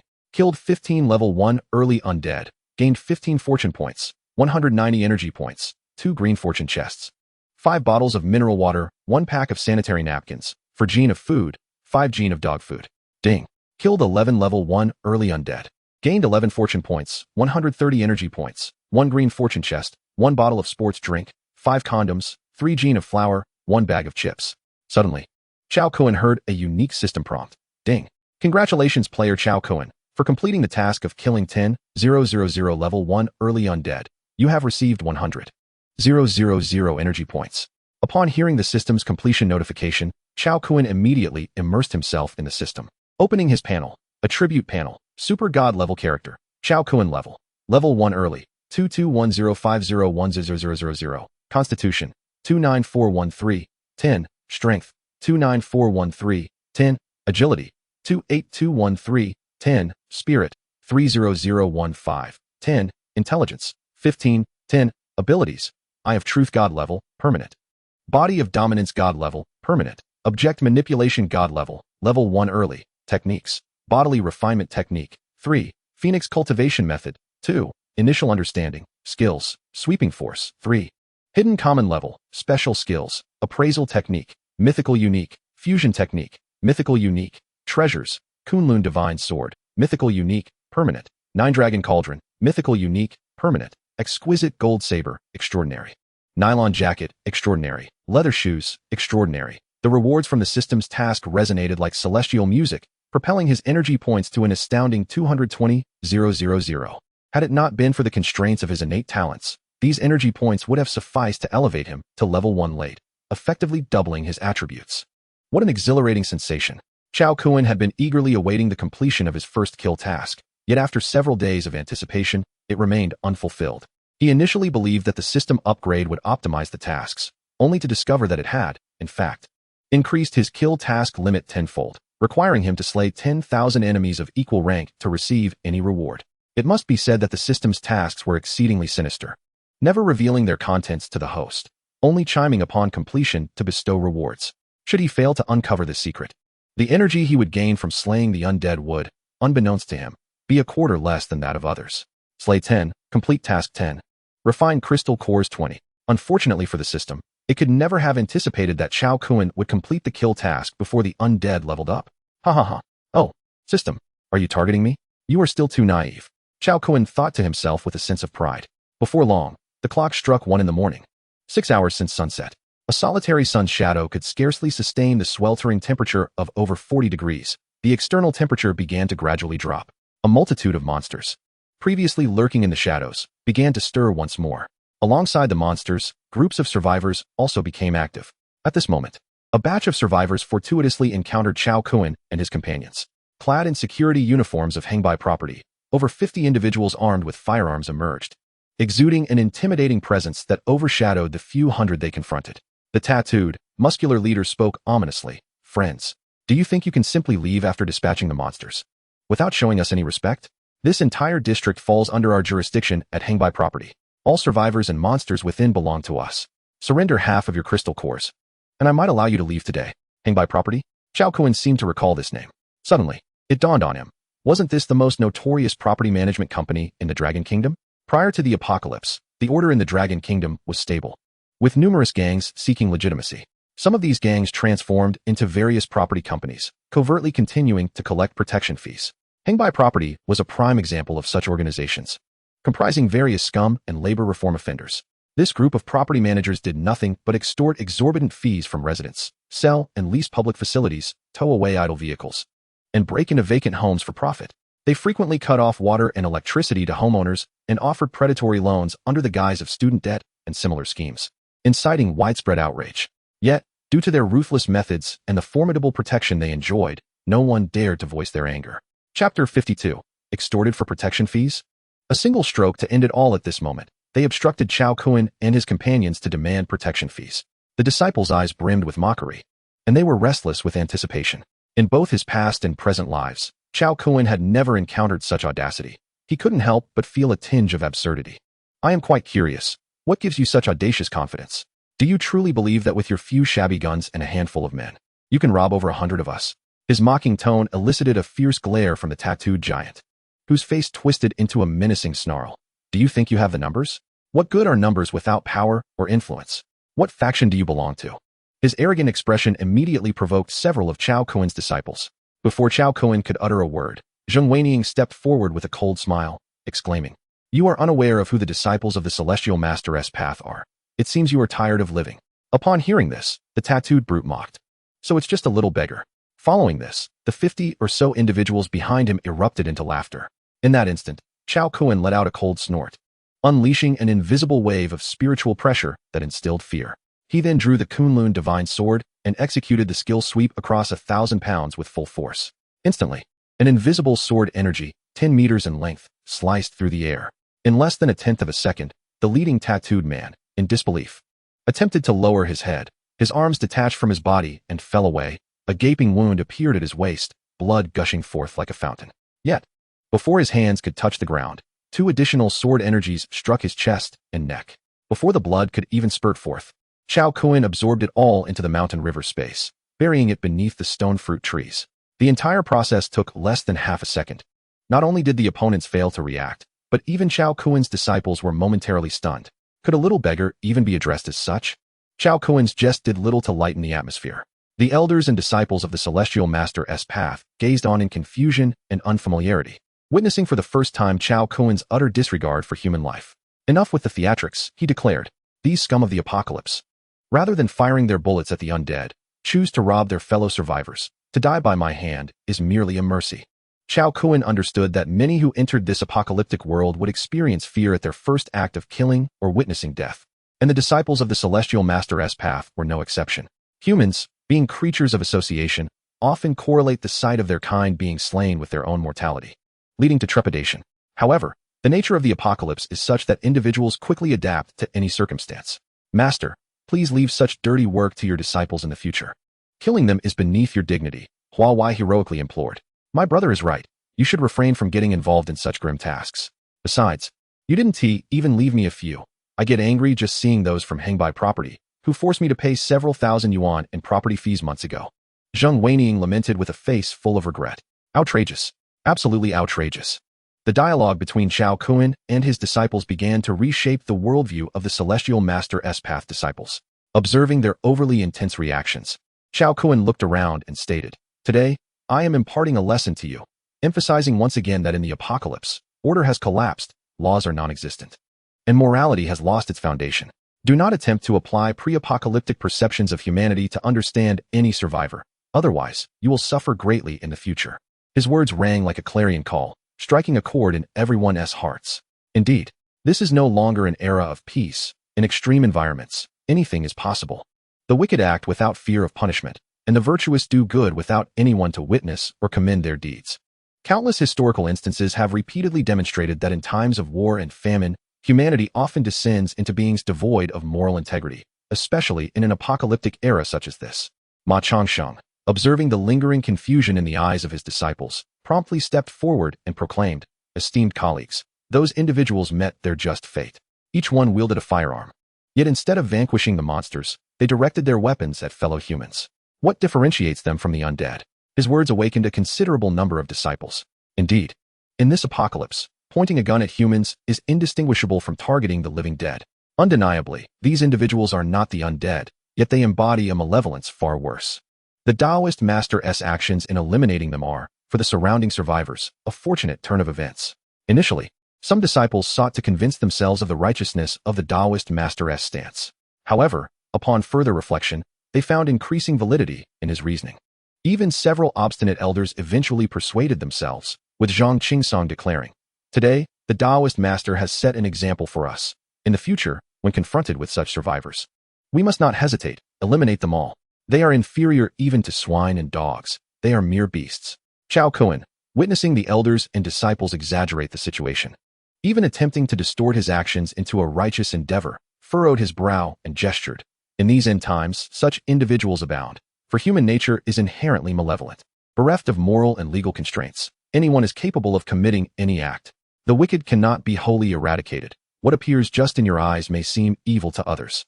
In this apocalyptic world, good and evil can no longer be distinctly categorized. They exist in a fleeting thought.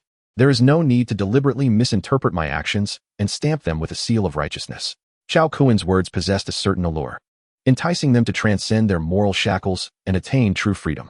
One elder, upon hearing Chao Kuen's admonishment, expressed gratitude. Thank you, Taoist Master, for your guidance. It has enlightened me to the true realm of liberation as recorded by our ancestors. This world is rife with shackles. Today, I have broken free from them.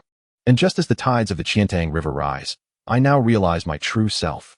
The words of Elder Qin did not seem insincere. He genuinely believed he had attained a revelation, radiating heartfelt joy. Upon employing a diagnostic technique, Chao Kuen discovered that the elder's foundational attributes had indeed increased by 10%. This was unexpected. He could hardly fathom that his unorthodox reasoning could lead another to enlightenment. Chao Kuen, bemused, remarked, Congratulations, Brother Qin, on your enhanced cultivation. You are one step closer to true liberation. Elder Qin let out a gleeful cackle, his demeanor transformed entirely. Let us proceed. With the midnight temperature dropping, we must not squander time over trivial matters. Following this incident, the mindset of all disciples underwent a profound transformation. The brutalities of the apocalypse foster the greatest growth, as death often unveils the true essence of life. At 6 in the morning, Chao Kuen, accompanied by his disciples, made their way to Tianshi Park. All disciples of the Tianshi Dao beheld the resurrected ancestral tree for the first time, their excitement palpable. The ancestral tree has revived. Heaven bless our Tianshi Dao. The ancestral tree has truly come back to life. I am overwhelmed with emotion. How many years has it been? I never imagined I would shed tears as an old Taoist. This group of individuals, with the exception of Chao Kuan and Zhang Qingsong, remained oblivious to the miraculous revival of the ancestral tree. Upon witnessing its rebirth, tears streamed down their faces, and they wept uncontrollably. Now, my fellow disciples of the celestial master Tao, the ancestral tree has returned to life. We must strive diligently and elevate ourselves to soon realize the glory of our path. Chao Kuan seized the moment to inspire the disciples. Master, I am profoundly moved. After 50 years of withering, the ancestral tree has astonishingly revived. What reason do we have to be complacent? Master, I seem to envision the day when the celestial master Tao, under your guidance, ascends to greatness. Since the incident at noon, a sense of unease had permeated the disciples. Observing their distress, Chao Kuan felt troubled and recalled the revival of the ancestral tree. On his return journey, he decided to visit the celestial master park. The visit yielded results that exceeded his expectations, providing the disciples with much-needed solace. After weeping, they found renewed faith, and their spirits stabilized. After spending half an hour there, they finally returned to Junyue Building. In the midst of this, the survivors across Dragon Country and the globe were grappling with life and death crises.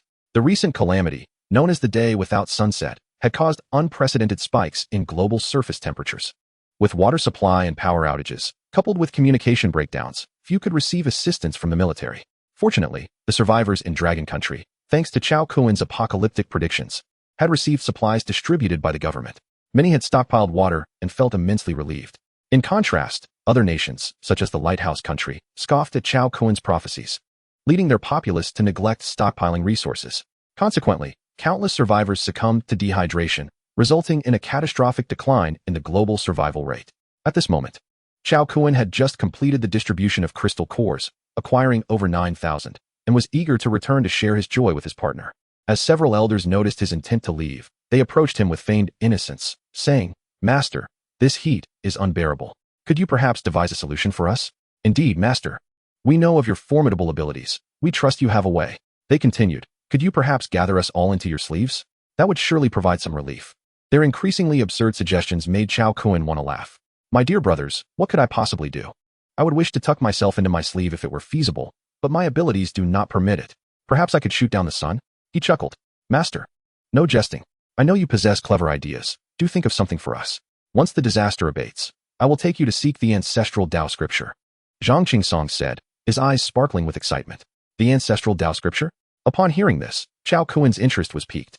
Indeed, I know where the ancestral Tao scripture lies. When we rebuild the ancestral ground, it will be indispensable to honor the scripture. Zhang Qingsong nodded slightly, exchanging glances with the other elders. As if to say, we've got this. Esteemed brothers, it is with a sense of shame that I admit many traditions of our lineage at Longhu Mountain have regrettably been lost. Pray tell, what caliber of scripture is the Zuding Daojing? Inquisitively, Chao Kuan asked. The Zuding Daojing is precisely that, the Tao scripture of our ancestral temple. A legacy that has endured for 2 millennia. What do you think its significance is? Another brother promptly interjected. Upon hearing this, Chao Kuan's heart soared with elation. Realizing he had stumbled upon yet another divine technique, his spirits lifted, he reveled in his fortune. However, a sudden realization struck him, and his expression shifted as he inquired. Brother, might I ask if this Zuding Daojing belongs to you alone, or is it a communal treasure? Zhang Qingsong replied with an air of certainty. This scripture undoubtedly belongs to us all. At this, Chao Kuan lamented, slapping his thigh in regret. Brother, why did you not claim it as your own? He understood that communal property lacked a master, and thus would be subject to system refreshes, fueling his sorrow. The other brothers, puzzled, prompted Chao Kuan to elucidate this principle, which left the elders disheartened. Suddenly, Zhang Qingsong hurriedly questioned, Junior brother, if I were to conceal the scripture, would the system then deem it mine? Chao Kuan, taken aback, could not help but chuckle in disbelief. Brother, I feel you jest. If you have hidden it away, how could that not be considered claiming it? The elders, experiencing a roller coaster of emotions, cast glances of reproach at Zhang Qingsong upon hearing Chao Kuan's remark. Zhang Qingsong, relieved, took a moment to collect himself, saying, Junior brother, it seems you are the one toying with me. You nearly frightened me to death. If the Zuding Daojing were to fall into my hands, I would never find peace, even in death.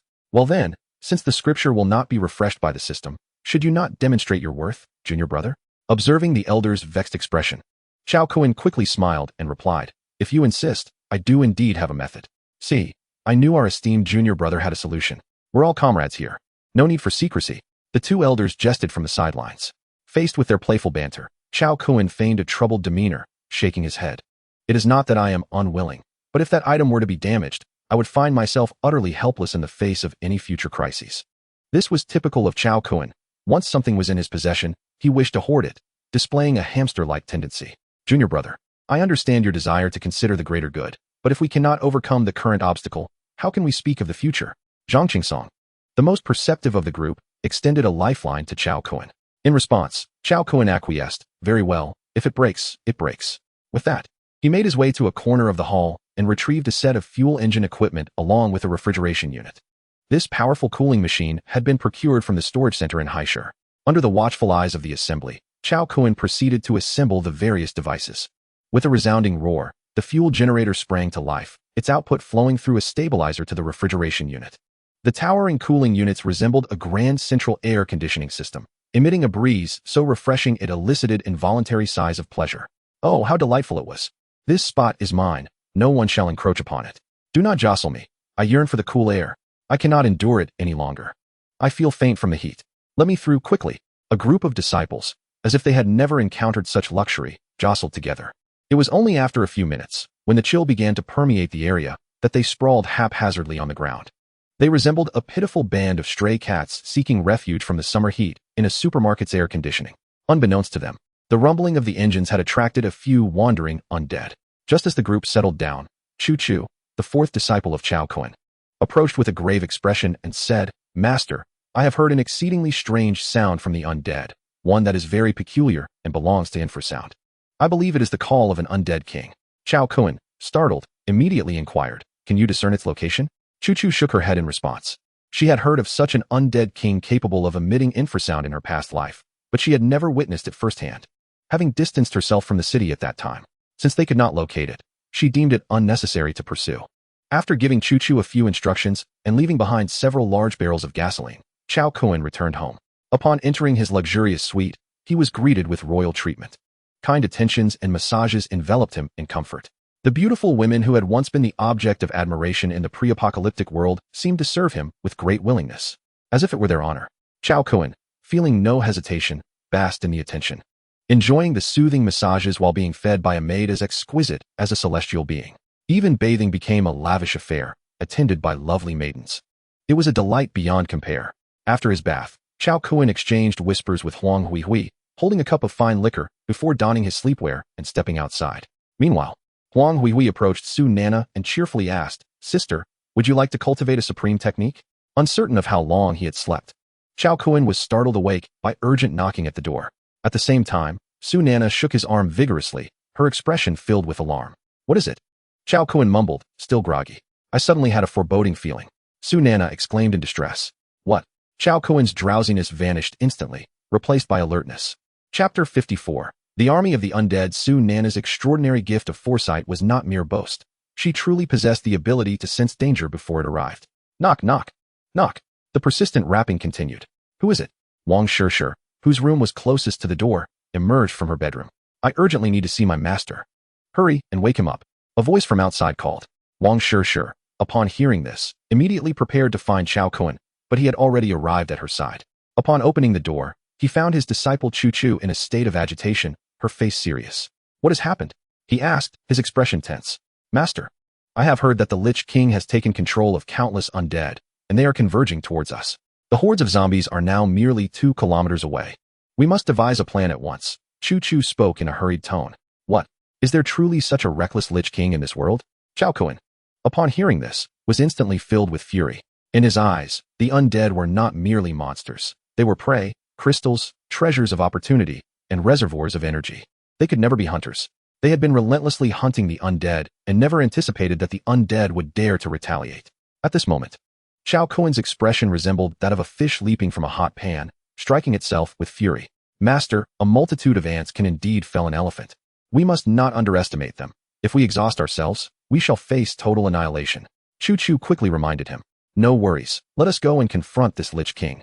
Chao Kun declared, leading the charge as he dashed downstairs with remarkable speed. Within mere seconds, he arrived on the first floor. Before him lay over 100 makeshift beds, where all were huddled beneath the cold air machine, soundly asleep.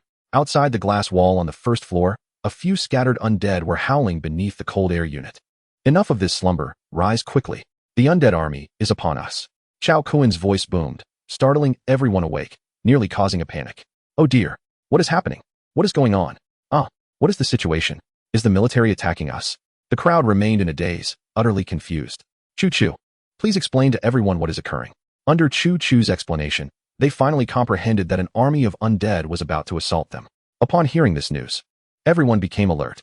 However, perhaps due to fear, their spirits were somewhat erratic, as they began to laugh heartily, exclaiming, "Excellent!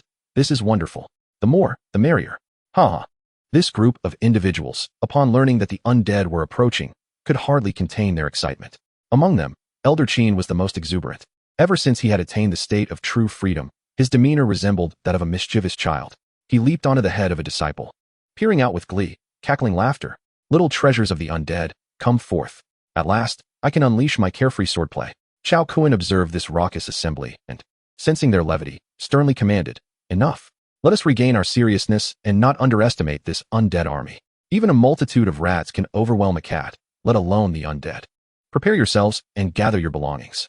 Only then did they begin to roll up their bedding, clearing space on the first floor. "How shall we engage? Should we let them in and fight or venture outside to confront them?" A disciple inquired. Chu, can you estimate the number of undead?" Chao Kuen asked calmly. Upon hearing this, Chu immediately listened intently, and after a short while, her face turned pale, within a radius of 5 kilometers to 2 kilometers. The sounds of countless undead are approaching, and they continue to gather in this vicinity. There may be hundreds of thousands. Hundreds of thousands? Are they truly besieging us? Is it necessary for it to be so exaggerated? Chao Kuen was utterly astonished. He believed that this diminutive king of the undead could command a multitude of zombies, which he considered the utmost limit. However, he was utterly astonished by its true prowess. In the vicinity of the Purple Mountain City, how many zombies could there possibly be? At most, a mere 20 million. Though Chao Kuen and his companions could slay 20 to 30,000 in a day of relentless hacking, it was an arduous task that left their hands sore. If they were to be encircled by hundreds of thousands of undead, would they not be compelled to fight for 10 days and nights? The mere thought of this made not only the disciples tremble, but even Chao Kuen felt a twinge of apprehension. "Master, shall we retreat to the upper floor?" One disciple timidly suggested. "The staircase from the first to the second floor is quite narrow. Defending it should not pose a significant challenge." An elder thoughtfully evaluated this strategy. The others seemed swayed, momentarily forgetting their bravado from merely a minute ago. Chao Kuen glanced at his group, sensing the tension in the air. "You all lack resolve. Watch me." He moved through the crowd, and with a sweeping gesture at the glass wall of the first floor, formidable stone walls materialized, towering 3 meters high and 1 meter thick, sealing off the glass entirely except for 2 grand entrances. These walls were, in fact, derived from the subterranean rock layers within his spatial realm, reshaped and transported by his spatial powers. Upon completing this, he peered through the remaining glass doors and beheld the ominous mass of undead several hundred meters away. A chill ran down his spine. The zombies resembled an endless swarm of army ants in a tropical rainforest. In the next moment, Chao Kuen cursed vehemently. "King of the undead, I curse your ancestors. What have I done to provoke you into unleashing such a horde against me?" No matter how terrifying others may describe something, it fails to resonate unless one witnesses it firsthand. Chao Kuen had anticipated the grandeur of the undead army, yet nothing could compare to the stark reality of seeing it unfold before his eyes. Suddenly, he felt that leaving 2 entrances was a precarious decision. With another wave of his hand, he constructed 2 10-meter-long stone corridors behind the entrances, leaving a series of gaps and openings along both sides, sufficient for spears and swords to be thrust through, yet impassable for the undead. "Let us go. Master, this trap is simply exquisite." "Indeed, Master, this trap is masterfully crafted. The Master's prowess is unparalleled, truly invincible." Is this trap designed to make us mere pawns? Yet, I find it delightful." The disciples were astounded by Chao Kuen's effortless creation of such a grand design, showering him with exuberant praise. When Chao Kuen turned to address them, he found them standing idly. "What are you all dawdling for? Hurry to your positions. Also, switch your swords for spears." These disciples had acquired numerous system weapons from treasure chests, and each possessed a spear. Soon, they were all in place, inserting their spears into the openings of the stone walls, awaiting the arrival of the undead. Chapter 55. The Queen of the Undead. How exhilarating is it to stand still and continuously slay the undead? Just look at Chao Kun and his companions to find out. At this moment, the two grand entrances were inundated with an incessant tide of zombies, and the eyes of the disciples and elders glowed with fervor. They brandished their spears, thrusting with fervor at the living corpses, producing a unique symphony of sounds. The rapidly rising energy levels, coupled with the occasional emergence of treasure chests, sent shivers of excitement coursing through their bodies. How exhilarating it was! They cackled with glee, beckoning the undead with fervent cries, their faces contorted with excitement. Reveling in the madness of the moment, Chao Kun, along with his disciples and elders, occupied the forefront, reaping the highest rewards, with their experience gains soaring to at least tenfold compared to their usual encounters. The disciples behind them also enjoyed bounties that were at least 2 to 3 times greater than what they typically acquired. Dao Zun, there are too few passages. Could we possibly construct a couple more? Came the cries from the rear. Hearing this, Chao Kun found the suggestion reasonable. He conjured 4 massive stone passages from thin air, utilizing spatial power to remove the walls before them. Now everyone stood at the forefront, with their efficiency amplified tenfold. Shi Ziyuan, Zheng Weiniang, go summon everyone for an upgrade. Chu, bring all your shang down. Chao Kun commanded with urgency. Observing this risk-free opportunity for advancement, he thought of his family as well, deeply moving his disciples, who promptly ascended to invite others. Soon, Chu, Hua Yingxiong, Shi Ziyuan, the parents of Ma Changsheng, Professor Wang's family, and Chao Kun's women all gathered downstairs. Upon witnessing this peril-free method of upgrading, they eagerly participated. Chao Kun carved out a separate passage for the women, conveniently located near the cooling unit. Zheng Weiniang, attempting to inch closer, was swiftly kicked back by him. Ah, husband, this method of monster hunting and leveling up is simply delightful. Oh yeah, brother. I just defeated a monster and received a treasure chest. Why did I get a pack of instant noodles instead? Oh dear. Why did the system gift me a box of condoms? Is this a legitimate system? The women, unfamiliar with such experiences, marveled at the system's rewards of opportunity and energy points, treating mundane items as treasures and sharing their finds enthusiastically. What began as a brutal slaughter of the living dead had transformed into a harmless game of leveling up. From the outside, the Junyue building appeared to have opened 7 enormous mouths, voraciously consuming an endless stream of living corpses. There were so many undead that they could fill the entire building, yet no sound emerged. This puzzling scene left the undead king, hidden several miles away, utterly perplexed. Unlike ordinary undead, this king bore no signs of decay. Her skin was pale and bloodless, and her eyes gleamed like blood diamonds, with flowing white hair and a visage reminiscent of the most exquisite human beauty. Her thin lips revealed long, sharp canines. Clad in a breezy white t-shirt, her slender waist and voluptuous figure exuded an eerie allure. The undead queen had been secretly observing from a nearby building, yet she awaited her subordinates to deliver the most delectable blood in vain. Possessing an intellect not inferior to that of ordinary humans, she sensed something amiss. No matter the circumstances, the thousands of minions charging in should have made some noise. Though the reason eluded her, she found herself howling at the window. In no time, this peculiar frequency pierced the air, attracting the attention of all the undead, who halted their assault and began to retreat slowly. At that moment, a male human figure suddenly materialized behind the queen of the undead. Upon catching sight of her, his eyes gleamed with a lascivious glint, and he lewdly inquired, "Hello, beautiful, what brings you here? Do you require my assistance?" Noticing the queen's lack of response, he lunged forward, intent on indulging himself. However, in the next instant, his throat was viciously severed, blood spilling forth like crimson wine into the queen's gaping maw. Before long, the intruding man was entirely drained, reduced to a desiccated husk. The queen of the undead casually discarded the lifeless body, her skin now bearing a hint of rosy vitality. Meanwhile, on the other side, Chao Kun and his companions watched with a sense of longing as the undead withdrew, their gazes akin to that of lovers parting ways. "Oh, my darling undead, do return swiftly. Do they fear pain? Come back. I promise to be gentle." A group of grown men lamented their loss, their sentiments so profound one might mistake them for a heart-wrenching farewell to life. "Wrap it up, everyone. Gather around for the spoils," Chao Kun bellowed from behind. Upon hearing the mention of spoils, the lovely ladies remained perplexed, yet the disciples of the Tao were instantly invigorated, their faces lighting up with joy as they formed a long queue. This time, Chao Kun did not require them to tally their kills, leading them to believe they would not receive any crystal cores. To their astonishment, Chao Kun had indeed remembered them, igniting their excitement. Logically, given their resounding victory, the rewards they were to receive far exceeded their expectations. Even if Chao Kun were to hoard all the crystal cores for himself, they would not have protested. Yet, the sheer number of kills was overwhelming, and Chao Kun's good spirits resulted in each individual, regardless of their prowess, being granted 200 crystal cores. This distribution amounted to over 30,000 cores, leaving more than 50,000 remaining. The magnitude of this bounty was quite evident. Many had acquired crystal cores through their own efforts for the first time, their exhilaration evident. Among them, Professor Wong's family was the most elated, for they were the only ones without any proactive income of crystal cores.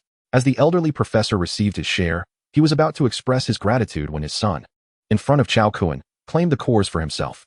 Chao Kun's brow furrowed as he assessed the family's status, his demeanor turning cold. Professor Wong, with all due respect, my intention in providing your family with these crystal cores was solely to facilitate the advancement of your abilities.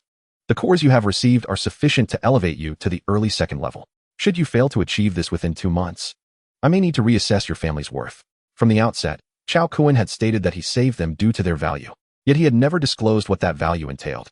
In that moment, they realized that the value was the professor's supernatural abilities. Thank you for the reminder, Master Chao. I have been in discussion with Brother Hua recently and am aware of your endeavors. I wonder if, in the future, you could take my son along when you venture out, Professor Wong implored, his face reflecting earnest hope. There is no issue with that. As long as your son can endure hardship. Chao Kun cast a casual glance at the obsequious youth, harboring no belief that he could keep pace with the disciples of the celestial master Dao. Thank you, Taoist master. Thank you, Taoist master. The young man bowed and ingratiated himself. As the horde of animated corpses retreated, Chao Kun and his companions found no reason to linger. Thus they escorted the ladies back to the uppermost level. Along the way, Wang Shishir clung to Chao Kun, playfully expressing, "Brother, may I accompany you on your outings in the future? Today's game was incredibly enjoyable. Indeed. Slaying monsters is not such a remarkable feat. Please take us along next time." With the increasing energy points and various rewards displayed on the interface, the ladies savored the sweetness of their newfound fortune. It was hardly surprising, for they could only accumulate a few hundred energy values daily by refining crystal cores. If you wish to join, you may, but you are still too weak. Upon our return, I shall teach you some body tempering techniques to enhance your foundational attributes first. Chao Kun did not outright refuse, but rather offered them a glimmer of hope. Although the body tempering technique was a mere mortal-level skill, as long as he imparted it, they would be capable of cultivation. Upon hearing that Chao Kun intended to teach them the technique, ripples of excitement surged within the ladies. Chapter 56. Professional Coach. It was fortuitous that today, May 20th, coincided with an event where animated corpses offered gifts. This allowed Chao Kun to do a favor and delight a group of beautiful women. Upon returning to the room, Chao Kun prepared bathwater for the ladies, allowing them to bathe first. He then completed his own cleansing and dressing under the attentive care of Huang Huihui. In the hall, the ladies donned matching white training attire. Standing in a row, Chao Kun stood before them, explaining the content and effects of the body tempering technique. After the explanation, he guided them in practicing the movements. Under Chao Kun's meticulous instruction, the ladies were flushed with embarrassment. Finally, after 2 hours, each of their attribute panels displayed body tempering technique, pseudo-mortal. Ladies, the technique has been imparted to you. Cultivate diligently. Whenever you complete the 3rd level of the body tempering technique, I shall permit you to hunt alongside me. Chao Kun promised with a smile.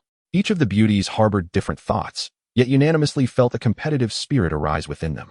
Thus, the expansive lounge of the Emperor's private room transformed into a training ground for the ladies. Chao Kun retrieved a cup of exquisite nectar from the refrigerator and watched as they practiced. After enjoying this visual feast, he returned to his own room. Stepping into the realm of mountains and rivers, witnessing the determination of his women, he found no reason to squander any time.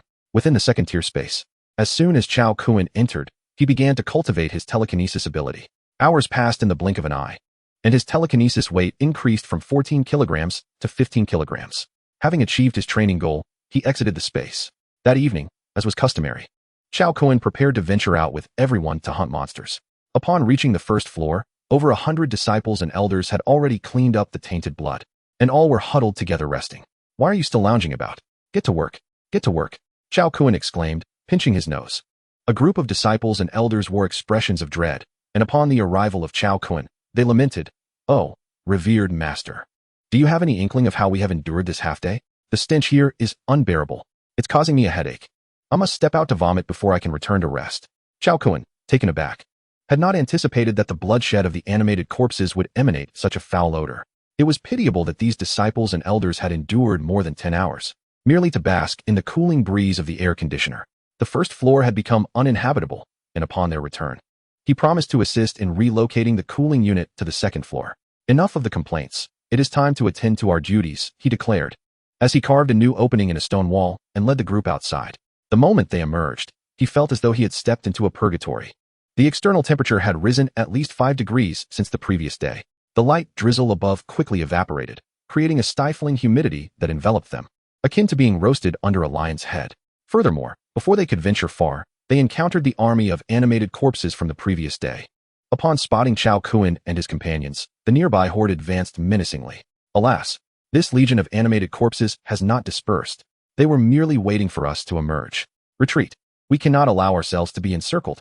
Chao Kun urged his disciples to withdraw hastily, nearly losing his trousers in the process, a truly disheveled state.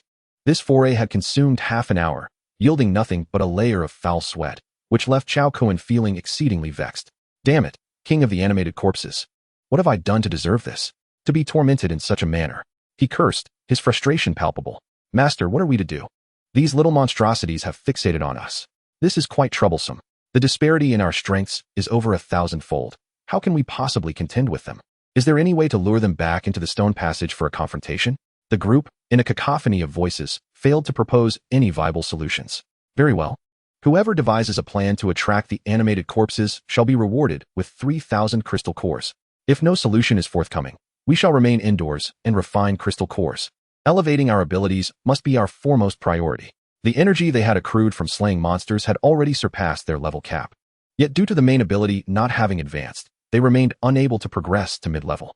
In the early and mid-stages of the apocalypse, it was not energy value that constrained the ascendance of the strong, but rather their abilities. In the later stages, it was the exponentially increasing demand for energy value that posed a limitation. Thus, Chao Kun's efforts to amass energy value in the early phase were aimed at preventing future setbacks.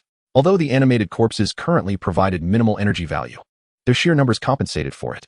In the mid to late stages, while the higher-level animated corpses offered significant energy, the quantity they could defeat in a day was limited. Therefore, for a formidable figure like Chao Kun, the early stages of the apocalypse presented the optimal opportunity to accumulate energy value. Yet now, they found themselves ensnared by a single king of the animated corpses, a source of acute embarrassment for Chao Kun. What a disgrace. This is truly humiliating. Henceforth, do not speak of this to anyone else, understood? Ignoring the incessant chatter of his disciples, Chao Kun assisted in moving the generator and cooling unit to the second floor before returning to the top level. Chapter 57. The Sword Box. The universe's supreme marksman at present, Chao Kun possesses over 90,000 initial-level crystal nuclei, fully refined to provide him with an astonishing 180,200 energy points.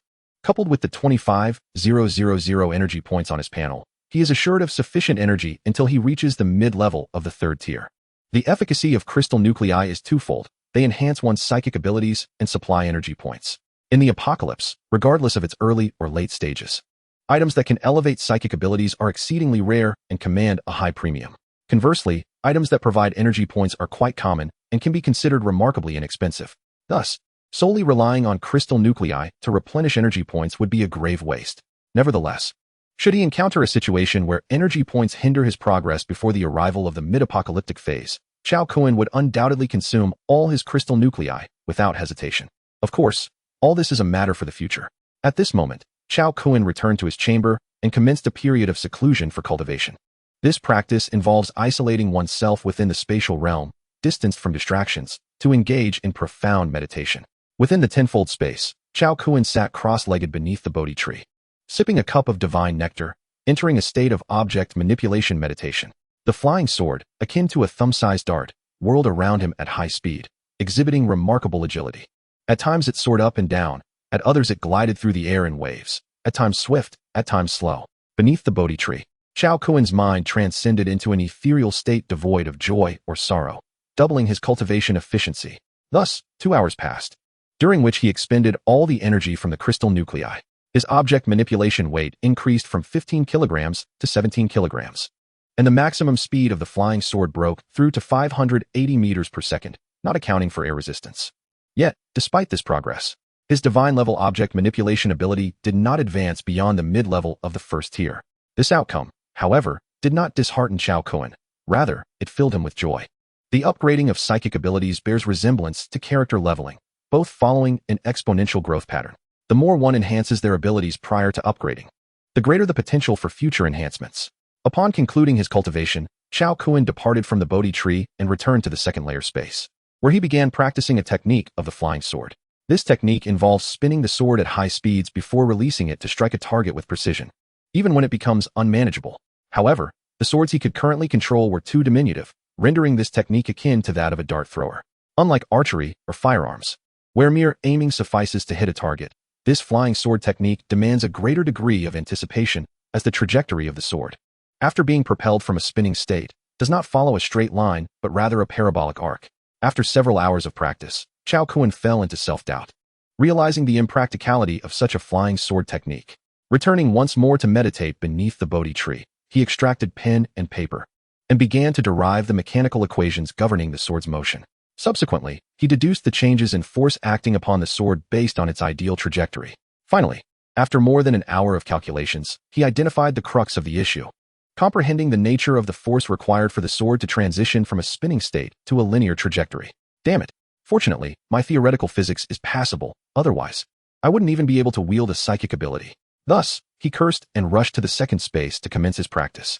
Indeed, after modeling the flight trajectory of the flying sword alongside the principles of force analysis, he thoroughly grasped the intricacies of the art of swordplay. In the second space, Chao Kun, positioned hundreds of meters away, relentlessly targeted his mark with the thumb flying sword. With but a thought, the thumb sword, secured at his waist, launched forth like bullets from an assault rifle, at an astonishing rate of 8 shots per second, each one striking a target over 400 meters away. Such remarkable prowess rendered even seasoned sharpshooters abashed. With the mastery of his dart technique, Chao Kun erupted into joyous laughter within the second space. I shall be the universe's foremost marksman. Whoever dares to provoke me shall face my wrath. Cackling with exhilaration, he immediately set to work, harnessing the power of space to mass-produce thumb flying swords. It must be remarked that this wondrous mountain and river jewel is formidable as its master. One could summon the forces of this world to accomplish any desire. Drawing from his prior experience, Chao Kun successfully crafted over 10,000 ordinary thumb flying swords. He then retrieved all of his extraordinary fine iron to begin the fusion process. He refrained from directly using the extraordinary fine iron for crafting, as any extraordinary material harbors a hidden success probability during weapon creation. A novice's success rate may be less than 10%, while even the most elite artisans of his past life could only achieve 50%. However, his fusion technique allows him to elegantly circumvent the issue of success rates. Each kilogram of extraordinary fine iron could yield 200 extraordinary thumb flying swords if fully utilized. Thus, by employing merely 50 kilograms of extraordinary fine iron, he fashioned 10,000 extraordinary thumb flying swords. Cackling, the king of the living dead dares to challenge me, utterly oblivious to his impending doom. The thought of the Void Master from Journey to the West, conquering the demons, crossed his mind, who carried a wooden box filled with toy flying swords capable of effortlessly vanquishing demons. The Void Master possessed merely 7 flying swords, while he had a legion of 10,000. Hence, he resolved to create a wooden box for storage. Without delay, Chao Kun constructed a 100-layer wooden box, with each layer accommodating 100 swords arranged radially in all directions. When needed, he could simply open the lids on all 4 sides, allowing each side to unleash 2,500 thumb flying swords, making it exceedingly convenient. With this sword box in hand, Chao Kun transformed into a human Gatling gun. Although he could not unleash all 10,000 swords simultaneously, a rate of 8 shots per second was still formidable. Upon completing the sword box, Chao Kun swiftly conducted a live fire test. Yet, during his inaugural experiment, he found himself severely humbled. Although he could wield a single thumb flying sword at full capacity for half an hour, when he attempted to execute his dart technique with full force, he could only sustain it for 10 minutes. How disheartening. Undeterred, he stepped out of the space and had Su Nana employ her mental restoration abilities. After recovering his mental energy, he conducted another test. This time, fully revitalized, he managed to maintain his efforts for only 15 minutes, firing off 7,200 thumb flying swords. Alas, 15 minutes it is. Though brief, it shall suffice for some exhilaration. Upon returning, Chao Kun glanced at the time, realizing it was merely 3 o'clock in the morning. Restoring his mental fortitude, he stepped out of the Junyue building, heading towards the horde of the living dead. Once, there had been a vast parking lot before the Junyue building, but now, all the vehicles had been reset by the system, leaving a barren expanse of concrete. Chao Kun traversed the parking lot, following the road ahead for several hundred meters, only to be immediately detected by the throng of zombies. Countless undead surged towards him. Drawing his crossbow, Chao Kun feigned attacks, but finding himself outmatched, he began to retreat. The zombies, as if under some kind of control, halted their advance at the edge of the parking lot. Chao Kun had discerned this phenomenon earlier in the night, so it came as no surprise to him. As the undead retreated, Chao Kun produced his myriad sword box, launching a counterattack. In a matter of minutes, over 1,000 living dead fell before him. He pressed on, and when the zombies launched another assault, he withdrew yet again. This back and forth continued for over 10 minutes, until Chao Kun's mental energy was depleted. Having amassed more than 5,000 zombies, just as he was about to retreat, he glanced around and inadvertently spotted a mysterious figure atop a tall building to the right of the Junhua building. Chapter 58. Harvesting the zombie horde. A silver-haired woman sat at the edge of the rooftop, her upper body bare, seemingly gazing in his direction. Was she deranged? Or perhaps contemplating suicide? Chao Kun pondered, filled with uncertainty. Although it was the coldest moment of the day, the temperature still hovered around 40 degrees. The ethereal star above was more merciless than the sun, with ultraviolet rays so intense they were alarming. Prolonged exposure could scorch even the most resilient of supernatural beings. Sitting exposed beneath the blazing sun was tantamount to self-destruction. If she were indeed insane, it was unlikely she would be found there. If she intended to leap, she did not appear to fit that description. Chao Kun analyzed every conceivable possibility in his mind, but could not link her to the queen of the undead. Unable to fathom the reason behind her presence, he collected his spoils and hurried back towards the Junhua building. This highly efficient slaughter had been sweetly satisfying, and he intended to exploit this method to devour the entire horde of the living dead single-handedly. If he could eliminate the hundreds of thousands of early-level zombies, the energy he would gain could elevate him to the late 4th level, or even the 5th. Just the thought of this filled Chao Kun with exhilaration. Upon returning to the Junhua building, he raced up the stairs. Passing the 2nd floor, he noticed all the elders and disciples had set up makeshift beds in the corridor, gathered in clusters, discussing supernatural powers, techniques, and various topics. He did not linger but pressed onwards until he reached the 15th floor. Suddenly, a figure appeared before him, attempting to block his path. Bang! Ouch! That hurt. Chao Kun, unable to halt his momentum, crashed into the obstructing figure, sending them sprawling against the door. Disciple, why do you appear and vanish like a ghost? You startled me. In truth, it was Chao Kun's lack of attention that had sent the person flying. He felt no remorse and was quite unapologetic. Woo woo woo. Master, I have come to bring you news. The disciple, with tears in her eyes, appeared utterly pitiful. Upon hearing this, Chao Kun instantly realized. His disciple had the ability to hear the calls of the zombie king and most likely had overheard his struggle with her. It was my oversight. Allow me to tend to your injuries. Chao Kun immediately offered his apologies. As Chu Chu's lustrous hair was tousled by Chao Kun's large hand, it instantly transformed into a disheveled mess. She quickly stepped back, rolling her dark, expressive eyes, embodying a demeanor of disdain. All right. It is all my fault. I inadvertently caused you discomfort. Please, tell me what you heard. After a few gentle words of persuasion, Chao Kun earned Chu Chu's forgiveness. Master, just now I suddenly heard the call of the king of the living dead and thought something was amiss. So I peered out the window in the corridor for a moment. Then I discovered you slaying the living dead in the parking lot below, which infuriated the king of the living dead, causing it to emit continuous sonic waves without changing its position. This allowed me to pinpoint the exact location of the king. Aware of the gravity of the situation, Chu Chu quickly relayed her words while covering her head. Where? Show me. Chao Kun followed Chu Chu to the window. It's over there, that building, on the rooftop. With a pointed finger, Chu Chu suddenly awakened Chao Kun from his reverie. Ha! Chu Chu, you have done splendidly this time. I reward you with 3,000 crystal cores. Continue to keep an eye on the king of the living dead. With a hearty laugh, Chao Kun turned and ascended the stairs. More rewards? Chu Chu exclaimed joyfully, turning back, but Chao Kun had already ventured far away. She hurriedly chased after him, calling out, Master, what about my crystal cores? The only response she received was a mischievous cackle. I'll keep the cores safe for you. Fuming, she clenched her delicate fists and muttered, How infuriating. I'm no longer a child. Why must he resort to this childish game of keeping rewards for me? Meanwhile, Chao Kun, now enlightened with information about the king of the living dead, felt an exhilarating rush. That white-haired, bare-skinned woman could only be the king. The audacity of this undead queen to challenge him ignited a nefarious thought within Chao Kun. He resolved to make a decision that defied ancestral teachings. Yet, before harvesting all her minions, he planned to leave the undead queen unscathed for the time being. With a strategy in mind, Chao Kun eagerly returned to his room, where he immediately sought out Su Nana and Huang Huihui. Under their ministrations, his stamina and mental fortitude were rejuvenated once more. He then entered the realm of mountains and rivers, crafting several thousand thumb-sized flying swords. These swords were single-use items, akin to bullets, with a high likelihood of being lost upon firing. Only a scant few would remain within the undead bodies for him to reclaim. Nevertheless, even with such losses, he still profited immensely. Furthermore, the loss of those flying swords did not equate to a loss for others. The disciples of the Celestial Master sect, over 100 in number, included many who had awakened metallic abilities, one of whom possessed a magnetic sensing ability particularly suited for such tasks.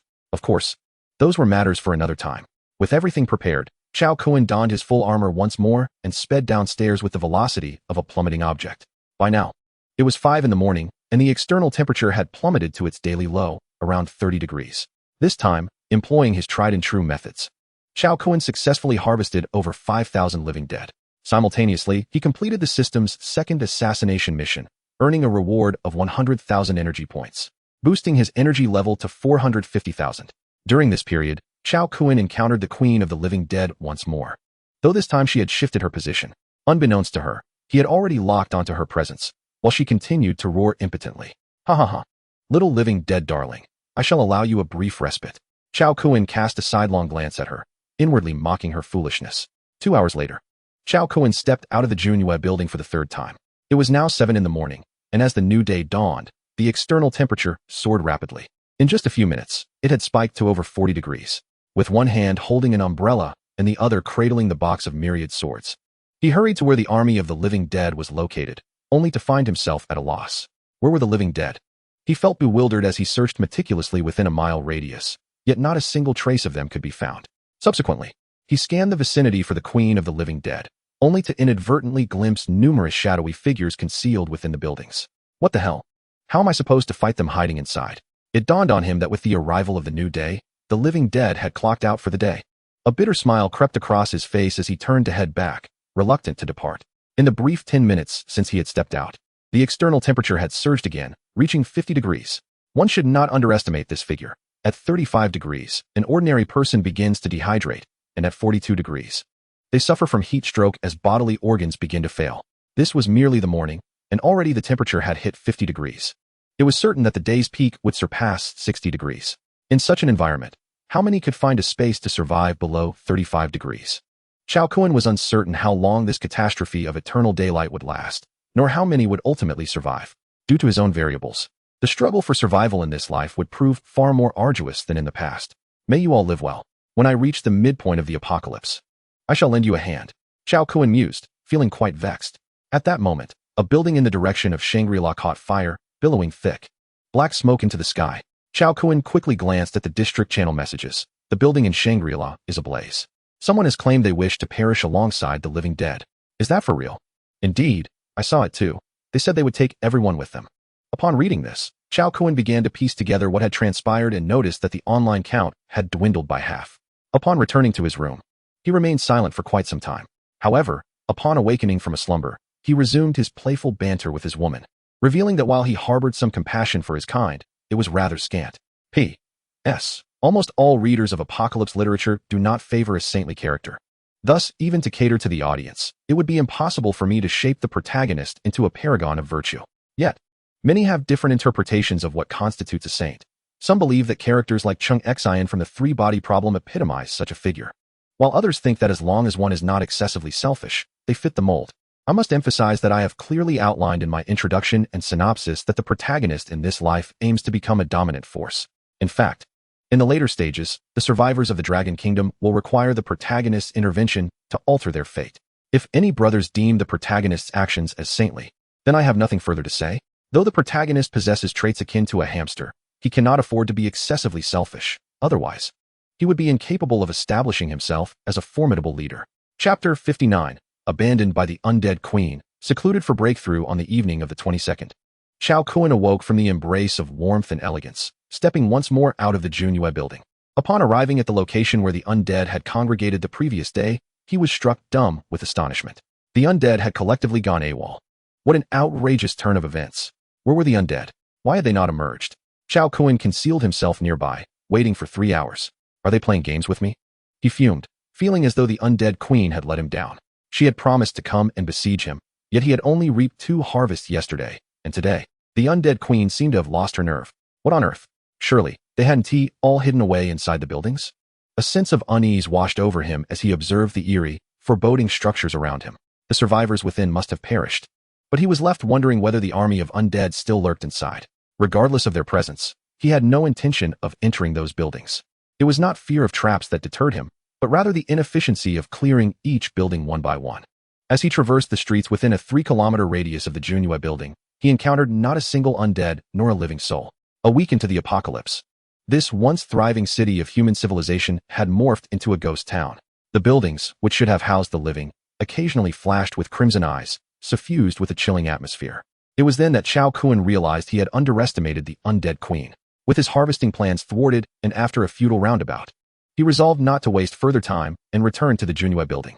A day later, Chao Kun's control over objects reached a weight of 20 kilograms, successfully advancing his ability to the mid-level of the first tier.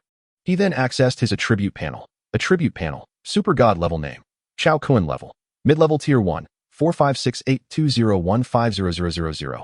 Note: the energy value is the total energy and will not decrease upon leveling up.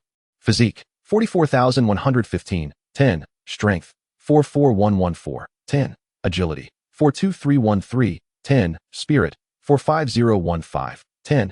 Intelligence, 16, 10. Talents, Eye of Truth, God level. Permanent. Body of Dominance, God level, permanent. Object Control, mid-level tier 1. Skills, Body Forging Technique, 3. Phoenix Nurturing Decision, 2. Special Skills, Appraisal Technique, Mythical Unique. Fusion Technique, Mythical Unique. Treasures, Kunlun Divine Sword, Mythical Unique, permanent. 9 Dragon Cauldron, Mythical Unique, permanent. Exquisite Gold Saber, extraordinary. Nylon Jacket, extraordinary. Leather Shoes, extraordinary. At this moment, he was merely at mid-level of the first tier, yet his fundamental attributes surpassed those of an ordinary person by more than 40 times. Should other ability users witness this, they would undoubtedly exclaim in terror, "How horrifying! Truly terrifying!" Within the spatial realm, Chao Kun harnessed the power of space to conjure a row of stone locks. Approaching a 1-ton stone lock, he grasped it with one hand and effortlessly lifted it above his head. It was astonishingly light, truly astonishingly light. Subsequently, he approached the 1.5-ton stone lock, exerting a slight effort. This weight remained effortless for him. Chao Kun, with an air of pride, shook his head and turned to lift a stone lock weighing 2 tons. However, he misstepped, narrowly avoiding being crushed by the stone lock. Though no one witnessed the incident, he felt his dignity had been affronted. Determined, he engaged in a struggle with the stone lock, and after numerous attempts, he finally managed to lift it with one hand. In that moment, he grasped the limits of his strength. Within the confines of the space, after completing his weightlifting, Chao Kun commenced running. Suddenly, he accelerated, launching himself off the ground with an explosive force that rendered the firm earth beneath his feet as pliable as mud, shattering it to pieces. Like a ferocious motorcycle, his legs spun like wheels, and in the blink of an eye, he appeared 100 meters away. Checking his timer, he was astonished to find he had only taken 3 seconds and 3/10. Yet, he felt a twinge of dissatisfaction, as the brief distance had resulted in significant error. Thus, he delineated a kilometer-long track within the space, and, with a swift motion, completed the entire distance. Upon checking the stopwatch, he was astounded to discover he had finished in merely 32 seconds. What does this imply? At such a speed, he could easily access the highway. Can you believe it? Moreover, this velocity was not his limit. Should he run on a cement road while donning aerodynamic sportswear, he could surpass this speed. Of course, this was contingent upon having a fitting pair of shoes. Gazing at his tattered, extraordinary athletic shoes, Chao Kun fell into contemplation. His thoughts extended beyond his own footwear issues. He pondered the future attire of his 2 disciples. As his 2 giant pupils continued to grow in strength and stature, they would eventually find all human gear unsuitable. This meant that, barring any unforeseen circumstances, it would be quite challenging to find appropriate trousers for them. No, after all, they are my disciples. How could they be without pants? Wouldn't it be a disgrace to speak of it in the future? It seems I must pay closer attention to their physical changes. If, on a day of combat, their trousers were to burst from strain, where would our dignity lie? The absurd image of fighting while bare-bottomed brought a chuckle to Chao Kun's lips. It must be said that Chao Kun's thought processes diverged from the ordinary. From the ruin of his own shoes, he made the leap to envision his disciples' trousers bursting, showcasing the depth of their master-disciple bond. Of course, it would have been more touching had he not worn that insidious, lecherous grin. On this day, Chao Kun fully comprehended the strength he had attained after his breakthrough. Becoming increasingly proud and confident, he felt inspired to perform a set of kingly fist techniques, relishing the experience. Afterward, he sensed a faint ache in his bones, which filled him with joy, and he promptly summoned his primal energy for restoration. Just as muscles require strain to grow, so too do bones. To cultivate the 4th layer of the body forging technique, known as bone tempering, one must ascend to the extraordinary realm. possessing the strength to induce minute fractures within one's bones. Both prerequisites are indispensable. Upon entering the extraordinary realm, the body of an ability user undergoes a synchronous enhancement by the system, significantly amplifying its regenerative capabilities, particularly in areas of inherent fragility, such as the fifth limb and skeletal structure. This phenomenon elucidates why Chao Kun was able to master the ancient techniques of the pre-Qin era. At this juncture, the emergence of cracks in his bones, coinciding with a surge in power, signified that he had fulfilled the conditions necessary to advance in the body forging technique. Reflecting on this, Chao Kun let out a cackling laugh. After 2 hours of recuperation on the ground, he was fully revitalized and commenced strenuous exercise, such as walking while bearing a 4-ton stone pillar to challenge his leg bones and colliding his body against walls to loosen his backbones. He spared no effort. The body forging technique promises rewards commensurate with the exertion invested. In just half a day, despite enduring excruciating pain and sweating profusely, he finally observed tangible results. His attribute panel displayed a slight increase in his base attributes. Though minimal, such an achievement would be inconceivable to other ability users. 3 days passed swiftly, and with the temperature rising again, Chao Kun ventured out twice without encountering the horde of undead, leaving him with nothing to show for his efforts. He could only retreat to seclusion, dedicating himself to refining his abilities and the body forging technique.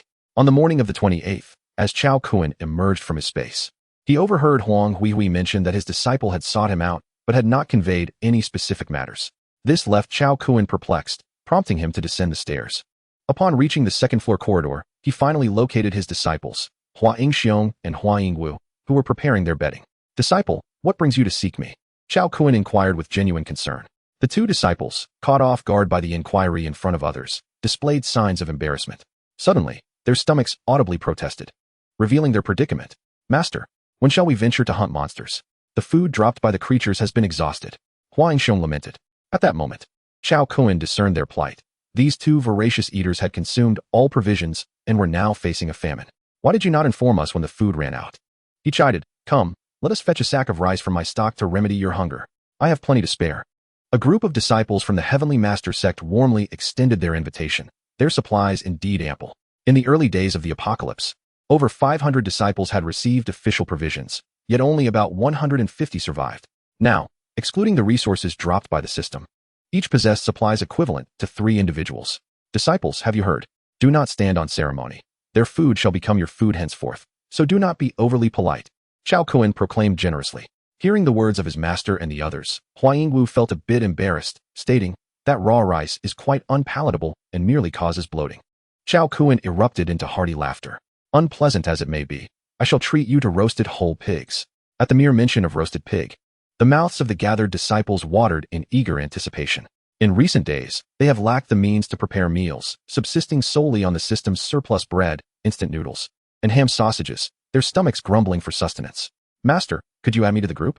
I am willing to lend a hand." "Master, please include me. Junior brother. Is that pig substantial?" Thus, the group congregated at the plaza of Junhua Tower. Chao Kun retrieved 5 pigs from his spatial realm, set up 5 stone roasting racks, and distributed salt, cooking oil, pepper, soy sauce, and other seasonings among the crowd. The eyes of the disciples and elders gleamed with desire as they eagerly licked the salt from their fingers. Soon, they had seasoned the pigs with a variety of condiments and secured them onto the roasting racks. "Let's proceed. Leave a few disciples here to take turns watching and flipping the meat occasionally. It should be ready by afternoon." The others anticipated his preparation of firewood. Yet this seemed to be the extent of his efforts. Would they truly rely on the sun for roasting? The elders and disciples appeared bewildered. "Is this even feasible, master?" "I believe it is. With the high temperatures outside, roasting pigs should pose no challenge." "I find it somewhat doubtful. Just observe the clouds above. Those layers of bread like clouds might soon transform into rain." Chao Kun tilted his head towards the sun and beheld the legendary bread clouds, an immediate chill enveloping his heart. Bread clouds, as the name suggests, resemble loaves of bread and are a rare form of rain-bearing cloud. At that moment, the sky was thickly layered with these clouds, perhaps dozens deep. The sunlight refracted in bizarre and fantastical patterns. Due to the extreme heat, moisture from the ground continually ascended, causing the rain clouds that ought to descend to accumulate instead. It is conceivable that as the day without dusk passes, the bread clouds will rupture, heralding a torrential downpour and catastrophic floods. Though the rain clouds remain temporarily suspended, there is no cause for excessive concern. However, it is likely that the day without dusk will soon end, and when it does, a great flood will inevitably follow. Prepare your minds for this eventuality. The density of the rain clouds was apparent to all without needing his reminder. Perhaps the world is on the brink of experiencing a once-in-a-millennium deluge. Could this be the great flood foretold in apocalyptic prophecies? Upon realizing that disaster was imminent, the elders and disciples felt a sense of despondency about the future. Do not fret over minor disturbances, Chao Kuan casually remarked before retreating to his chamber. His words rekindled a sense of hope among the group. Unbeknownst to them, Chao Kuan had become their collective pillar of strength, his every word and action wielding profound influence. Upon returning to his room, Chao Kuan did not succumb to slumber immediately. His earlier remarks, seemingly light and carefree, were crafted for their ears. While others may not grasp the significance of a great flood, he certainly understood its implications. Should such a flood occur in the early stages of an apocalypse, it would spell catastrophe for all survivors. Historically, floods have often been harbingers of famine and disease. Though these matters may not directly concern them, they would squander precious time in the initial phase. To navigate against the current is to advance. Stagnation equates to retreat. As the undead thrive amid the floodwaters, human survivors remain immobilized, inevitably prolonging the period of calamity. Had it not been for his efforts in gathering energy and crystal cores with the group in the preceding days, the onset of the deluge would have undoubtedly caused their progress to stagnate. Even if their advancement remained unaffected, the flood would squander their precious hunting time. The mere thought of the hundreds of thousands of undead nearby, left unharvested, twisted Chao Kuan's heart in anguish. Suddenly, as if struck by inspiration, he hurriedly ascended to the 15th floor and knocked on Chu Chu's door. Upon hearing her master's urgent knocking, Chu Chu emerged from her bath, clad in a nightgown, and opened the door. Yet, upon seeing her, Chao Kuan was momentarily taken aback, his gaze fixated on her exquisite form. "Ah, master, do you need something from me?" she exclaimed. Regaining his composure, Chao Kuan feigned seriousness as he replied, "I seek your counsel regarding the undead king." As he spoke, he reluctantly averted his gaze. He had never realized that his seemingly ordinary apprentice possessed such allure when dampened. "Oh, really?" Chu Chu responded with evident skepticism. "You've heard the undead king's calls a few times. Have you deciphered its language?" Chao Kuan inquired earnestly. "Ah, master, how did you know I was deciphering its commands?" Chu Chu's face lit up with surprise. Then, like a proud peacock, she lifted her chin slightly and added, "I have decoded 2 of its commands, one for attack and one for retreat. However, I haven't attempted to mimic them yet, so I cannot ascertain their effectiveness. There are still many complex commands I have yet to unravel." Chao Kuan was overjoyed, drawing Chu Chu into his embrace, exclaiming, "Chu Chu, you are truly remarkable. Once I've rested, I'll come to find you this evening, and we shall give it a try." "Ah, please let go," the young girl protested shyly, struggling to free herself from Chao Kuan's grasp, casting a furtive glance around the room. "It's settled then," Chao Kuan said with a playful smile before hastily departing, leaving behind a blushing Chu Chu, her heart racing with a mix of fear and attachment. Chapter 61. Confrontation with the Undead Queen. A calculated scheme awakening to the evening at 7 o'clock, Chao Kuan exited his room and ascended to the 15th floor, knocking once more on Chu Chu's door. "My dear apprentice, do come out. I have waited so long that the flowers have wilted," he called out with a whimsical laugh. Dressed in white and holding a black umbrella, Chu Chu timidly stepped outside. "Master, could you not smile so frighteningly? You resemble a great gray wolf," she said meekly. "Oh, do I?" Chao Kuan's lips curled into a proud smirk, his expression gleeful. The girl rolled her eyes at his impish demeanor, though her large, lustrous black eyes revealed little of the whites. "Let us go. I haven't eaten yet, and you're dragging me off to work," she murmured in mild complaint. "Eat? Come, let us indulge in roasted whole pig." Chao Kuan's own stomach grumbled in agreement, eager to savor the delicacy. With that, they made their way downstairs, only to be halted on the 2nd floor by a group of disciples. "Taoist master, the roasted whole pig is ready for your enjoyment. We have been eagerly awaiting your arrival. Indeed, we swear we did not sneak a bite." They chimed in unison, desperate to assure him of their honesty.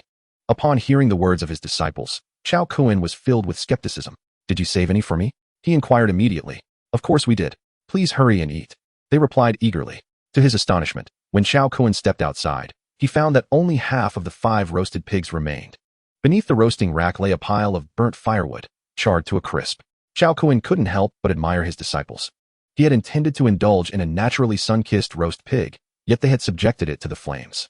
"Master, the pig wasn't fully cooked, so we just charred it a bit with the wood. It tastes quite good," chuckled the Hua brothers, Hua Yingxiong and Hua Yingwu, as they approached. "Oh, then I must give it a try," Chao Kuan exclaimed, slicing off a piece of the blackened roast pig with his sword and taking a bite. Surprisingly, it was not inferior to the professional roasts of the pre-apocalyptic era. "Eat, eat. Everyone have some," he urged, cutting several more pieces to share with his disciples. Can I pass on this? Chu hesitated at the sight of such dark culinary art, but mere minutes later, she found herself with grease smeared all over her face. Before long, 5 pounds of pork had vanished, leaving Chao Kun thoroughly satisfied. Master, are you full now? Hua Yingxiong asked with concern. Yes, I am. No need for an umbrella. I have to step out for a while. You all can head back. Chao Kun replied with a smile. Since you are full, the leftovers are all ours. Hua Yingwu exclaimed joyfully, grabbing the remaining half of the pig. Upon witnessing the brothers' expressions, Chao Kun could not help but chuckle. It seemed they had been waiting for him to finish so they could clean up. Look at you two, so eager. Rest assured, as your master, I wouldn't let you go hungry. In the future, feel free to come to me whenever you crave a meal, he said grandly, patting the brothers on their backs with camaraderie. Did you hear that? I told you master had some left. Hua Yingxiong said, grinning proudly at his brother. All right, you two can head back now, Chao Kun said, both amused and exasperated. After sending his disciples away, he took shelter under an umbrella held by Chu as they made their way towards a building across the square. Due to the high temperature, the umbrella began to rain down lightly. However, the rain grew heavier. Oh no, master, you don't have to let it rain so hard. My clothes are drenched. Chu complained. Chao Kun feigned ignorance. Oh, is that so? You're completely soaked. I shall lessen it a bit. He reluctantly turned away, a mischievous smile curling at the corners of his mouth.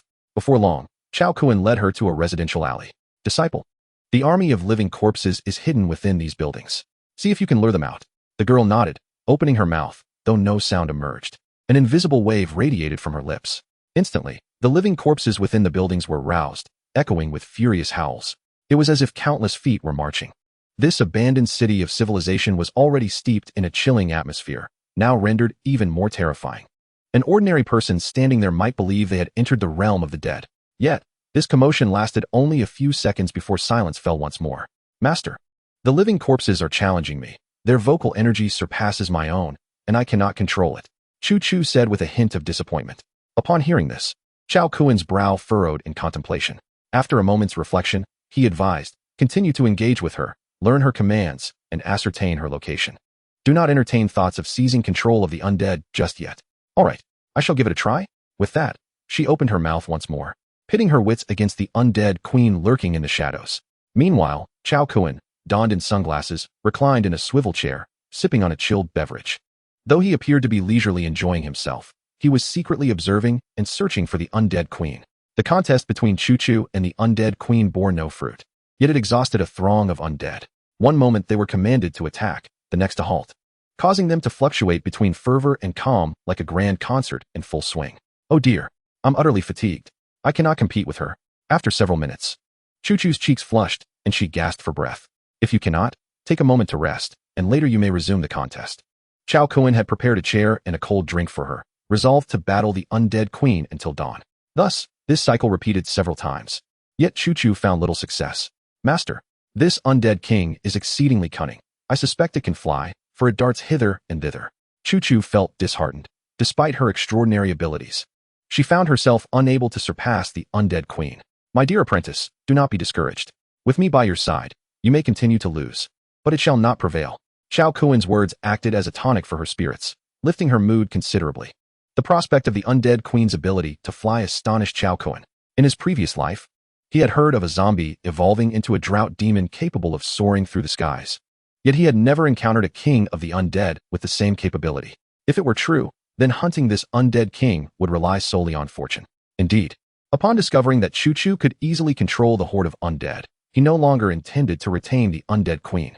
However, if the king could indeed fly, employing a thumb-sized flying sword might not suffice to bring it down. Targeting a moving object on the ground paled in comparison to striking one in the sky, which presented a challenge exponentially greater. As time flowed slowly during the duel between the girl and the undead queen, the response of the undead army diminished. Master, these undead seem to have become daft. They appear to be struggling to comprehend commands. What shall we do? Ultimately, Chu uttered this rather naive observation. The undead could hardly grow any duller.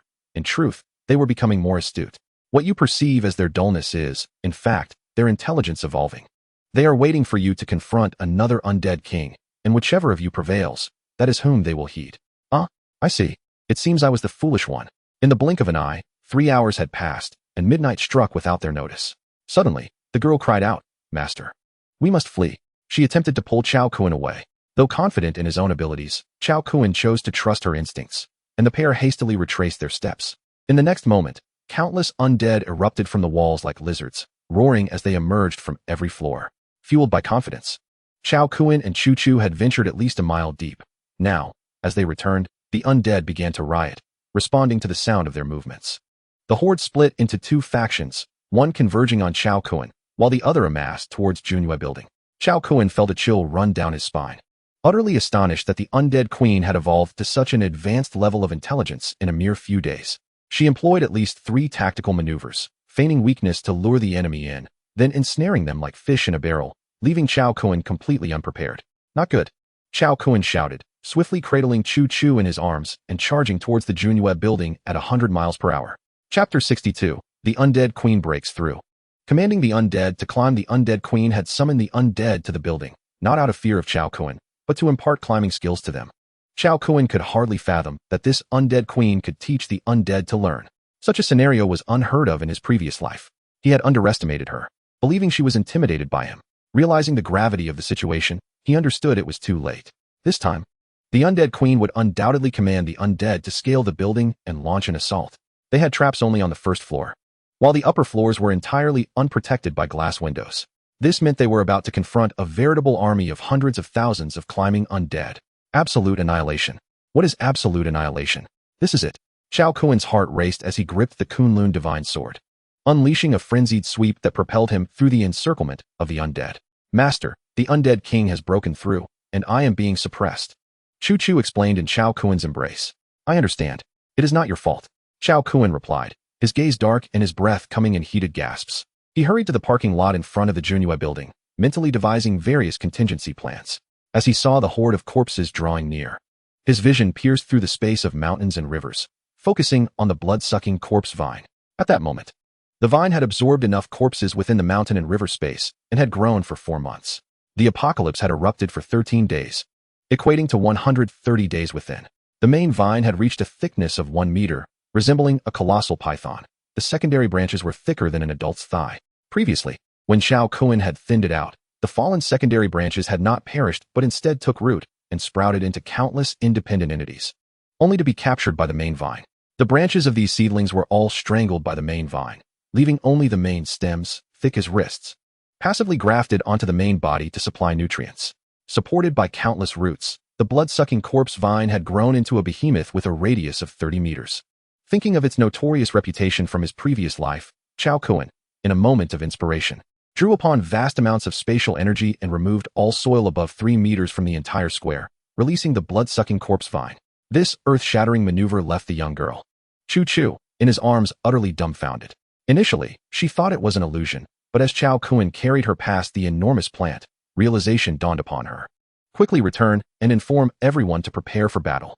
Chao Kun gently set the girl down at the entrance on the first floor, sealing the entrance once she had entered. He then began to excavate along the building. Under the influence of spatial power, he carved out a trench 10 meters wide and 5 meters deep along the building's edge, dousing the bottom and edges with gasoline. This action exposed the entire foundation of the building, causing it to tremble slightly. At that moment, an endless horde of undead surrounded them. Chao Kun leaped from a trench 10 meters away to the second-floor balcony, swiftly climbing inside. A group of disciples stationed at the window immediately inquired, Master, what is the situation outside? With a grave expression, Chao Kun replied, Spread the word. The undead can scale walls. We must retreat to the 19th floor. Secure the stairs and windows at the rooftop. Do not allow them to enter from the outside. Upon hearing this, several disciples felt a chill. They had surrendered the 18th floor without a fight. The outlook for battle appeared grim, prompting them to relay the message urgently. All disciples and elders began to transport vital supplies to the rooftop. Chao Kun followed them to the 19th floor, wielding his blade to open each room door, subsequently sealing the outside windows. The materials used for sealing were the bedrock he had retrieved from his spatial realm. Soon, he had blocked the windows of 30 guest rooms and instructed a group of elders and disciples to guard the stairs before returning to the 20th floor, where a number of anxious women awaited him. Husband, is there great danger again? I am so frightened. Soon Anna's foreboding was even stronger than before.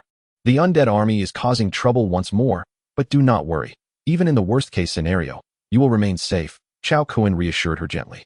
He then ascended to the top of the building, peering down along the edge. What he beheld was a scene of horror. The undead swarmed outward from the Junyue building, densely filling a 3-kilometer radius. The ground was a dark mass, enough to terrify anyone with a fear of crowded spaces into paralysis. The undead at the square side of the Junhua building, who should have reached the structure the fastest, were halted by the blood-sucking corpse vine, none able to break through.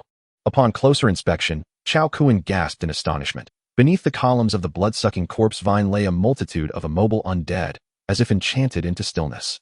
Even those close to the vine moved sluggishly.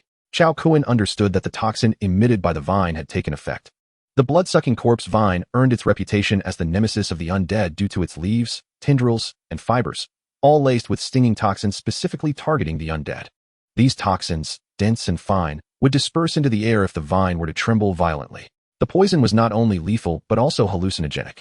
Once the undead were poisoned, they would first descend into a delusion, moving toward the tendril and then becoming rigid, ultimately leading to their demise.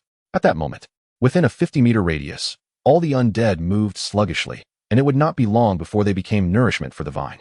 Yet even so, it could only fend off the attacking undead from one side. The other 3 sides had already fallen. Chao Kuan paced along the edge of the top floor, witnessing the relentless undead cascading into the trench. This trench seemed bottomless, no matter how much it was filled, and indeed, that was the reality. The foundation of the Junhua building measured 60 meters in length and 40 meters in width, while the trench extended outward 10 meters from the foundation, reaching a depth of 5 meters, amounting to a staggering 12,000 cubic meters. Relying solely on the undead to fill it would require no less than 100,000. However, these undead were not lifeless. They would leverage one another, inching closer to the edge to climb. Even the oil that Chao Kuan poured at the edge of the trench could not halt the impending doom. Within mere minutes, the trench was teeming with thousands of writhing and howling undead, reminiscent of black maggots transformed into malevolent beings. As the number of undead swelled, they formed a staircase at the trench's edge, with a few daring individuals beginning to ascend. Standing above them, Chao Kuan wielded his thumb sword, methodically dispatching the climbing undead. Fortunately, these creatures lacked intelligence, oblivious to the fact that the building's glass windows could be shattered. Their singular focus was on climbing upwards. Only a scant few managed to breach the windows and enter the building. As the horde of undead grew increasingly overwhelming, the firing rate of Chao Kuan's thumb sword accelerated. From his elevated position, he expended only half of his usual mental energy during each shot, yet the lethality remained intact, allowing him to withstand the relentless onslaught of the undead. Thus, he single-handedly repelled 95% of their attacks. However, after half an hour, his mental reserves were utterly depleted. On the rooftop, he lit a cigarette, inhaling deeply before muttering a curse under his breath. Damn it. He then discarded the cigarette, but down below. Chapter 63. A lone battle against the horde. A resounding victory as the ignited cigarette but fell. It ignited the gasoline in the trench instantaneously. The flames surged like twin fire dragons, spreading outward and upward.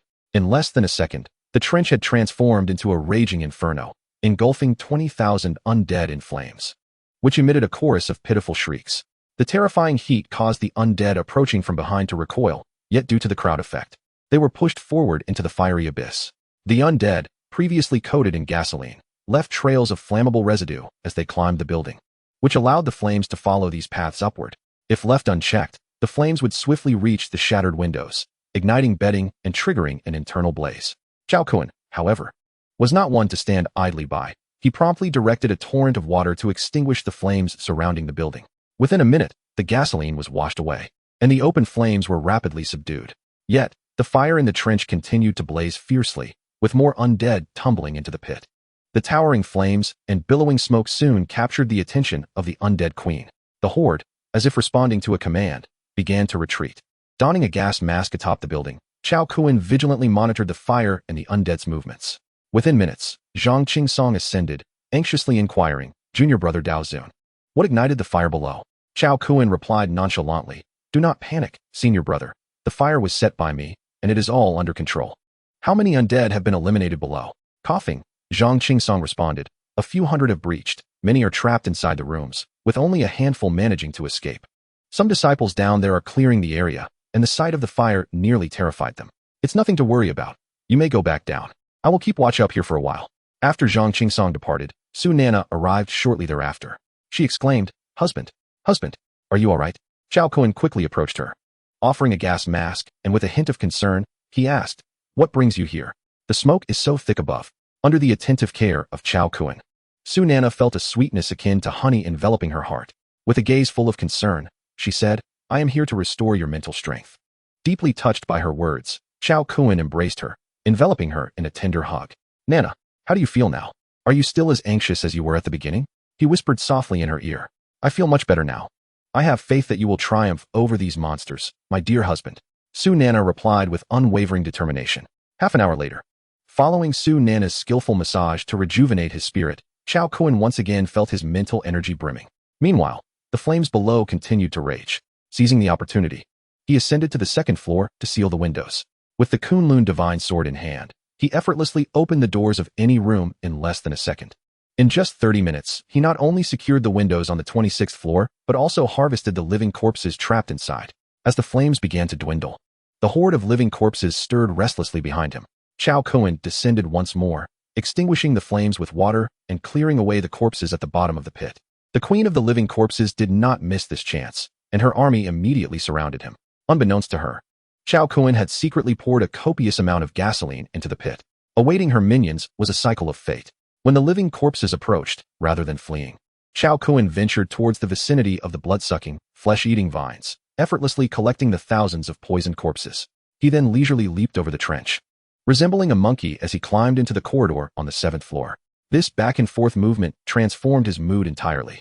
He was no longer filled with anger and frustration, but rather with joy and excitement. From this wave of extermination, he had amassed over 40,000 crystal cores, nearly half of his previous stock. And this was merely the first wave.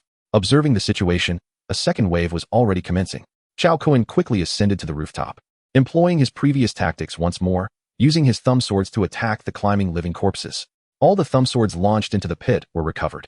After more than half an hour, he had vanquished another 10,000 living corpses. Upon hearing the notification that his kill task was complete, he was beside himself with exhilaration. A few minutes later, his mental energy was once again depleted. Just as he was about to light a cigarette, a thought struck him. He retrieved a recurve bow from his spatial storage. How could he have forgotten that he possessed 20 ordinary recurve bows and 20,000 steel arrows? Was there a better time to utilize them? He took out a piece of extraordinary iron from his space and upgraded his bow to an extraordinary level. Next, he donned a pair of extraordinary gloves and began to conjure steel arrows that materialized upon the bowstring. The bowstring, like a rubber band, was continuously pulled back and released. The arrows rained down, propelled by the combined forces of Chao Kun's strength and gravity, unleashing tremendous lethality. Finding the pace of shooting too slow, he began to load 2 arrows at a time. Eventually, he reached a point where he shot 3, 4, and even 5 arrows simultaneously, not concerned about precision as most were aimed towards the pit. Thus, he traversed the parapet of the top floor, shooting as he moved, achieving efficiency that far surpassed that of the thumb swords. In less than 25 minutes, the third kill task was completed. After 20 minutes, Chao Kun finally discharged 20,000 steel arrows, resulting in the demise of over 15,000 undead. Including the kills from his thumb-sized flying sword, he had successfully harvested more than 26,000 undead during the second wave of their assault. Upon estimating these figures, Chao Kun could not help but burst into hearty laughter. Subsequently, he let a cigarette fall, igniting a fierce blaze once more. In the pit, over 20,000 undead were consumed by the flames. Having learned from this encounter, the army of the undead swiftly retreated, their speed remarkable. Within mere minutes, the once densely packed throng of undead around the area vanished without a trace. Yet, Chao Kun remained vigilant and descended to the lower levels. For 2 hours, he diligently sealed all the windows with stone walls. Finally, he emerged outside to collect the corpses from the pit and beneath the blood-sucking, corpse-eating vines, acquiring over 56,000 crystalline cores. Ha ha ha. Oh, Queen of the Undead. I, Chao Kun, can summon clouds and command storms at will. What do you possess to contend with me? A mere papaya? This resounding victory filled Chao Kun with exuberance, causing him to laugh maniacally outside the building. After venting his emotions, he clasped his hands behind his back and approached the blood-sucking, corpse-eating vines, nodding in satisfaction. After a day of trials, the vine had transformed remarkably, akin to a rookie tasting blood for the first time. It seemed to have an instinctual reaction. Its tendrils began to exhibit veins of blood. The leaves gradually developed serrated edges, and the appendages grew longer and thinner, sprouting a dense array of barbs. Particularly, the numerous tendrils appeared almost sentient, continuously growing and swaying, resembling countless white coral polyps moving without wind, awaiting their prey to ensnare. Excellent. Wonderful. Ah ha ha ha. The performance of the blood-sucking, corpse-eating vine was outstanding, with 2 waves of attacks collectively poisoning over 20,000 undead. This greatly pleased Chao Kun. He surmised that the queen of the undead would not return, and thus retracted the vine into his spatial realm. The square of Junhua Tower returned to its previous state, as if nothing had changed, rendering the entire episode a mere illusion. Only the surrounding ditches and the darkened walls bore witness to the ferocity of that battle. After the laughter subsided, Chao Kuan stood in the square of Junhua Tower, utterly drained, his bones feeling like jelly, nearly collapsing to the ground. Exhaustion. He was utterly fatigued. The frenzied battle of the day had left him completely spent, and all he longed for was a good night's sleep. It was early morning, the second day had dawned, yet he felt no rise in temperature. Shielding his eyes from the sun, he gazed upward to see layers of bread-like clouds, crystalline and translucent, appearing delectable. A multitude of sunlight refracted, rendering the two suns hazy and indistinct. Is a great flood approaching? Chao Kuan yawned, his heart unperturbed. Like a limp shrimp, he stumbled back to his room. The women, seeing his haggard state, rushed forward to assist and console him. Upon encountering the warm embrace of Wen Xiang, he buried himself in a Huang Hui's ample bosom, drifting off to sleep. As he collapsed, an uproar ensued among the women, until Huang Hui softly interjected, "Sisters, let us remain silent. My husband is merely exhausted and has fallen asleep." Upon hearing this, the other women leaned in, gazing at Chao Kuan, who appeared to be dozing while standing, filled with compassion. "Huh, it seems brother-in-law is feigning sleep. Look at the mischievous grin at the corner of his mouth." Su Lily chuckled from the side. Indeed, Chao Kuan's ruse was unveiled, and he struggled to maintain his composure. Reluctantly, he withdrew from Huang Hui's embrace, his face betraying fatigue as he remarked, "Today, I vanquished 100,000 living corpses. I am utterly worn out and need a moment to recuperate." With that, he collapsed again into Huang Hui's arms, even nuzzling against her. 100,000 living corpses? The gravity of Chao Kuan's words left the women in awe. They could scarcely fathom such a feat accomplished in merely half a day. Even if one were to slay 100 pigs daily, it would take 3 years to achieve such a number. Yet, given his declaration, it was clear he was not deceiving them. He had indeed eradicated 100,000 living corpses. In that moment, an overwhelming sense of admiration arose within the hearts of all the women. The weak of this world often idolize the strong, and women are especially inclined to do so. He hasn't truly fallen asleep. He merely wishes to rest. Quickly prepare some bathing water and find something to eat. Huang Hui defended Chao Kuan and immediately began to organize the arrangements. With great care, she and Su Nana assisted Chao Kuan onto the sofa for a massage. Regardless of how he shifted, his head remained nestled against Huang Hui's bosom, his expression one of utter enjoyment. Before long, Lu Mimi and Zhang Yusin brought forth the food. "Mimi, my arms have drawn about 2,000 times today. They are utterly spent," Chao Kuan said weakly. The implication of his words was unmistakable, causing her fair and rosy complexion to flush deeply. "Then, I shall feed you," Lu Mimi responded, her eyes sparkling like autumn waters, her cheeks nearly dripping with color. Under her attentive service, Chao Kuan experienced treatment that a man in the pre-apocalyptic world could only dream of. The goddess of countless men's dreams willingly catered to him. After the meal, she even took the initiative. When Chao Kuan awoke from his slumber, he felt rejuvenated and brimming with energy. Satisfied, he emerged from the room and made his way to the corridor on the 20th floor. As he opened the window, he beheld a rare sight. The twin suns in the sky had not vanished, yet their heat was significantly diminished. Occasionally, enormous water spheres plummeted from the heavens, crashing to the ground with a resounding pop. However, these falling water spheres were swiftly evaporated, transforming into vapor and disappearing from sight. Chapter 65. Preparations before the deluge. Chao Kuan descended the stairs and found Zhang Qingsong in the dim corridor of the 19th floor. He wasted no time and stated plainly, "Brother, a great flood is imminent. The horde of living corpses has departed, and now is the optimal moment to retrieve the ancestral scripture of Tao after the flood. Finding it again may prove impossible." Zhang Qingsong recognized the gravity of the situation and responded with solemnity, "Rest assured, Dao Zun's junior brother. I will return to fetch it immediately, though the round trip may take a day or two." Considering the considerable time involved, Chao Kuan furrowed his brow and inquired, "Shall I accompany you?" Beside him, Elder Jinyu remarked, "Master Dao, we require your presence here to ensure the undead do not return. It would be prudent for us brothers to venture forth together." The other elders readily concurred. "No, a larger group may prove detrimental. Instead, I shall send my 2 disciples along with Brother Zhang." Chao Kuan, harboring reservations about the strength of the elders, resolved to have his disciples undertake the journey on his behalf. He summoned his 2 apprentices and presented them with 3 sets of extraordinary gear. Subsequently, he selected a contingent from the disciples and departed from Junhua Tower. Chao Kuan, accompanied by the disciples, escorted Zhang Qingsong, Hua Yingxiong, and Hua Yingwu for 5 kilometers. ensuring the undead queen had indeed retreated before bidding them farewell. On their return, the dozen or so disciples traversed the desolate district ravaged by the army of the undead. Walking through the barren, dilapidated, and desolate streets, their emotions a mystery. Before long, Chao Kuan led them to a street tainted by black blood, instructing, "I have slain 10,000 undead here, discarding over 10,000 throwing darts. As metal elemental practitioners, you should be able to locate them." He then entrusted them with a handful of thumb-sized flying swords. With the assistance of a dozen free laborers, they successfully retrieved 12,000 flying swords in under 2 hours. Chao Kuan rewarded them with crystalline cores of varying values and escorted them back. Upon returning, he recalled the situation with the Willow deity and felt a twinge of concern. He instructed Chu Chu, "I must step out again. Should the army of the undead approach, promptly contact me through the system." The friend and message panels of the system had long been activated, and Chao Kuan had added them as friends. He had previously seldom utilized it, not out of disinterest, but rather due to its lack of necessity. "Oh, how do we contact you?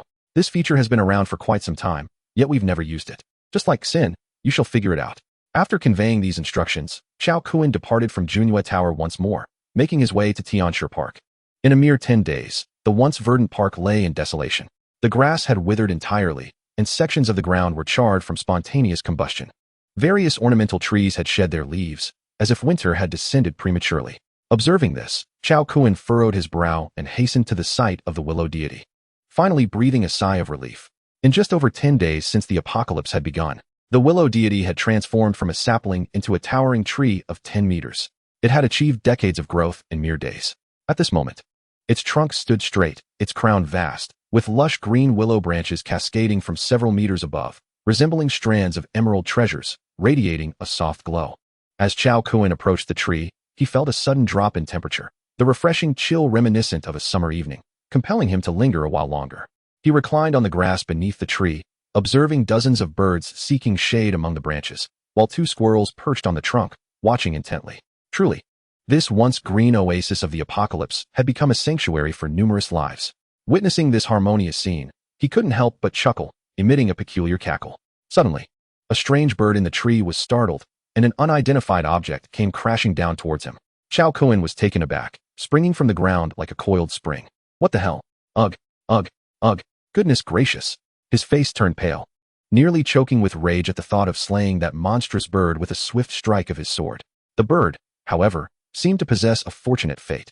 Despite its rebellious actions, it was spared merely for perching upon the sacred willow, showcasing Chao Kuan's respect for the deity of the willow. Departing from the willow, Chao Kuan swiftly traversed Tianshi Park, surveying the alterations in the terrain. He then commenced excavation, unearthing 2 drainage ditches 100 meters away from the willow. His actions were a precautionary measure, fearing that the deity might suffer should a deluge occur. Of course, this could also be seen as unnecessary worry. For the willow deity was a formidable entity, impervious to thunder and fire. How could it possibly fear water? Yet, he was well aware of this, and he was merely performing what he deemed essential. Once he was assured that no flood could submerge the willow, he felt at ease to return. Arriving at Junhua Tower, he gazed at the 10-meter pit he had previously excavated, contemplating for a moment before beginning to refill it. The ditch had exposed the foundation of Junhua Tower, and should a flood collapse the building, it would leave him with no time to lament. However, while digging was straightforward, refilling proved to be a challenge. The underground of Junhua Tower was encumbered with pipelines, all of which had been severed. While the electrical circuits were of little consequence, the sewage pipes required careful alignment. Otherwise, the sanitary conditions for the populace over the next 2 months would be quite dire. Thus, after a laborious hour of trial and error, he finally completed the task of refilling the pit. Additionally, he reinforced the structure with a 5-meter wide, 2-meter thick stone wall around the tower before ceasing his labor. By this time, night had fallen, and the sun's remnants in the sky grew increasingly indistinct, with temperatures plummeting to over 30 degrees. The rate of water droplets falling began to exceed that of evaporation, yet the parched earth absorbed the rainfall like a sponge, refusing to yield mud. Upon returning to the interior of Junhua Tower, he was met with impenetrable darkness, suddenly realizing that the building had lost its source of light. Just as he pondered a solution, a sudden brightness interrupted his thoughts. The lights in the corridors above the 15th floor flickered to life, and everyone erupted in cheers. Chao Kuan's eyes widened as he exclaimed, "Who among you has the skill to connect the fuel generator to the main power grid?" The Daozuan. The Daozuan has returned. This electricity was managed by Jun Bao. He worked as an electrician before the apocalypse. One of the disciples exclaimed with immense excitement. Chao Kuan nodded in acknowledgement, and then noticed an elder surnamed Yi. With a smile, he remarked, Dao Zuan's junior brother. It is indeed impractical for this building to remain in darkness. Survival would be impossible. After a moment of contemplation, Chao Kun replied, this is also my oversight. Let us gather everyone. I have a few words to share. Soon, a total of 173 elders, disciples, and those accompanying Chao Kun had assembled. He then clasped his hands behind his back, nodding as he addressed the assembly. Esteemed colleagues, a great flood is imminent, and we shall be confined here for an extended period. However, I do not wish for you to squander this time. Instead, focus on honing your levels, abilities, and skills. Each of you possesses unique talents and skills, so today I will categorize you by your abilities and form groups for mutual learning and exchange. As this topic unfolded, a curious disciple inquired, could the Taoist master enlighten us on the categorization of extraordinary abilities? With a knowing smile, Chao Kun nodded in agreement. In the chapter concerning the classification of extraordinary abilities, he elucidated that these powers are divided into elemental abilities, physical enhancements, unique constitutions, mental faculties, and rare mutations. Among you, the vast majority possess elemental powers. Following this, Chao Kun organized the participants into 8 groups. Within these groups, 5 represented the 5 elemental categories: metal, wood, water, fire, and earth, with an average of 25 individuals in each group. The remaining 3 groups consisted of one dedicated to pure physical abilities, where individuals exhibited significant transformations, predominantly showcasing remarkable strength or agility, while a select few exhibited heightened senses such as hearing, vision, and smell. Another group comprised those with unique constitutions, including the resonance body, thunder law body, immortal form, fusion body, innate sword body, wood spirit body, and fire spirit body. The final group, pertaining to mental abilities, contained only 2 individuals, each endowed with soul-capturing and mental manipulation capabilities. Notably, none among them possessed rare mutation abilities, such as spatial or temporal manipulation or light and dark attributes.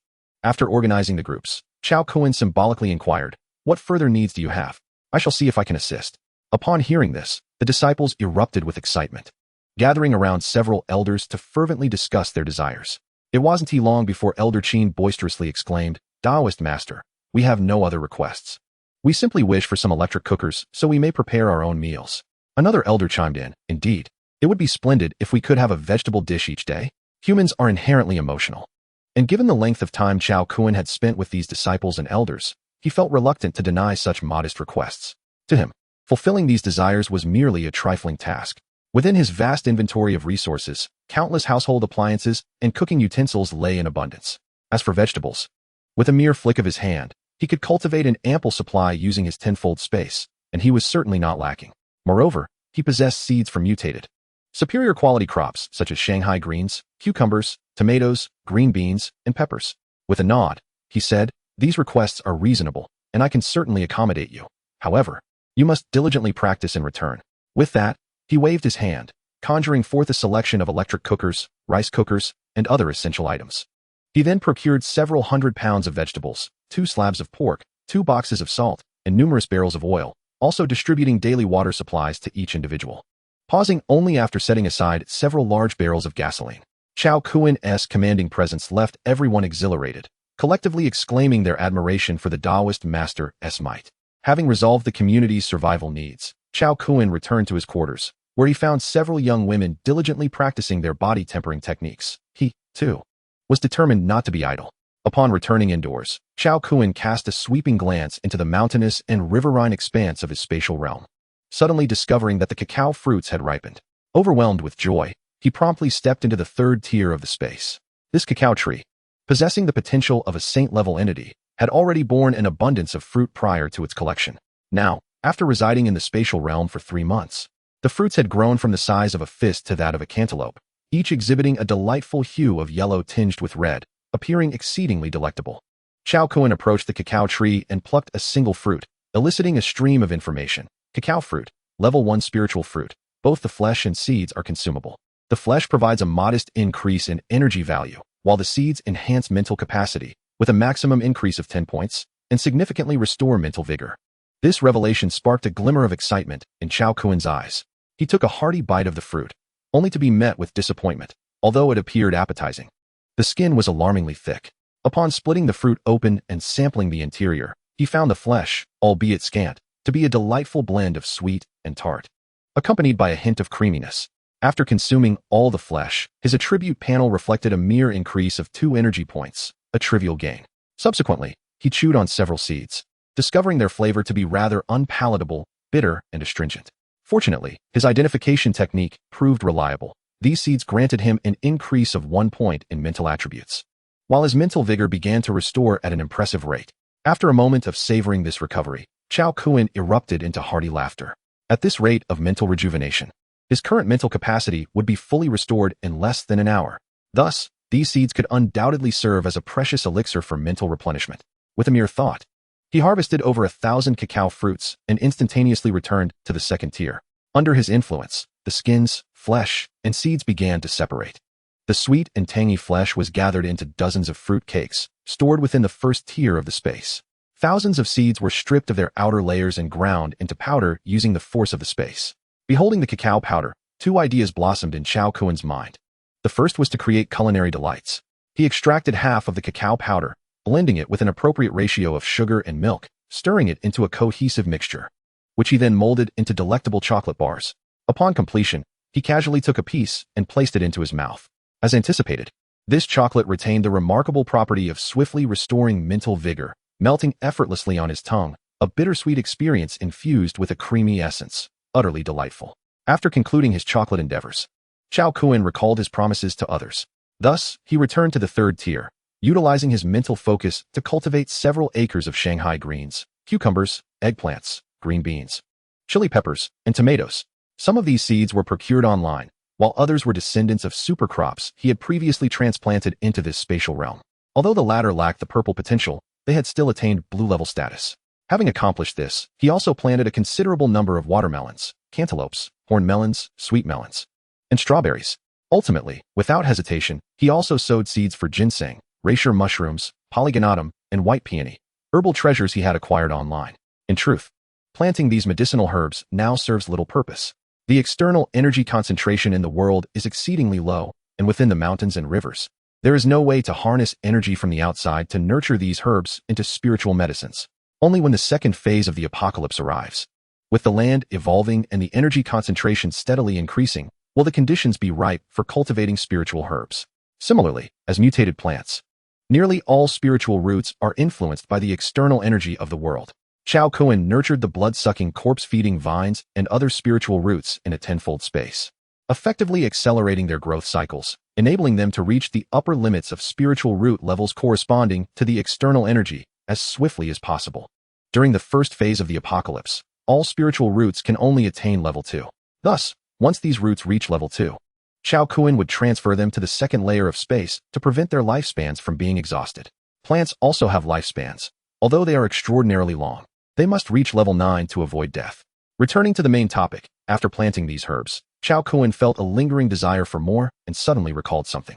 His consciousness traversed through space and beheld the over 100 acres of Cabernet Sauvignon he had previously collected.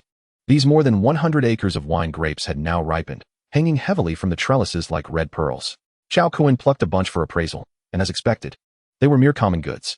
Upon tasting, he found them to be tart with a hint of sweetness, a slightly robust tannin flavor, and a high sugar content. After some contemplation, he decided to harvest all of the ordinary grapes, ultimately reaping over 100,000 pounds. Well, it would be a waste to discard them. He would keep them for now. Once the system's marketplace opens, common goods cannot be traded. This implies that these grapes cannot be used to earn opportunity points, rendering them of little value. Unless one aligns with a large faction for real-world trade, they are essentially worthless. After placing these grapes into the first layer of space, Chao Kuan retrieved the alchemical artifact, the mythical Nine-Dragon Cauldron. Chapter 67. The Nine-Dragon Cauldron and the Cocoa Pill. Chao Kuan's golden red Nine-Dragon Cauldron, originally bronze. It had transformed into a golden red hue, had remained unused since he acquired it. This was not due to forgetfulness, but rather a lack of opportunity for its application. In the apocalypse, one must at least wait for the second phase, where there are sufficient spiritual herbs to attempt alchemy. Having spiritual herbs is not enough. One also requires formulas, alchemical furnaces, and expertise. It is well known that alchemy consists of 4 steps: refining, merging, brewing, and condensing pills. The final success rate of pill formation is the product of the success rates of these 4 steps. For instance, if each step has a success rate of 90, the ultimate pill formation rate is merely 65, 61. Thus, pursuing alchemy is exceedingly challenging. Without the Nine-Dragon Cauldron, it would have been impossible for Chao Kuan to dabble in such skills. However, With the cauldron's extraordinary characteristics of a 100 success rate for pill formation and doubled efficacy, he was determined to give it a try in this life. A 100 success rate in pill formation signifies that the success rates of refining, merging, brewing, and condensing are all 100. Although Chao Kun currently lacked spiritual herbs and formulas, he could fully utilize the cauldron's feature of guaranteed success to refine some substances. At this moment, he sought to extract the remaining half of the cocoa powder. Without hesitation, Chao Kun lifted the lid of the cauldron and poured in the cocoa powder. He then harnessed the energy of the mountain river pearl to activate the cauldron. Alchemy can utilize various energies, both internal and external. With the infusion of energy, the 9 golden dragon phantoms on the cauldron came to life, emitting 9 dragon roars that resonated like the cries of horses, merging into the cauldron's interior. Utilizing the spatial vision granted by the mountain river pearl, Chao Kun observed the 9 golden dragon phantoms swimming within the cauldron, voraciously consuming the cocoa powder as if digesting it. Soon, 9 dragon orbs began to coalesce in their mouths. In merely a few minutes, the cocoa powder was entirely consumed, culminating in the formation of 9 orbs the size of fists. Subsequently, the golden dragon phantoms expelled these orbs into the 9 holes along the cauldron's walls, reintegrating into the cauldron and transforming into exquisite relief patterns. The remnants of cocoa powder within the dragon's bellies swiftly disintegrated, cascading into the cauldron. It must be said that the design of this cauldron was exceptionally ingenious. Its upper walls were robust, with 9 bowl-sized holes evenly spaced along the top. Chao Kun opened the cauldron's lid and retrieved the 9 fist-sized cocoa essence orbs. After scraping a small amount to taste, he was met with an intense bitterness. Yet he immediately felt a tenfold increase in his mental recovery speed. This effect filled him with exuberance. He then calculated in his mind, dividing these 9 orbs of essence into 81 pills the size of longan fruit. With his current mental prowess, consuming just one would allow him to fully recover in 5 minutes. Armed with these cocoa pills, he could unleash his thumb-sized flying swords at will. As long as he had a sufficient quantity of flying swords, he was confident he could harvest the army of undead single-handedly. How could this not elate Chao Kun? After a fit of maniacal laughter, he carefully stored away the 81 cocoa pills. Once he finished this task, he resumed his practice of the 4th layer of body forging until fatigue set in, at which point he exited the mountain river space and returned to his room. However, this time he returned with a wicked grin, bringing along a string of mysterious red fruits. That day, Chao Kun habitually stepped out of the Junhua building. Akin to a lion surveying its domain, he endeavored to locate the army of undead, but was met with failure. This left him quite vexed, feeling an overwhelming surge of energy with no outlet. Undead Queen, brother, I was wrong. Is it not enough that I admit my mistakes? On his way back, Chao Kun was suddenly drenched by a cascade of water. The spot where he stood seemed to be under a deluge, as if the heavens had sprung a leak. This occurrence left him utterly astounded. He recognized it as the result of a bread-like cloud bursting overhead. Yet, within several kilometers, the largest drops of rain were no larger than a human head. Yet, a waterfall had manifested directly above him. Who could he possibly turn to for an explanation? No. Such an improbable event occurring to him must surely be a sign of bad luck. He decided he could not linger outside and resolved to return. Chao Kun felt as though he had ventured out without consulting the almanac, leading to his misfortune, and hurried back home.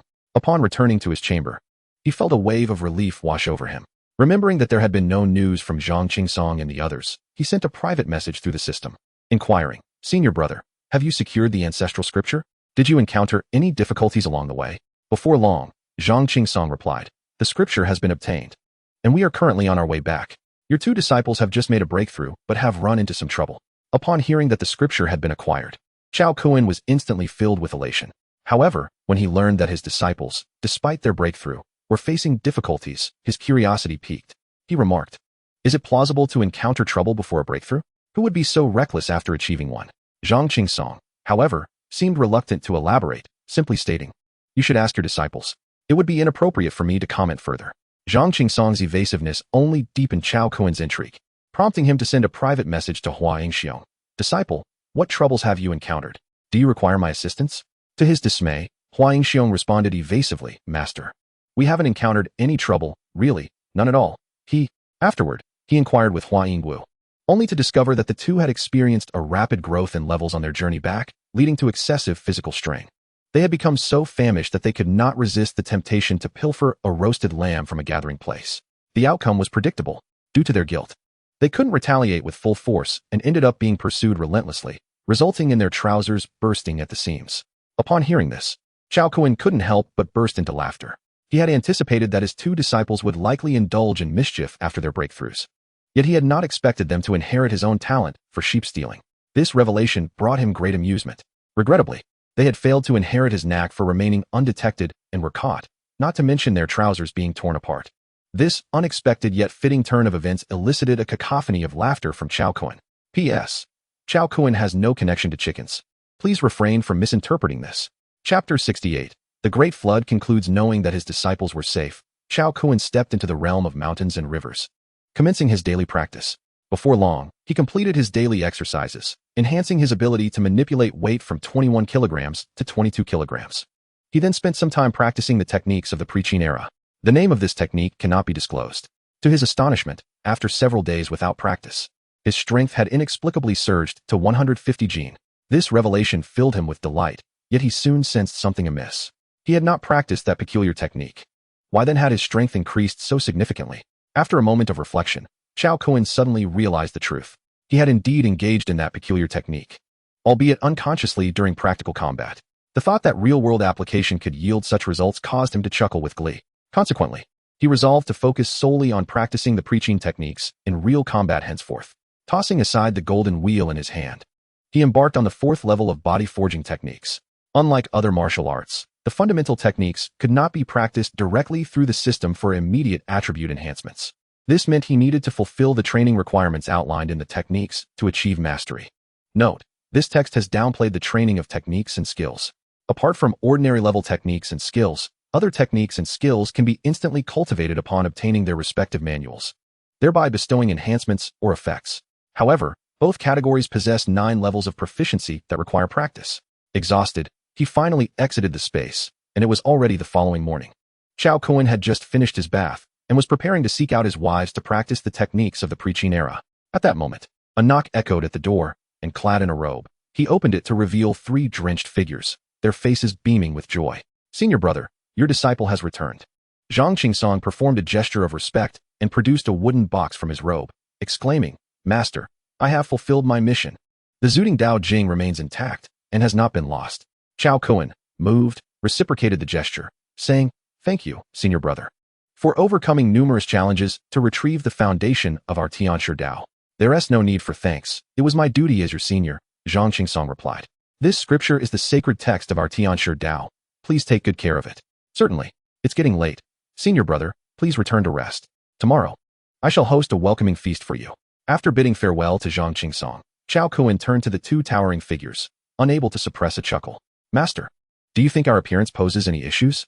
The brothers hunched in the corridor, over 2 meters tall, expressing their dissatisfaction with their current state. Before the apocalypse, they stood at 2.5 meters, but within just half a month of advancing to the initial level, they had nearly reached 3 meters. Now, having just returned from an outing, they had likely grown to 3.5 meters, not accounting for the potential height limit of the intermediate level. "Be confident. Look at how handsome you are. Tomorrow, I shall tailor some trousers for you, and you shall both be the second most handsome on earth." Chao Kun reassured them with a grin. "But master, if we keep growing like this, we might not even be able to eat." Hua Yingxiong's expression was one of profound grievance, as if recalling some unfortunate past. "Ha, not to worry. If you can't afford food, you may come to me. I will provide." Chao Kun found their predicament rather amusing. "Really? That would be splendid. Master, we are quite hungry now," Hua Yingwu exclaimed joyfully, nearly causing the corridor's ceiling to cave in with his enthusiasm. "Stop. This building cannot withstand your antics. Here, have some cake to tide you over." Chao Kun hastily intervened, producing 2 10-kilogram cocoa fruit cakes. Surprisingly, the cakes were devoured by the brothers in mere moments. "Master, we are in dire straits. Not only do we eat poorly, but we also sleep poorly. Now we cannot even enter our room." The brothers, well aware of the adage that a crying child receives milk, lamented to Chao Kun. Upon reflection, Chao Kun recognized the plight of his beloved disciples and, unable to bear it, said, "Come, I shall take you downstairs to find a place to stay." Thus, Chao Kun forsook sleep and led the brothers downstairs. In the plaza, he constructed a 10-meter-high dwelling made of bedrock for them. This expansive residence boasted a foundation elevated 5 meters above ground, encompassing 300 square meters, with 2 bedrooms and a living room. It contained 2 enormous stone beds, a water tank, and various other necessities, along with abundant provisions and water supplied by Chao Kun. After settling his 2 disciples, Chao Kun gazed at the sun projected in the sky, its brilliance reminiscent of the very first day. Taking a deep breath, he rebelliously scaled the wall with one hand. Reaching the rooftop, upon returning to his quarters, he practiced some techniques from the preaching period with several of his wives before drifting into slumber. In the midst of his dreams, he was suddenly awakened by the thunderous roar of lightning and torrential rain cascading from the heavens. Upon awakening, he found the temperature had plummeted to just above 20 degrees. Amidst the cacophony of thunder, he perceived a voice shouting, "My fate is determined by me, not by heaven." Curiosity piqued, he followed the sound to the rooftop. There, he witnessed Zheng Weiniang laughing maniacally in the downpour, resembling a madman. What was he doing? The sky had darkened. Why not return to sleep instead of making such a ruckus? Just as Chao Kun spoke, a bolt of lightning struck down, directly hitting Zheng Weiniang on the forehead. Before his very eyes, Zheng Weiniang collapsed to the ground, smoke rising from his mouth, his limbs twitching sporadically. Chao Kun was momentarily dumbfounded. Could it be that showing off truly invites divine retribution? A question formed in his mind. Suddenly, several more bolts of lightning struck Zheng Weiniang, causing him to writhe on the ground like a fish out of water. This is what you get for showing off, Chao Kun thought, callously retreating to the 20th floor. He was not one to seek ostentation. If he were to be implicated by this rebellious disciple and meet the same fate, it would be utterly incomprehensible. Some individuals refuse to acknowledge their pretentiousness for fear of being struck by lightning. Others, however, show off precisely to invite such a fate. Such is the absurdity of this world. As the endless day came to a close, layers of thick, bread-like clouds fragmented in the sky. A deluge of rain fell in a remarkably short time, causing the global average rainfall to reach several meters. Torrential floods swept through all low-lying areas. Some fought desperately for survival, while others remained comfortably ensconced in high rises. Engrossed in their cultivation, the rain persisted for 3 full days and nights, resulting in a dramatic drop in global temperatures from over 40 degrees to the teens. The surviving superhumans, having just endured the sweltering, endless day, were now faced with a new challenge. However, the trials brought forth by the deluge were of no concern to Chao Kun and his companions. It was only after half a month that the floods finally receded. P.S. Since there was little of significance to write about regarding the floods, I chose to skip over that period. Such is my capricious nature. The next exhilarating developments are on the horizon. Chapter 69, Ding. The Destiny Treasure has been refreshed. After nearly 20 days of seclusion, Chao Kun had ascended to the late stage of the first level in his cultivation. He had also mastered the 4th layer of body tempering technique, granting him a 10 increase in his basic attribute points. Correspondingly, his primary ability of object manipulation had also advanced to the late stage of the 1st level, with the weight he could manipulate now increased to 71 kilograms, significantly enhancing his power. At this moment, his attribute panel is as follows. Attribute panel, Super Divine level character, Chao Kun level, late stage level 1, 10862302000000, Constitution, 62721, 10, Strength, 62720, 10, Agility, 60217, 10, Spirit, 64047, 10, Intelligence, 17, 10, Talent abilities. Eye of Truth, Divine level, permanent. Body of Dominance, Divine level, permanent. Object Manipulation, Divine level, late stage level 1, 71 kilograms. Techniques, Body Refinement Technique, Ordinary, 4. Phoenix Cultivation Method, Divine, 5. Skills, Sweeping Strike, Saint level, 3. Hidden Ordinary level, Special Skills, Appraisal Technique, Mythical Unique. Fusion Technique, Mythical Unique Treasures, Kunlun Divine Sword, Mythical Unique, permanent. Nine Dragon Cauldron, Mythical Unique, permanent. Exquisite Gold Horse Slaying Blade, extraordinary. Nylon Tunic, extraordinary. Leather Shoes, extraordinary. At this juncture, the flood had receded, and all of nature was experiencing a frenzied resurgence. It is a well-established law that whenever there is a significant upheaval in the world, treasures are bound to be refreshed. On this day, the sky cleared for the first time after the Great Flood. Suddenly, a system notification appeared on everyone's message panel. Ding. The Destiny Treasure has been refreshed. While others pondered the meaning of this system message, Chao Kun had already led a group of individuals out of the Junhua building. At this moment, everyone had broken through to the mid and late stages of level 1, having mastered their unique abilities and learned skills. Under Chao Kun's guidance, disciples and elders with different abilities could perfectly complement each other. Upon hearing that Chao Kun and the others had emerged, brothers Hua Yingxiong and Hua Yingwu also exited the stone house. This marked their first appearance before the crowd after their seclusion, and their towering height startled everyone. During their time below, they had been indulged by Chao Kun and had now grown to nearly 5 meters tall. Master, are we going to search for treasures? The towering Hua Yingxiong exclaimed with great excitement. However, his thunderous voice left the disciples and elders aghast. Thud, thud, thud. As they spoke, the two brothers, clad in flamboyant shorts, ran over. The square, previously submerged, trembled, and cracks formed in the cement ground under their weight. How heavy could a 5-meter giant be? 1 ton. Can you believe it? Yet, that is the reality. The brothers' height had merely doubled, but their weight had increased 8-fold. Before the apocalypse, they were only 250 pounds. Now, multiplied by 8, they weighed precisely 1 ton. Didn't I say not to carry heavy objects on your backs? You've ruined the ground. Chao Kuan remarked with a mix of amusement and exasperation upon seeing the brothers with a large iron rod. Master, this rod is too light. Can we have a heavier one? Hua Yingwu said, thrusting the 5-meter-high, bucket-thick iron rod into the ground, causing a tremor as it sank half a meter into the cement. We'll discuss this matter later. For now, let us put the rod away. What is urgent is to search for the Destiny treasure chest and various Destiny fruits. These fabled treasures will only exist for 12 hours, Chao Kuan declared before the crowd. Dao Zun, what is the Destiny treasure chest, and what are Destiny fruits? A quick-tongued disciple inquired from the back. Chao Kuan nodded and continued. I was just about to share this information with you. The so-called Destiny is the ability to defy fate. In the apocalypse, the awakened abilities of each individual in terms of grade and type are immutable. This is fate. To defy fate means to alter this destiny. Within the Destiny treasure chest, there exists the celestial pearl that enhances the grade of abilities, as well as the destiny-altering pearl that can change the type of abilities. Furthermore, there are even more precious treasures of destiny.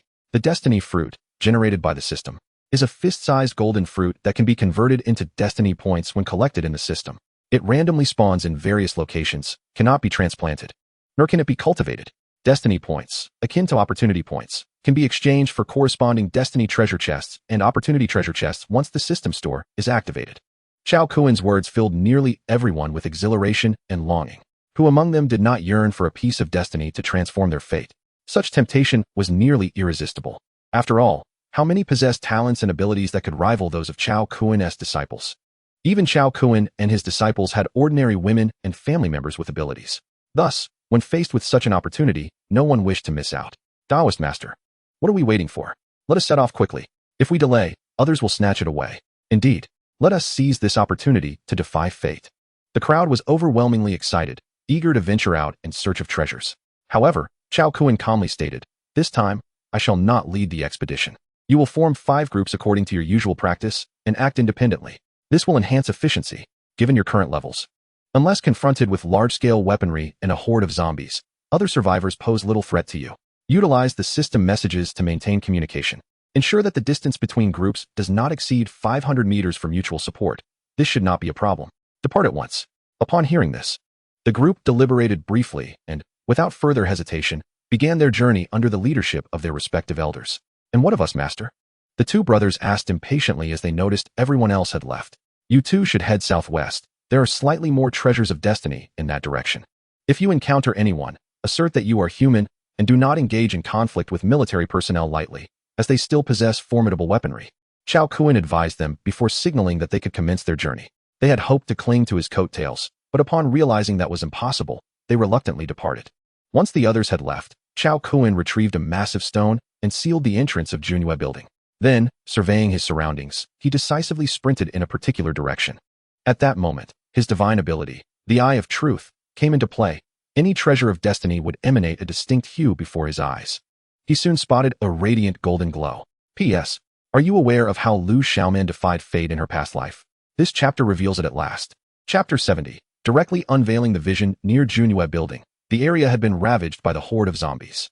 After the departure of the zombie queen, it became increasingly difficult to encounter zombies or survivors within a radius of several miles, thus facilitating Chao Kuan's quest for treasures of destiny. Leaving the Junhua building, Chao Kuan strolled alone through the streets of a city still drenched from the recent flood.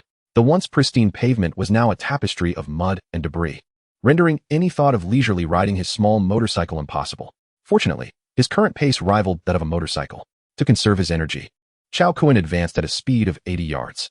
Along the way, he harnessed his telekinetic powers to collect several dozen golden destiny fruits, which he promptly exchanged for nearly 100 destiny points. The points contained within the fruits held an element of randomness. The majority yielded a mere point. A minority offered 10, and a rare few granted 100.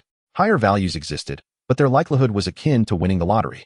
Before long, Chao Kuan arrived at the land of golden light, located 5 kilometers away. In a corner of a towering building, he discovered a 1-meter-wide golden treasure chest. Upon touching it, The chest disintegrated into shimmering light, revealing a golden orb inscribed with the words "Defy Heaven." Without the need for identification, he understood that the orb's purpose was to elevate one of an ability user's arcane powers to a holy level, fundamentally altering one's destiny. With his first treasure secured, Chao Kun felt as if he had gained insight into the unseen, immediately setting his sights on the next target. In a span of 2 hours, he amassed 3 purple Defy Heaven orbs and 3 purple Destiny altering orbs. During his quest for treasures of purple caliber and above, he also acquired 7 green Defy Heaven orbs, 6 green Destiny altering orbs, 2 blue Defy Heaven orbs, and 2 blue Destiny altering orbs. At this point, he had traversed over 100 kilometers, remaining 30 kilometers from the Junhua building, and had entered an area teeming with living corpses. Most of the undead had reached mid-level 1, yet they were utterly inconsequential in Chao Kun's presence. However, he was not there to engage with the living corpses, so he only dispatched those that obstructed his path, ignoring the rest. Soon, the commotion he caused attracted the attention of survivors in the vicinity. They were a group utilizing obstacles to fend off the undead on the streets. Unlike the early days of the apocalypse, when survivors might approach a strong individual for conversation, the current survivors regarded any living person with wariness. Upon seeing Chao Kun, they fled faster than they would from a living corpse.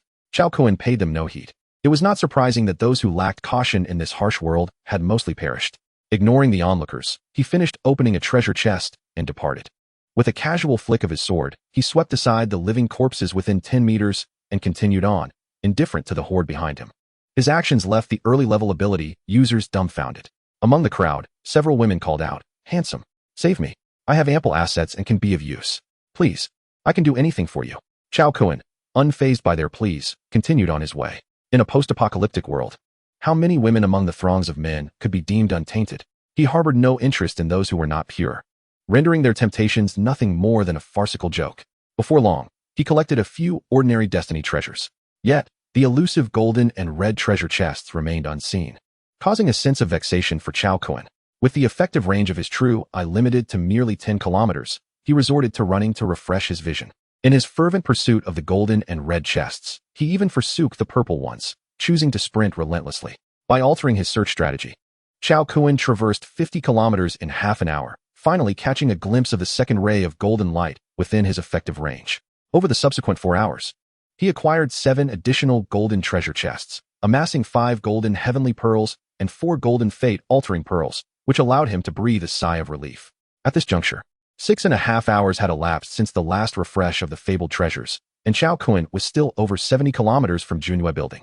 It was fair to say he had traversed a significant portion of Purple City. Had it not been for his keen sense of direction, he might have lost his way home. With his primary objective achieved, Chao Kun turned his attention to searching for the red heavenly treasure chests. Just then, he noticed several waves of thousands of survivors, a sight both daunting and impressive. Initially, he thought this throng had uncovered the secret of the heavenly treasures and was embarking on a collective search. However, he soon discerned something amiss. Firstly, these individuals were accompanied by their families, laden with an abundance of luggage. Secondly, they were congregating together, migrating in a single direction. Out of curiosity, as he passed by the third group, he revealed a fraction of his strength, which drew their attention. He then approached and inquired, "Who among you is the leader? Step forward to speak." Before long, an elderly man emerged from the crowd, greeting him kindly. "Greetings, young man. What brings you to seek this old fellow? Why are you migrating? Are you fleeing from something?" Chao Kun queried, his brow furrowed in confusion. "Indeed, young man, the northeastern region of Purple City has become perilous. I advise you to leave at once. You possess great strength. Would you consider joining us?" The elder replied with warmth. "Enough of this trivial talk. What are you fleeing from?" Chao Kun feigned displeasure and pressed further. He refrained from employing mental suggestion on the elder, for he too was a formidable mentalist. Perceiving Chao Kun's resolute demeanor, the elder did not prolong the suspense, continuing, "It is the Corpse Emperor. A few days ago, a sovereign of the undead arrived from that direction, along with several corpse kings. They now command an army of over 1 million living corpses. Some among us can hear their communications and are aware that the Corpse Emperor and several corpse kings are conspiring. Thus we seized the opportunity to escape." "Corpse Emperor?" Chao Kun chuckled, shaking his head. "Had you encountered even a single corpse king, you would not have escaped unscathed, let alone from the Corpse Emperor. Surely, you jest." His haughty demeanor incited the ire of a young man behind the elder, who stepped forward menacingly. "Believe what you will. Just move aside and let us pass." Chao Kun, unwilling to squander time, swiftly drew his blade, severing a streetlight 8 meters away in a single stroke. leaving the group pale with fright. Young man, do not act impulsively. We speak no falsehood. The Corpse Emperor has restrained several Corpse Kings, sparing us from their wrath. Otherwise, none of us would have escaped.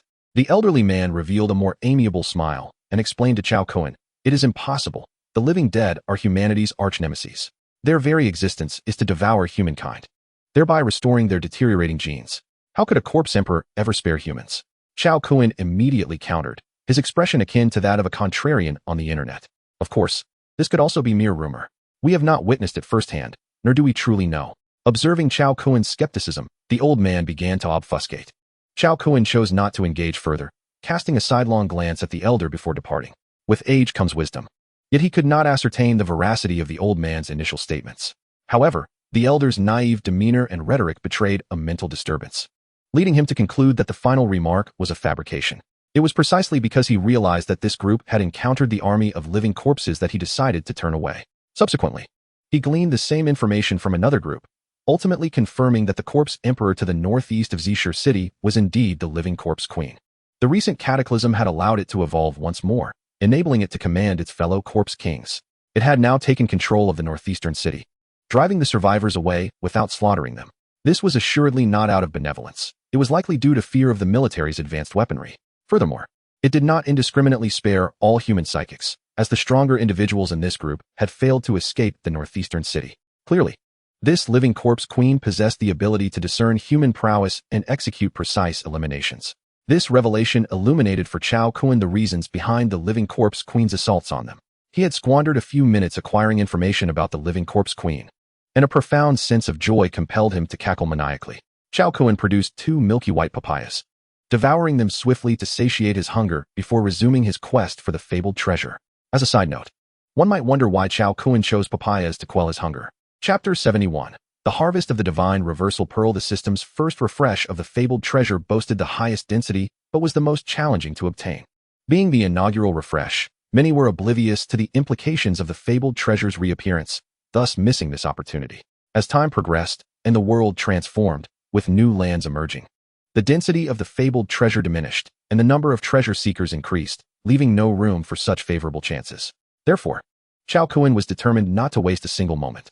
Avoiding the migrating survivors, he sprinted toward the uncharted territories. The pearls of lesser value had sufficed for his companion, but this time he yearned to discover a red treasure chest, perhaps even the legendary fabled treasure.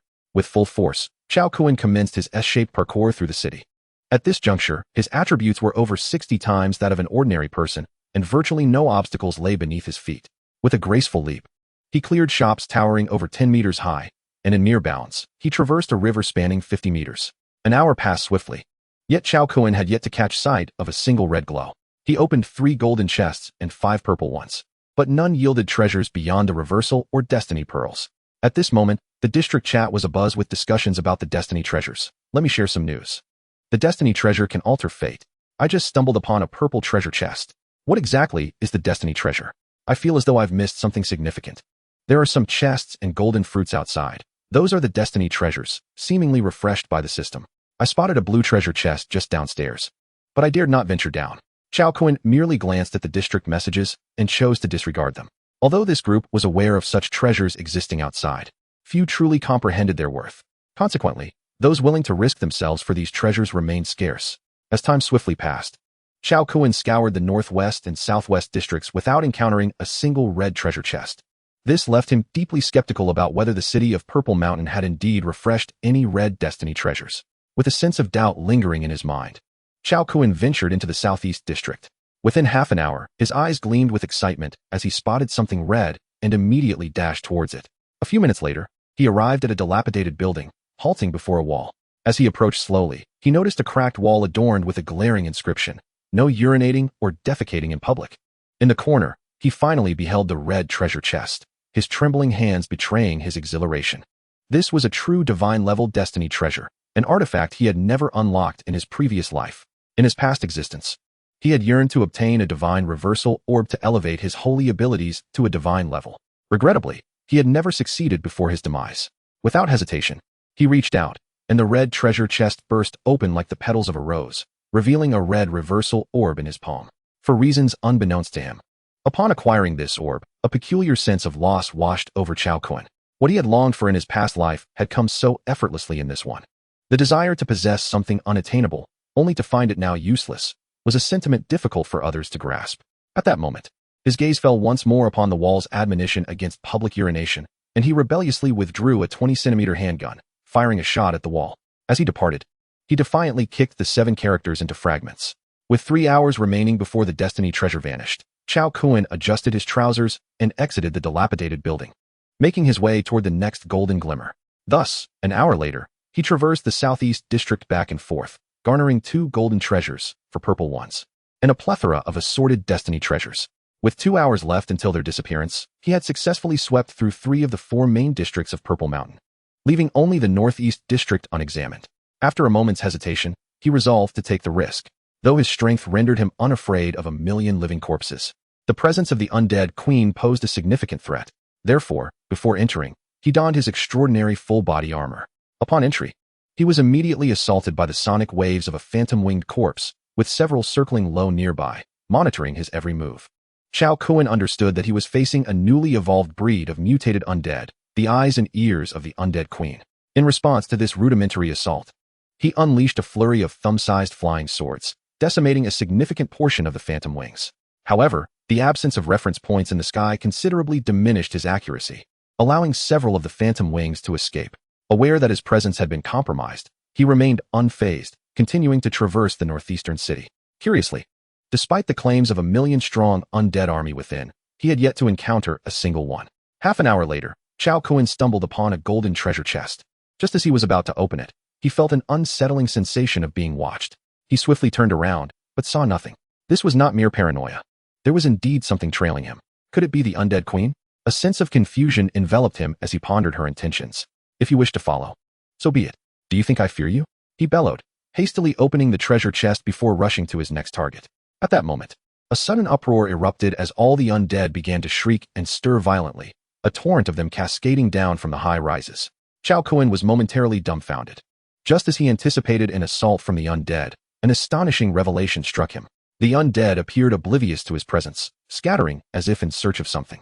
Even when he accidentally crushed hundreds of them underfoot, he faced no retaliation. Soon after, an even more bizarre phenomenon unfolded. In his line of sight, all the luminous objects began to shift, converging towards a single point.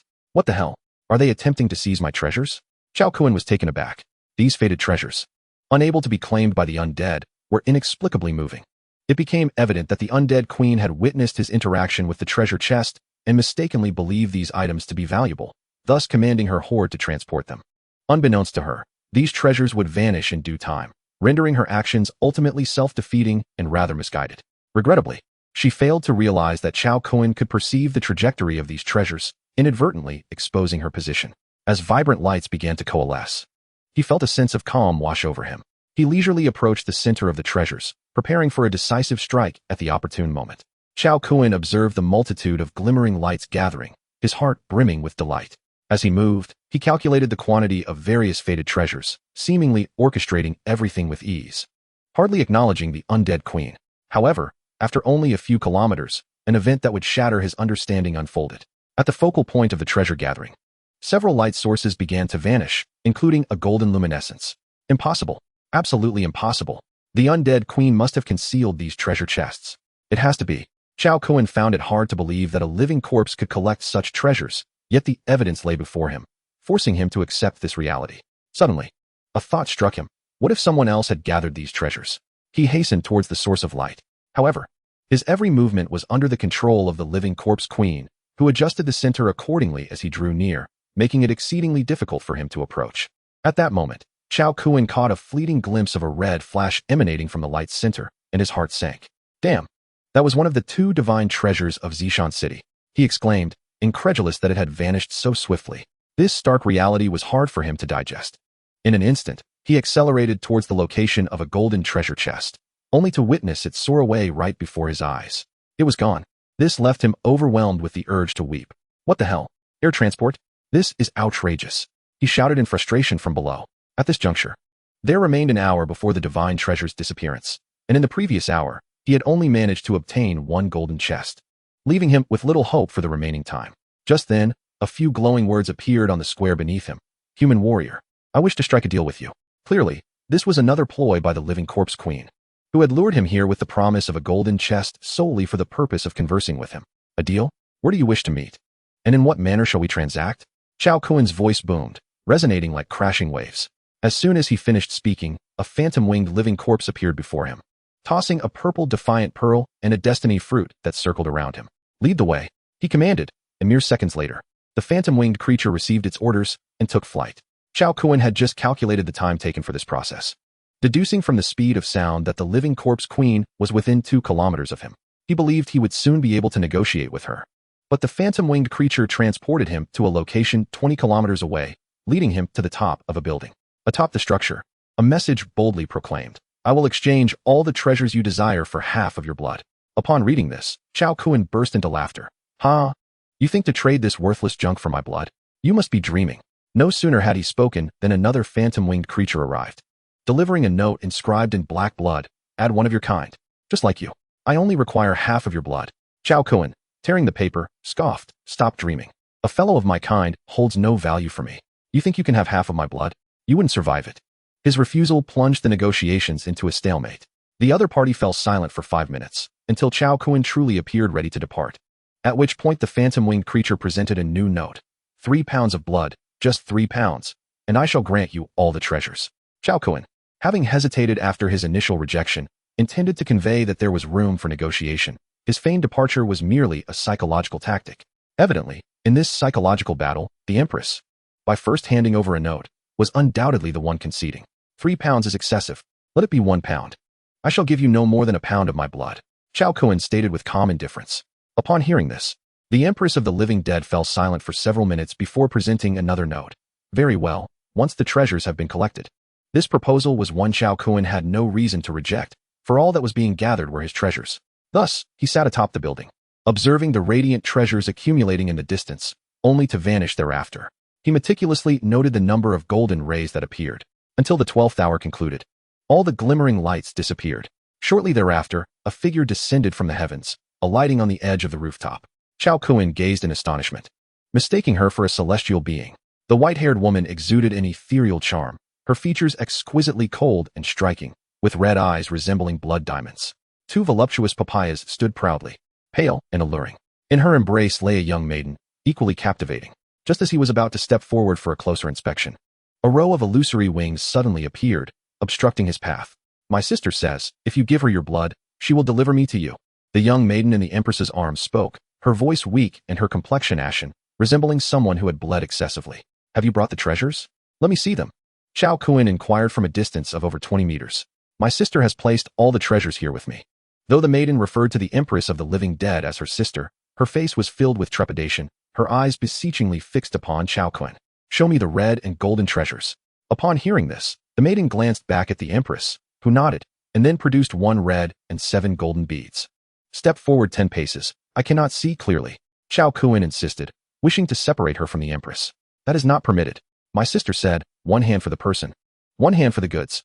Seeing this, Chao Kuen ceased his tricks and instead retrieved a bottle of 500 milliliters of mineral water, drinking it in one swift motion. He then drew a dagger, making a swift incision in his palm, allowing his blood to flow into the bottle. Concurrently, the blood from the corpse of the demon black goat within his space was continuously drawn forth, creating the illusion of blood streaming from his hand. Previously, when he had slain the black goat, he had not immediately collected it, resulting in significant blood loss, leaving him with scanty reserves. Thus, he had been bargaining with the Empress of the living dead for some time. In truth, from the very beginning, Chao Kuen had no intention of trading his own blood with her. It would be folly to allow his blood to fall into the hands of other supernatural beings during the apocalypse, should they possess some strange ability. He would find himself regretting it too late. The Empress of the living dead was overly cautious, remaining more than 10 meters away, rendering it impossible for him to employ his identification skills upon her. Without knowledge of her abilities, he could not discern her intentions for his blood, and thus, he was even less inclined to acquiesce to her wishes. In this manner, Chao Kuen, before the Empress of the living dead, engaged in a clever deception. Chapter 73. Establishing a collaborative relationship before long. Without a flicker of emotion, Chao Kuen filled a bottle with blood, sealed it, and held it aloft, signaling his readiness for a transaction. The undead Empress instructed the young girl, "Sister must first sample the authenticity of the goods." This statement left Chao Kuen utterly bewildered. As he watched the blood he had offered, along with the inspection of the merchandise. Was she truly concerned that he might deceive her? Was this a questioning of his character? The mere thought of it filled Chao Kun with displeasure, prompting him to vehemently refuse. Do you intend to play tricks and dine and dash? Not a chance. The girl implored. Sister only wishes to taste a bottle cap first. If the goods are satisfactory, we can proceed with the transaction. A bottle cap? Do you have any idea how much a bottle cap contains? At least 2 milliliters. I suspect you merely wish to acquire that 2 milliliters. Attempting to deceive me in front of my eyes. You are rather naive. As Chao Kun uttered these words, his expression was quite comical, leading one to genuinely believe he was a clever boy, thus lowering the other party's guard. Indeed, seeing Chao Kun's unwavering stance, the girl rejoiced, saying, Sister has stated that as long as you hand over the vial of blood to her subordinate, we will each exchange a hostage. Upon hearing this, Chao Kun had no objections, though he ultimately warned, do not attempt any tricks. Just because you may escape today does not guarantee your future safety. You are aware of my strength, or you would not have come here. The girl replied, Sister says that trust is the most important aspect between individuals.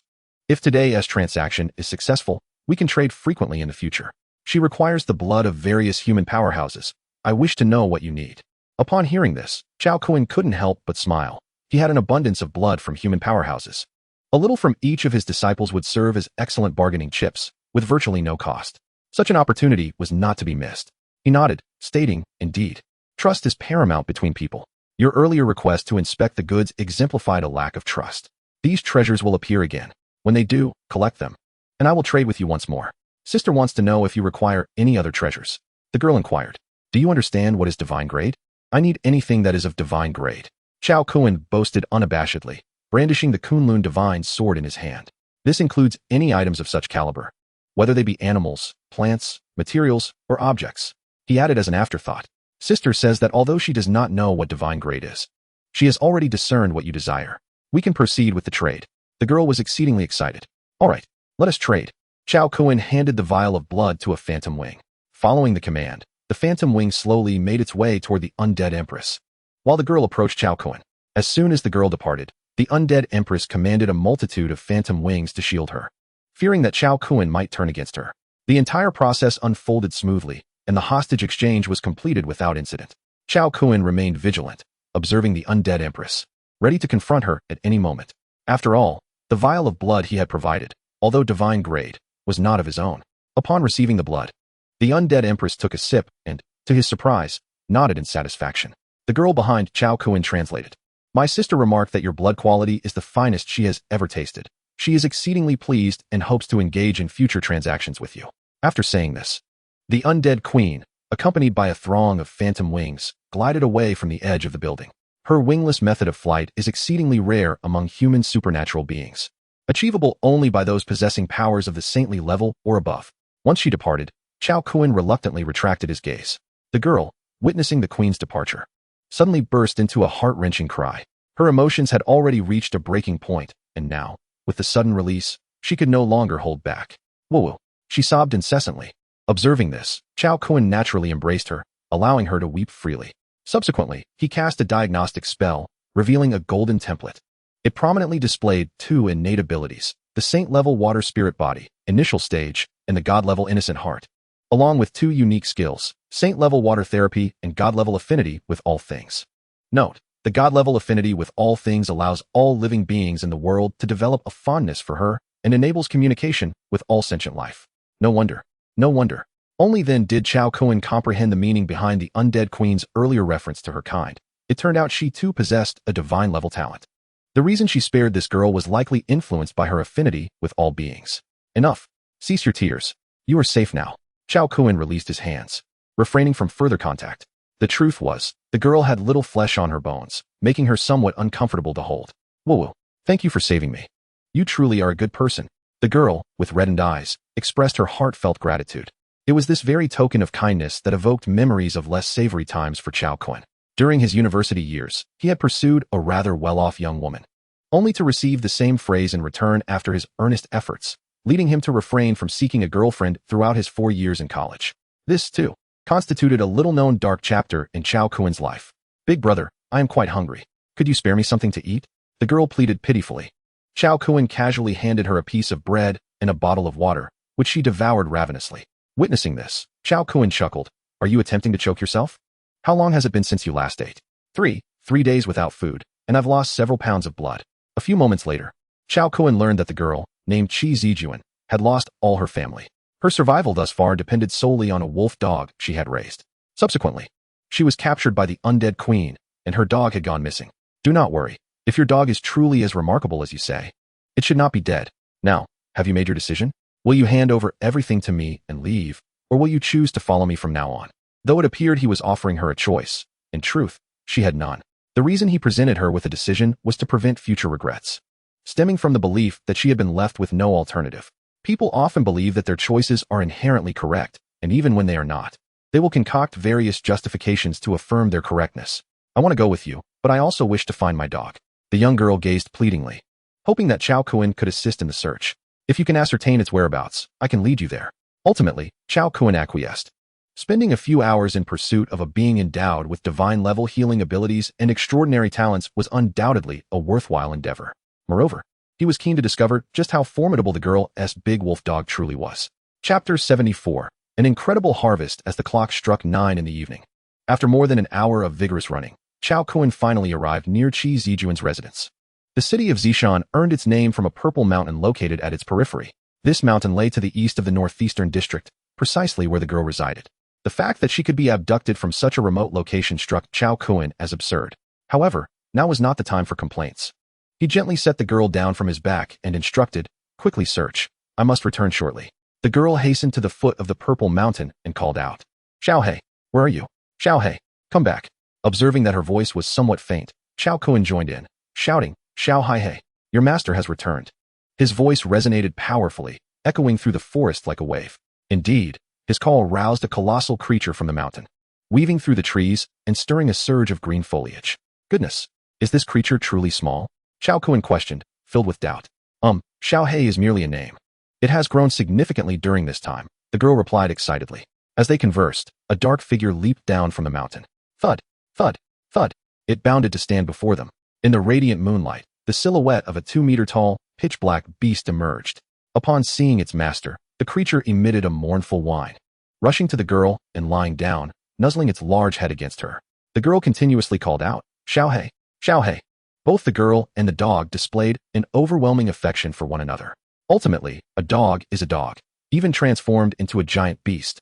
Its heart remains devoted solely to its master. After whimpering for a moment, the large black dog rolled over, exposing its belly for the girl to pet. Only then did Chao Kun realize that this was, in fact, a female dog. A smile crept across his face as he chuckled heartily. A sudden bold thought crossed his mind. Let there be no misunderstandings. Chao Kun was merely reminded of the male dog wolf with spatial abilities. In its past life, the wolf had likely never tasted the pangs of love. In this lifetime, Chao Kun intended to enlighten it about the nature of unattainable desire. Bark, bark, bark. The sound of Chao Kun's laughter startled Xiaohei into barking in response, as if scolding him. "Why are you barking at me?" Chao Kun exclaimed, leaving Xiaohei perplexed. After all, it was merely a dog. Could it possibly imitate a human's voice? "Xiaohei, no barking, do you hear? This big brother saved me." The girl quickly hugged Xiaohei's leg, urging it to obey. "Let us proceed. Aside from my place, the rest of Zishan is perilous, as the living corpse queen can traverse freely," Chao Kun urged. After running for most of the day, he was thoroughly exhausted and yearned to return for a restful slumber. Upon hearing this, the young girl immediately felt a pang of insecurity and quickly replied, "Wait for me a moment. I will tidy up my things and leave." Consequently, she returned to her room, gathering a plethora of items, even draping a blanket over the large black dog. A perfectly fine dog was transformed into a pack mule by her antics, and ultimately, she found herself perched atop the small black one. Such clever maneuvering left Chao Kun utterly bewildered. "I'll take care of your belongings first. Let's set off." With a wave of his hand, he collected her possessions and led the way towards Junhua Tower. 2 hours later, at approximately 11 o'clock at night, the trio finally returned to Junhua Tower from 100 miles away. Their lengthy journey was due to a fair amount of unnecessary detours. Leaving the large black dog outside the building, Chao Kun escorted Chi Zijuan back to his home. A group of women had been waiting for him for quite some time, and had he not responded to their private messages, they would have been quite anxious. Upon his return, they greeted him with enthusiasm, showering him with affectionate remarks. "You're back, darling. You've worked hard, sweetheart. It's good to have you home." Such warm welcomes left the inexperienced Chi Zijuan blushing and fidgeting. "This is Chi Zijuan, whom I rescued from the hands of the living corpse empress today. She will be staying here tonight. Chao Kuan introduced her. Hello, Sister Zijuan. What a beautiful young lady. Huang Huihui complimented her generously. Oh, there happens to be an extra room here. Let me prepare it for you. Su Nana promptly offered to make arrangements for their guest. Darling, here are some cold dishes. You must be hungry. Have a bite while I prepare the main course. Lu Miming said sweetly, embodying the role of a devoted housewife. Seated, Chi Zijuan raised her head to see the face of the server and was momentarily taken aback. She never imagined that a superstar from the Dragon Kingdom before the apocalypse would now merely be one of this man's wives.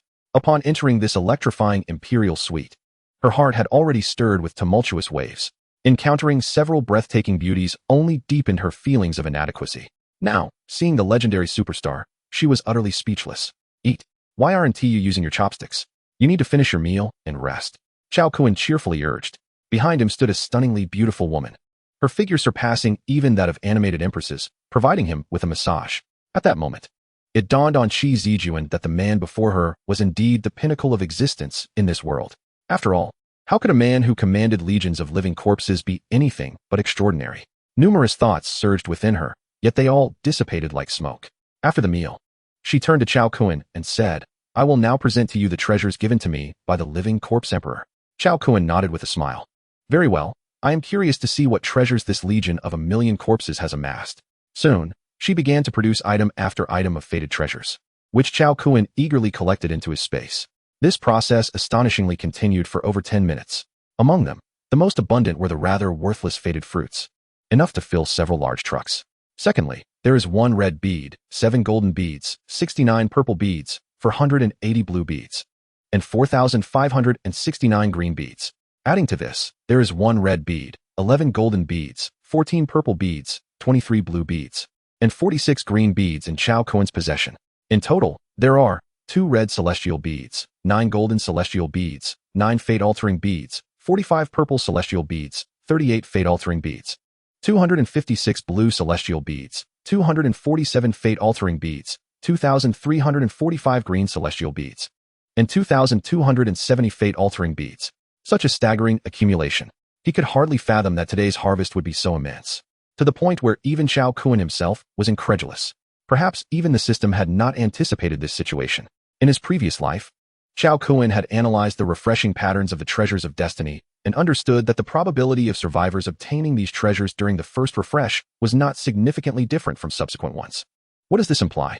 It signifies that the system, while refreshing the treasures of destiny, had already calculated the probability of survivors venturing out to seek them, thereby greatly enhancing the refresh density of these treasures. In other cities, a mere 5% probability of finding such treasures would be considered exceedingly high. Consequently, Chao Kuan, with his penetrating insight, seized a remarkable opportunity. However, he was soon met with an overwhelming sweep by the undead queen, leaving the Eastern District barren. At this moment, Chao Kuan dared not place these treasures within the system. Instead, he directly stored them in his spatial realm, fearing that the system might detect anomalies and increase the difficulty of the next treasure refresh. After organizing his gains, Chao Kuan was utterly ecstatic. The women, unaware of the true value of these treasures, could discern from his expression that they were indeed of immense worth, and thus shared in his joy. Darling, what are these treasures that bring you such happiness? Indeed, those beads are so exquisite, they must be precious. Ladies, let me tell you, each of these beads is more valuable than the billion-dollar imperial beads I have ever seen. My husband has truly struck it rich this time. The women joyfully engaged in animated discussions. My dears, have you not always desired to be my capable assistants? Today, I shall grant you an opportunity to alter your fates. Chao Kuan proclaimed proudly to his women.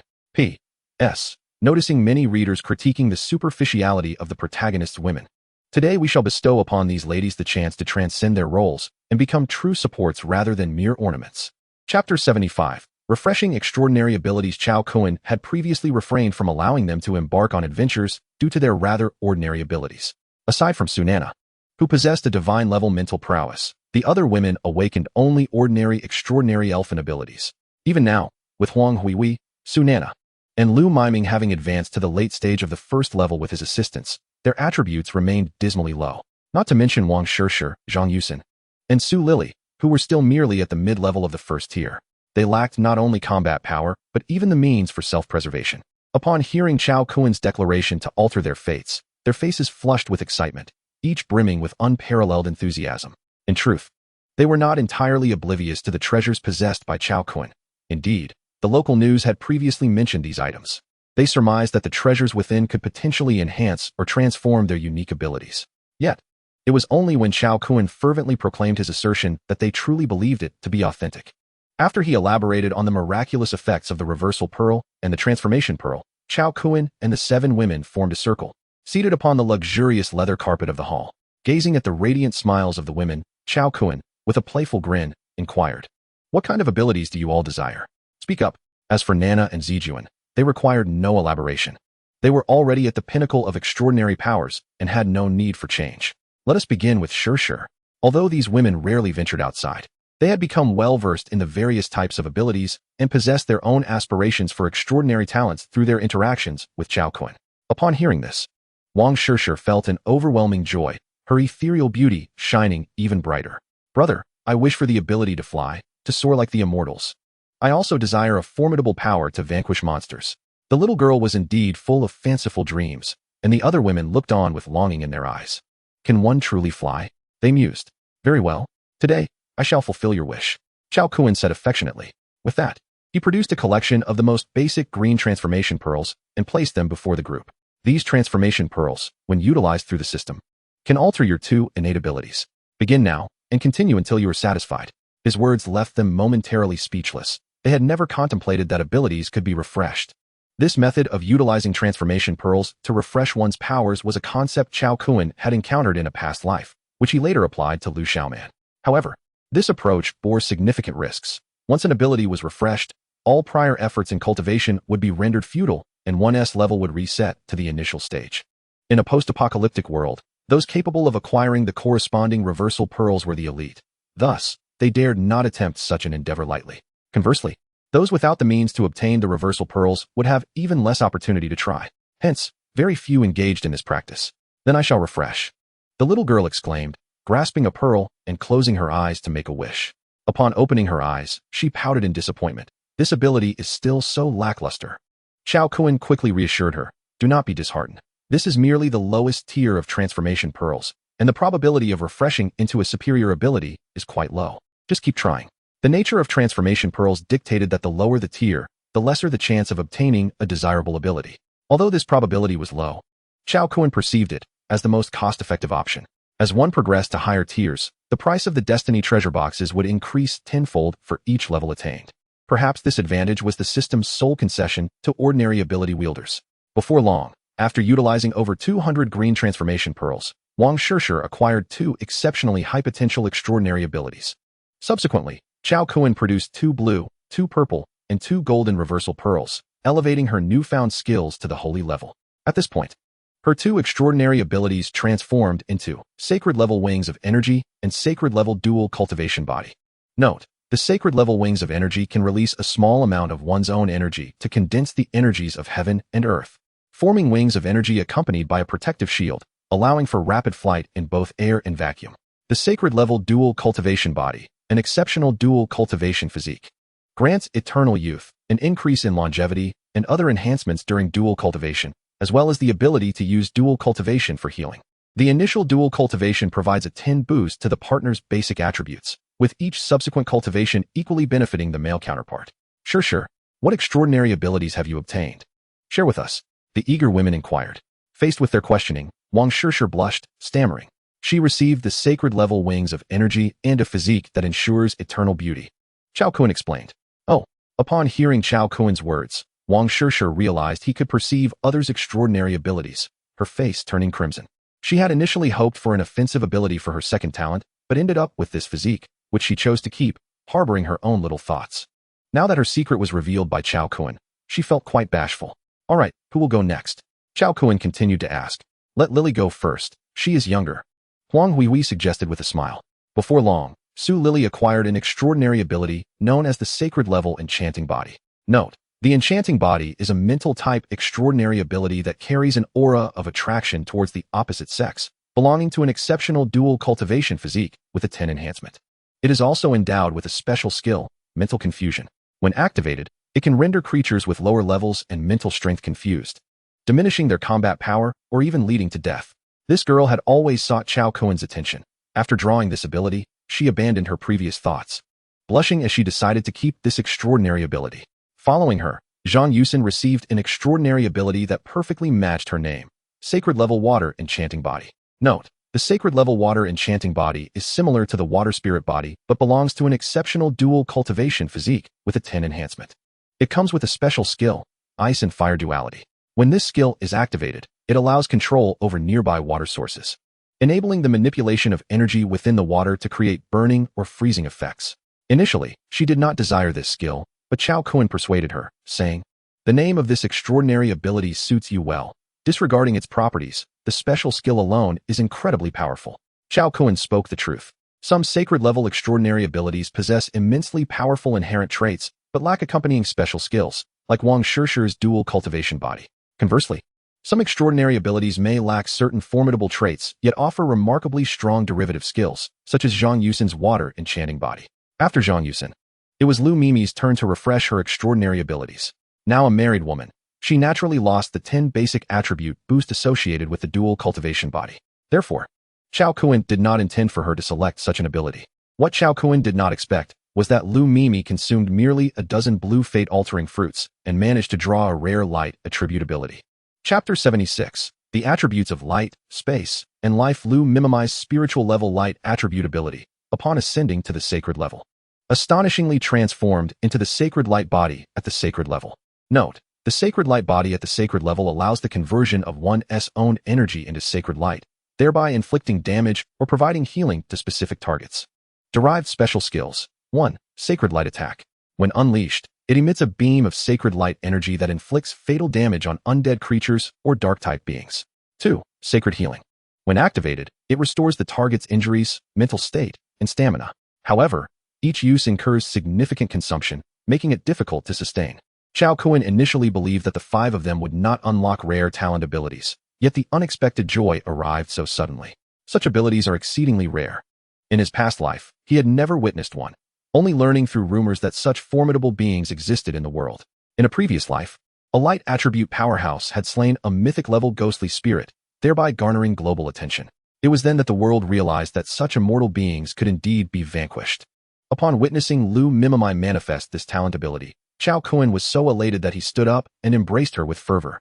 The other girls, not lacking in intelligence, recognized from Chao Kun's exuberance that Lu Mimi had acquired an extraordinarily powerful talent ability, and they were all filled with envy. "Husband, is my sacred light body impressive?" Lu Mimi inquired, equally exhilarated. Chao Kun replied with enthusiasm, "Impressive. It is truly remarkable. The light attribute ability is second only to the formidable space attribute ability. Wouldn't you agree? Moreover, your derived special skill, the first of which targets a type of ghostly creature that is notoriously difficult to kill, will prove invaluable in the future." Hearing Chao Kun's praise, Lu Mimi became even more animated. After setting her down, Chao Kun felt a twinge of regret. If this talent ability had been awakened by Wang Shishir, it would have been even more perfect. However, he had previously been unaware of the probability of rare ability manifestations, subconsciously believing it to be nearly non-existent. Thus, he had not set out to pursue such abilities. Now that the 4 girls had enhanced their abilities, the opportunity for further manifestations had passed. Returning to his seat, he addressed Huang Huihui. "Sister Huang, I still have over 1,500 green fate-altering orbs here. Feel free to use them until they are exhausted. I refuse to believe that a second rare ability cannot be produced." With Chao Kun's support, Huang Huihui excitedly embarked on the process of manifesting abilities. The group continued until 2 in the morning, and after Huang Huihui expended over 800 fate-altering orbs, she finally unlocked the first rare ability. Perhaps due to hereditary factors, both Huang Huihui and Wang Shishir awakened 2 ability slots, allowing them to reap double the benefits from this opportunity compared to the others. With the first unlocked, the second rare ability finally emerged at 3 in the morning. Chao Kun promptly handed her the blue, purple, and golden transcendent orbs, saying, "Elevate them all to the sacred level." 1 minute later, before Chao Kun's eyes, Huang Huihui's panel prominently displayed her talent abilities: instantaneous movement at the sacred level and life drain at the sacred level. Note: instant teleportation at the sacred level, a spatial ability that allows one to perceive an additional dimension beyond the 3-dimensional realm, utilizing curvature differences for movement. The life absorption at the sacred level enables the wielder to extract energy from living beings during attacks or kills, thereby augmenting their own vitality. Furthermore, this life force can be transferred to those they touch. A derived special skill, the Blade of Space. This ability allows one to cut into targets using spatial curvature. though it comes with immense consumption and is difficult to master. What is perfection? This is it. Upon witnessing these two extraordinary abilities, Chao Kun was instantly moved to tears. After Huang Huihui completed her upgrade, he embraced her tightly, gazing deeply into her eyes. The refresh has concluded. Let us all take a rest. Chao Kun addressed the other women. They were all curious about the extraordinary abilities Huang Huihui had acquired, but Chao Kun remained silent, and they dared not inquire further. Once the talents were refreshed and the group dispersed, Chao Kun privately presented 2 divine-grade reverse pearls to Huang Huihui, saying, "One should not lament scarcity, but rather inequality. You should use both of these yourself." His decision stemmed from a sense of indebtedness to her from his past life, and the belief that her extraordinary talents were deserving of cultivation. Should we reserve one for Sister Lu? Her abilities will undoubtedly be of great use in the future, and the higher the level, the better. Huang Huihui, however, was not greedy. She felt immensely satisfied to be favored in the first place. Sister Huang, you are so considerate. Since you are willing to share one, let us save it for her tomorrow. I will find another one for you later. Chao Kun was deeply moved by the woman in his arms, who prioritized the greater good. The next day, Chao Kun and the others rose near noon. After enjoying lunch with the women, the young girl Qi Zijuan, blushing, hesitated to speak. Chao Kun discerned her thoughts and smiled. What is it, Zijuan? Is your stay here uncomfortable? If it is pleasant, you are welcome to reside here indefinitely. Upon hearing this, Qi Zijuan's eyes sparkled with surprise, yet she still hesitated. Can I really stay here? Chao Kun looked at the girl, who had a boyish charm. With her sharp eyebrows framing her large single-lidded eyes, a prominent nose, and willow-like red lips. Her expression of disbelief held a unique beauty. Absolutely. The last room is still vacant. You can rest assured. There is no safer place in Zishan than here. Even the undead queen would leave limping. Chao Kun stated earnestly, showing no sign of boasting. Regardless of her divine talent, her beauty alone would suffice for her to be a decorative presence in his life. Big brother, I am truly grateful. You saved my life. As long as you don't send me away, I will consider this place my home. The young girl was deeply touched, tears streaming down her large, single-lidded eyes. Do not say that. Without you, my women could not have acquired such exceptional abilities. You must believe that all of this is destined. Chao Kun began his customary comforting speech, instinctively pulling her into his embrace. Huang Huihui interjected, Zijuan, from now on, this will be your home. Settle in comfortably and do not overthink it. The other women also expressed their acceptance, creating a harmonious atmosphere at home. Just then, a knock on the door interrupted the moment. It was the third disciple announcing, Is the master back? We have matters to discuss with him. It dawned on Chao Kun that he had forgotten to respond to his disciples and the elders the night before. Chapter 77. The accidental acquisition of the fateful ring. Chao Kun followed the third disciple to the square downstairs, where many had been waiting for some time. Daozuan, Daozuan. As he passed among the crowd, the disciples greeted him enthusiastically. Daozuan Shidi, we have deliberated and decided to present you with a surprise. Zhang Qingsong said confidently as he saw Chao Kun approach. Oh, what surprise? You aren't planning to gift me a treasure of destiny, are you? With a glance at their demeanor, Chao Kun quickly guessed their intentions. Observing his already knowing expression, several elders turned their gaze to Zheng Weining. Why are you old men looking at me? I haven't said a word. Zheng Weining remarked with a somewhat rebellious demeanor. The elders disregarded his antics and addressed Chao Kun, saying, Indeed, Daozuan Shidi, our ability to seize the opportunity is greatly thanks to your reminder. Thus, we have discussed and decided to submit 20% of our earnings. Chao Kun was simultaneously amused and exasperated by their words. Submit? I am not a tyrant demanding tribute. You all may keep what you have earned. These treasures were acquired through your hard work, and they can be sold later if not needed now. As he spoke, he opened the wooden box prepared for him by the others. One item caught his eye immediately, leaving him utterly astonished. At the top of the large box lay a ring radiating a crimson glow. Just as Chao Kun finished his refusal, he picked up the ring, bewildered, and inquired, Where did you find this? A young man stepped forward and replied with a smile, Daozuan, I found this in the sewer. Chao Kun felt a wave of confusion wash over him. He had surveyed that area, yet had not noticed the ring's brilliance. How far is that sewer from Junhua Building? Is it over 10 kilometers? He asked. No, it's not far from Junhua Building. I accidentally fell into the sewer and stumbled upon a treasure chest. The disciple's words deepened Chao Kun's disappointment. Indeed, his true sight had failed to perceive the radiance of such a fateful treasure, causing him to miss out on it entirely. Understanding this, Chao Kun felt a mix of joy and sorrow. He was elated to have acquired a treasure of destiny, but saddened that this might be the only one he could obtain. Nonetheless, in front of everyone, he composed himself and declared with a calm yet commanding presence, Very well, this artifact is indeed the legendary treasure of destiny. Each one is unique. However, no matter how remarkable it is, It remains a hidden gem in your hands.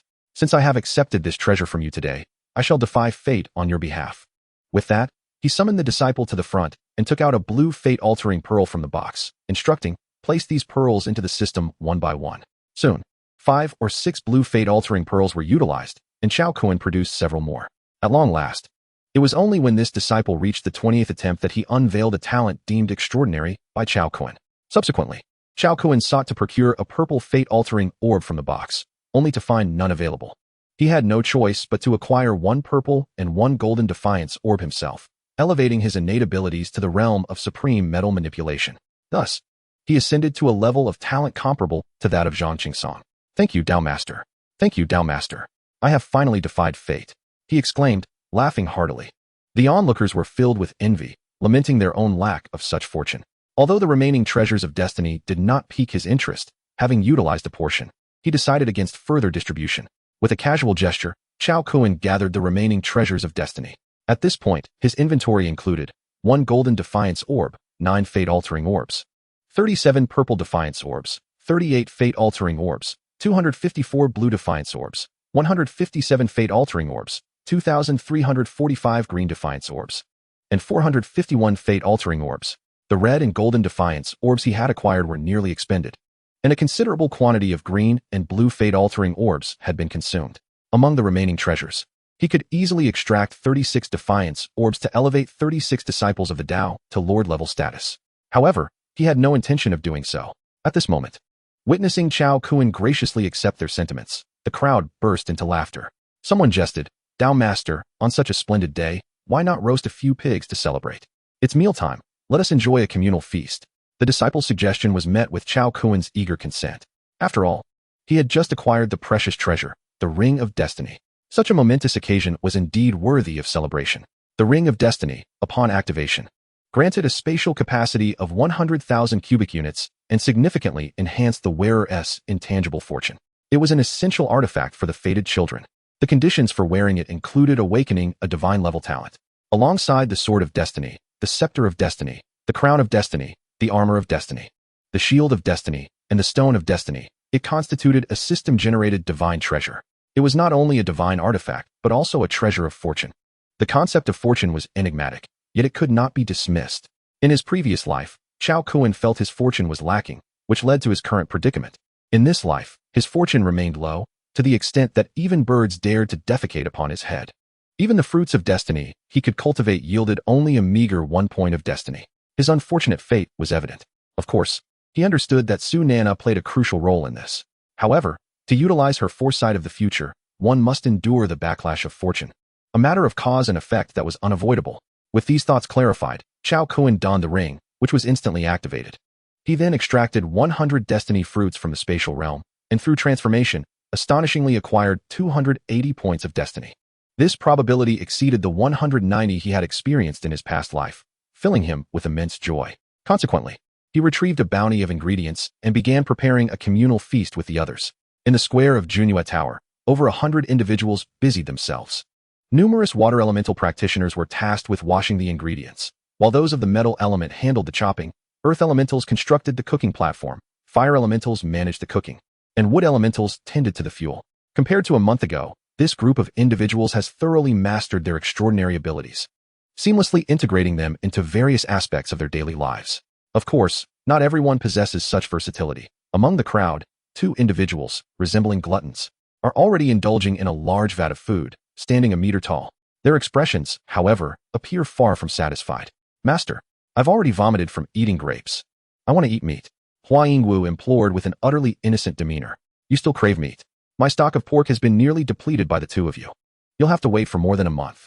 At that time, the land will yield an abundance of delectable food," Chao Kun responded. Feeling quite exasperated by his 2 disciples, especially Hua Yingwu, who was also quite picky, with everyone contributing their efforts. A feast of large pots of dishes and rice was soon prepared, and Chao Kun joined the others in their delightful repast. It must be said that these fire elemental practitioners truly excelled at cooking. Each dish, though it appeared to be hastily prepared, was in fact perfected in terms of heat control. As the group gathered for the meal, an elder approached and inquired, "Taoist brother, now that the fated treasures have been fully sought, do we have any plans moving forward?" Chao Kun pondered for a moment before replying. In the face of an apocalypse, No plan can withstand the winds of change. For now, feel free to hunt the living dead or engage in secluded cultivation. However, I sense that a significant transformation is imminent. What he spoke was indeed the truth. As in his previous life, it was during this very period that the first great upheaval occurred, heralding the onset of the apocalypse and subsequently refreshing the fated treasures. Just as Chao Kuan-'s words echoed, a thick blanket of ominous clouds suddenly enveloped the sky, buzzing ominously as it rolled in from the distance, marking the first manifestation of the fated treasures, a phenomenon that seemed to confirm Chao Kuan's ominous predictions. Chapter 78. The Invasion of Insects. Quick, get the bulls inside. Chao Kuan shouted. This is exactly what the system warned about, a plague of insects. At his command, the others snapped back to reality, hurriedly retreating into the hall with their bowls of food. And you too, head back to your rooms. Don't stick your heads out, or there won't be a bone left to gnaw on. Upon hearing this, the two brothers were so frightened that they nearly sent their bowls flying, hastily retreating into the house and securing the heavy stone door behind them. The hall on the first floor had been cleared, and a few usable windows were now in operation. The group, clutching their bowls, trembled with trepidation. Taoist, is this insect plague truly as terrifying as you say? Should we really be retreating? What kind of creatures are these insects? What levels do they possess? What extraordinary abilities do they have? Yes, Taoist. What weaknesses do these insects possess? A swarm of disciples surrounded Chao Kuan, treating him as if he were a repository of infinite knowledge. At that moment, Zheng Weining scoffed. What is there to fear? Are these insects toxic? Or do they look particularly comical enough to kill us with laughter? Watch me go out and zap them into a frenzy. Seeing his disciple behaving recklessly, Chao Kuan replied directly, Go ahead, you can do it. I have faith in you. But do exercise caution. These insects have insulated shells and two scythe-like arms that love to strike from behind. Upon hearing about the insulation and the potential for sneak attacks, Zheng Weining's face turned pale with fear. With a hasty gesture, he exclaimed, How can I engage with this insulation? If you wish to play, then by all means, do so without me. After uttering these words, he retreated behind a large pot and resumed his meal of noodles. Indeed, Zheng Weining's arrogance was backed by his own prowess. During a thunderstorm, he boldly proclaimed from the rooftop, My fate is determined by me, not by the heavens. He had been struck by lightning countless times. Yet now his abilities surpassed those of the majority. Much like in his previous life, he remained at the forefront of humanity during the early days of the apocalypse. Alas, levels do not equate to true strength. Given his current attributes and capabilities, at least 6 individuals among Chao Kuan-'s group could easily overpower him. As discussions ensued among the group, the cloud of insects from above finally descended. Swarms of creatures, resembling mantises and standing 1 to 2 meters tall, landed densely upon the very spot where they had dined moments earlier. Soon, some of the monsters caught wind of their presence and surged towards the first floor. With a crash, the remaining glass walls shattered and several colossal insects attempted to invade for a feast. Thud, thud. The monstrous insects met their demise at the hands of several ordinary disciples standing nearby. Master, these aberrant insects are actually at the mid-level of rank 1, each yielding 30 points of energy. There exists a method to farm them. One of the disciples who had slain the giant insects remarked. I never said you couldn't engage. However, it is imperative that you comprehend the characteristics of these insects. Understand their modes of attack and movement. Otherwise, you shall incur significant casualties, Chao Kuan elucidated. Very well, let us allow a few inside for observation. Soon after, several monstrous insects were ushered in but were quickly subdued. 2 of them fell victim to soul-binding techniques, rendered motionless, while 3 others, encased in armor, struggled futilely against their restraints. A throng of disciples, bowls in hand, gathered nearby to spectate. Behold, these dual-bladed appendages not only rotate, but their edges are serrated. They were undoubtedly born for slaughter. Goodness, they are utterly grotesque, incomparable to the native mantises of Earth. Such creatures are clearly of inferior craftsmanship. Look, I called it ugly, and it glared at me. Are you glaring at me still? Dare to glare again, and I shall consume you. The disciples, uncertain if their research was appropriate, nonetheless indulged in the amusement. Release one and let it move about, then restrain it again. Chao Kuan commanded from the sidelines. A disciple proficient in soul-binding nodded, and the controlled giant insect suddenly lunged forward, nearly decapitating a nearby disciple. Had it not been for the timely intervention of another, the disciple would have met a grim fate. By heavens, it is incredibly swift. Friends, do not underestimate these creatures. With this lesson learned, the disciples and elders began to study the creatures earnestly. Fortunately, each of them was relatively capable, their levels and attributes significantly exceeding those of the insects. After discerning the weaknesses of the giant insects, they commenced their harvest. Chao Kuan opened several stone gates, allowing a flood of monstrous insects to pour into the passageway. However, The tactics used against the living corpses proved utterly ineffective against these armored foes. Without decapitation, they were exceedingly challenging to slay, resulting in dismally low efficiency. Thus, Chao Kun found little desire to participate. While the others engaged in exterminating the insects, he leisurely roasted insect legs on the side, relishing the simplicity of the moment. For half an hour, the group of disciples and elders managed to slay only a meager number of creatures, receiving pitiful rewards in return. Left with no choice, they resorted to sabotaging the trap in the passageway, allowing some of the monstrous insects to enter and be dispatched, yet some among them sustained injuries in the process.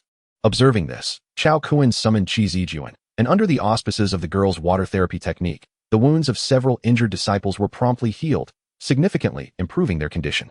Chao Kun, watching from the side, noted that this water therapy surpassed the healing arts of one of his former followers in a past life, nodding in satisfaction. Your efficiency is too low. Cease the fighting for now, and come partake in a feast. Chao Kun waved his hand to halt their futile efforts. Grasping a milky white meat stick sprinkled with seasoning, he began to indulge. Master, is this insect leg meat truly delicious?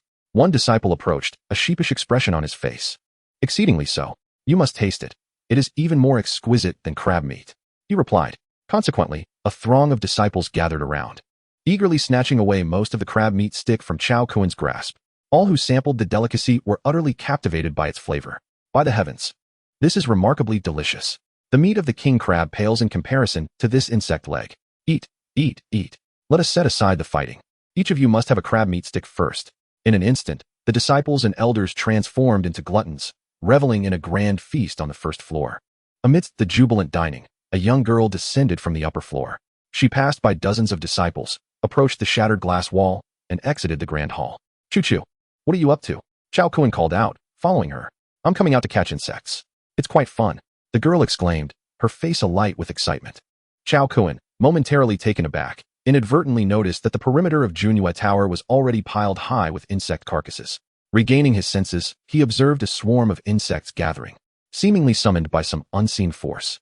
An invisible wave emanated from Choo-choo, causing the enormous insects in midair to have their compound eyes shatter, plummeting to the ground in a cascade. At that moment, Chao Kun understood. The girl had discerned the resonant frequency of the alien mantis's compound eyes. By emitting infrasound waves, she had attracted a multitude of insects, utilizing her resonant body to shatter the mantis's compound eyes, effectively eliminating them. Master, why is Junior Sister so formidable? Zheng Weiniang, who had followed, watched as Choo-choo dispatched the swarm, and a sense of disillusionment began to creep into his heart. My disciple, there is no need for self-deprecation. Each individual possesses unique strengths and weaknesses. Today, she excels in capturing insects. Tomorrow, you could electrify fish in the sea. In what way are you inferior to her? Although Chao Kun wished to remind him that he was indeed less capable, he offered a word of comfort instead. Hearing Chao Kun's words, Zheng Weiniang experienced a sudden revelation. The image of himself electrifying fish in the sea illuminated his eyes. Master is right. I thought my thunderbolt body was lacking. It turns out I simply needed to recognize my strengths.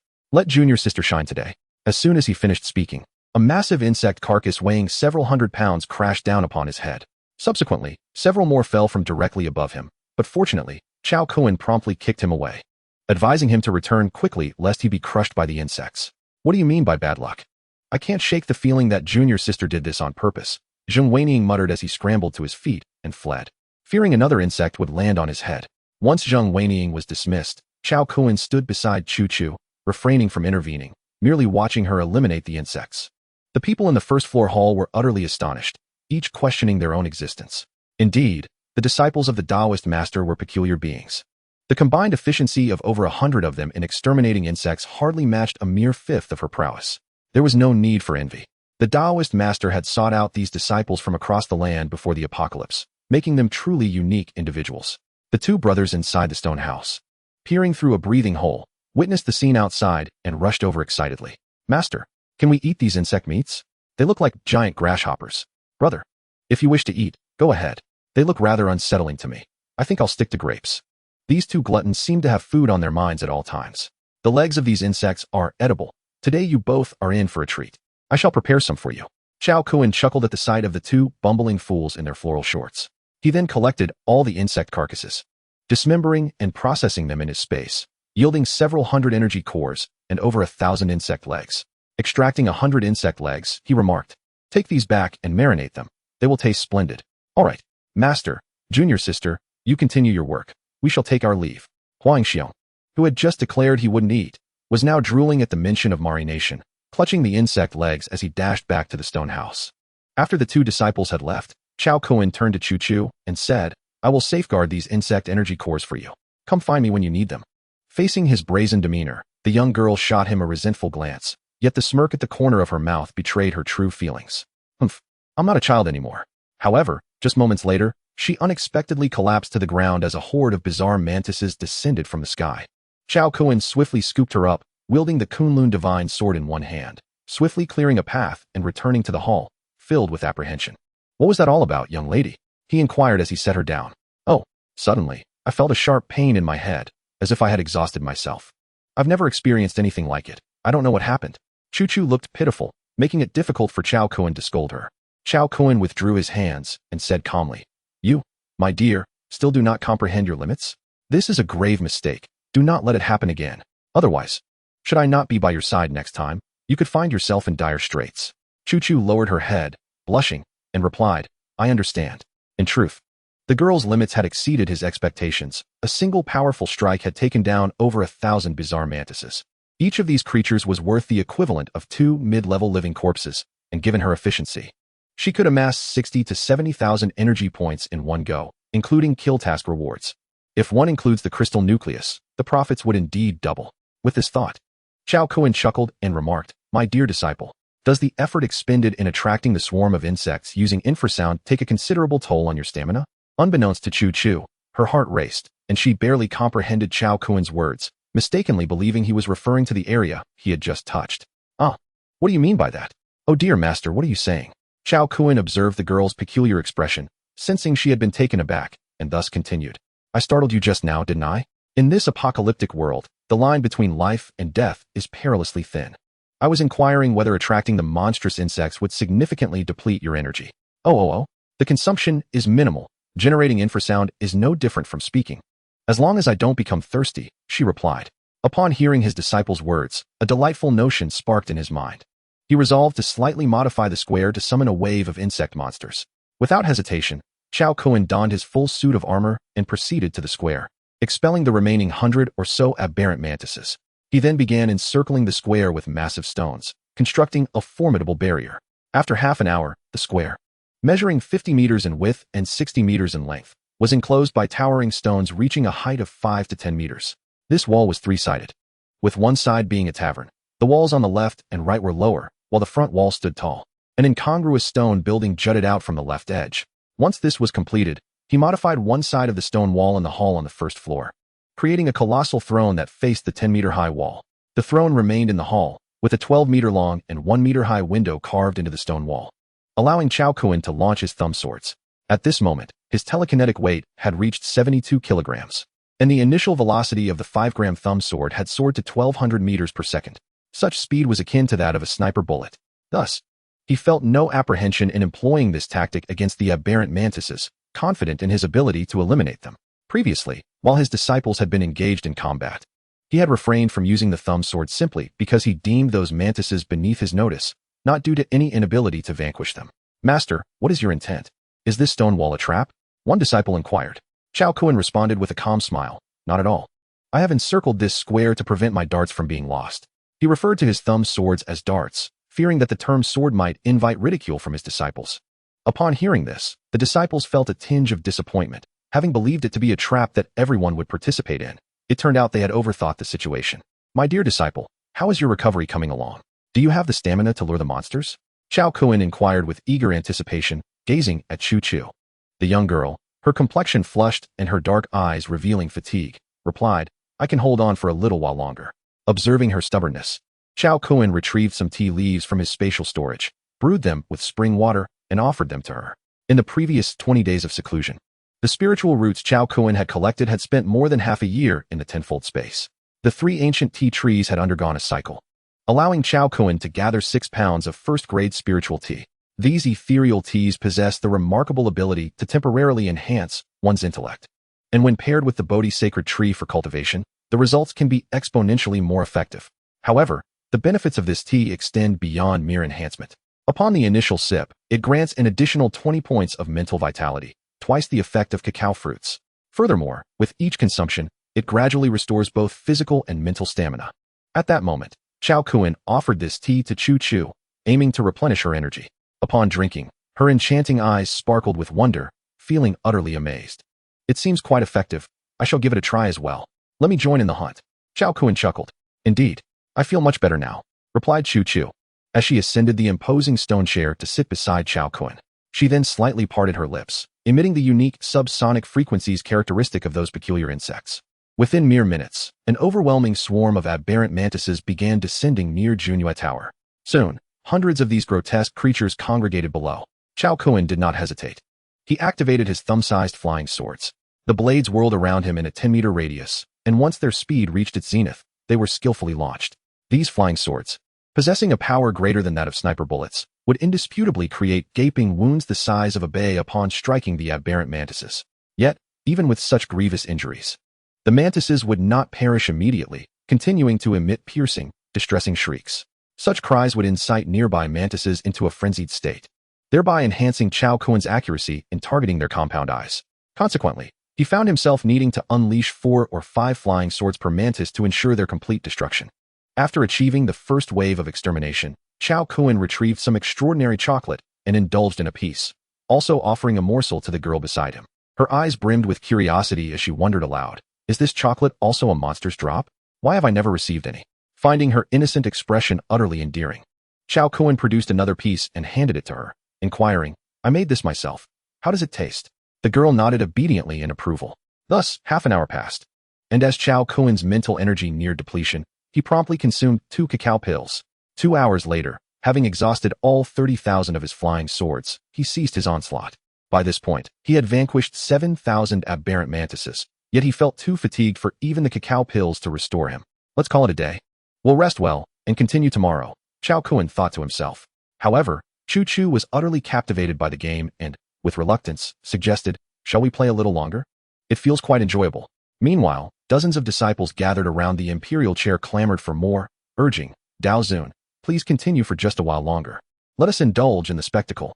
These disciples, having forsaken their cultivation, were utterly entranced by the display. Previously, they had missed Chao Kun's prowess in harvesting the living dead with his flying swords, and this was their first encounter with such extraordinary skills. Indeed, Chao Kun felt a pang of concern for Chu Chu, fearing she might tire. Yet, seeing her eagerness to continue, he could not refuse. He promptly sent a private message to summon Sunana. On the imperial throne, Chao Kun indulged in a massage, restoring his mental fortitude. However, this time, instead of utilizing the thumb flying sword, he opted for a recurved bow. Now, all 20,000 steel arrows had been elevated to the extraordinary level, significantly enhancing their lethality. "My dear, it is time to commence. Allow me." "Oh no, I meant let me, your master, test the efficacy of this bow and arrow." Chao Kun mistakenly referred to himself as a husband instead of a master, causing a blush to spread across Chu Chu's cheeks. Stealing a glance at Sunana, and noticing her indifference, she initiated the next wave of monster baiting. Switching from the thumb flying sword to the bow and arrows resulted in a markedly different killing effect. With immense force, a single arrow could topple a 2-meter-tall alien mantis, while 2 arrows could pierce its abdomen. The killing effect was astonishing, yet the efficiency was rather disappointing. Chao Kun adjusted his rhythm and technique, but still could not achieve even half the effectiveness of the thumb flying sword. Thus, he called out to the disciples below, "Who among you wishes to give it a try?" Upon hearing this, the disciples erupted with joy, clamoring, "Let me try! Let me try!" With so many eager participants, he promptly produced 20 recurved bows and distributed 100 arrows to each disciple, creating shooting holes for their involvement. Meanwhile, he resumed his play with the thumb flying sword. After a brief period, a crowd of disciples and elders arrived, all eager to try their hand at the bow and arrow. To his astonishment, Chao Kun had dispensed all 20,000 arrows, and a long line formed among the disciples, leaving him both amused and exasperated. Not long after, Zhang Qingsong, having shot off 200 arrows, called out from below, "Daoist brother, do you have any more bows and arrows? This is far too few. I am not satisfied." Chao Kun, covering his face with a wry smile, replied, "I have not hoarded anything this time. All of it has been given to you. 20 recurved bows and 20,000 arrows." At this moment, several elders approached, requesting, "Daoist brother, who among us does not recognize your remarkable abilities? This trifling matter cannot possibly pose a challenge for you. Just tell us what needs to be done, and the over 100 disciples and elders will not hesitate to assist." At this point, Chao Kun could no longer feign reluctance and stated directly, crafting bows is challenging, but I can produce a batch of arrows by tomorrow. However, I lack materials such as extraordinary refined iron. Can you gather some? Though he originally possessed ample materials, they had all been consumed by the staffs in the hands of his 2 disciples. This is not an issue. The key is the bows. If all over 100 of us possess bows, our efficiency in monster hunting will skyrocket, Zhang Qingsong remarked. I can forge the bow bodies, but I cannot create the bowstrings. If you can procure some bowstrings, I will make you a batch of bows. Chao Kun contemplated. His fusion technique could not alter the essence of objects, but could only transfer the essence of one material to another. Thus, without the materials for bowstrings, he could not produce bows. Upon hearing this, the elders ceased their discussions. With the addition of 20 bows, Chao Kun's monster hunting efficiency noticeably decreased. With Su Nana's assistance, he persevered for another hour, only to hear the system notification. Ding!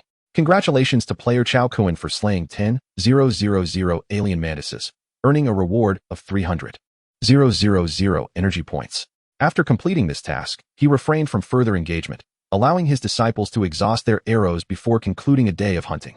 Under the influence of Chu-Chu's unique sonic waves, all alien mantises were dispersed, and a group of metal element disciples entered the perimeter to retrieve his thumb-sized flying sword. Upon completion, each individual received a varying number of crystal cores from him, but when he offered Chu-Chu her share, she declined, requesting that he keep them for safekeeping. To Chao Kun, this request symbolized her trust in him, and thus he naturally acquiesced. Subsequently, the elder disciples submitted their accumulated extraordinary materials, such as refined iron and exquisite gold, to him. Once these tasks were concluded, Chao Kun returned home to find a group of women diligently striving to increase their levels. He stepped directly into the room, entering the realm of mountains and rivers, and commenced his daily harvest. Chapter 81. The Secrets of the Mountain River Pearl. The ripe divine durian, ever since he assisted the disciples and elders of the Celestial Master's path in cultivating crops, he became enamored with the sense of harvest. Each day, he felt unsettled if he did not tend to his space to gather produce. To satiate his desire for yield, he planted a vast array of vegetables and fruits within his realm. Consequently, the 3rd level of the mountain river space now boasted thousands of acres of crops. Yet this area constituted merely a fraction of the total, less than 1/10,000th. The reason Chao Kun did not cultivate more was due to limitations in both his mental energy and spatial energy, the 3 types of energy being spatial energy, primal energy, and extraordinary energy. His current mental capacity was too low, and excessive planting would hinder his cultivation and daily routine. Moreover, the processes of planting and harvesting required the consumption of accumulated spatial energy, indirectly affecting the growth of the mountain river pearl. Since Chao Kun acquired the mountain river pearl, it appeared to have been activated, possessing the ability to grow autonomously. He speculated that this growth might merely be a restoration process. Currently, the mountain river space comprised only 3 levels.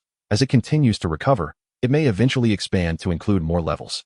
He surmised that the energy for its recovery and accumulation stemmed from the solar projection above the 2nd and 3rd levels. Similar to the solar projection cast by the 4-dimensional system during the Day of Calamity, this projection was also a sunspot created by the mountain river pearl utilizing primal energy. It is well known that our sun exhibits solar flares as well as sunspots. The dark spots visible on the sun's surface from Earth are sunspots. Now, the sun has had 2 sunspots generated by Chao Kun's mountain river pearl, projected into his mountain river world. In the future, as the area of the mountain river pearl expands, the corresponding sunspots on the sun will likewise enlarge. Of course, this discourse may have strayed somewhat. After spending a little over 10 minutes in the 3rd level, Chao Kun finished harvesting all the ripe vegetables and fruits and intended to depart. However, he inadvertently noticed a fruit had fallen from the durian king tree, which piqued his curiosity. He swiftly retrieved the fruit, cracked it open, and discovered that it was indeed ripe. This revelation took him by surprise. After a moment of appraisal, it became clear that he had encountered the giant Muzang King Durian, a premier spiritual fruit renowned for its exquisitely sweet aroma that captivates those who appreciate it, while proving inedible to those who do not. The fruit possesses the remarkable ability to significantly enhance energy levels and provides a modest boost to physical constitution, with a maximum increase of 10 points, facilitating substantial recovery of stamina. Upon reading the description regarding the considerable restoration of vitality, Chao Kun was elated. Since he had acquired the cocoa pill, which allowed for rapid recovery of mental energy, he had longed for a fruit that could similarly expedite physical recuperation. To his astonishment, this esteemed Muzang King Durian bore precisely such qualities. Rather than hastily departing, Chao Kun began to meticulously select the ripened durians beneath the tree. The durians exhibited an unusual characteristic, varying greatly in size, with all growth stages manifesting on the same tree. Consequently, despite the tree bearing several hundred fruits, he could only identify the attributes of about 10. After making his selections, Chao Kun wasted no time and began to indulge in the fruits. Remarkably, he consumed 4 to 5 pounds of the flesh before finally feeling satiated. Astonishingly, half of the fruit remained, illustrating the sheer size of this colossal durian. Within the confines of the second-tier space, Chao Kun contemplated his findings and decided to leave 3 fruits untouched. The remainder he refined into 12 durian pills, each capable of restoring his full stamina within 5 minutes. Following this, he dissolved 100 mid-level crystal cores and mixed them into the enlightenment tea before consuming it. Settling beneath the Bodhi tree, he commenced his meditative practices. The Bodhi tree, along with 4 ancient tea trees, had ascended to the second tier, and Chao Kun was determined not to jeopardize their vitality by placing them in the third-tier space. As for the other spiritual roots, they had yet to reach the second tier due to the energy expended in bearing fruit. Under the Bodhi tree, Chao Kun experienced a remarkable enhancement of his wisdom attribute. Empowered by his telekinetic abilities, the Kunlun Divine Sword danced gracefully around him, becoming increasingly agile. Recently, he had discovered that the longer he practiced controlling the Kunlun Divine Sword with his mental focus, the more adept he became in its everyday use. Thus, he resolved to forego the thumb-sized flying swords during his training, opting solely for the Kunlun Divine Sword. After 2 hours of practice, his telekinetic weight capacity surged from 72 kilograms to 76 kilograms, while his energy values increased by 6,000 points, a noteworthy improvement.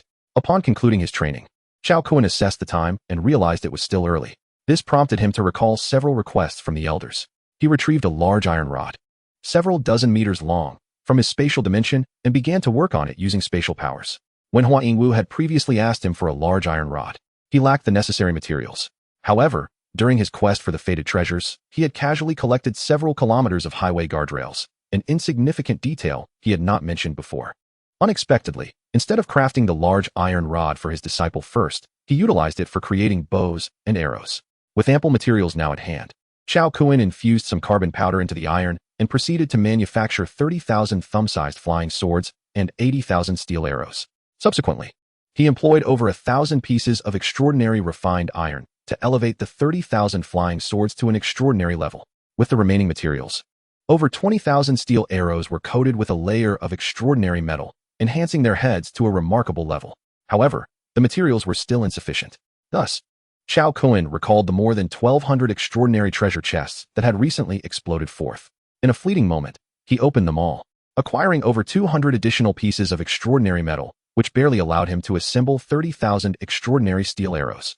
Yet, 5,000 ordinary steel arrows remained unenhanced. Driven by his obsessive nature, Chao Kun pondered deeply and suddenly recalled that the shells of these aberrant mantises were also materials of extraordinary quality. In the context of this narrative, extraordinary materials are represented in green, corresponding to level 12 biological materials. However, green can range from light green to deep green, with the deeper hues indicating superior quality. Many details cannot be elaborated upon to avoid excessive complexity. I prefer not to quantify this narrative, so a general understanding will suffice. Subsequently, he utilized the materials from the aberrant mantis's blade-like arms to upgrade to 50,000 steel arrows. The result was a batch of green extraordinary steel arrows, which, while not on par with the previous 30,000, could easily pierce through the aberrant mantises. Once he completed the steel arrows, he crafted 160 extraordinary elastic bow bodies from several rare pieces of extraordinary gold. All that remained was to obtain bowstrings and integrate them with leather to finalize the production of this batch of extraordinary bows. After Chao Kun had settled everything, he exited the space carrying 3 durians and a bunch of kiwis. At that moment, several women had prepared a meal, eagerly awaiting his return to dine.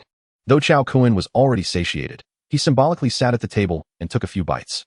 After the meal, he presented the 3 durians, saying, "Ladies, remember to enjoy these Muzang King durians tomorrow." He then placed the durians on the fruit rack and replenished the refrigerator with some beverages and ingredients. Huang Huihui exclaimed with delight, "Darling, my favorite is durian. I adore it too. Muzang King is my ultimate favorite." The other beautiful women chimed in, their eyes glistening with excitement. However, Zhang Yusin pouted and remarked, "I absolutely detest durian. I don't like yellow fruits at all. I only love red fruits." This girl was quite particular, and Chao Kun chuckled to himself, producing a bunch of mysterious fruits and asking, "What about this? Do you like it?" To his surprise, she snatched the mysterious fruits and devoured them in mere moments. Chao Kun was left dumbfounded, as he had intended to use those mysterious fruits for cultivating the preaching techniques with his wife, only to have them consumed entirely by this inexperienced girl. Chapter 82. It is fated in the bathroom. Huang Hui, embodying the role of a caring older sister, imparted some wisdom to Zhang Yusin. Sing, Sister Yusin. Your accidental consumption of the mysterious fruit today is surely fate. Those mysterious fruits come from a tree known as the Yinyang He Huan, and their effects are Zhang Yusin. Although as innocent as a young rabbit, was far from naive. In fact, she was well informed. As she listened to Huang Hui's words, her heart swelled with emotion and a sense of longing. She knew this day would inevitably arrive, but she had not anticipated it would come so swiftly. At that moment, the mysterious fruit began to take effect, its powerful properties reminding her of the time spent with the great trickster. As she reminisced about the scene of her riding a small motorcycle, she recalled the moment when she mistakenly perceived Chao Kun as a flower thief, which had startled her considerably. She also thought of the time they together admired the sea of flowers. Just a few minutes apart from Chao Kun had sent her into a panic of abandonment, resulting in tears. Then, memories of their joyous laughter beneath the wishing tree surfaced, where Chao Kun had playfully threatened to test the validity of their wishes. The conversation beneath the wishing tree made Zhang Yusin feel that all of this was destined by fate. With this thought, an unparalleled anticipation welled up within her for what was to come. The next day, Chao Kun awoke with satisfaction, discovering that his attributes had once again increased. At that moment, his attribute panel displayed the following. Attribute panel, Super Divine level character, Chao Kun level, late stage level 1, 1698230, Constitution, 66631, 10, Strength, 66620, 10, Agility, 63917, 10, Spirit, 68047, 10, Intelligence, 17, 10, Talents. Eye of Truth, Godly. Permanent, Body of Dominance, Godly, Permanent, Object Manipulation, Godly, Late Stage Level 1, 76 kilograms. Techniques, Body Forging Technique, 4, Phoenix Nurturing Decision, 5, Skills, Overwhelming Force, 3, Hidden. Mortal Level, Special Skills, Appraisal Technique, Mythical Unique, Fusion Technique, Mythical Unique, Treasures, Kunlun Divine Sword, Mythical Unique, Permanent, Nine Dragon Cauldron, Mythical Unique, Permanent, Exquisite Gold Horseslang Saber, Extraordinary. Nylon Jacket, Extraordinary. Leather Shoes, Extraordinary. Indeed, Zhang Yusin's enchanting physique had augmented his basic attributes by 10. Current basic attribute increase. Body Forging Technique 10, Phoenix Nurturing Decision 50. Zhang Yusin 10, totaling 70. Overcome with joy, he could not resist planting a kiss on the young girl in his arms. On that day, Chao Kun rose 3 hours later than usual, the reasons for which need not be elaborated. It was not until noon that Zhang Yusin emerged from her room. Chao Kun remained unfazed, yet Zhang Yusin, with her delicate demeanor, felt her cheeks flush and dared not meet the gazes of the other women. Fortunately, with the presence of the elder sister Huang Hui, and under her careful guidance, the group of women soon resumed harmonious interactions. During lunch with the ladies, Chao Kun glanced at the messages from the elders and disciples before descending the stairs. Chi Zijun followed closely behind, softly inquiring, "Big brother, do you know where Little Black is? I haven't seen him all day yesterday." Upon hearing this, Chao Kun recalled the matter and thoughtfully replied, "Little Black is of a higher level and possesses both speed and strength. The alien mantises outside are no match for it. It may have sensed your presence here and returned to Zishan to hunt. It will come back when it misses you." The little girl sighed with relief after hearing Chao Kun's analysis, but remained resolute in her desire to wait for Little Black.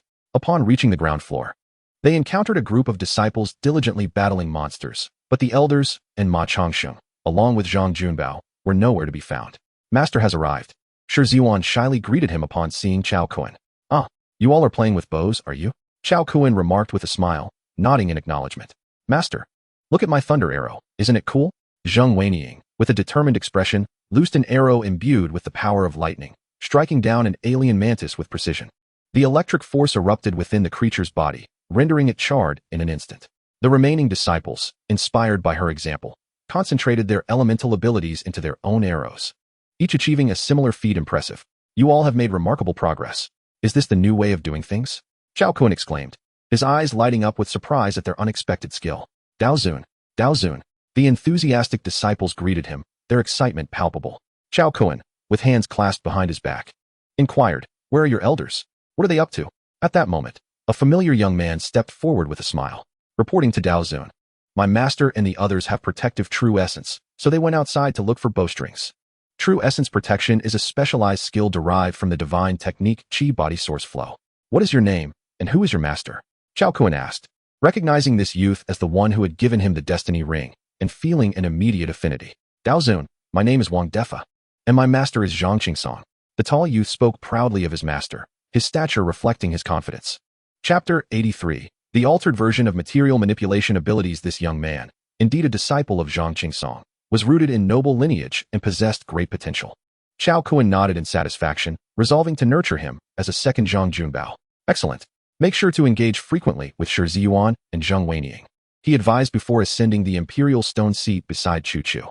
My dear disciple, have you been able to grind by yourself today? Just help them lure the monsters. Qiao Kuan inquired with concern.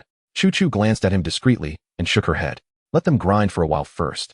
My ultimate skill can only be used once a day, and using it too soon would be exhausting. Very well, I shan't let you suffer. For the monsters they defeat, you shall take 20% of the crystal cores, Qiao Kuan declared in a tone that was not loud, yet the disciples heard him clearly. We agree. We cannot let Miss Chu Chu work for free, 20% is fair. The disciples, whether motivated by sincerity or otherwise, expressed their approval of Qiao Kuan's decision. Perhaps we should reconsider. I wouldn't use them all anyway. It would be pointless to keep them. Chu Chu, with her kind heart, was reluctant to take the share. Take it. It is settled. In this world, fairness must prevail, and adherence to this fairness ensures lasting cooperation, allowing all to prosper. Moreover, these crystal cores can serve as pocket money in the future, Qiao Kuan asserted decisively. Yet, he withheld the thought that the principles of fairness in this world would ultimately be defined by him. Regardless of past or present, he, Qiao Kuan, would never abide by the standards set by others. The fairness he established for his followers was not to be disregarded by anyone. After concluding this discussion with Chu Chu, Qiao Kuan commenced his habitual monster grinding. Soon, he completed his first round of hunting, astonished to find he had slain nearly 100 more than the previous day. Last night, he had received a 10% boost to his base attributes from Zhang Yusen, and today his endurance had increased by an impressive 15%. This brought him great satisfaction.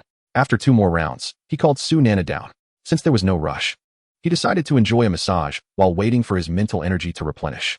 At that moment, a dark flash caught his eye, as a creature larger than a bull returned, clutching a wild boar in its jaws. Remarkably, Qiao Kuan promptly descended to release it. Oh dear, little black. How could you end up in such a plight? Shi Zijuan lamented, gazing at the injured canine, her heart heavy with sorrow as she wept and tended to its wounds. Goodness, did you participate in a world war to end up like this? Qiao Kuan exclaimed, expressing astonishment and making light of the situation. The dog was indeed extraordinary, able to navigate effortlessly through the swarm of insects outside and successfully hunt. Inspired by this display, Qiao Kuan called for Lu Miming to come down and employ her healing magic to assist in the dog's recovery. Soon, under the powerful influence of the divine healing technique, Little Black's wounds were mended. This dog, endowed with a heavenly aptitude, once again brimmed with vitality. It must be said that Lu Miming's healing abilities were truly formidable. However, such restorative magic demanded immense energy, leaving Lu Miming utterly exhausted after saving the dog, meaning she could only use this skill in dire situations. Typically, Shi Zijuan's water therapy would be necessary to manage such cases. Once Little Black was restored to its former self, Shi Zijuan smiled through her tears and expressed her profound gratitude to Qiao Kuan. Thank you, big brother. Little Black quickly thanked the big brother and sister Miming for saving you. Barking joyfully, Little Black, with a wide grin, barked twice at the pair, as if to convey its thanks. Indeed, you ought not to wander aimlessly anymore. Stay on the first floor when there's no need. I won't be lacking in your meager food supply, Qiao Kuan chuckled, nodding in agreement. He then fashioned an automatic dog door for Little Black's convenience and created a cozy nook for it in the corner of the first floor. Overjoyed, Little Black wagged its 1-meter-long tail like a propeller, whimpering with delight. The onlooking disciples were thoroughly amazed, eager to play with the highly perceptive dog. Meanwhile, Little Black sniffed about, seemingly memorizing each person's scent. With Little Black settled, Qiao Kuan resumed his monster-slaying endeavors, not completing his task until 3 in the afternoon, when he had achieved 10,000 kills. Yet, despite accomplishing this feat, he still had energy to spare, subsequently slaying an additional 1,000 bizarre mantises before sensing his limits and halting his efforts. Just as he was about to seek assistance from a group of metal-affiliated disciples to retrieve his thumb-sized flying sword, Wang Defa, who had awakened his mastery over metal, volunteered to enter the hunting grounds. In a mere sweep, he extracted countless thumb-sized flying swords lodged deep within the concrete and stone walls, recovering a number even greater than what Qiao Kuan had dispatched that day, over 1,000 more. It seemed he had also reclaimed those left behind from the previous day. Qiao Kuan could not help but applaud in admiration. Excellent. Truly, one excels in their own field. Very well, since you possess such talent, Keep 5,000 for yourself." Upon hearing this, Wang Defa was elated, exclaiming, "Thank you, Taoist master. Thank you, Taoist master." Chao Kuan's ability to manipulate all substances contrasted with Wang Defa's metal control, which, in a sense, was a truncated version of the same power, limited to the realm of metal. Chao Kuan's thumb-flying sword is precisely of the type he can command, demonstrating his mastery over sword control. He possesses the ability to manipulate the sword, and, due to his unique sensitivity to metal, he believes he can excel even further. Therefore, when he offered to gift him 5,000 thumb-flying swords, it was no wonder that he was filled with joy. "Don't rush to thank me. Do you think this is an effortless endeavor? In truth, the control techniques involved are quite intricate." Chao Kuan remarked nonchalantly. "What? How is this related to high school physics?" Wang Defa was utterly bewildered, having long since returned all those physics principles to his teacher. "Indeed. Let me enlighten you on the force analysis during the flight of these darts." In his earnest effort to mentor Wang Defa, Chao Kuan took on the role of a physics instructor. 2 hours later, Wang Defa was on the verge of tears, wanting to exclaim, "Forget it, Master Dao. Perhaps you should refrain from giving me any more darts. I can simply focus on collecting them." Yet, witnessing Chao Kuan's serious demeanor as he imparted knowledge, he found himself unable to voice his thoughts. Reluctantly, he endured the agony of revisiting high school physics. "Remember, until you have completely mastered this, do not use these darts near a crowd. Otherwise, you might inadvertently slay your own comrades instead of the monsters. Do you understand?" Chao Kuan concluded with a final admonition before allowing him to return for contemplation. Poor Wang Defa, at over 30 years of age, had to delve into the malevolent laws of physics in order to hone Chao Kuan's exclusive flying sword techniques. Upon returning to the imperial stone chair, Chao Kuan collected the fallen alien mantises, remarking, "My dear disciple, while I am present, you should also venture forth to vanquish some insects." Chu Chu blushed and replied, "I need to reach the center of the square for optimal kill efficiency." Chapter 84. The bowstring materials acquired. Seeing her shy expression, Chao Kuan assumed it was due to embarrassment and said, "Come, I shall accompany you and provide protection." As he spoke, he used water to clear a clean path through the square, and they walked side by side. After a few minutes, Chu Chu, in her eagerness, exerted herself too much and collapsed from exhaustion. Fortunately, Chao Kuan was there to catch her, swiftly carrying her back to the imperial stone chair. "How is it that you lost control again today?" he gently chided, a hint of concern in his voice. Just then, a group of returning elders appeared, each wearing broad smiles. They had ventured out to search for bowstring materials and were evidently returning with success. Chao Kuan approached them with a smile. "Esteemed brothers, is this the material you sought?" The group, brimming with joy, was quick to respond. Zhang Qingsong clasped his hands together and said, "Indeed, Master Dao. Doesn't this delicate thread look familiar?" Chao Kuan stepped forward and cast an identification spell, revealing that the 1-meter spool of thread displayed, premium fishing line, common quality. Made from a PE composite material, it possesses exceptional toughness, is resistant to wear and tear, and is specifically designed for catching large creatures. In disbelief, Chao Kuan questioned, "Esteemed brothers, where did you find such an extensive spool of fishing line?" He could scarcely believe that the elders had indeed discovered such a treasure. "Last night, over 100 of us sought assistance in the district's message board, and one survivor claimed to have stockpiled millions of fishing lines before the apocalypse. Thus, we ventured forth today to procure this bundle of fishing lines," explained Elder Shui and Chao Kuan. Upon hearing this, Chao Kuan immediately gave a thumbs up, exclaiming, "Impressive, truly impressive." Their method had been inspired by Chao Kuan's theoretical refresh system. In these times, abandoned items had been refreshed, with 95 out of 100 rooms lying empty, the remainder having already been scavenged. To search for materials in the mall or fishing gear shops would be akin to seeking a sword in a boat. Only through this method could one hope to find bowstring materials. "Master Dao, do take a look at these lines. If they are inadequate, we shall seek alternatives. Let us test them first. If they prove unsatisfactory, we can still find substitutes. We have established contacts with several nearby gathering places. Trading with them should be quite convenient." The elders brimmed with confidence, seemingly capable of fulfilling all of Chao Kuan's requests. "These fishing lines are acceptable. Expect good news from me tomorrow." Chao Kuan's words sent the disciples into a fervor. "Fantastic. Absolutely fantastic. Tomorrow we can finally shoot to our heart's content. Indeed, no more waiting in line. I must indulge myself tomorrow." Observing the elation of his disciples and elders, Chao Kuan empathized with their feelings. After all, while they watched him frantically slay monsters, they could only look on with envy. It was akin to 100 children sharing 20 lollipops, while one child feasted on a lavish banquet. It was impossible not to drool with desire. "Now then, let us divide today's crystal cores, and we shall continue tomorrow." Chao Kuan calmed the excited crowd and began the distribution of spoils. This time, the disciples' share of the crystal cores was reduced by 40%. with 20% going to Chao Kun and another 20% allocated to Chu Chu, ultimately landing in Chao Kun's possession. However, the disciples bore no resentment. After all, when they vanquished those monsters, they had already received the majority of the rewards, energy values, and treasure chests. The remaining portion, having been deducted by 40%, seemed quite reasonable to them. Once the crowd dispersed, Chao Kun made his way alone to the stone tower, where he encountered the two brothers who had been engrossed in entertainment all day. "Master, you didn't even bring us along to play." Hua Yingxiong pouted, his expression filled with grievance.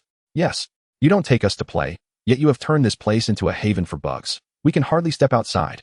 Hua Yingwu expressed his dissatisfaction, patting his round belly as he spoke. "What's this? Do you need to step out to relieve yourself? Go ahead. But first, hand me that stick. I'll do some work on it for you too." This boy, Hua Yingwu, without needing to drop his trousers, revealed his intentions quite clearly. "Ah, master, how did you know I needed to relieve myself?" Hua Yingwu asked, his face a mask of curiosity. "Ha, just look at your large belly. It's even bigger than your brother's. Have you been indulging in too much pickled crab meat?" Chao Kun laughed heartily, playfully patting his plump belly. The moment he patted him, Hua Yingwu could no longer hold back, and a sound echoed from behind him. With a sudden exclamation, he immediately clamped his legs together. "Goodness! Ugh! Ugh!" It was as if Chao Kun detected the scent of a biochemical weapon leak, prompting him to leap from the 5-meter-high stone tower. Hua Yingxiong followed closely behind. Though his pallor suggested he was a fraction too late. "It was over. I had wagered that it was merely gas, but it appears I have lost the bet." Hua Yingwu, with a pained expression, hopped towards a nearby thicket, clutching his legs. In his haste, he discarded the 5-meter-long stick, causing a commotion that nearly led those above to believe an earthquake had struck. "Hero, you ought to keep an eye on your brother. No matter how delectable the food, overindulgence can lead to unfortunate consequences," Chao Kun admonished earnestly. "I had no idea he would sneak out to steal a midnight snack. However, this time he has certainly learned his lesson."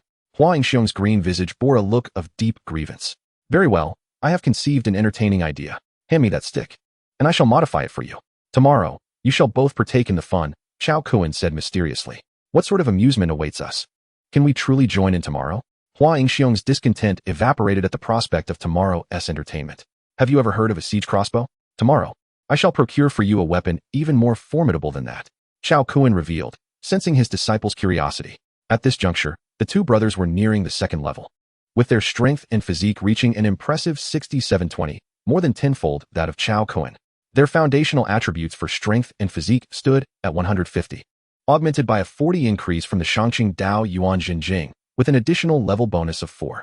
Moreover, their weight had surged 8-fold, resulting in a dual exponential increase. The subsequent data for the brothers will not be explicitly stated. Those intrigued may calculate it themselves.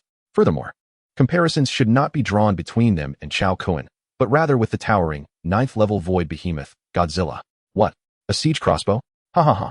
I am intrigued," Hua Yingxiong exclaimed, his enthusiasm palpable at the mention of such an exciting device.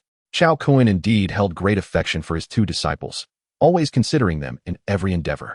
It could be said that as long as the brothers voiced their desires, aside from requests for women, he would fulfill any other wishes they might have. "After a hearty meal and a good rest today, tomorrow I shall take you both on an adventure," Chao Kun declared animatedly. Chao Kun then provided a few additional instructions, ensuring the brothers were well equipped with provisions before donning his extraordinary armor and making his way towards the road opposite Junhua Tower. His destination was none other than Tianshi Park. Chapter 85.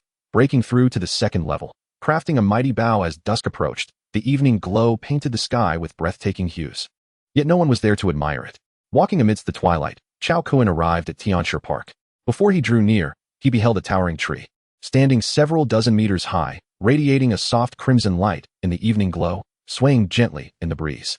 Beneath the willow tree lay a multitude of alien mantis corpses, being devoured by various creatures. Wild dogs, feral cats, and an assortment of bizarre birds, even a husky, were among the scavengers.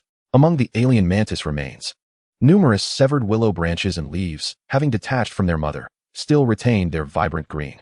Employing an identification technique, Chao Kun discerned that the willow spirit had reached the second level of spiritual wood and had awakened the Zixiao thunder law of the Tianshi Dao. Finally understanding why the alien mantises were charred black, upon witnessing that Lu Shun was unharmed, he felt considerably relieved and prepared to take his leave. Yet his gaze fell upon the remnants of branches on the ground. With a mere thought, he summoned hundreds of willow twigs of varying lengths, then departed from Tianshi Park. Upon exiting, Chao Kun did not immediately return home, but instead made his way towards a highway. Do not misconstrue his intentions. He was not there to practice for a marathon, but rather to collect the steel railings lining the roadside. Currently, regardless of the weapon he intended to forge, iron was a scarce resource. Moreover, he was acutely aware that his future demands for iron would only escalate. Unable to locate any steel reserves or iron ore, he resorted to gathering the railings from the highway. Fortunately, these items were classified as infrastructure within the system's parameters and had not been categorized as abandoned goods, thus remaining untouched and allowing Chao Kun to collect them. For hours later, having stripped 3 highways and amassed hundreds of miles of steel railings, Chao Kun returned to Junhua Tower, feeling quite satisfied. It was already 9 in the evening upon his arrival, and the women had already dined. A few had retreated inside to rest, while others were engaged in yoga practice. Upon seeing Chao Kun return, Huang Huihui, who was practicing yoga, welcomed him warmly. Chao Kun's eyes brightened, and he earnestly declared, "Please, continue without minding me."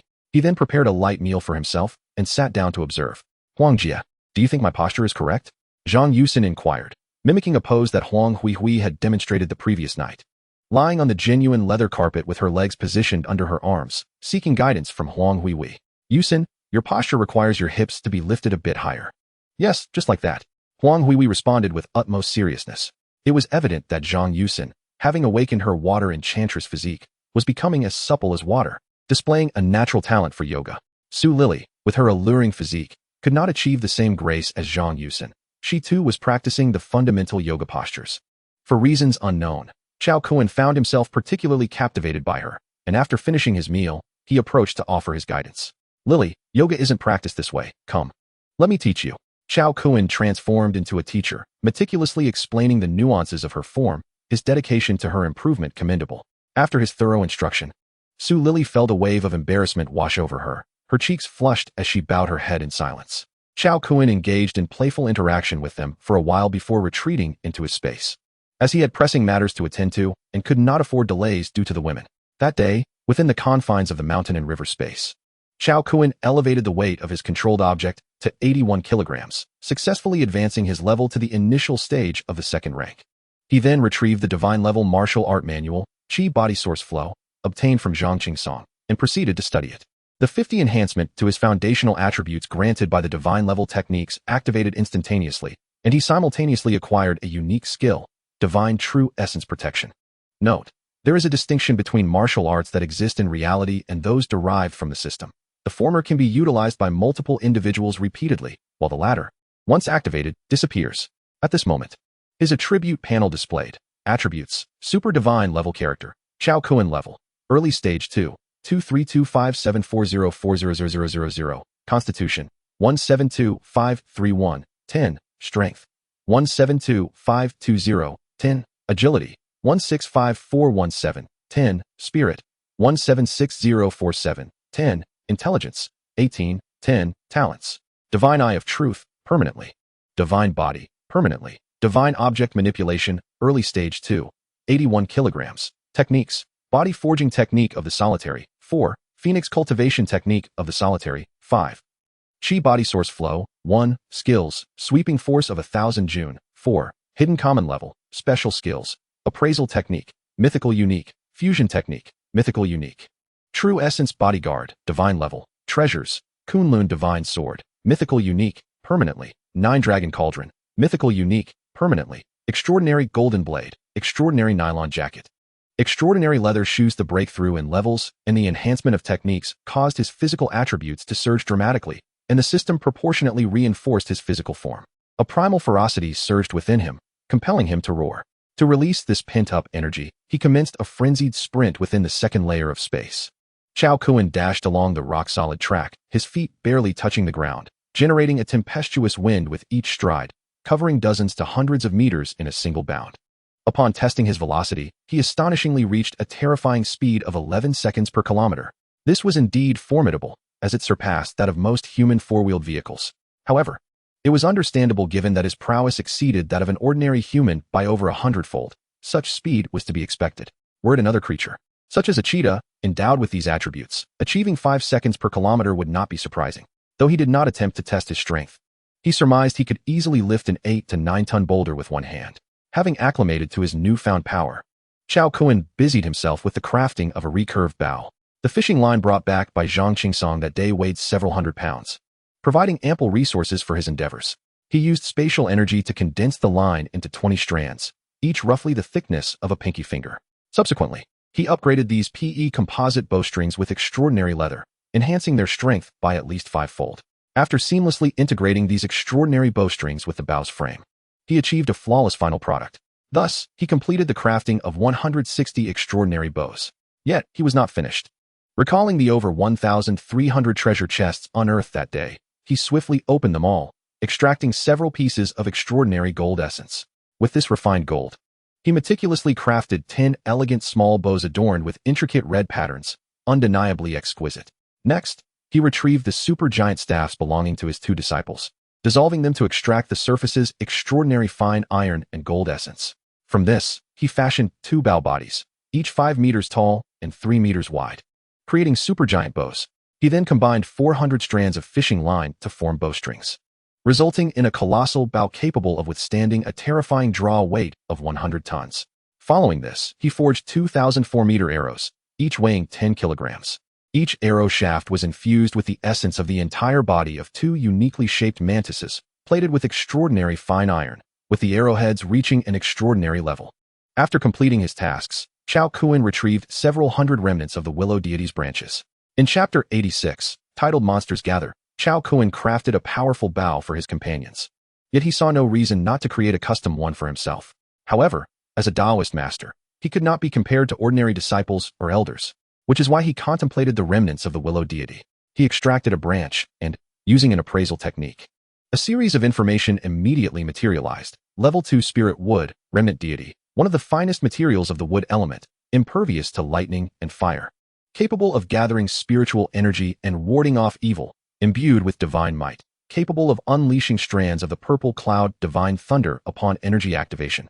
Chao Kuan was not surprised, for in his previous life, he had once possessed a branch from a level 9 willow deity, which had resulted in a rather shocking experience. The willow deity inherently carried the transcendent legacy of the celestial master S. Dao and, rooted in the ancestral veins of the Dragon Kingdom, had acquired the purple cloud divine thunder after undergoing tribulation and rebirth. However, this divine thunder was only passively released when it sustained harm, allowing it to thrive as a sanctuary where countless beings resided, with few daring to disrupt its branches and leaves. At this moment, Chao Kuan extracted these branches specifically for their unique effect. He employed spatial power to strip the verdant bark from hundreds of willow branches, blending them through spatial manipulation. Soon, the flesh of the bark vanished, leaving slender fibers akin to golden threads. Under his control, these fibers were woven into a bowstring several meters long. Subsequently, he selected a uniform wooden stick, the thickness of an arm, from the remaining willow branches. Upon testing it, he discovered it could withstand a deformation force of 10 tons and quickly regained its shape. Thus, he refrained from any unnecessary embellishments and directly fashioned it into the bow's body. The remaining sticks were not neglected. He tanned them into arrow shafts, equipping them with extraordinary arrowheads and tails. Having completed this, he grasped the 1.8-meter willow bow, nocked an arrow, donned insulated gloves, and channeled energy through the golden bowstring. This internal energy may be understood as physical power or true essence, corresponding to attributes of one's physique. Additionally, most supernatural abilities consume this energy, much of which I have not elaborated on. Those who understand, understand.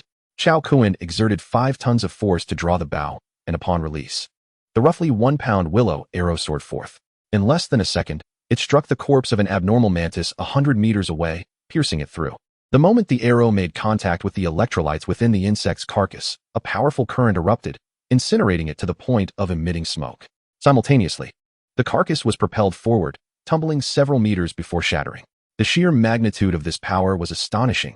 Had it struck a person, it could have obliterated them entirely. He conducted several more tests of its potency, and the results left him immensely satisfied. However, upon retrieving the willow arrow, he discovered it had shattered. Thus, these 200 arrows would serve only as a last resort. After all was said and done, when he emerged from the spatial realm with a cluster of mysterious fruits, the clock had struck midnight. Having developed a taste for the extraordinary, he navigated his way to Zhang Yusin's door, only to find that it opened with a gentle push. Chao Kuan felt a surge of joy. This girl had left the door ajar for him. He was instantly filled with exhilaration. It turns out that even the little white rabbit harbors a desire to be devoured by the big gray wolf. She simply does not voice it. That night, Zhang Yusin unexpectedly mimicked Huang Hui's yoga poses from the previous evening, demonstrating her newfound skills. Naturally, Chao Kun responded with enthusiasm, employing all the techniques he had not had the opportunity to showcase the night before, as well as the ancient arts of the pre-Qin era, to express his respect for her. The following noon, Chao Kun descended the stairs with Su Nana. All the disciples and elders had been waiting eagerly, their eyes fixed on him with anticipation. Dao Zun. He. Dao Zun. Greetings, Dao Zun.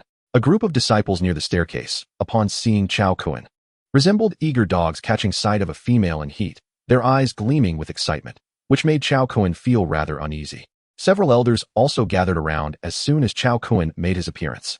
Dao Zun, has the bow been completed? Zhang Qingsong asked anxiously, rubbing his hands together. Observing their fervent anticipation, Chao Kun felt a mischievous impulse arise within him. He deliberately feigned a troubled expression, and just as the crowd's spirits plummeted, a mysterious smile crept across his face, and he cunningly declared, "This batch of bows, I have indeed completed." Upon hearing this, the crowd erupted into a frenzy, all cheering in unison.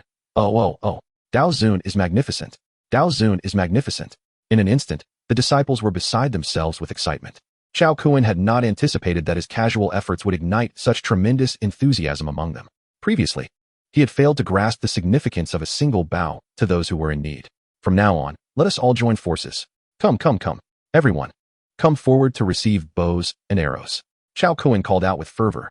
His words sent the elders and disciples into an even greater state of exhilaration. Soon, he had distributed all the bows and arrows, with a total of 50,000 mantis arrows being eagerly claimed by the crowd. Subsequently, he visited Hua Yingwu in their stone abode, presenting them with 2 gigantic bows and 2,000 colossal arrows. As expected, the brothers were utterly enamored with the bows, laughing heartily within the stone structure. You 2 brothers have never practiced archery before. Take it easy today, aim carefully before you shoot, Chao Kun advised. But before he could finish, Hua Yingwu shot an arrow straight up into the sky. Chao Kun's face turned pale in disbelief, and he scolded. If you continue to act recklessly, I shall confiscate your bow. Seeing his master's displeasure, Hua Yingwu promptly chastised his brother. How can you shoot like that? Do you realize you are risking your life? To everyone's surprise, Hua Yingwu confidently replied, Rest assured, Master, the arrow will not land on our heads. The earth rotates from west to east. This arrow will only fall in the west. Smart aleck. What if one day the power of your bow is so great that it circles the earth and lands back on your head? You won't have time to lament. Chao Kun rebutted, positing a rather plausible scenario. Circle the earth? He. That indeed calls for caution. Hua Yingwu's eyes sparkled as he nodded eagerly. Even questioning your master's words is a rare occurrence. This is the last time. Do not let it happen again. Noticing his willingness to admit fault, Chao Kun offered a few more instructions before walking across to the opposite stone building. As the demand for monster hunting increased, the square proved inadequate in size, prompting him to expand the hunting grounds. Without delay, Chao Kun approached the left side of the square, harnessing spatial power to commence the clearing of this commercial street. Soon, an expansive monster hunting arena, measuring 100 meters in width and 200 meters in length, was established. To the right of Junyue Tower, an archery lane was constructed, capable of accommodating 200 archers simultaneously. With Chu-Chu intensifying the lure of monsters, grotesque mantises began to converge from miles around, drawn in by the powerful subsonic waves that traveled effortlessly through the air. All disciples of the Heavenly Master S. Dao embarked on their fervent monster hunting endeavors. Chao Kun summoned his women, his disciples' families, and Professor Wang's clan. Amongst the revelry, the most jubilant were the 2 brothers. With their enormous bows, each arrow they loosed shattered any grotesque mantid it touched. In this 200-meter arena, the number of furrows they plowed was incalculable. Fortunately, the walls opposite them were made of mud. Otherwise, retrieving a single heavy arrow would have been impossible. Just as everyone was engrossed in their exhilarating hunt, a colossal red bird suddenly descended from the sky. All ceased their shooting at Chao Kun's authoritative command, and the atmosphere fell silent. Chapter 87. The fated mysterious bird. Attracted by the multitude of grotesque mantises, the magnificent red bird swooped down, its presence commanding. Upon spotting the feast below, it released 3 melodious cries, each note resonating with clarity and charm. Then, with wings ablaze, it descended, incinerating over 100 nearby grotesque mantises in a single strike before landing in the center of the arena. Only then did the onlookers truly perceive the bird's majestic form. Standing 2 meters tall and 4 meters in height, its body was adorned with resplendent golden-red feathers, radiating energy waves as if flames burned upon its surface. Master, what kind of bird is this? It's so beautiful, Chu-Chu exclaimed, her excitement akin to encountering a mythical beast. This was an exceedingly rare mysterious bird, potentially destined to evolve into the fated mysterious bird. Chao Kuan was filled with astonishment. He never anticipated encountering such a creature in the early days of the apocalypse. As it continued to feast, all grotesque mantises fled in a frenzy. Chao Kuan swiftly approached Qi Zijuan, urging her towards the hunting grounds. Zijuan, with your divine affinity for all beings, try to charm it, and see if we can convince it to stay. We can negotiate conditions later, he instructed swiftly. But I don't know how to charm a bird. Qi Zijuan replied, bewildered, yet she was drawn closer to the magnificent bird, now merely tens of meters away. At that moment, the golden-red 4-meter-tall mysterious bird elegantly tore into the legs of its insect prey, relishing its meal. Observing this, Chao Kuan produced a generous supply of insect leg meat, placing it in a container before the two of them. Tell it we are grateful for its assistance in eliminating these mantises. This is our gift to it, he urged Qi Zijuan. Reluctantly, Qi Zijuan nodded and, without uttering a word, the mysterious bird's gaze turned toward her. It tells me not to thank it. It does not enjoy consuming raw food, she translated for Chao Kuan. Upon hearing this, Chao Kuan readily exclaimed, all fire attribute disciples, come forth and prepare to roast meat. The disciples, somewhat perplexed, could not refuse the order from the Taoist master and stepped forward. Chao Kuan promptly retrieved the grilling equipment used for their communal meals and ignited the charcoal. The disciples quickly gathered, skillfully taking the pristine legs of the insects, brushing them with oil and seasoning, expertly managing the heat to commence the live barbecue. Indeed, the sizzling meat skewers in their hands successfully attracted the attention of the Xian bird. Its pace of feeding noticeably slowed as it occasionally tilted its head towards them, though it soon raised its proud head again, using its sharp claws to lift a crystal core to its beak. Chao Kuan's eyes brightened as he produced a barrel of crystal cores, saying to Qi Zijuan, quickly inform it that we possess a plethora of crystal cores which are of no use to us, and we hope it could assist us in some way. Qi Zijuan nodded, and soon Chao Kuan observed the bird lowering its head again towards them. Upon seeing the large barrel in Chao Kuan's hands, it straightened its head. Qi Zijuan translated, indicating that the bird expressed a fondness for the crystal cores and was willing to exchange one of its feathers if they did not wish to keep them. Chao Kuan was elated and generously declared, no need for an exchange. All of these are a gift for it. Please deliver this barrel of crystal cores to it. Afterward, he remembered to smile amiably at the majestic bird to win its favor. Following Chao Kuan's instructions, Qi Zijuan slowly approached, holding the barrel overhead, hoping the Xian bird would appreciate it. Ultimately, the bird could not resist the allure of the crystal cores, lowering its proud head to consume the entire barrel. After finishing, it emitted a cry, seemingly in gratitude, and plucked a 3-meter-long golden-red feather, placing it into the barrel before resuming its consumption of the roasted insect legs. It must be said, this bird was discerning, disdaining to benefit without effort. Even in consuming insects, it only indulged in those it had roasted itself. Taoist master, this meat skewer is perfectly grilled, exclaimed a disciple awakened to fire skills, showcasing remarkable grilling efficiency. Excellent. Zijuan, present this piece of meat for it to taste. I refuse to believe it. 1T take the bait, Chao Kuan said, beaming at the Xian bird while instructing Qi Zijuan. Qi Zijuan then delivered the salted and seasoned meat skewer, seemingly engaging in a dialogue with the bird. The Xian bird hesitated momentarily, but ultimately accepted the piece of meat. This single bite elicited an extraordinarily joyful cry from it. Qi Zijuan hurried back, exclaiming, Big brother, it absolutely adores our grilled meat skewer and is asking if we truly intend to give it to eat. Chao Kuan exchanged glances with the Xian bird. Nodding with a smile, tell it that not only is it free to eat now, but it may come back anytime it desires. Qi Zijuan promptly conveyed Chao Kuan's message. The great bird hesitated for a moment before approaching with graceful strides. Chao Kuan cast an identification spell revealing a line of information. Second-tier Xian bird. Exceedingly rare in the world, an embodiment of an ancient divine bird, the harbinger of tribal fortune. Possesses a divine body of flames. Innately capable of wielding fire and vanquishing all malevolent entities.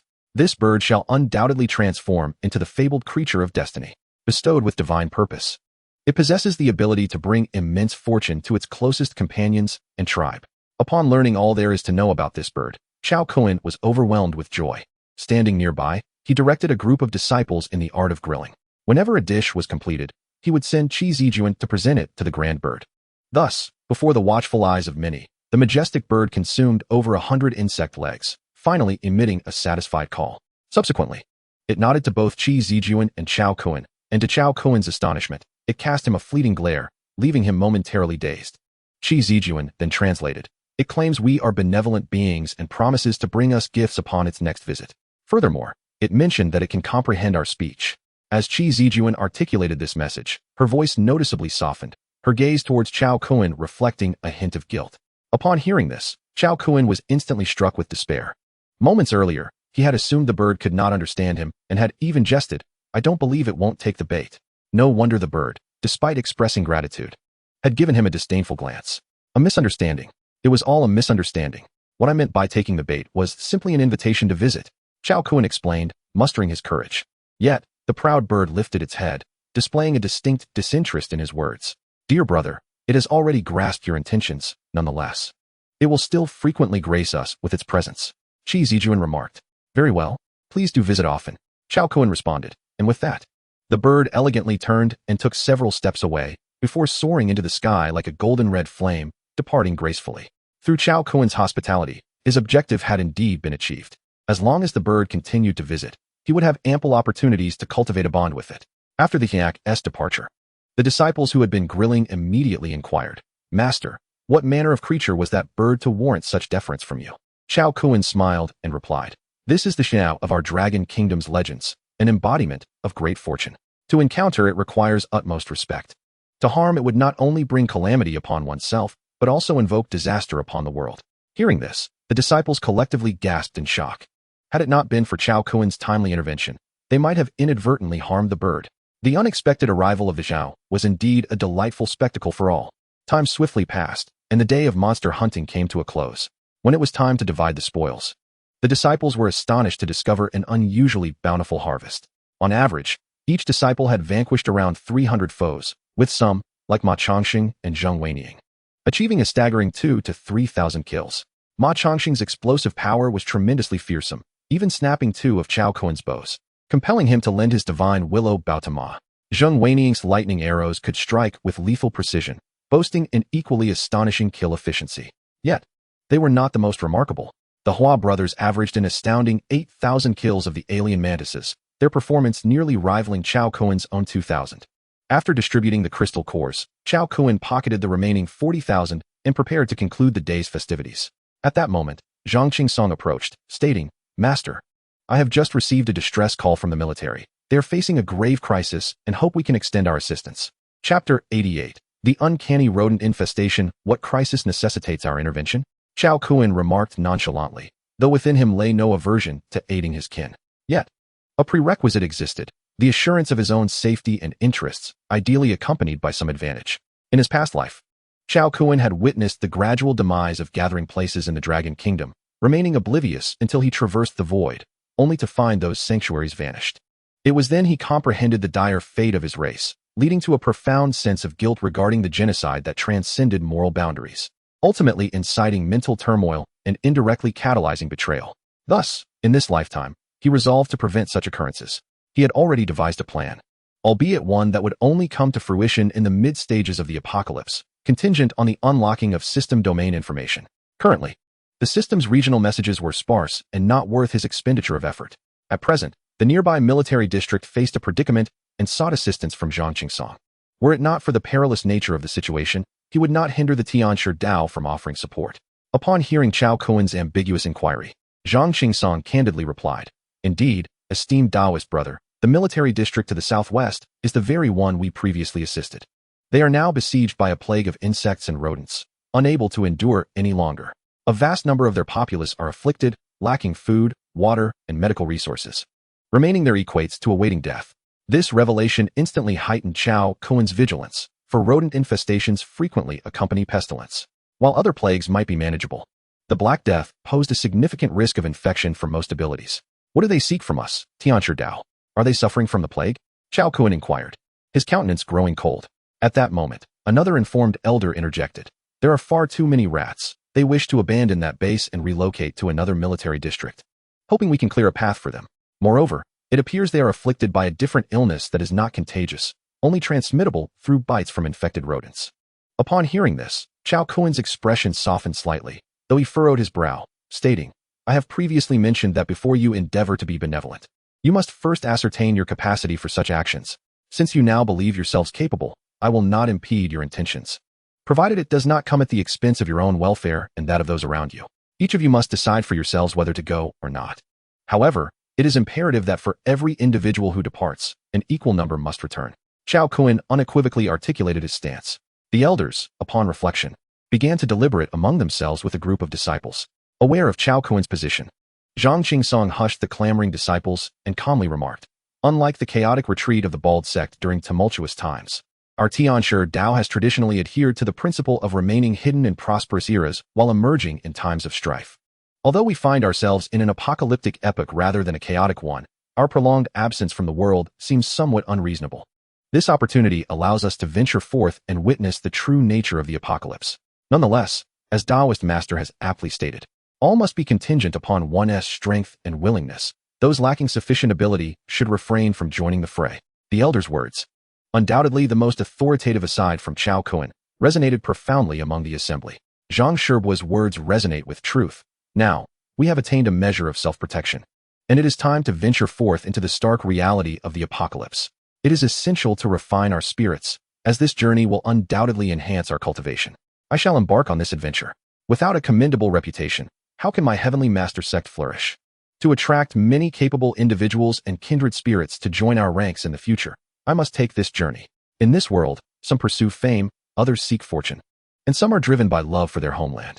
We, as cultivators, seek neither renown nor riches. We yearn solely for inner tranquility. To this day, the disciples and elders of the Heavenly Master sect still harbor their own aspirations. In this regard, Chao Kuan finds no fault. Everyone is entitled to live according to their own desires, provided they do not contravene Chao Kuan's fundamental principles. He holds no objections. Before long, among the group of over 100, around 50 individuals resolved to set out. Even Chu Chu, Zheng Weining, and Shi Ziyuan decided to join the expedition. Your role in paving the way may be minimal. Thus, I shall accompany you as well, the young woman, Chu Chu, softly remarked. Ha! At last, I have encountered some small creatures to electrify. This time, I shall see those mice squeaking in chaos. Zheng Weining boasted audaciously among the trio. Only Shi Ziyuan remained taciturn, lost in his own thoughts. Taoist master, we are departing. Zhang Qingsong offered a slight bow to Chao Kuan. Should you encounter any insurmountable challenges, message me privately through the system. Furthermore, this assistance should not come without reward. It is best to achieve both fame and fortune. Chao Kuan returned the gesture. He then approached the 3 disciples, bestowing upon each of them 2 medicinal pills before watching them depart. Once they had left, Chao Kuan stood before the Junhua building, hands clasped behind his back, contemplating for a moment before returning home. Noticing Su Nana exhibiting no signs of foreboding, he entered the realm of mountains and rivers. After dedicating 2 hours to his daily cultivation, he retrieved the Xian bird feather acquired that day, examining it intently. This feather represented the pinnacle of extraordinary materials, possessing both wind and fire elemental attributes. Chao Kuan infused this bird feather into his attire, creating the most exquisite, extraordinary suit. Upon donning this outfit, he discovered that the wind resistance had remarkably decreased by 10%, enabling him to sprint a kilometer in a mere 10 seconds. Furthermore, this extraordinary suit boasted temperature regulation and fire resistance, attributes that seemed almost unbelievable for an item of such caliber. After upgrading his gear, Chao Kuan spent 10 minutes harvesting the ripened fruits and vegetables before returning to the second-tier space. For reasons unbeknownst to him, his mind felt somewhat unsettled, yet he could not discern the cause. Thus, he brewed a cup of enlightenment tea and sat beneath the Bodhi tree, engaging in introspection. There is a problem. This rodent issue is quite significant. Chao Kuan suddenly realized, recalling a plague from his past life. That plague had also been instigated by rats and had obliterated several massive human settlements upon its outbreak. Survivors had expended considerable resources to share information about this rodent plague within the domain. It was then that Chao Kuan understood that not only biological entities were evolving, even viruses were undergoing transformation. The emergence of this rodent infestation was too peculiar. Perhaps these diseased rodents harbored a terrifying virus that was continuously evolving. The mere thought of a lethally infectious virus with an exceedingly prolonged incubation period sent shivers down Chao Kuan's spine. It is a well-established fact that the more virulent a pathogen, the swifter its outbreak, accompanied by a shorter incubation period. Take, for instance, the Ebola and plague viruses. Both exhibit formidable toxicity, yet their incubation periods are merely 1 to 2 days. However, these 2 viruses are not the most terrifying in the annals of human history. Their relatively brief incubation periods mean that once an individual is infected, the virus often claims its victim before it can spread widely, allowing for effective regional containment. The most dreadful virus in human history is, without a doubt, the smallpox virus. Its position at the pinnacle of fear is not due to its virulence surpassing that of the aforementioned viruses, but rather because its incubation period extends to a staggering 7 days. This prolonged duration rendered effective isolation and containment all but impossible for humanity throughout history. Had it not been for the apocalyptic events that unfolded, smallpox might have remained the zenith of viral threats to humankind. Yet, the advent of the apocalypse has rendered all possibilities conceivable. The virus that sends chills down Chao Kuen's spine is the Plague 1 virus, which, should it infect those with abilities, boasts a mortality rate rivaling that of Ebola, with an incubation period lasting several years. Imagine a virus possessing the contagiousness of the plague virus. Coupled with the incubation period and lethality of prion diseases, how terrifying would that be? If this batch of infected rodents were to indeed evolve such a virus, Chao Kuen would not hesitate to abandon Zishur City. He could not endure the thought of his hard-won power being jeopardized by an imminent existential threat. Fortunately, at this juncture, we find ourselves in the early stages of the apocalypse, a time when the conditions for the evolution of such a virus are still lacking.